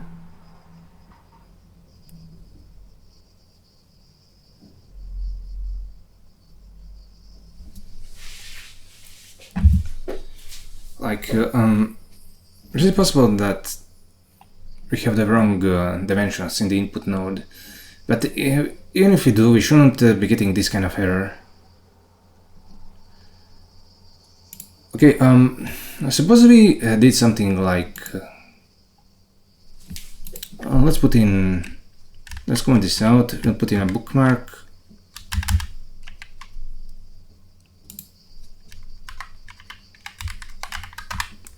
And we'll do pair XX.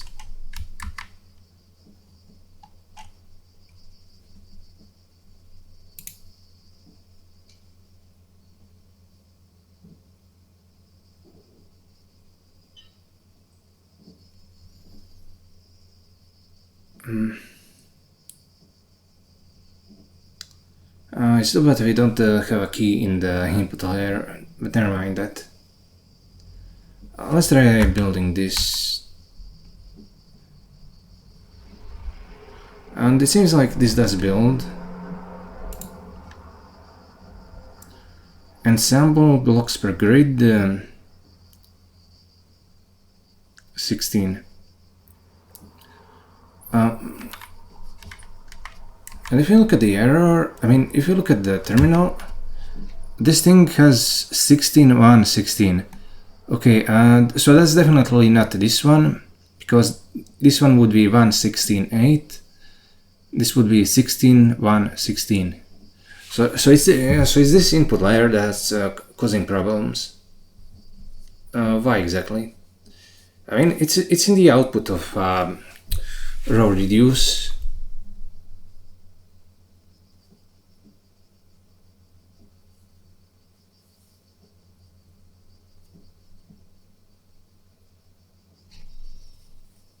Okay,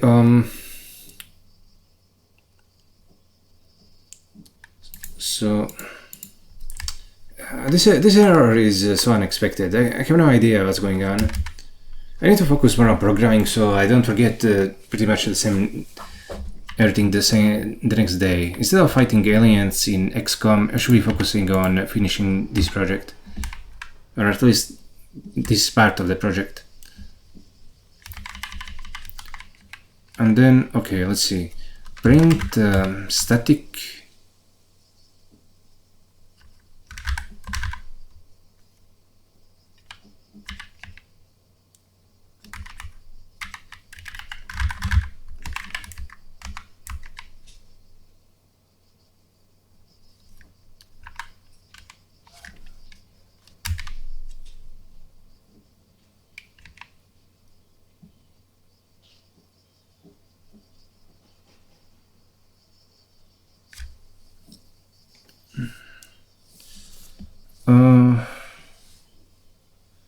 Okay, 24064, 24064.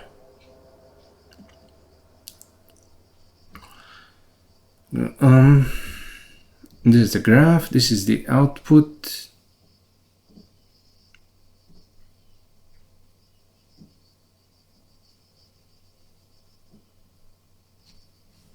I mean, why is this even resulting in an error?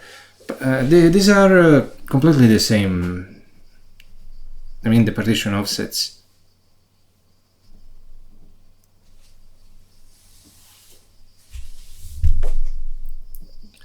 From partition offsets array.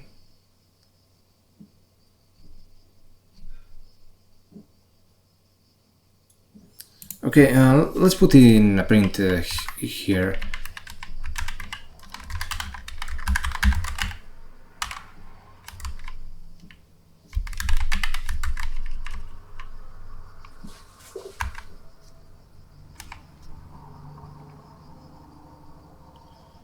Okay, and here is how the internal structure looks like. Body dimension 16116, 24064.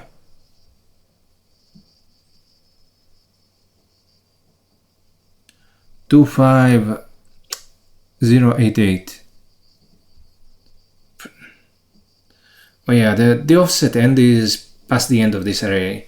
Okay, why is this happening? I mean,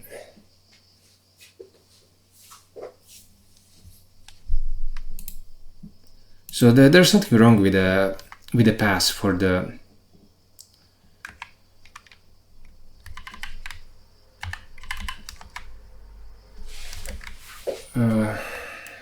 output array. Okay, pass output, pass offset output, and okay, here is the pair.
I'm not sure I understand this.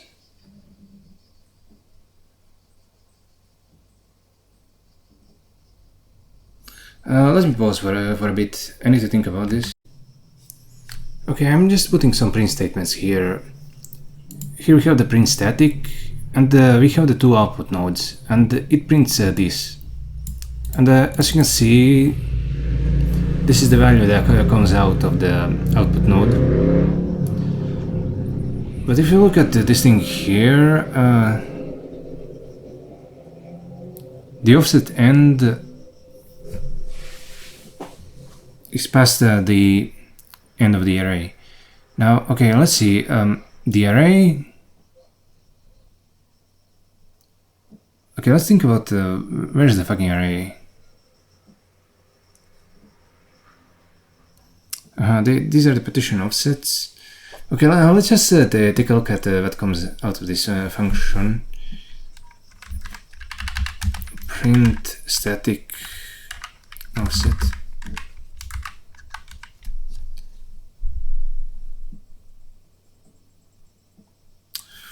Oh, what the fuck?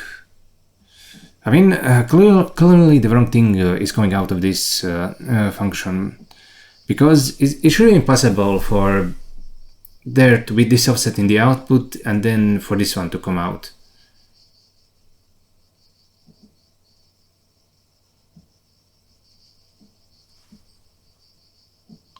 Oh wait.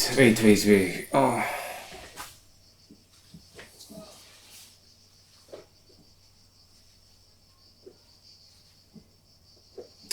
I mean, it could happen because of memorization. We're doing this thing here.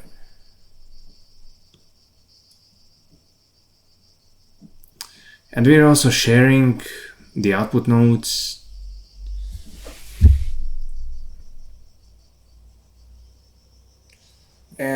Even so, it doesn't seem realistic. Like, it shouldn't be... I mean, it shouldn't be because of this error.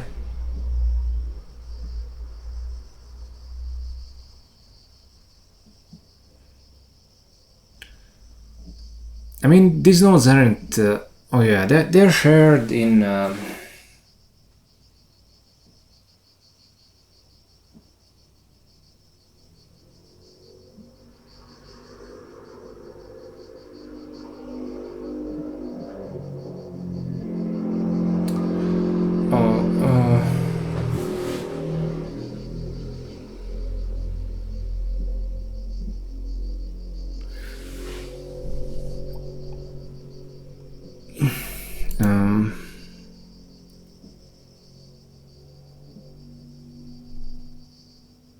Okay, let me pause again so I can figure out this error. Okay, I figured it out. I know I said that this is because of memorization, but then didn't really understand why. So what we're printing is offsets coming in and out. And as you can see, they're gradually increasing, and at one point we have this, but then it gets reduced. So that's really confusing, but if you think about it, suppose you have, one node on the left side and another node on the right side of a pair. And then if the right side has been evaluated, to have a small offset, then because of this memorize, it will get returned. While instead, what should happen is something like this: max offset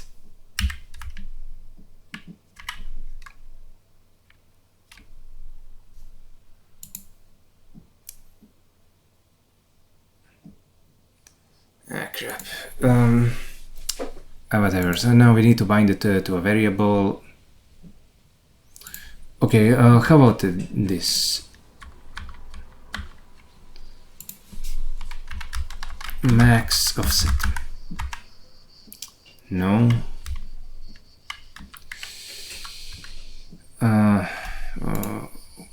Why is this?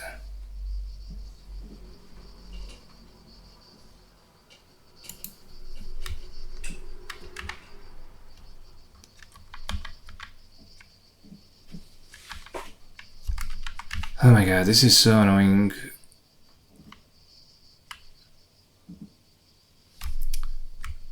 Oh, how about this?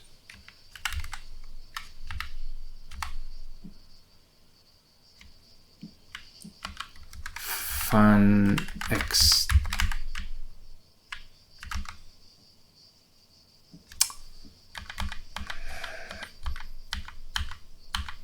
Okay, let's just bind it to a variable, for fuck's sake.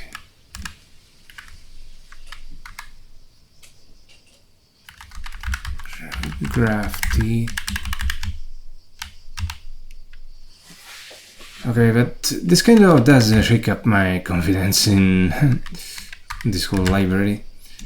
If I made this error here, where else did I also make an error?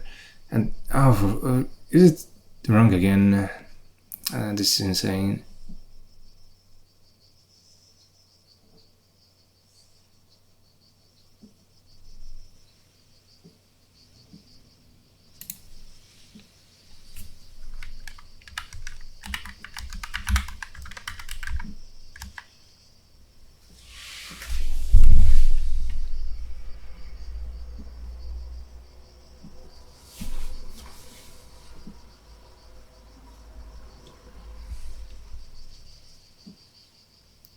Okay, so it could be done like this. max offset. Actually, I like this.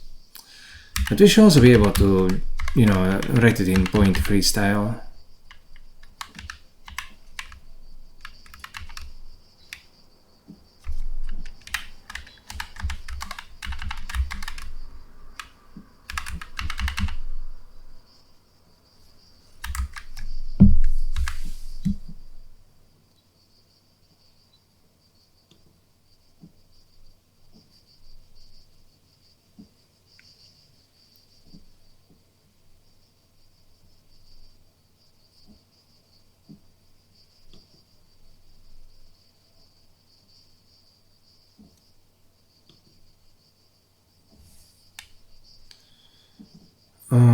Yeah, so I think this should take care of that error, but it's okay. It's not really something I'm satisfied with. No. Yeah, we shouldn't be fixing the error like this. No, definitely not like this.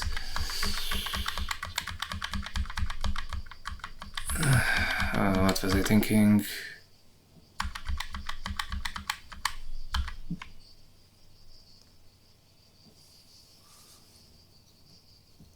Instead of passing the offset from left to right, what you need to do is max it. Max offset.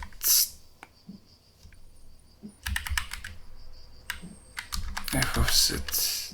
I mean, max.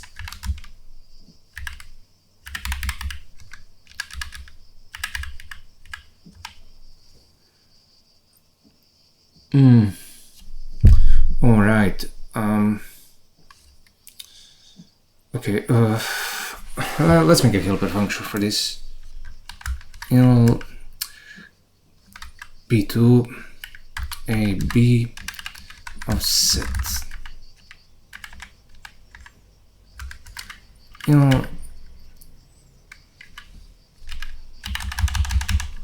O2 equals F offset A.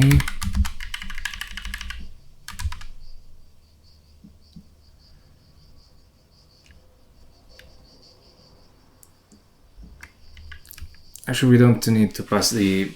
Okay, hell, wait. Do we really not need to pass the original?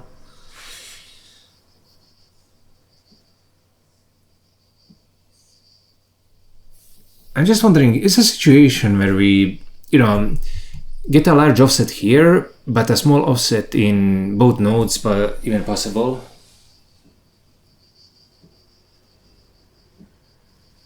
I mean, it shouldn't be.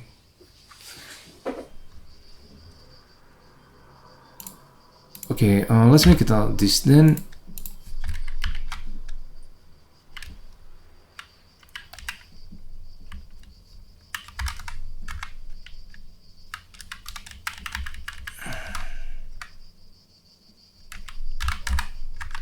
Max O.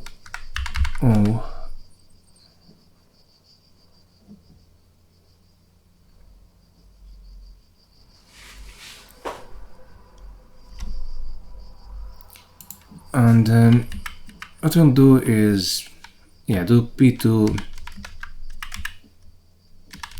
AB. I mean, this can just be offset. Offset. Offset.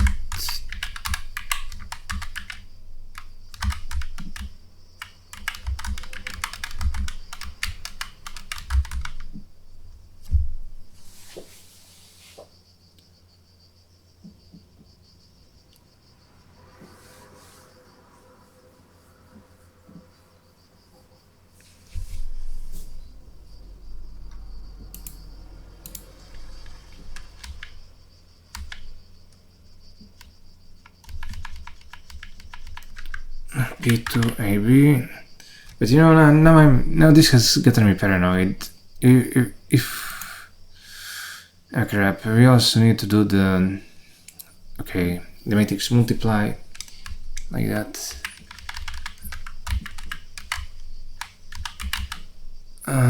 This is incredible.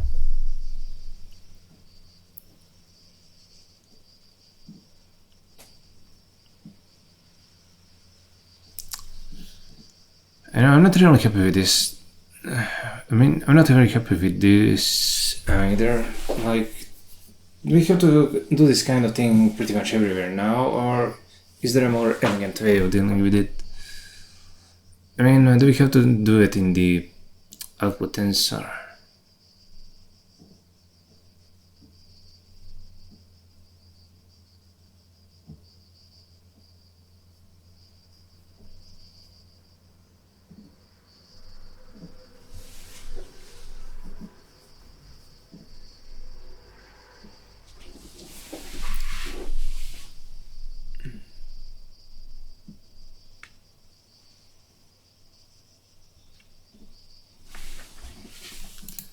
Let me pause for a bit again. Okay, I know how to fix this. This is such an unexpected error that it blows my mind. Let's first put it back to how it was.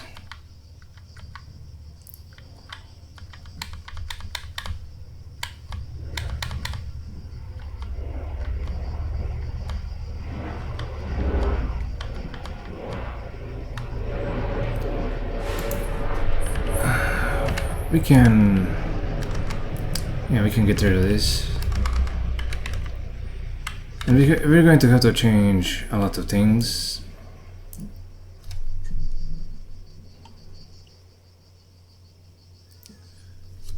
I mean, to start things off, we're going to stop returning the offset from here.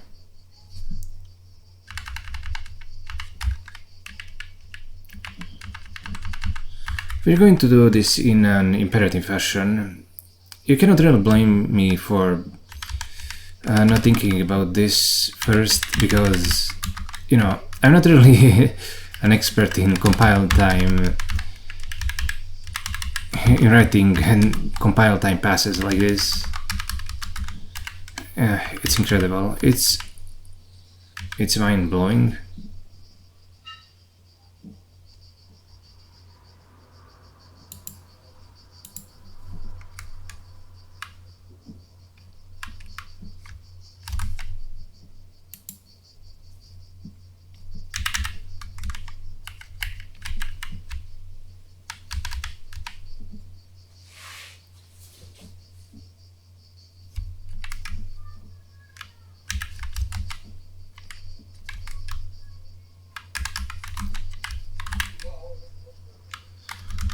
We're going to have to change all the other passes because they aren't correct.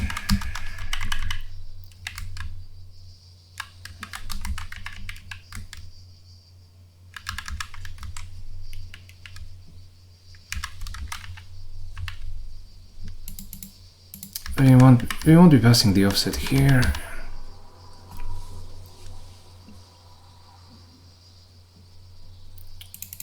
And we won't be returning the offset.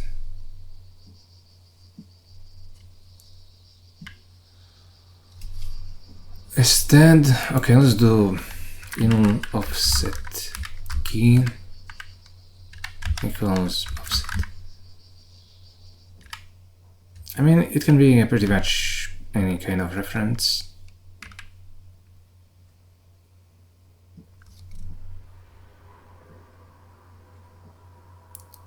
You know, get offset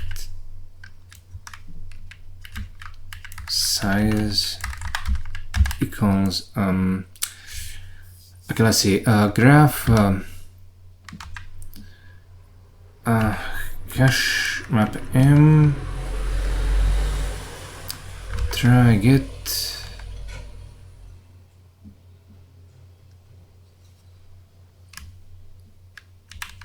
match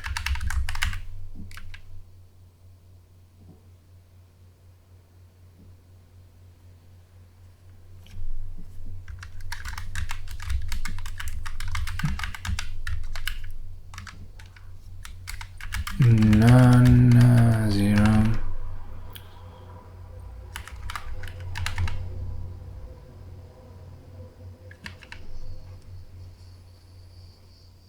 Okay, now how does the try get work again?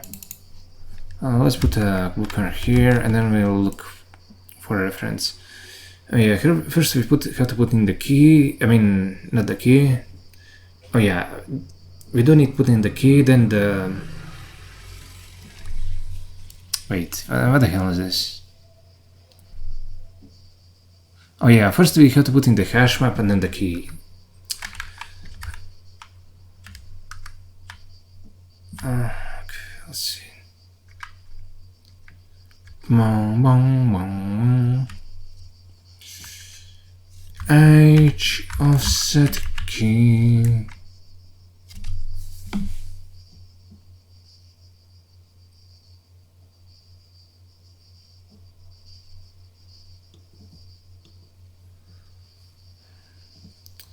Okay, and we can also do the set offset. Set offset.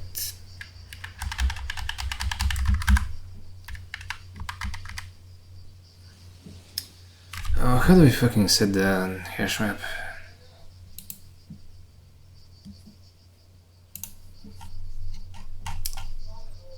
Hash map n set get try get add try add. Don't tell me we have to remove it and then.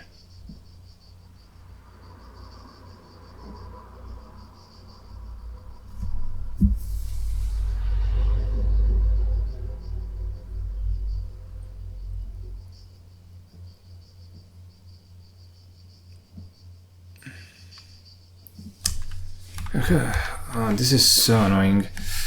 Okay, let's take a look at the memorize function. Yeah, this one doesn't need the set. I guess we'll extend the language. Because it's simply too annoying to not have them, to not have this.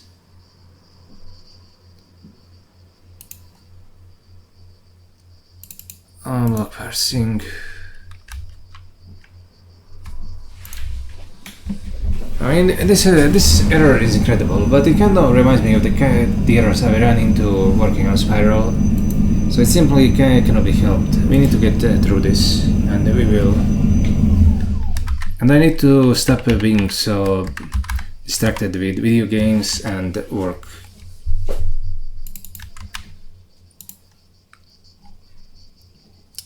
Where is the parse? Oh, here it is.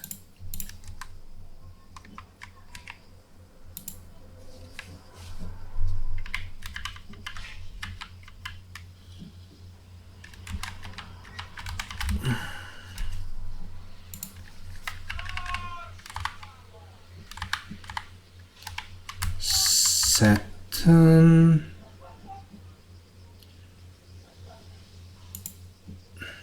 H.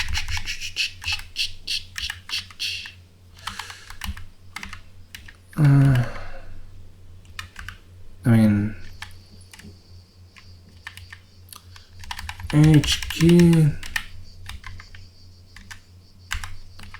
We.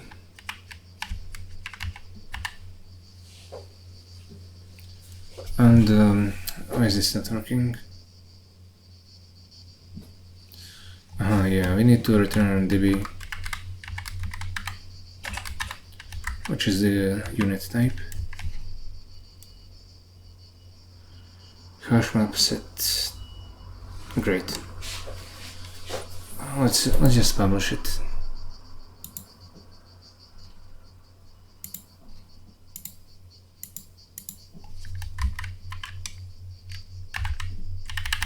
And this is 23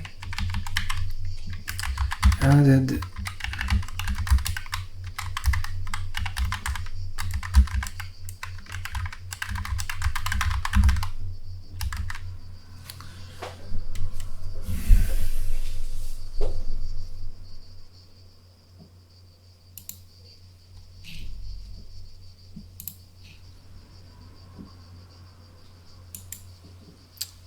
Okay, now Okay, let's close this.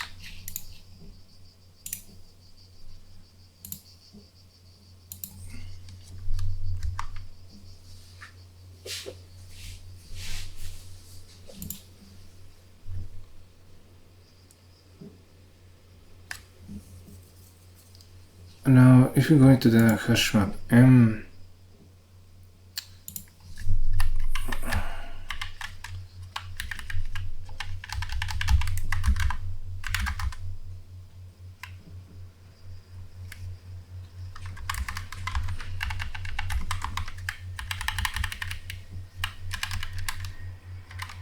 given value set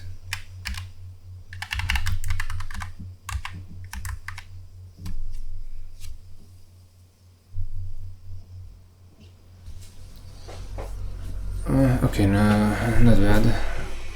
But I suppose we also need to put that in the typed module, even though we're never really using this anywhere.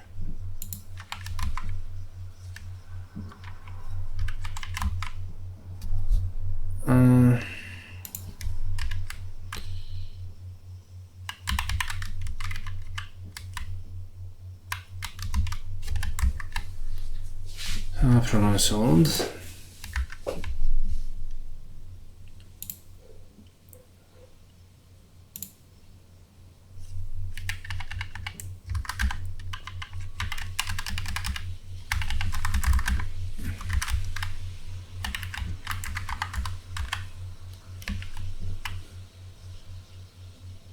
Offset key, offset.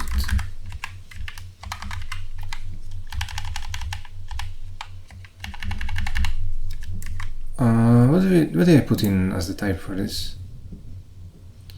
Yeah, it's the unit type, and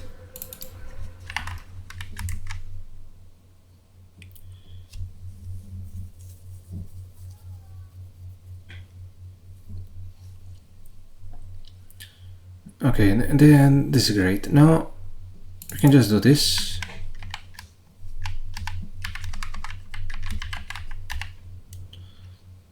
F of x. We won't be returning the size.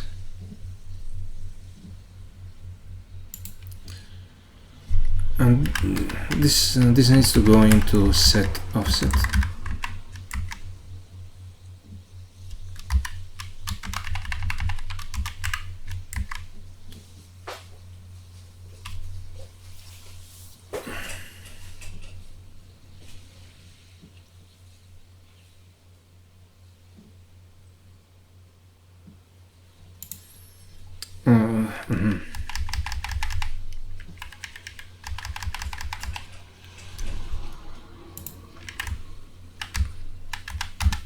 We also need to get the offset.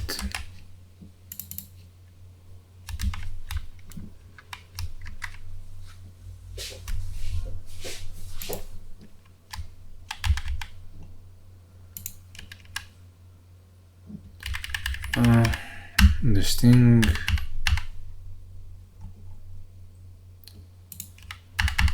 We don't have to keep passing the offset, and over here we can just get it.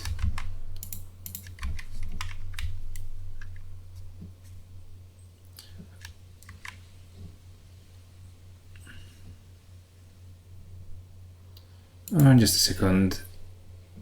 I noticed a ringing sound on my mobile, and it's just telling me to take out the trash. I already did that an hour ago. So get offset. Yeah, that's perfect.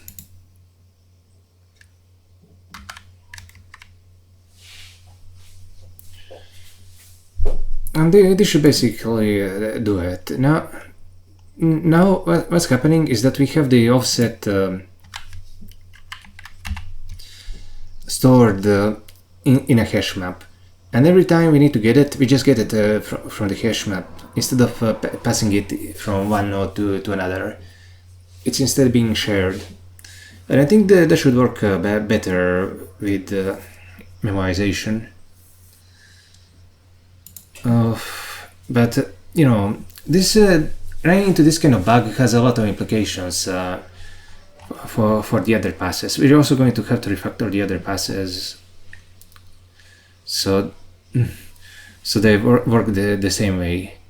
There's no way around that. Yeah, it's fucking insane. I didn't expect this kind of error at all, even though I should have. Let's just put this on a single line.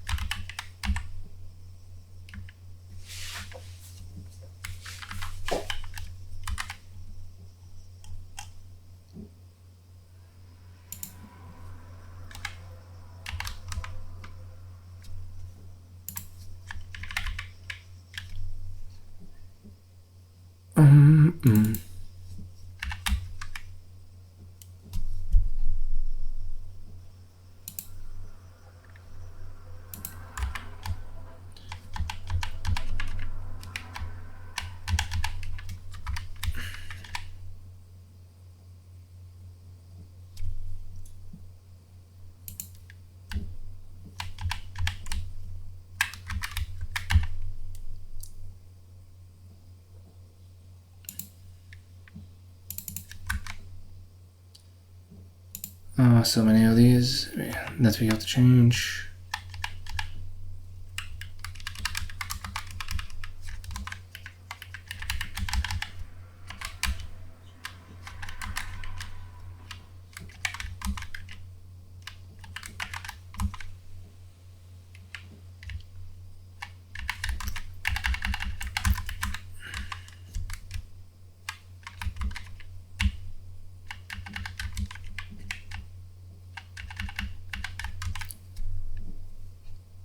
And this will just be get offset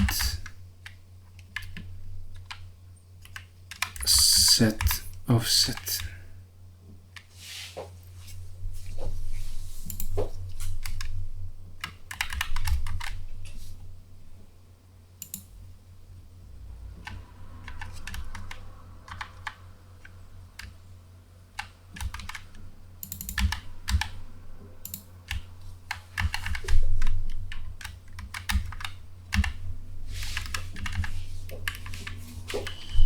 Okay, offset. Yeah, perfect.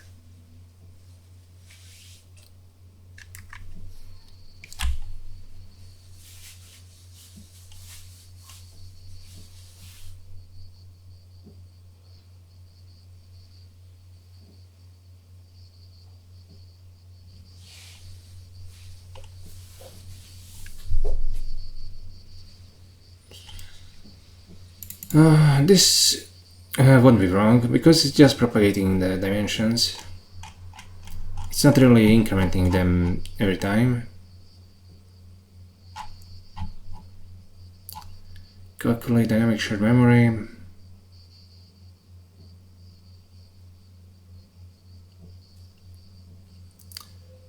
And I do think instead of using max everywhere, we should just use the other pattern.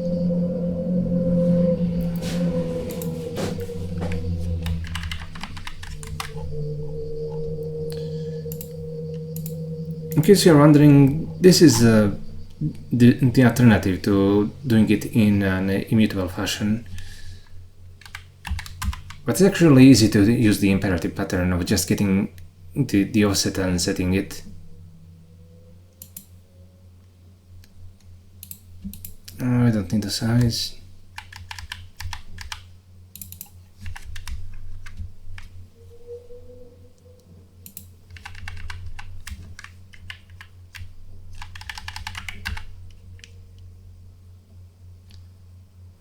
I'm very surprised that I'm doing this myself. Yeah, definitely.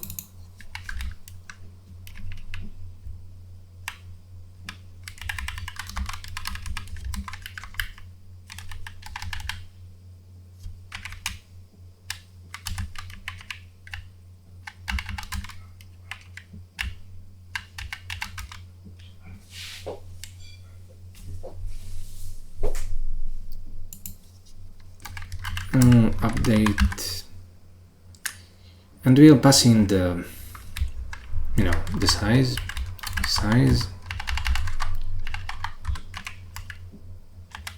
and we'll just set the offset to max, size, and get offset.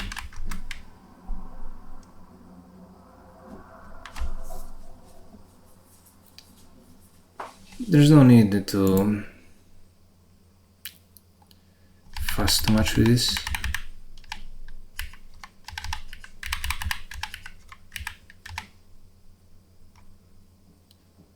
Memory, and that's the size, and we just need to update it.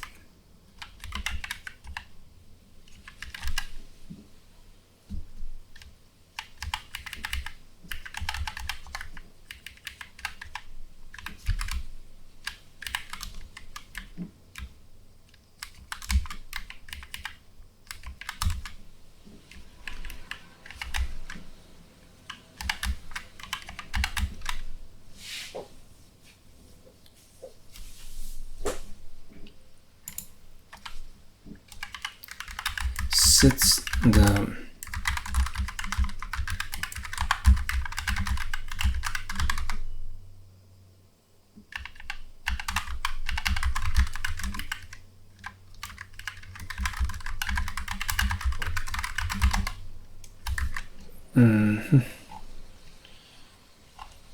and I think okay, we need to actually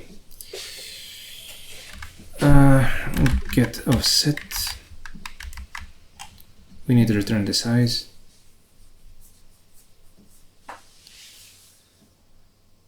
And yeah, it's a lot easier to do it like this than have to keep track of those maximums everywhere. Parameter initialize.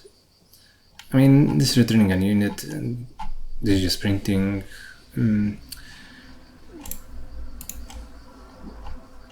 We are memoizing here.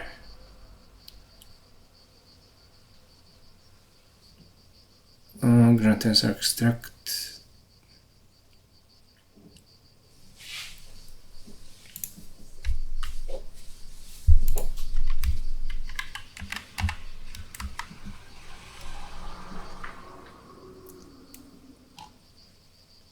Key extract.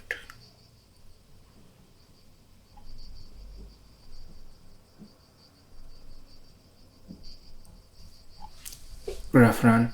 I don't think we have the same problem anywhere else. Okay, that was basically it. Oh, what an error. It's pretty crazy.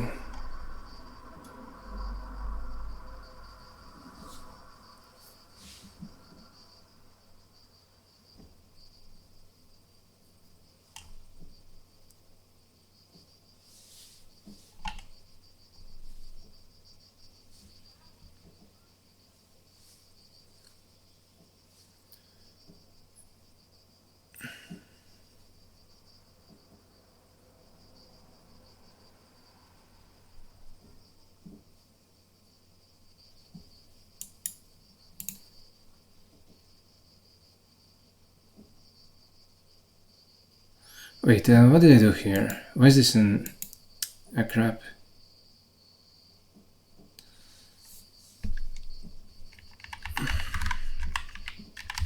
You know, it's as you can see, it's very easy to make a mistake when you're copy pasting. I was specifically just now looking for this kind of error.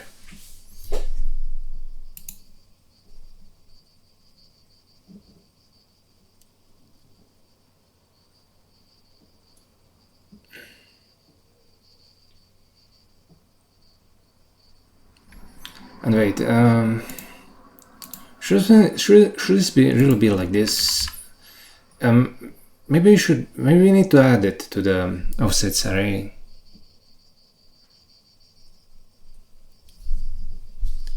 For the nodes that aren't passed through.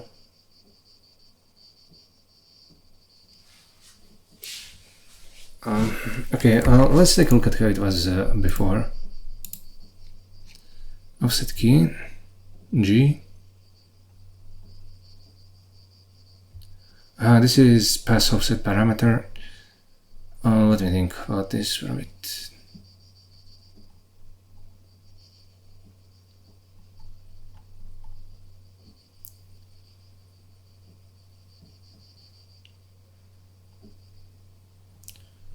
G input.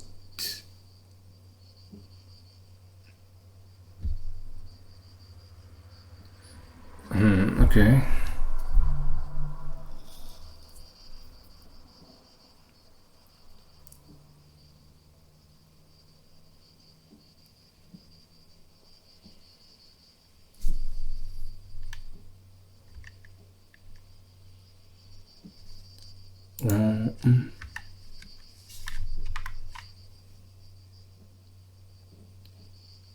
I mean, the input layers do have the output offsets. Okay.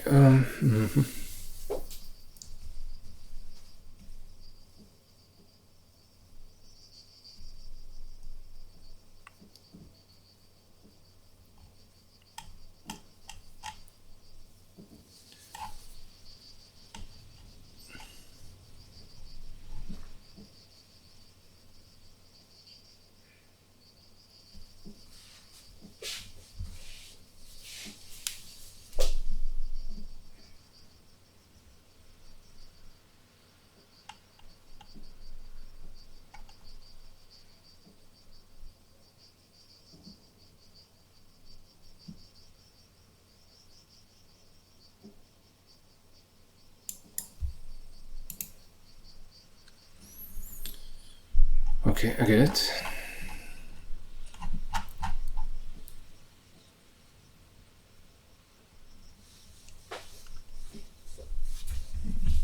But wait. Block matrix multiplication.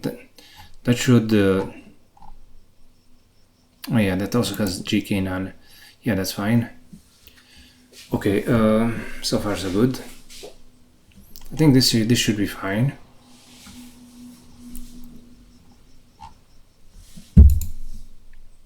Let me take a pause here. I'm done with breakfast, so let's get started. Rather, let's resume. What we're going to do now is try out all of these again. It won't take too long.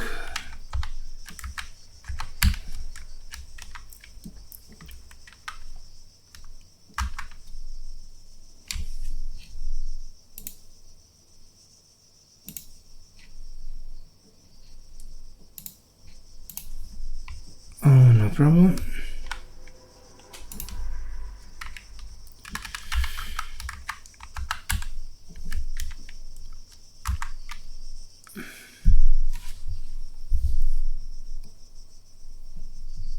It seems like it works. Test 4.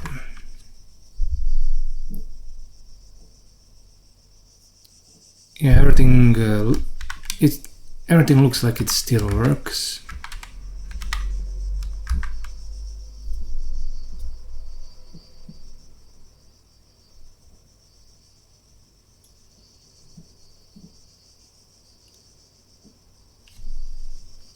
And it runs.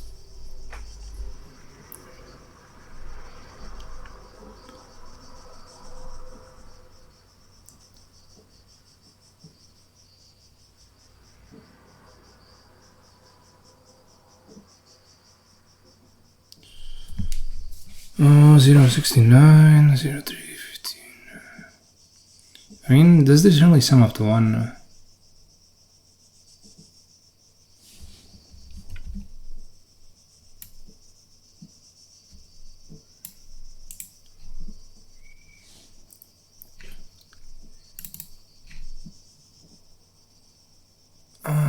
Plain text.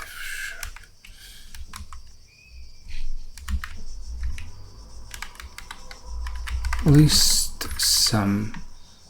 And then if we send this to the what is it? Is it Control Enter or maybe Alt Enter to send it to?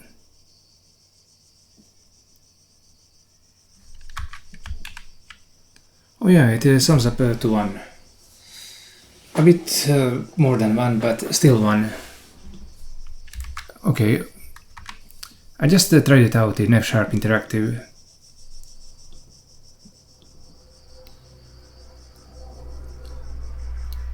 You can just select all the text or a particular line and then press Alt Enter to send it to F# Interactive, assuming you have the Ionide plugin. Okay, now, okay, test 5 works. So we've fixed that error. And I don't know, I thought it was obvious, but what I simply did was replace that functional pass with an imperative one. Instead of passing the offsets forward, we are now, instead of that, we're just now using we're now kind of using it, using the hash map as a reference, as an imperative ref type, and then storing the offset in it and also getting it when necessary.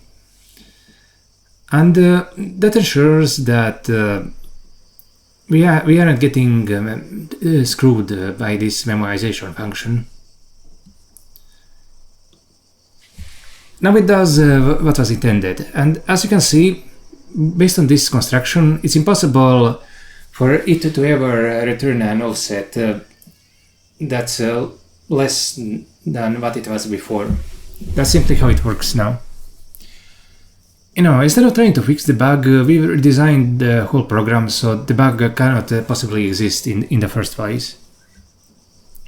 I probably should have done it like this from the start, but I simply didn't, you know, since we're doing compile time operations, I thought I should stick to, you know, a pure functional programming as much as possible, but it turns out the imperative way here is better.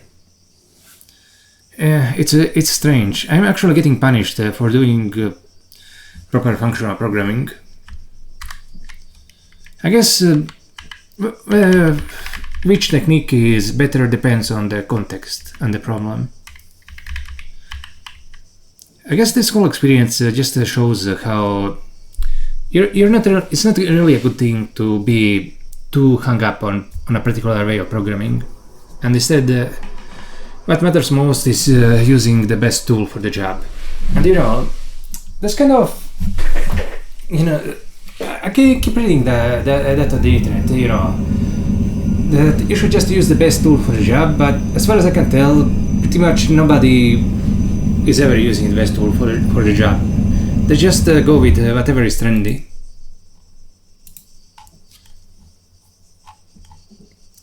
So, okay, let's... okay, we have this running, and yeah, what we should do now is publish a new version of Spiral.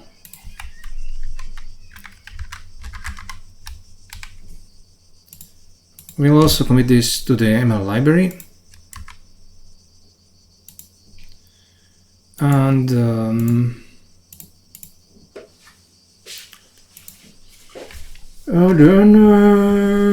PowerShell run. Yeah, we'll run this.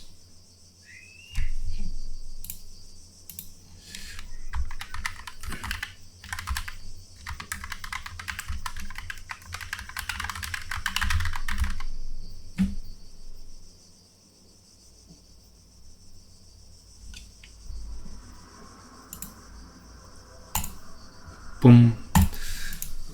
And now we have to wait a few minutes for the new language to get released. At least you do. You know, by the time you watch this video, the new version would have been long released. So, and I'm just going to continue programming in the extension host for the time being. Now let's get back to what we were, you know, doing before we ran into this error. And you might be asking, what have we been doing before? And that's a good question. I need to refresh my mind. output max probabilities. Okay, where is this event being tested? I think it's in the train module.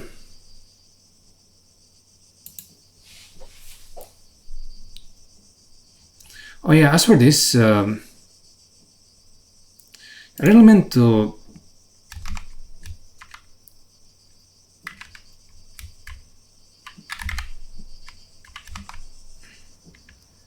this is how I meant to implement it.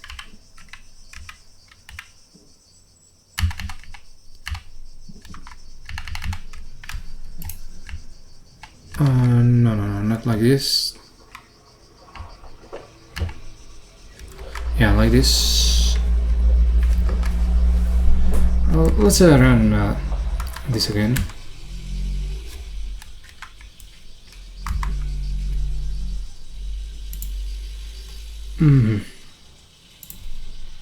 Yeah, no real change in the compiled output. Okay, so let's take a look at the test for the Leduc thing.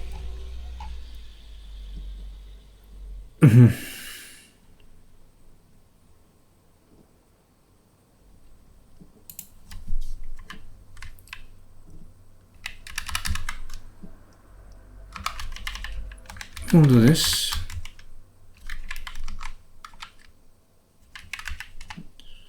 And this output max probabilities, this should be a D3. And I think, let's see. Yeah, it takes in the ensemble as the first argument. In fact, we need to implement it all like this. Oh no, wait, like this.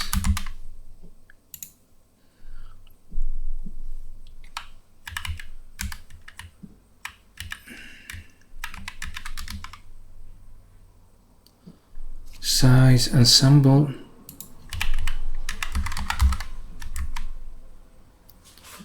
And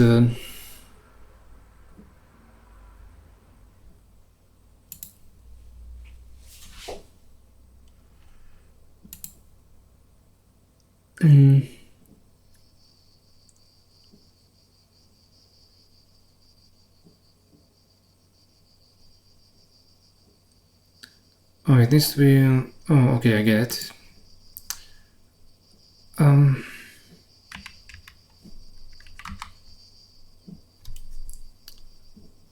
Oh, right, and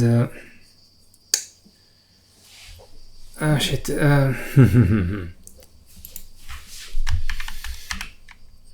Let's put it in a pair. Fuck. Pair.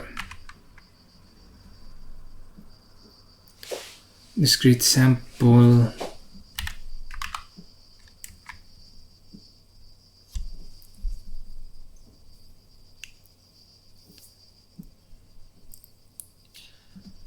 Later we'll just remove these output max probes, but for now we need to do some basic sanity checking.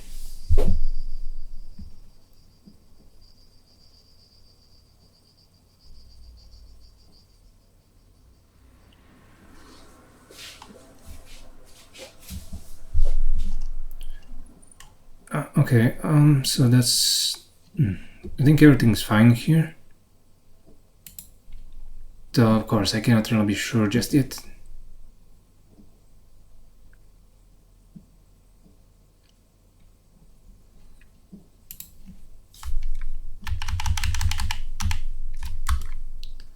It's not the output max probabilities for ID, but these are in fact the max probabilities for every ID. I mean, what, I suppose we could apply it to the graph, but never mind that.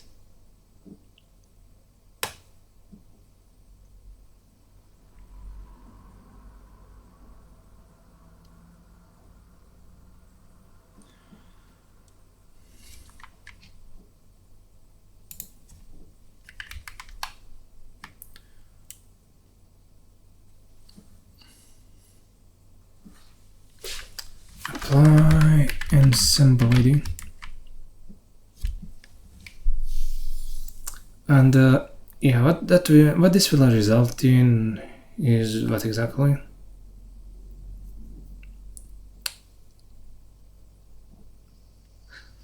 Yeah, this is done on a per thread basis. Okay, let's finally test this out.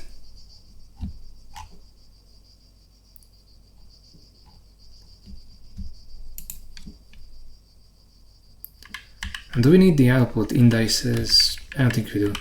Let's comment this out. Build file. Of course, we get an error. Output max probes tensor have to match. Okay. Dimension of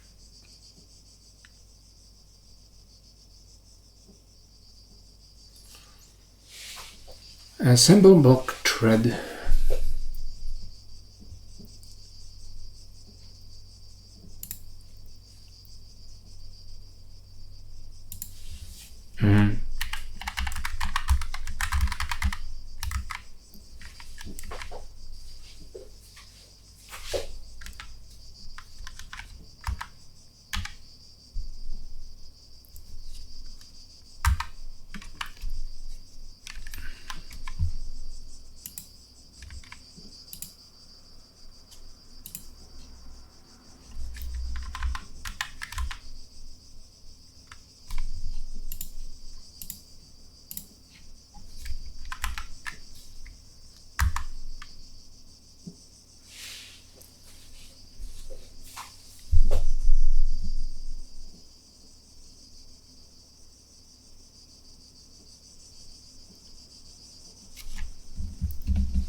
Um, 0.5 to 1. Assemble block ID. I mean, assemble block thread, but all the threads, you know, are getting the same data input, so this is fine right now.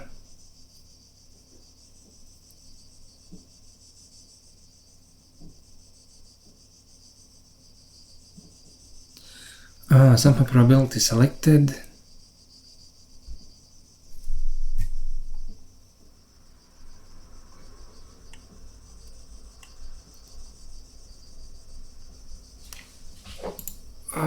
Okay, let's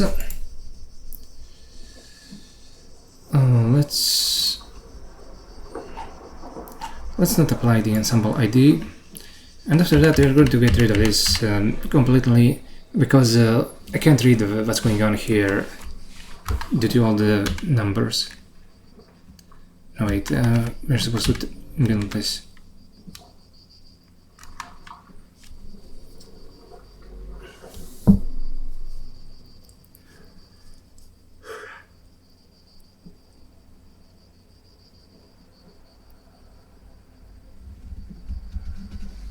$48, $41, $37, $37, $41, $48, $84.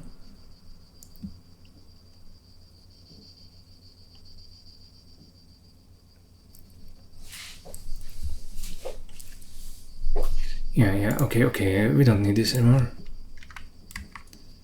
Whatever. We could have just applied the thread, but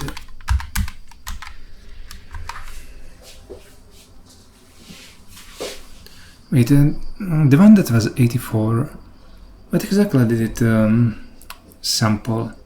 It samples some really... wait, I mean, it's sampling the IDs, the sample these randomly.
I don't know, I still get the feeling that this is wrong, though I can't really explain it.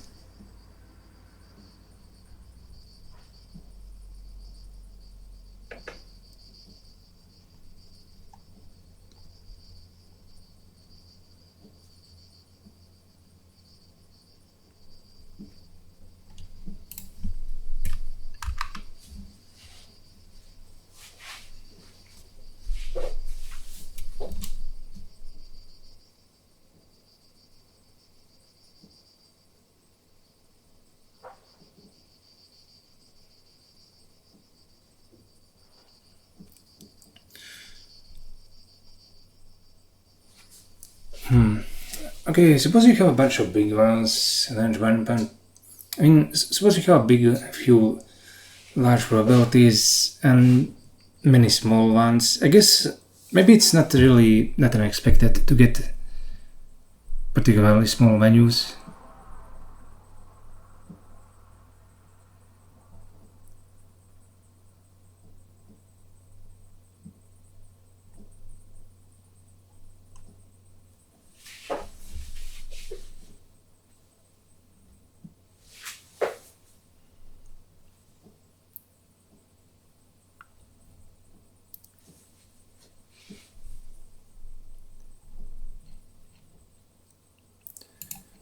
But before we move on to the next step, I need to be absolutely sure that this one is working correctly. So we're in fact going to have to get not just the output indices, but also we're going to have to scan the sum, scan the input probabilities to get a conditional, accumulative probability density function, and that's basically just a scan sum of softmax. And then we have to make sure that the output IDs actually correspond to that scan.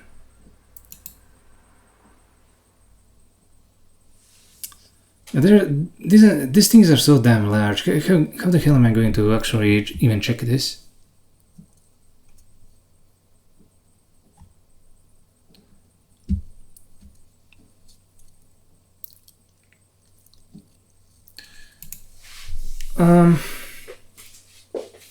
Okay, for the discrete sample function, maybe I can have it also output the random probability.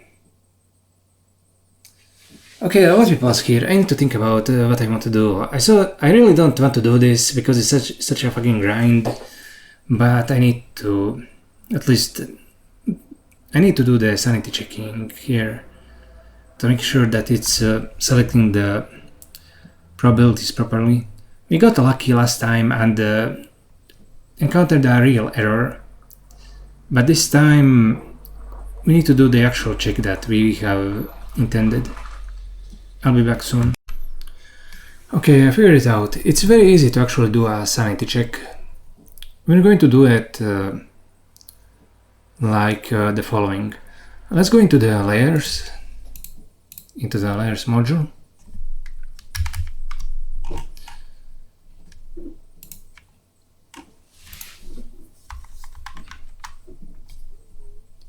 Okay, here we have a bunch of these. We need to do some factoring here. This is unacceptable.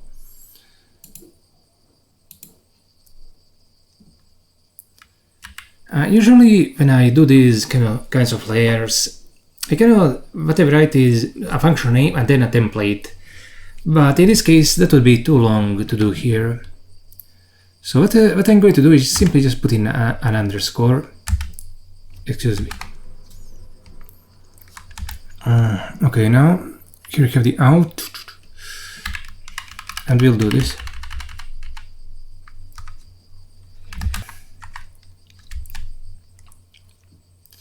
And then we'll implement this function in terms of that one. Let's see, x none.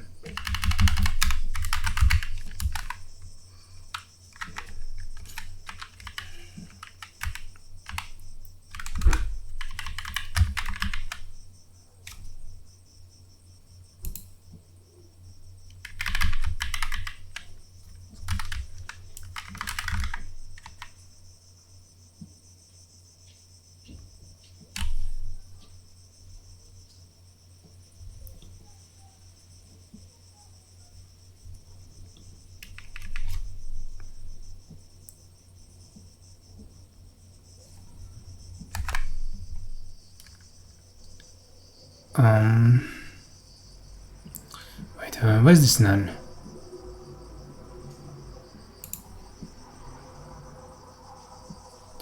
Oh wait. Yeah, we need to do it like this.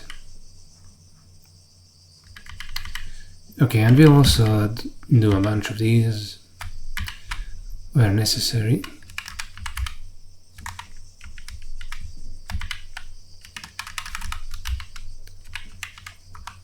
Discrete sample sum out.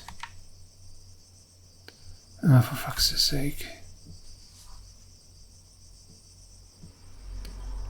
Oh yeah, we also need to put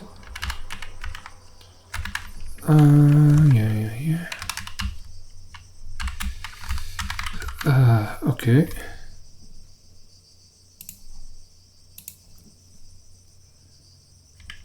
I guess we'll do that everywhere.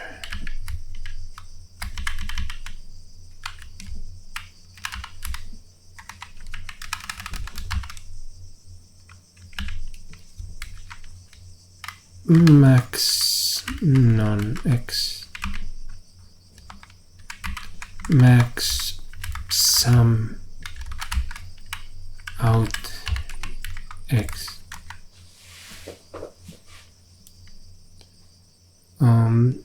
What is this softmax here?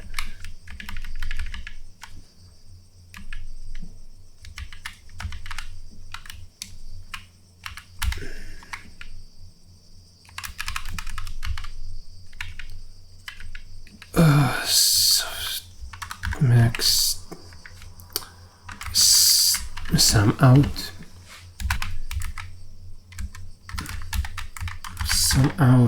x, and then we just put none here. Okay, no problem.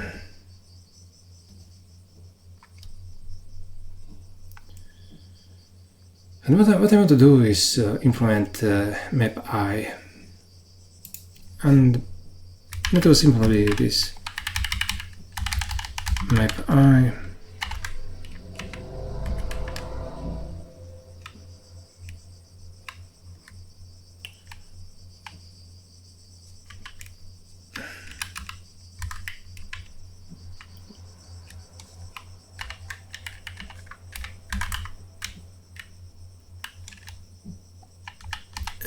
f I j tensor.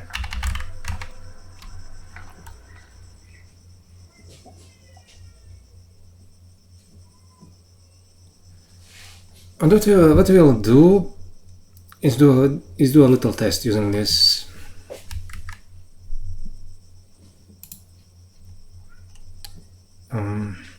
Where's that layer?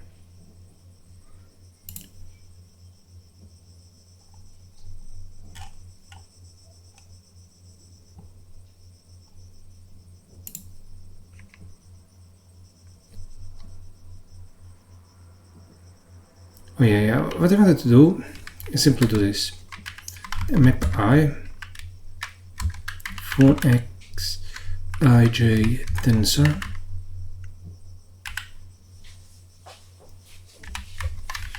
And this would just be the identity function.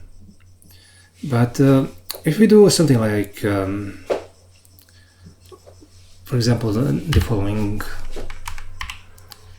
local map.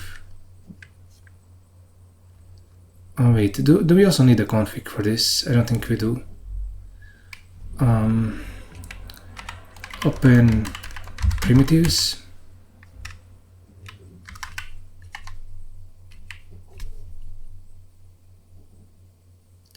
Oh, it just needs it needs this. Okay, we do a local map over j tensor, and we just convert it to floats. So what we'll have is an array of 0 to 27 here, and it will be made out of floats, and after that gets passed through the softmax What that will result in is that the array will have the largest output probability for the last element. And if the discrete sampling that we are doing actually makes sense, we should be able to see that only the final elements are getting picked, and in particular the very last element should be getting picked a lot more than the others, like 3 times, I think. Nearly 3 times. And okay, we have this. Now let's build this. No type errors, great.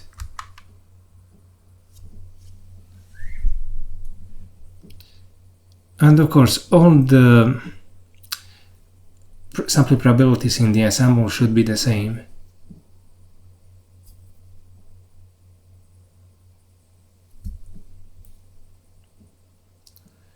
Oh yeah, okay. Let me put it across the entire screen. Okay, as we can see, here we have 127 most of the time, 127, 127. Yeah, because that's that's the likeliest value to get picked. Then we have some 126s, a few 125s, and surprisingly, we have 1, 2, 3. We don't have 123, but we have 122, which has like 4.2% chance, or is it? Yeah, 4.2% chance of getting picked. So yeah, that this actually does make sense. Okay, I'm convinced. This is in fact working properly.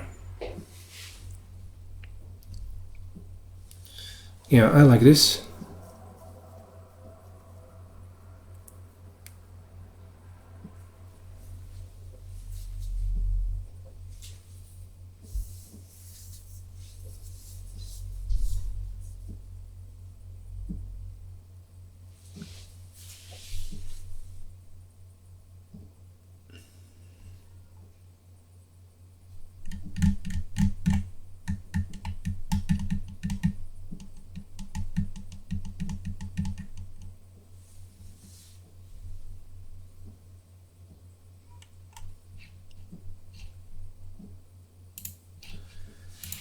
The laws of probability aren't being violated.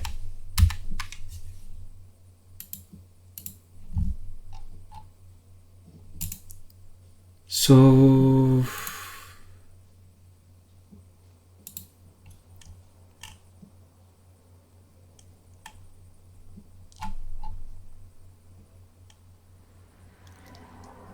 okay, now that we've gone this far, what should we do next?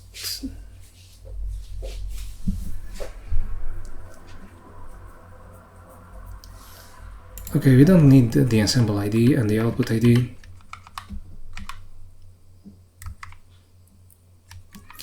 But you know, there's always a lingering doubt. Maybe the ensemble ID, maybe there's still something wrong with the ensemble ID, even though it's probably completely fine. Yeah, if there's something wrong, I don't think it's here anymore, because we aren't doing any kernel launches here. We're just reordering things. Or here we're outright applying it.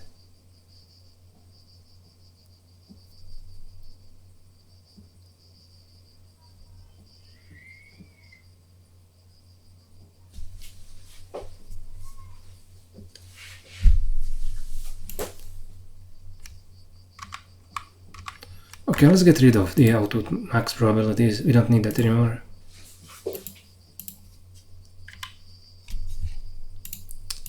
I'm done with the test.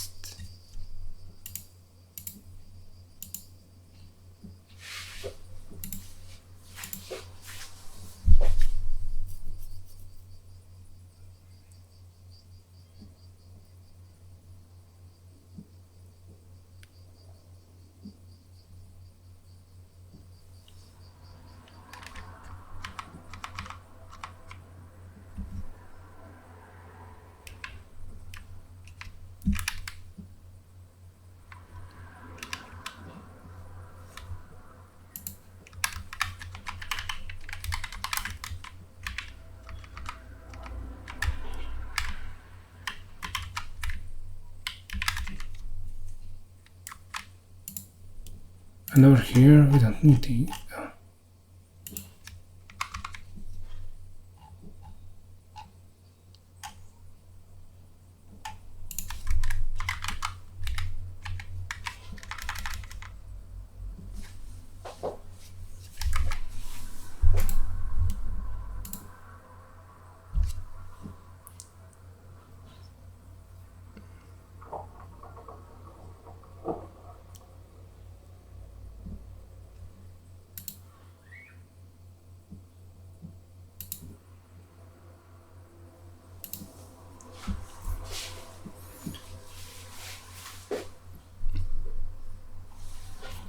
Okay, let's run this.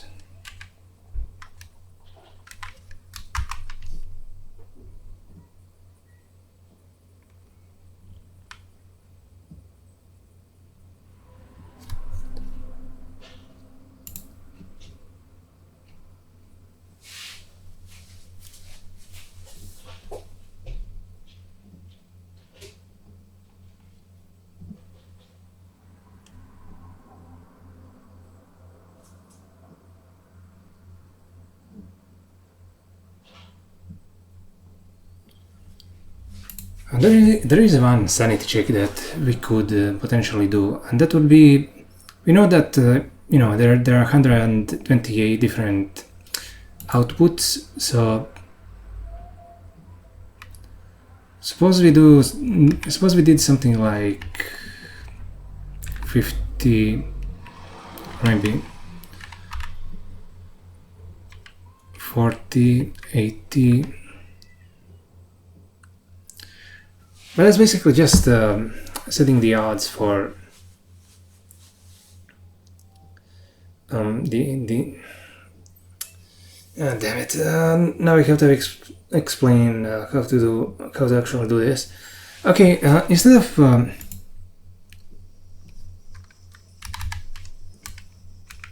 let's do a function like this. We're going to make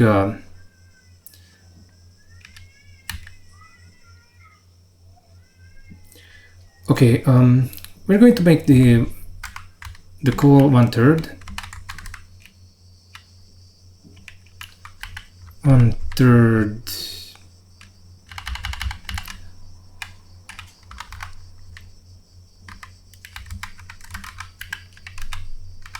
1/3, arrays.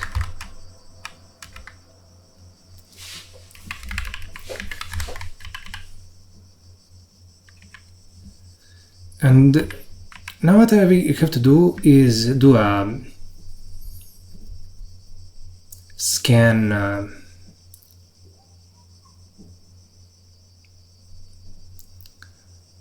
okay, let's think about it. Like, okay, let's do a sum of this.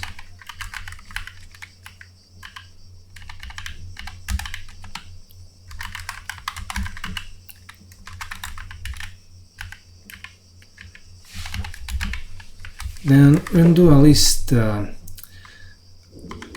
map fold, or maybe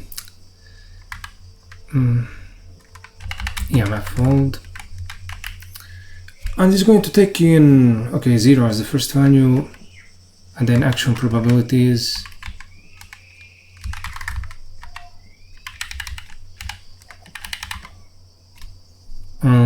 Right, so now we have this fun sx, and this will be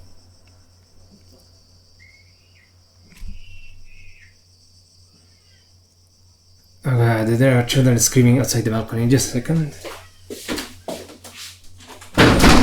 Okay, and now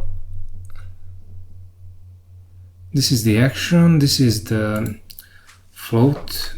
Okay, let's make it just F32 for now. Or rather, let's make it float here. So, and this will be, it takes in a list and the final thing.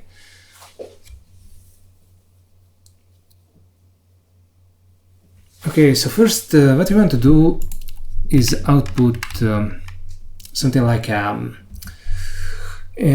exclusive scan of this. So we'll return SX.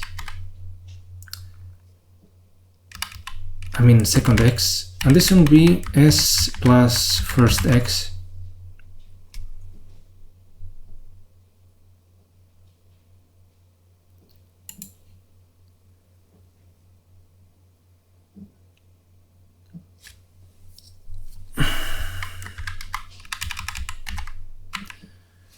Okay, now we have the sum,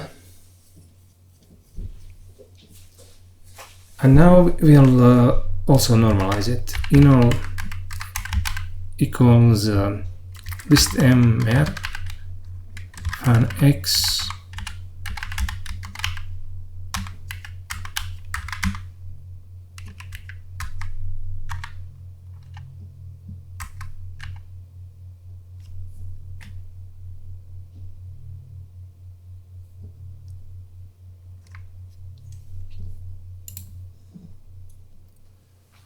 Wait, what is this?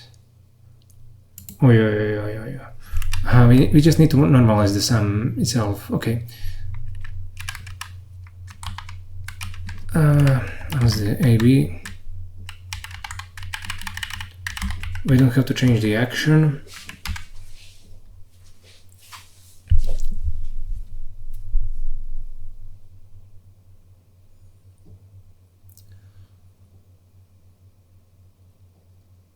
Okay, so right now we have the normalized action probabilities here, and we have the index of the output, and you know, the only thing that we are really missing is the total number of possible outputs.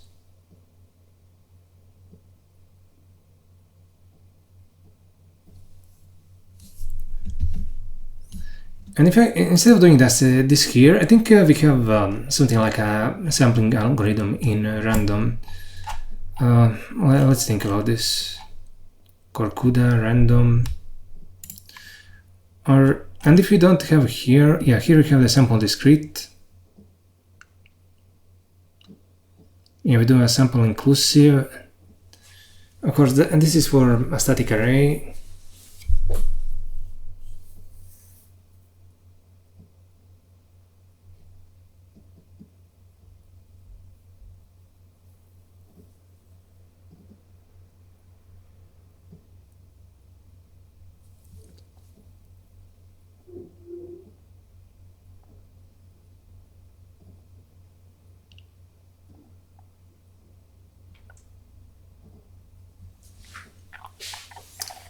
I suppose we could just also reuse this.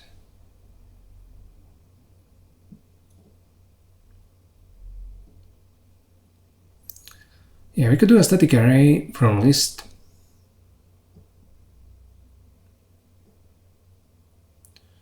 And then instead of sampling a random number, we could just pass in the index.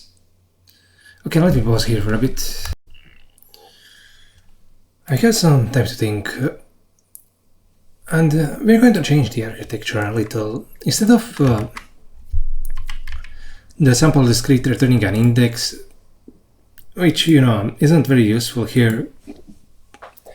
I mean, it would be if we had if we had an architecture that could output just 3 indices. We could map them directly to actions, but right now we're having trouble with it, so never mind that. Instead, what we're going to do is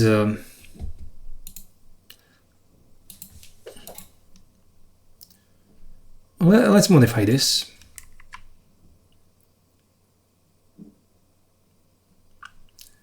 I mean, the discrete sample. Let's go into the, let's say, primitives. And I'm going to do a version of the sampling function. Okay, here's the local discrete sampling.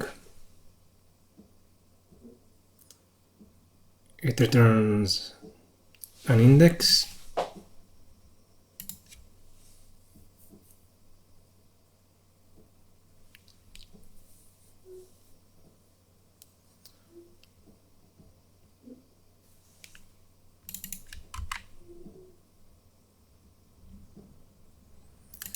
Okay, do I want to leave this? Do I want to leave this one in, or do I want to?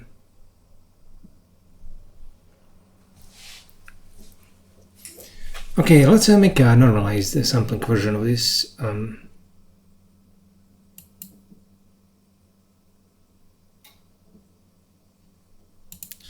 Okay.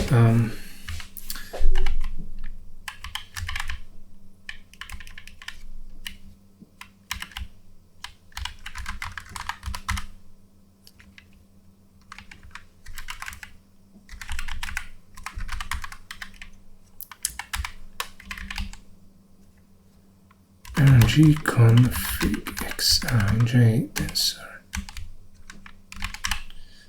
Okay, so far so good. And what we're going to do is simply take the local length, local, and what do we need to pass in here? Row config and tensor.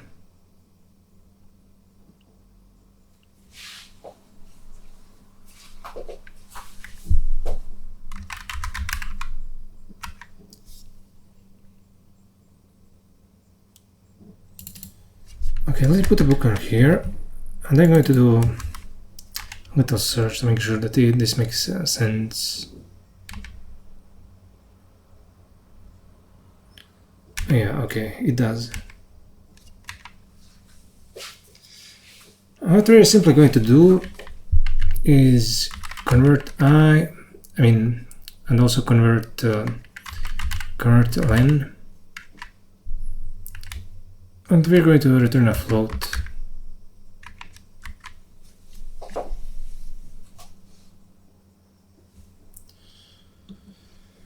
And this is pretty nice, because instead of getting an index, we just get back a number. A lot of variations of this idea, like instead of, doing a softmax, since we just want a probability, we could also output the result of a sigmoid. But maybe doing it this way would give it more capacity. I don't know. The reason why I picked this architecture is that's how I did it in reinforcement learning. Policy gradients require a softmax, but over here, since we're going to be using evolutionary algorithms, we don't really need anything. And this just reveals one thing about my state of knowledge. I know various tricks for deep learning, residual connections, layer normalization, that kind of stuff. But I don't actually know whether, the architectural tricks that work in supervised learning, like residual connections, I have no idea whether those are in any way beneficial for, when doing evolutionary training. I just don't.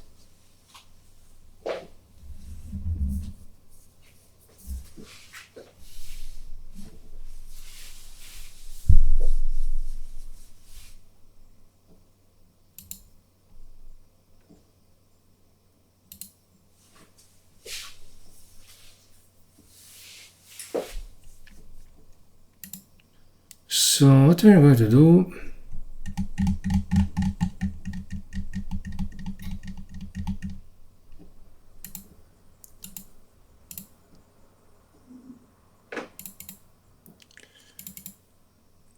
okay, now we have this, and I guess we're going to make a layer for it.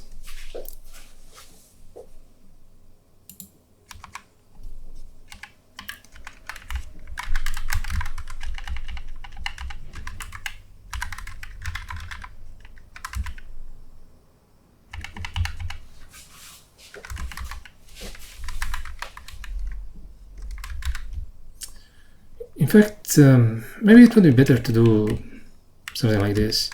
Instead of having it beat from 0 to some value, it may be better for it to be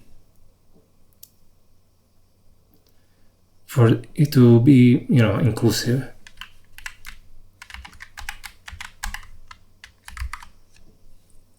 Like, I don't think it should ever really output a 0 probability.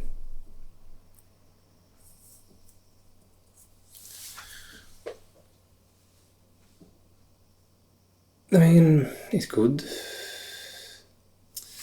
Okay, we're going to leave this like so. Let me just take a look at the random function. And we have some, since it's doing an inclusive scan, it needs to be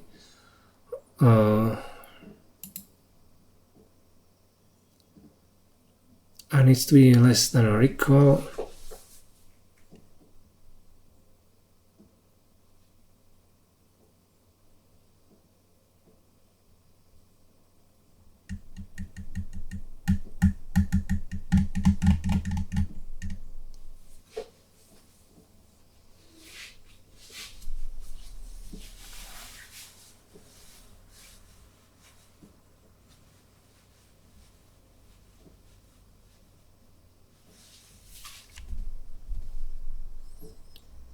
Here's element float.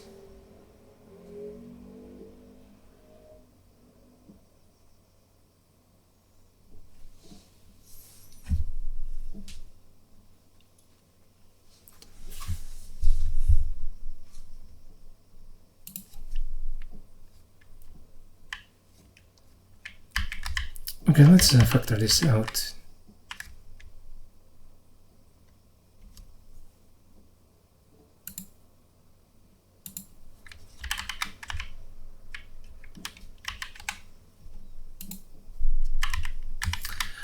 I don't feel like writing template everywhere, so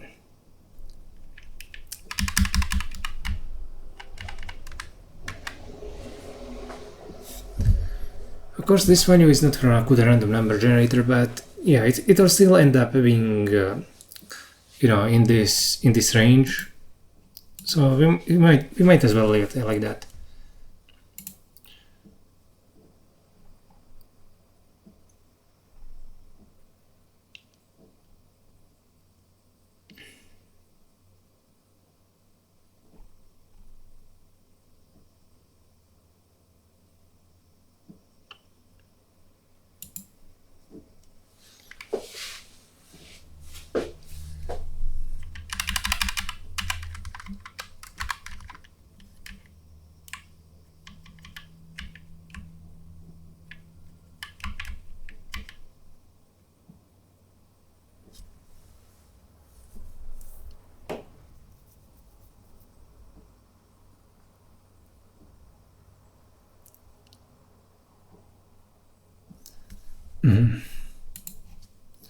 Well, let's factor this out.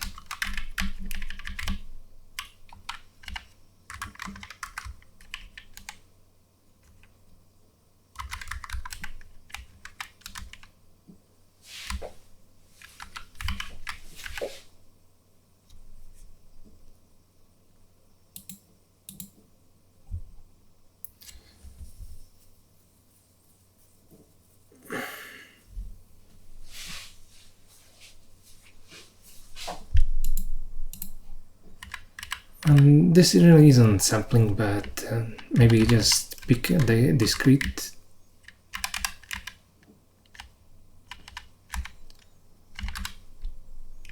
And we'll implement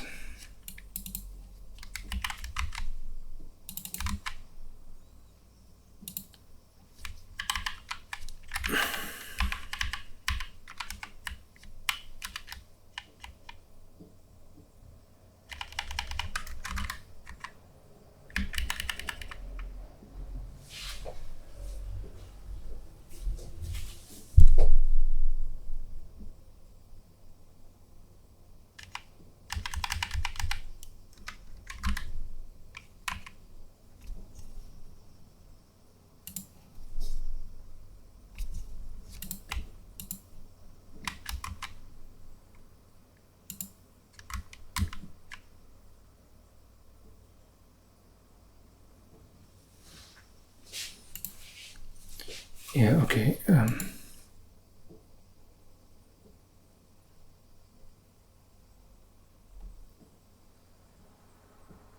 Oh, wait, what exactly am I doing here?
Not bad.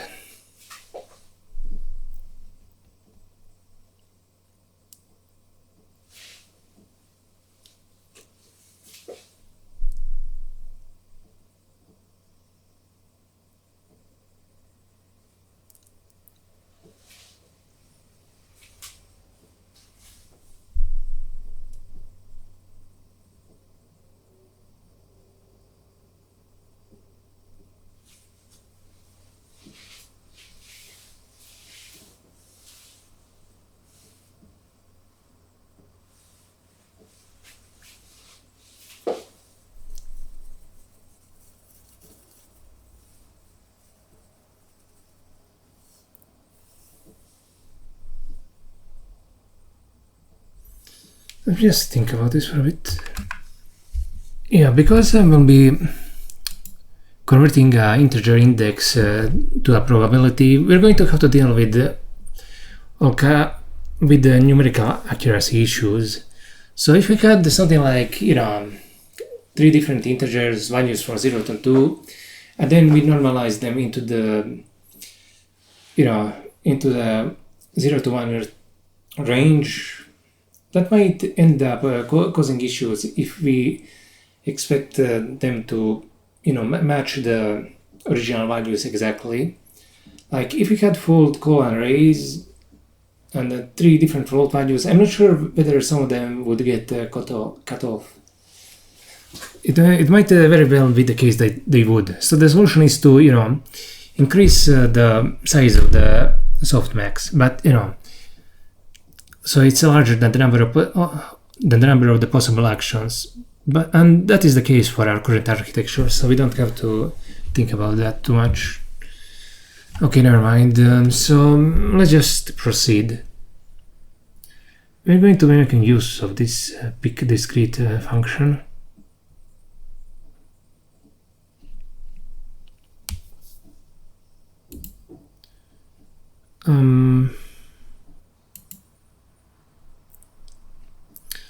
Yeah, let's not do this.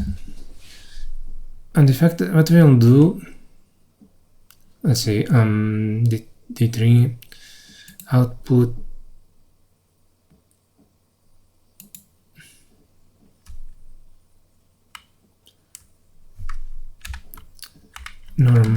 let's do normalized indices. Instead of discrete sample, normalized sample.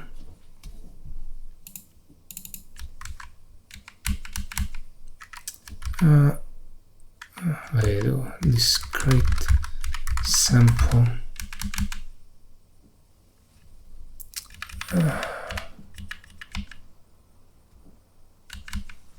For fuck's sake, sample.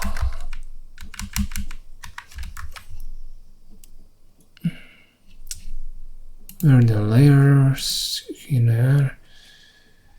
Now we need a normalized sample.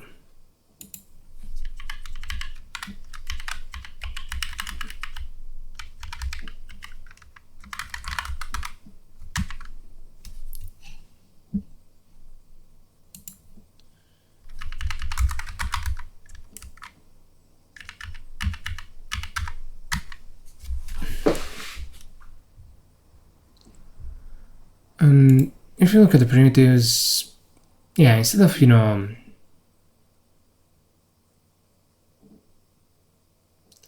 it can be, we should be able to convert it into any kind of number.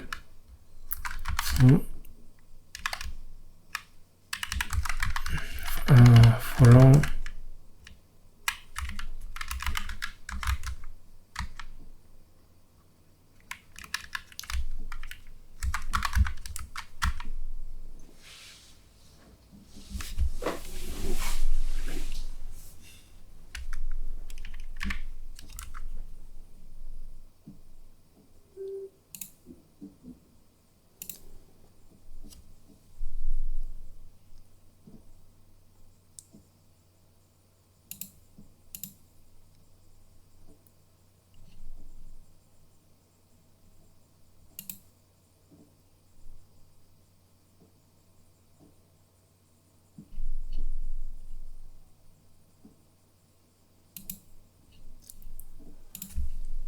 Focus me.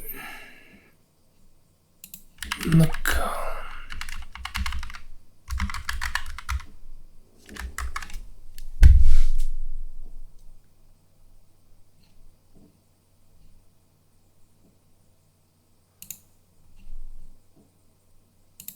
Yeah, we should also make it a float.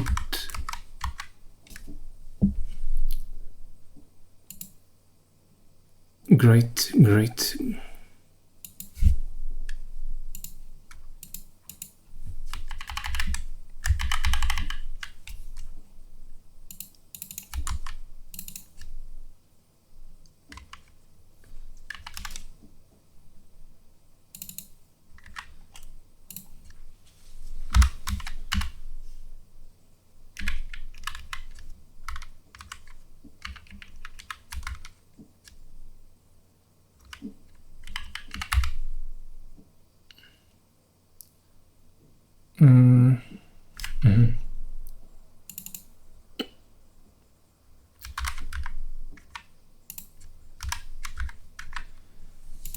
Okay, so what the hell is the problem now?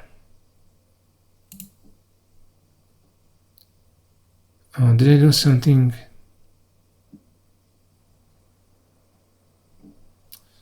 Oh wait, how the hell did I make this error? I'm confused.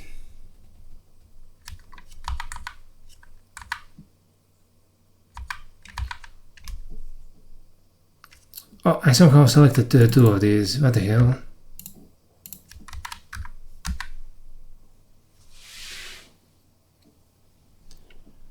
Okay, not bad.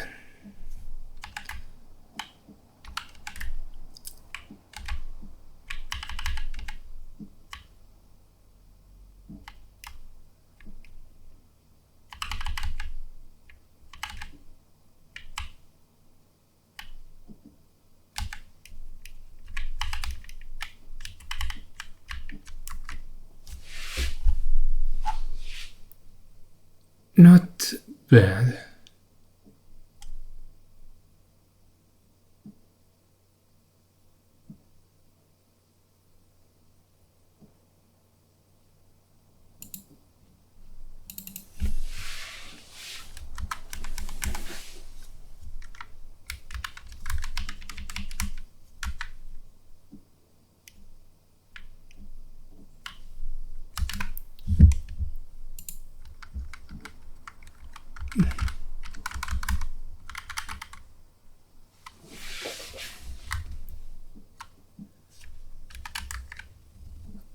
Okay, I'm kind of getting distracted and thinking about other things, but yeah, I think this should work. Focus me.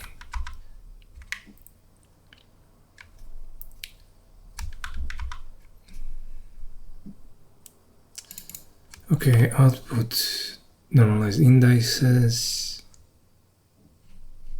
apply ensemble, what the hell? This is going to be a float now.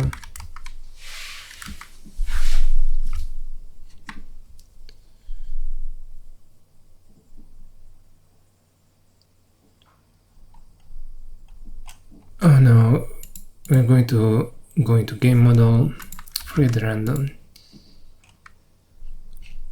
Now where the hell is it? Oh, normalize indices.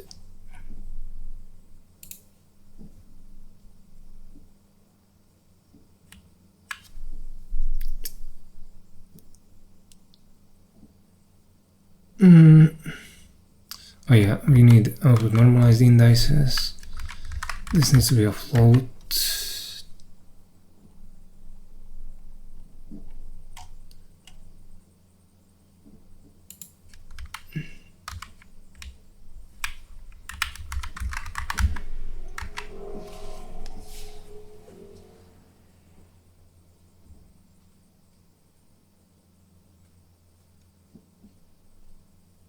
Oh yeah, this now needs to take in a float as well.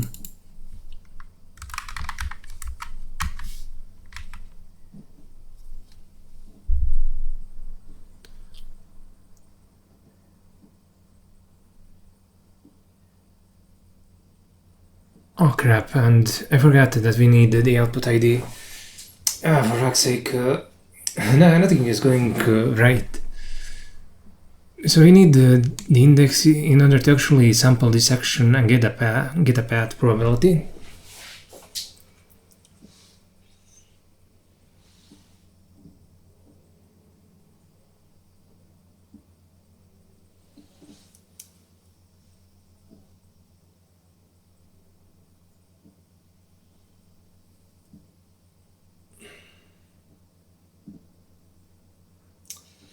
I mean, whatever, we could normalize them here,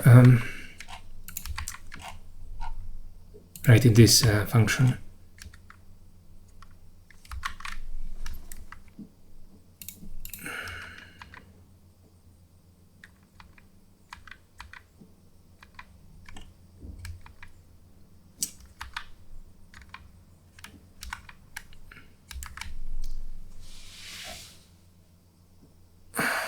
Where are the layers?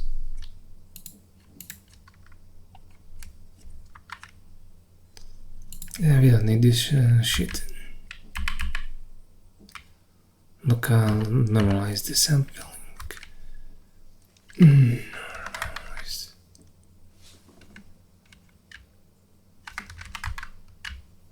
Writing primitives.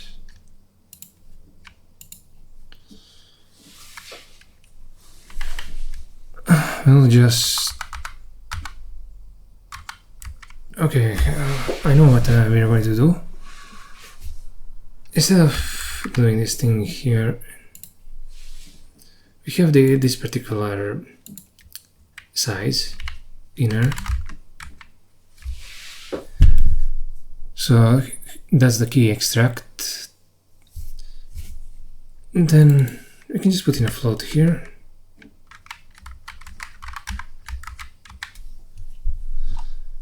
Okay, and we're going to get the output ID and convert +1 convert inner. Yeah, problem solved. I could have just done that from the start. But it's easy to get confused when the codebase gets large. Float.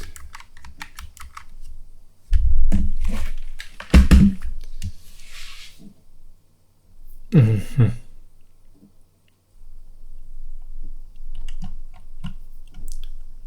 yeah, this does result in a minimal number of changes. And symbol ID. Output indices.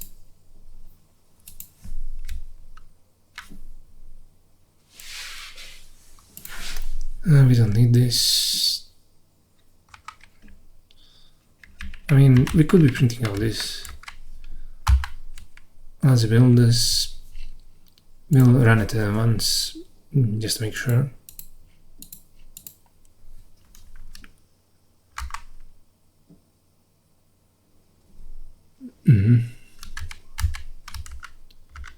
We're done with the layers. We don't need any more primitives. Okay, model M. I mean, why does this compile when... Oh crap, don't tell me it's importing the main from the other module.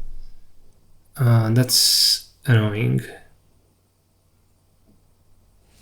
Okay, never mind that. I mean, it's a language error, but not the one that we need to fix right now.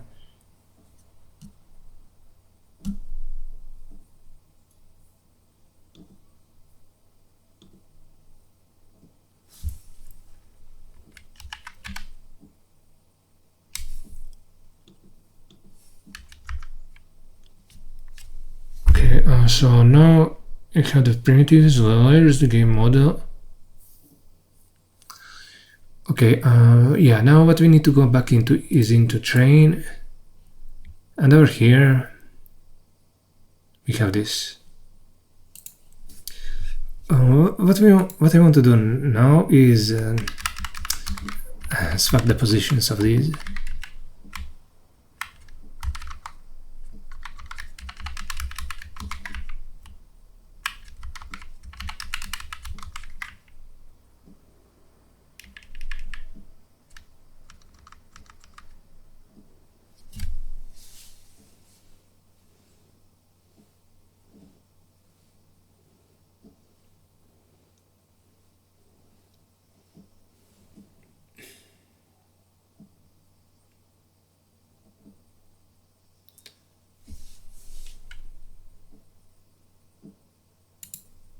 Okay, so we have the action probabilities. We're going to have to turn this into a maybe into a static array. I mean, should we? I mean, the annoying thing about having to do having to turn these into static arrays is that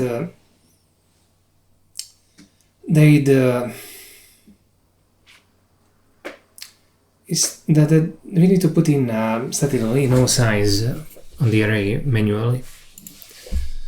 So if instead of that we did something else like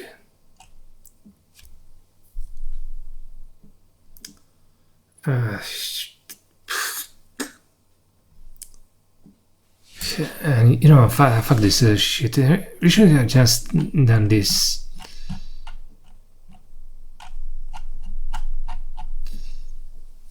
Okay, let's go into list.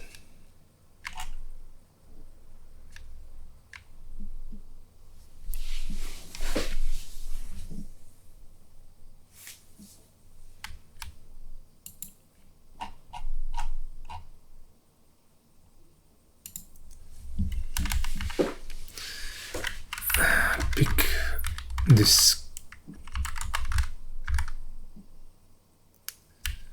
I'm going to do L list.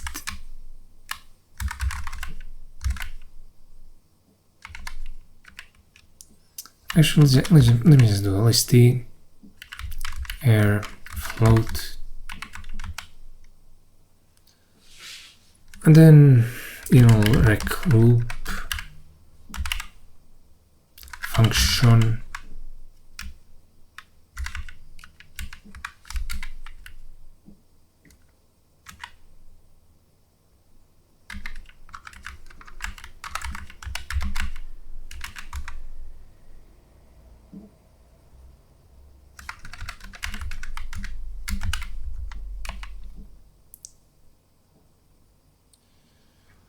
okay, what are we even trying to test here? Like if, let's say, how is it done here? Let's go back into random. If we could only find it. Okay, if air less than x.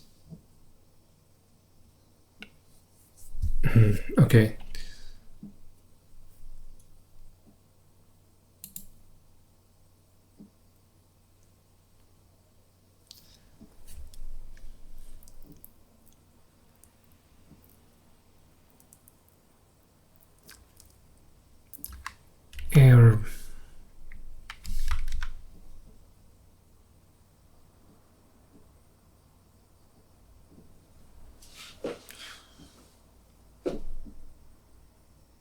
Wait, what's this thing?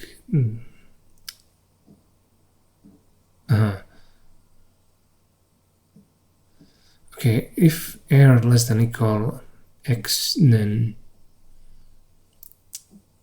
okay, I mean that's really the only tricky part, whether to use the less than or equals or less than here. Then just x. I mean, okay, let's second x, then first x, else. I'm not even going to bother keeping track of the indices.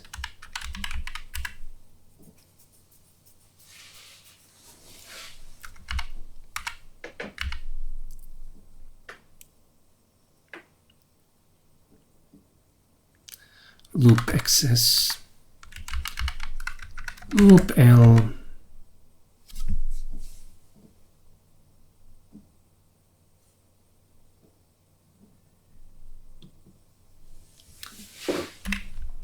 okay, this is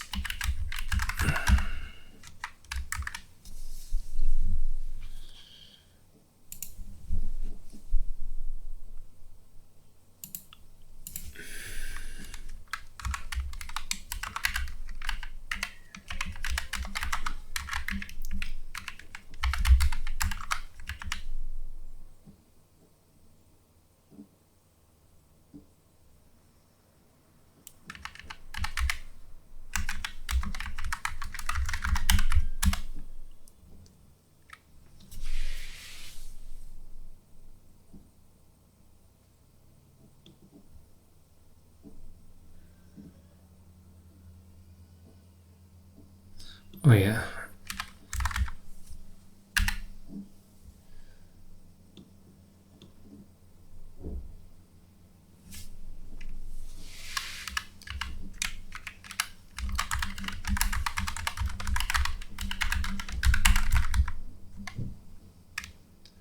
And this should be an error type.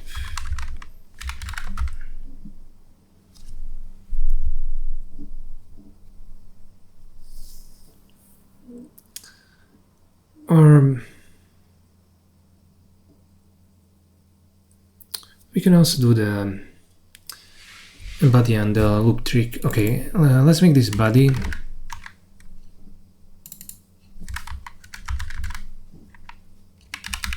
And pick this script.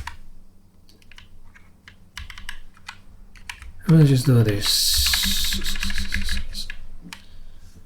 If var is L, then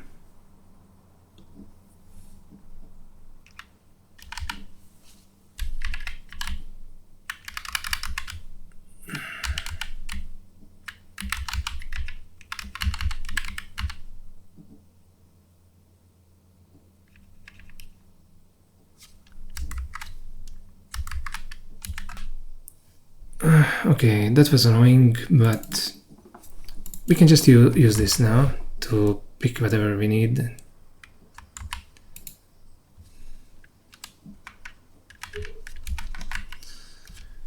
Or maybe, you know, this could be like just find wait, what? Maybe we could make this generic. 1, 2, 3. Actually, it should be like with semicolons. And then a list pick.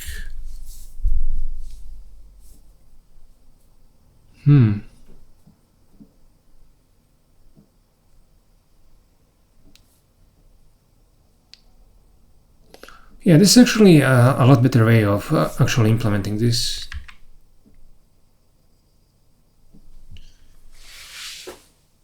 Yeah, why don't I try implementing it like this instead of... Yeah, it's... But I do want always for something to be selected. So I do need some way of knowing whether there's the last element. Okay, do we have the list last? I don't think we do.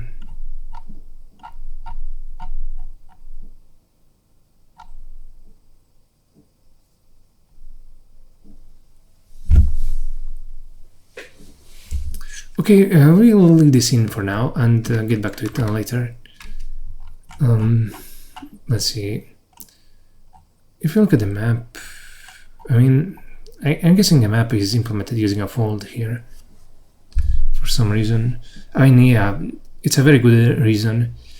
And that reason is that we need to actually return a list.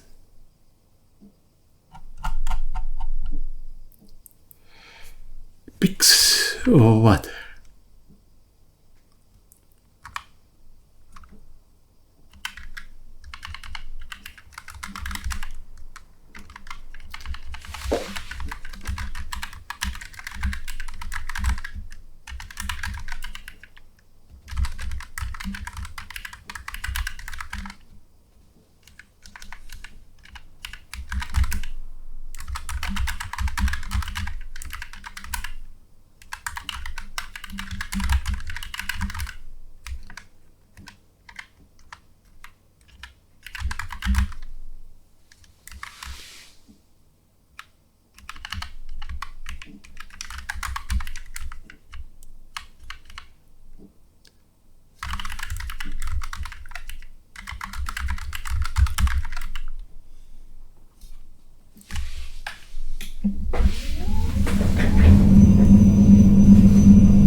Of course, this isn't really good enough because we might not necessarily have a normalize the sum as a list.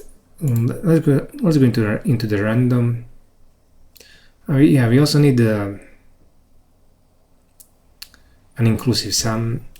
We already wrote one in the other module, but we lost it. Never mind. We just do it again. Inner L equal list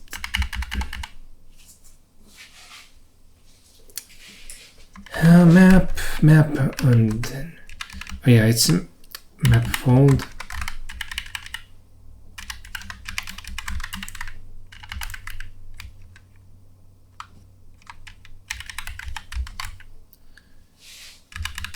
Okay,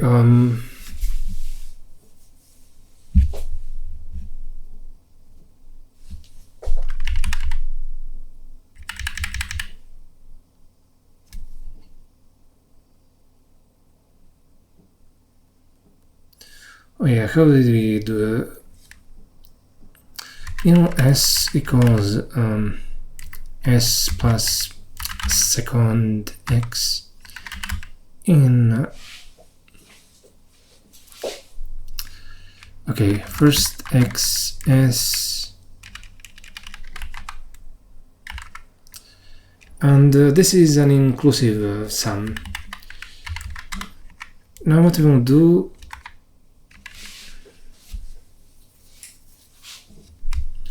assert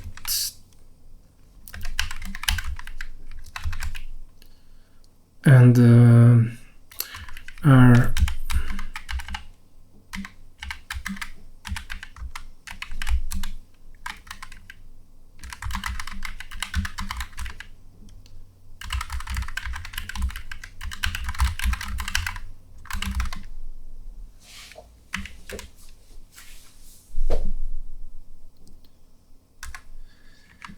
I really hate that I'm doing this because now that we have this fucking function, we need to actually test it out, and that's complicated.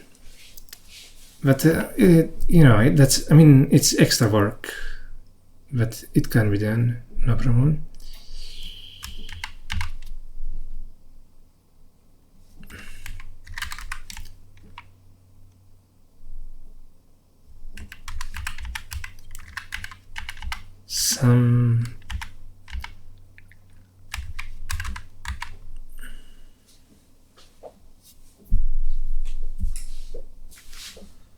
Okay.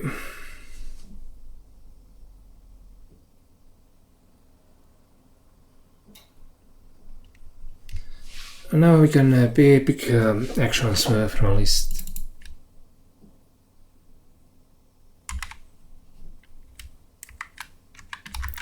Let's close this.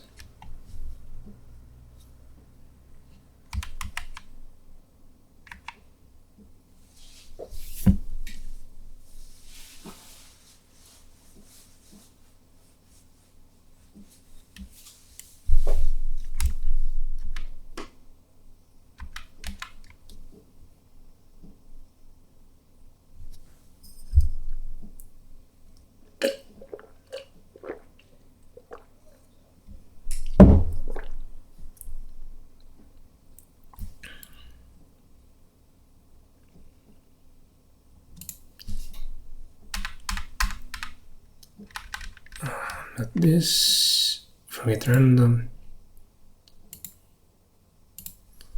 list pick,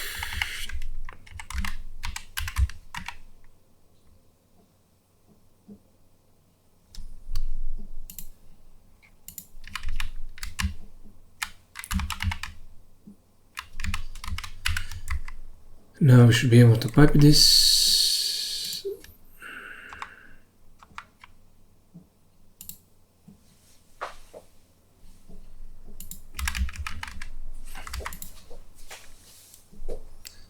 And this is just the action.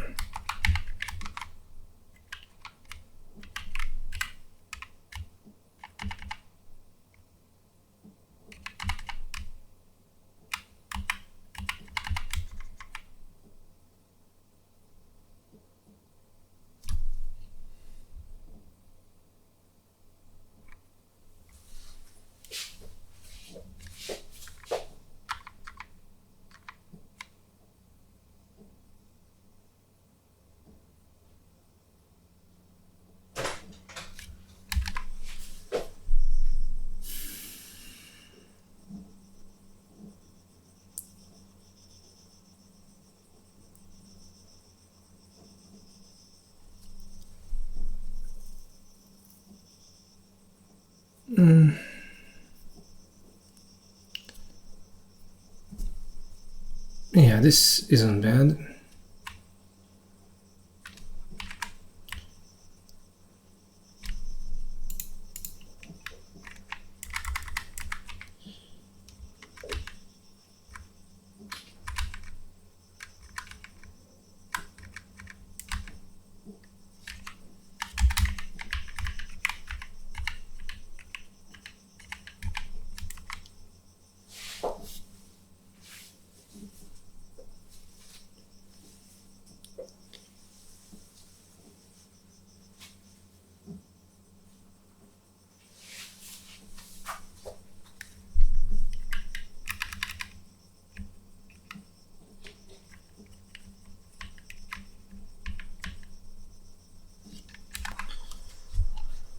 We're going to leave testing this out for later. Right now I'm going to get some exercise for my shoulders. I'm going to take a swim in the sea. I actually live on an island in Croatia which is called Krk, and going to the beach is like 10 minutes drive. See you soon.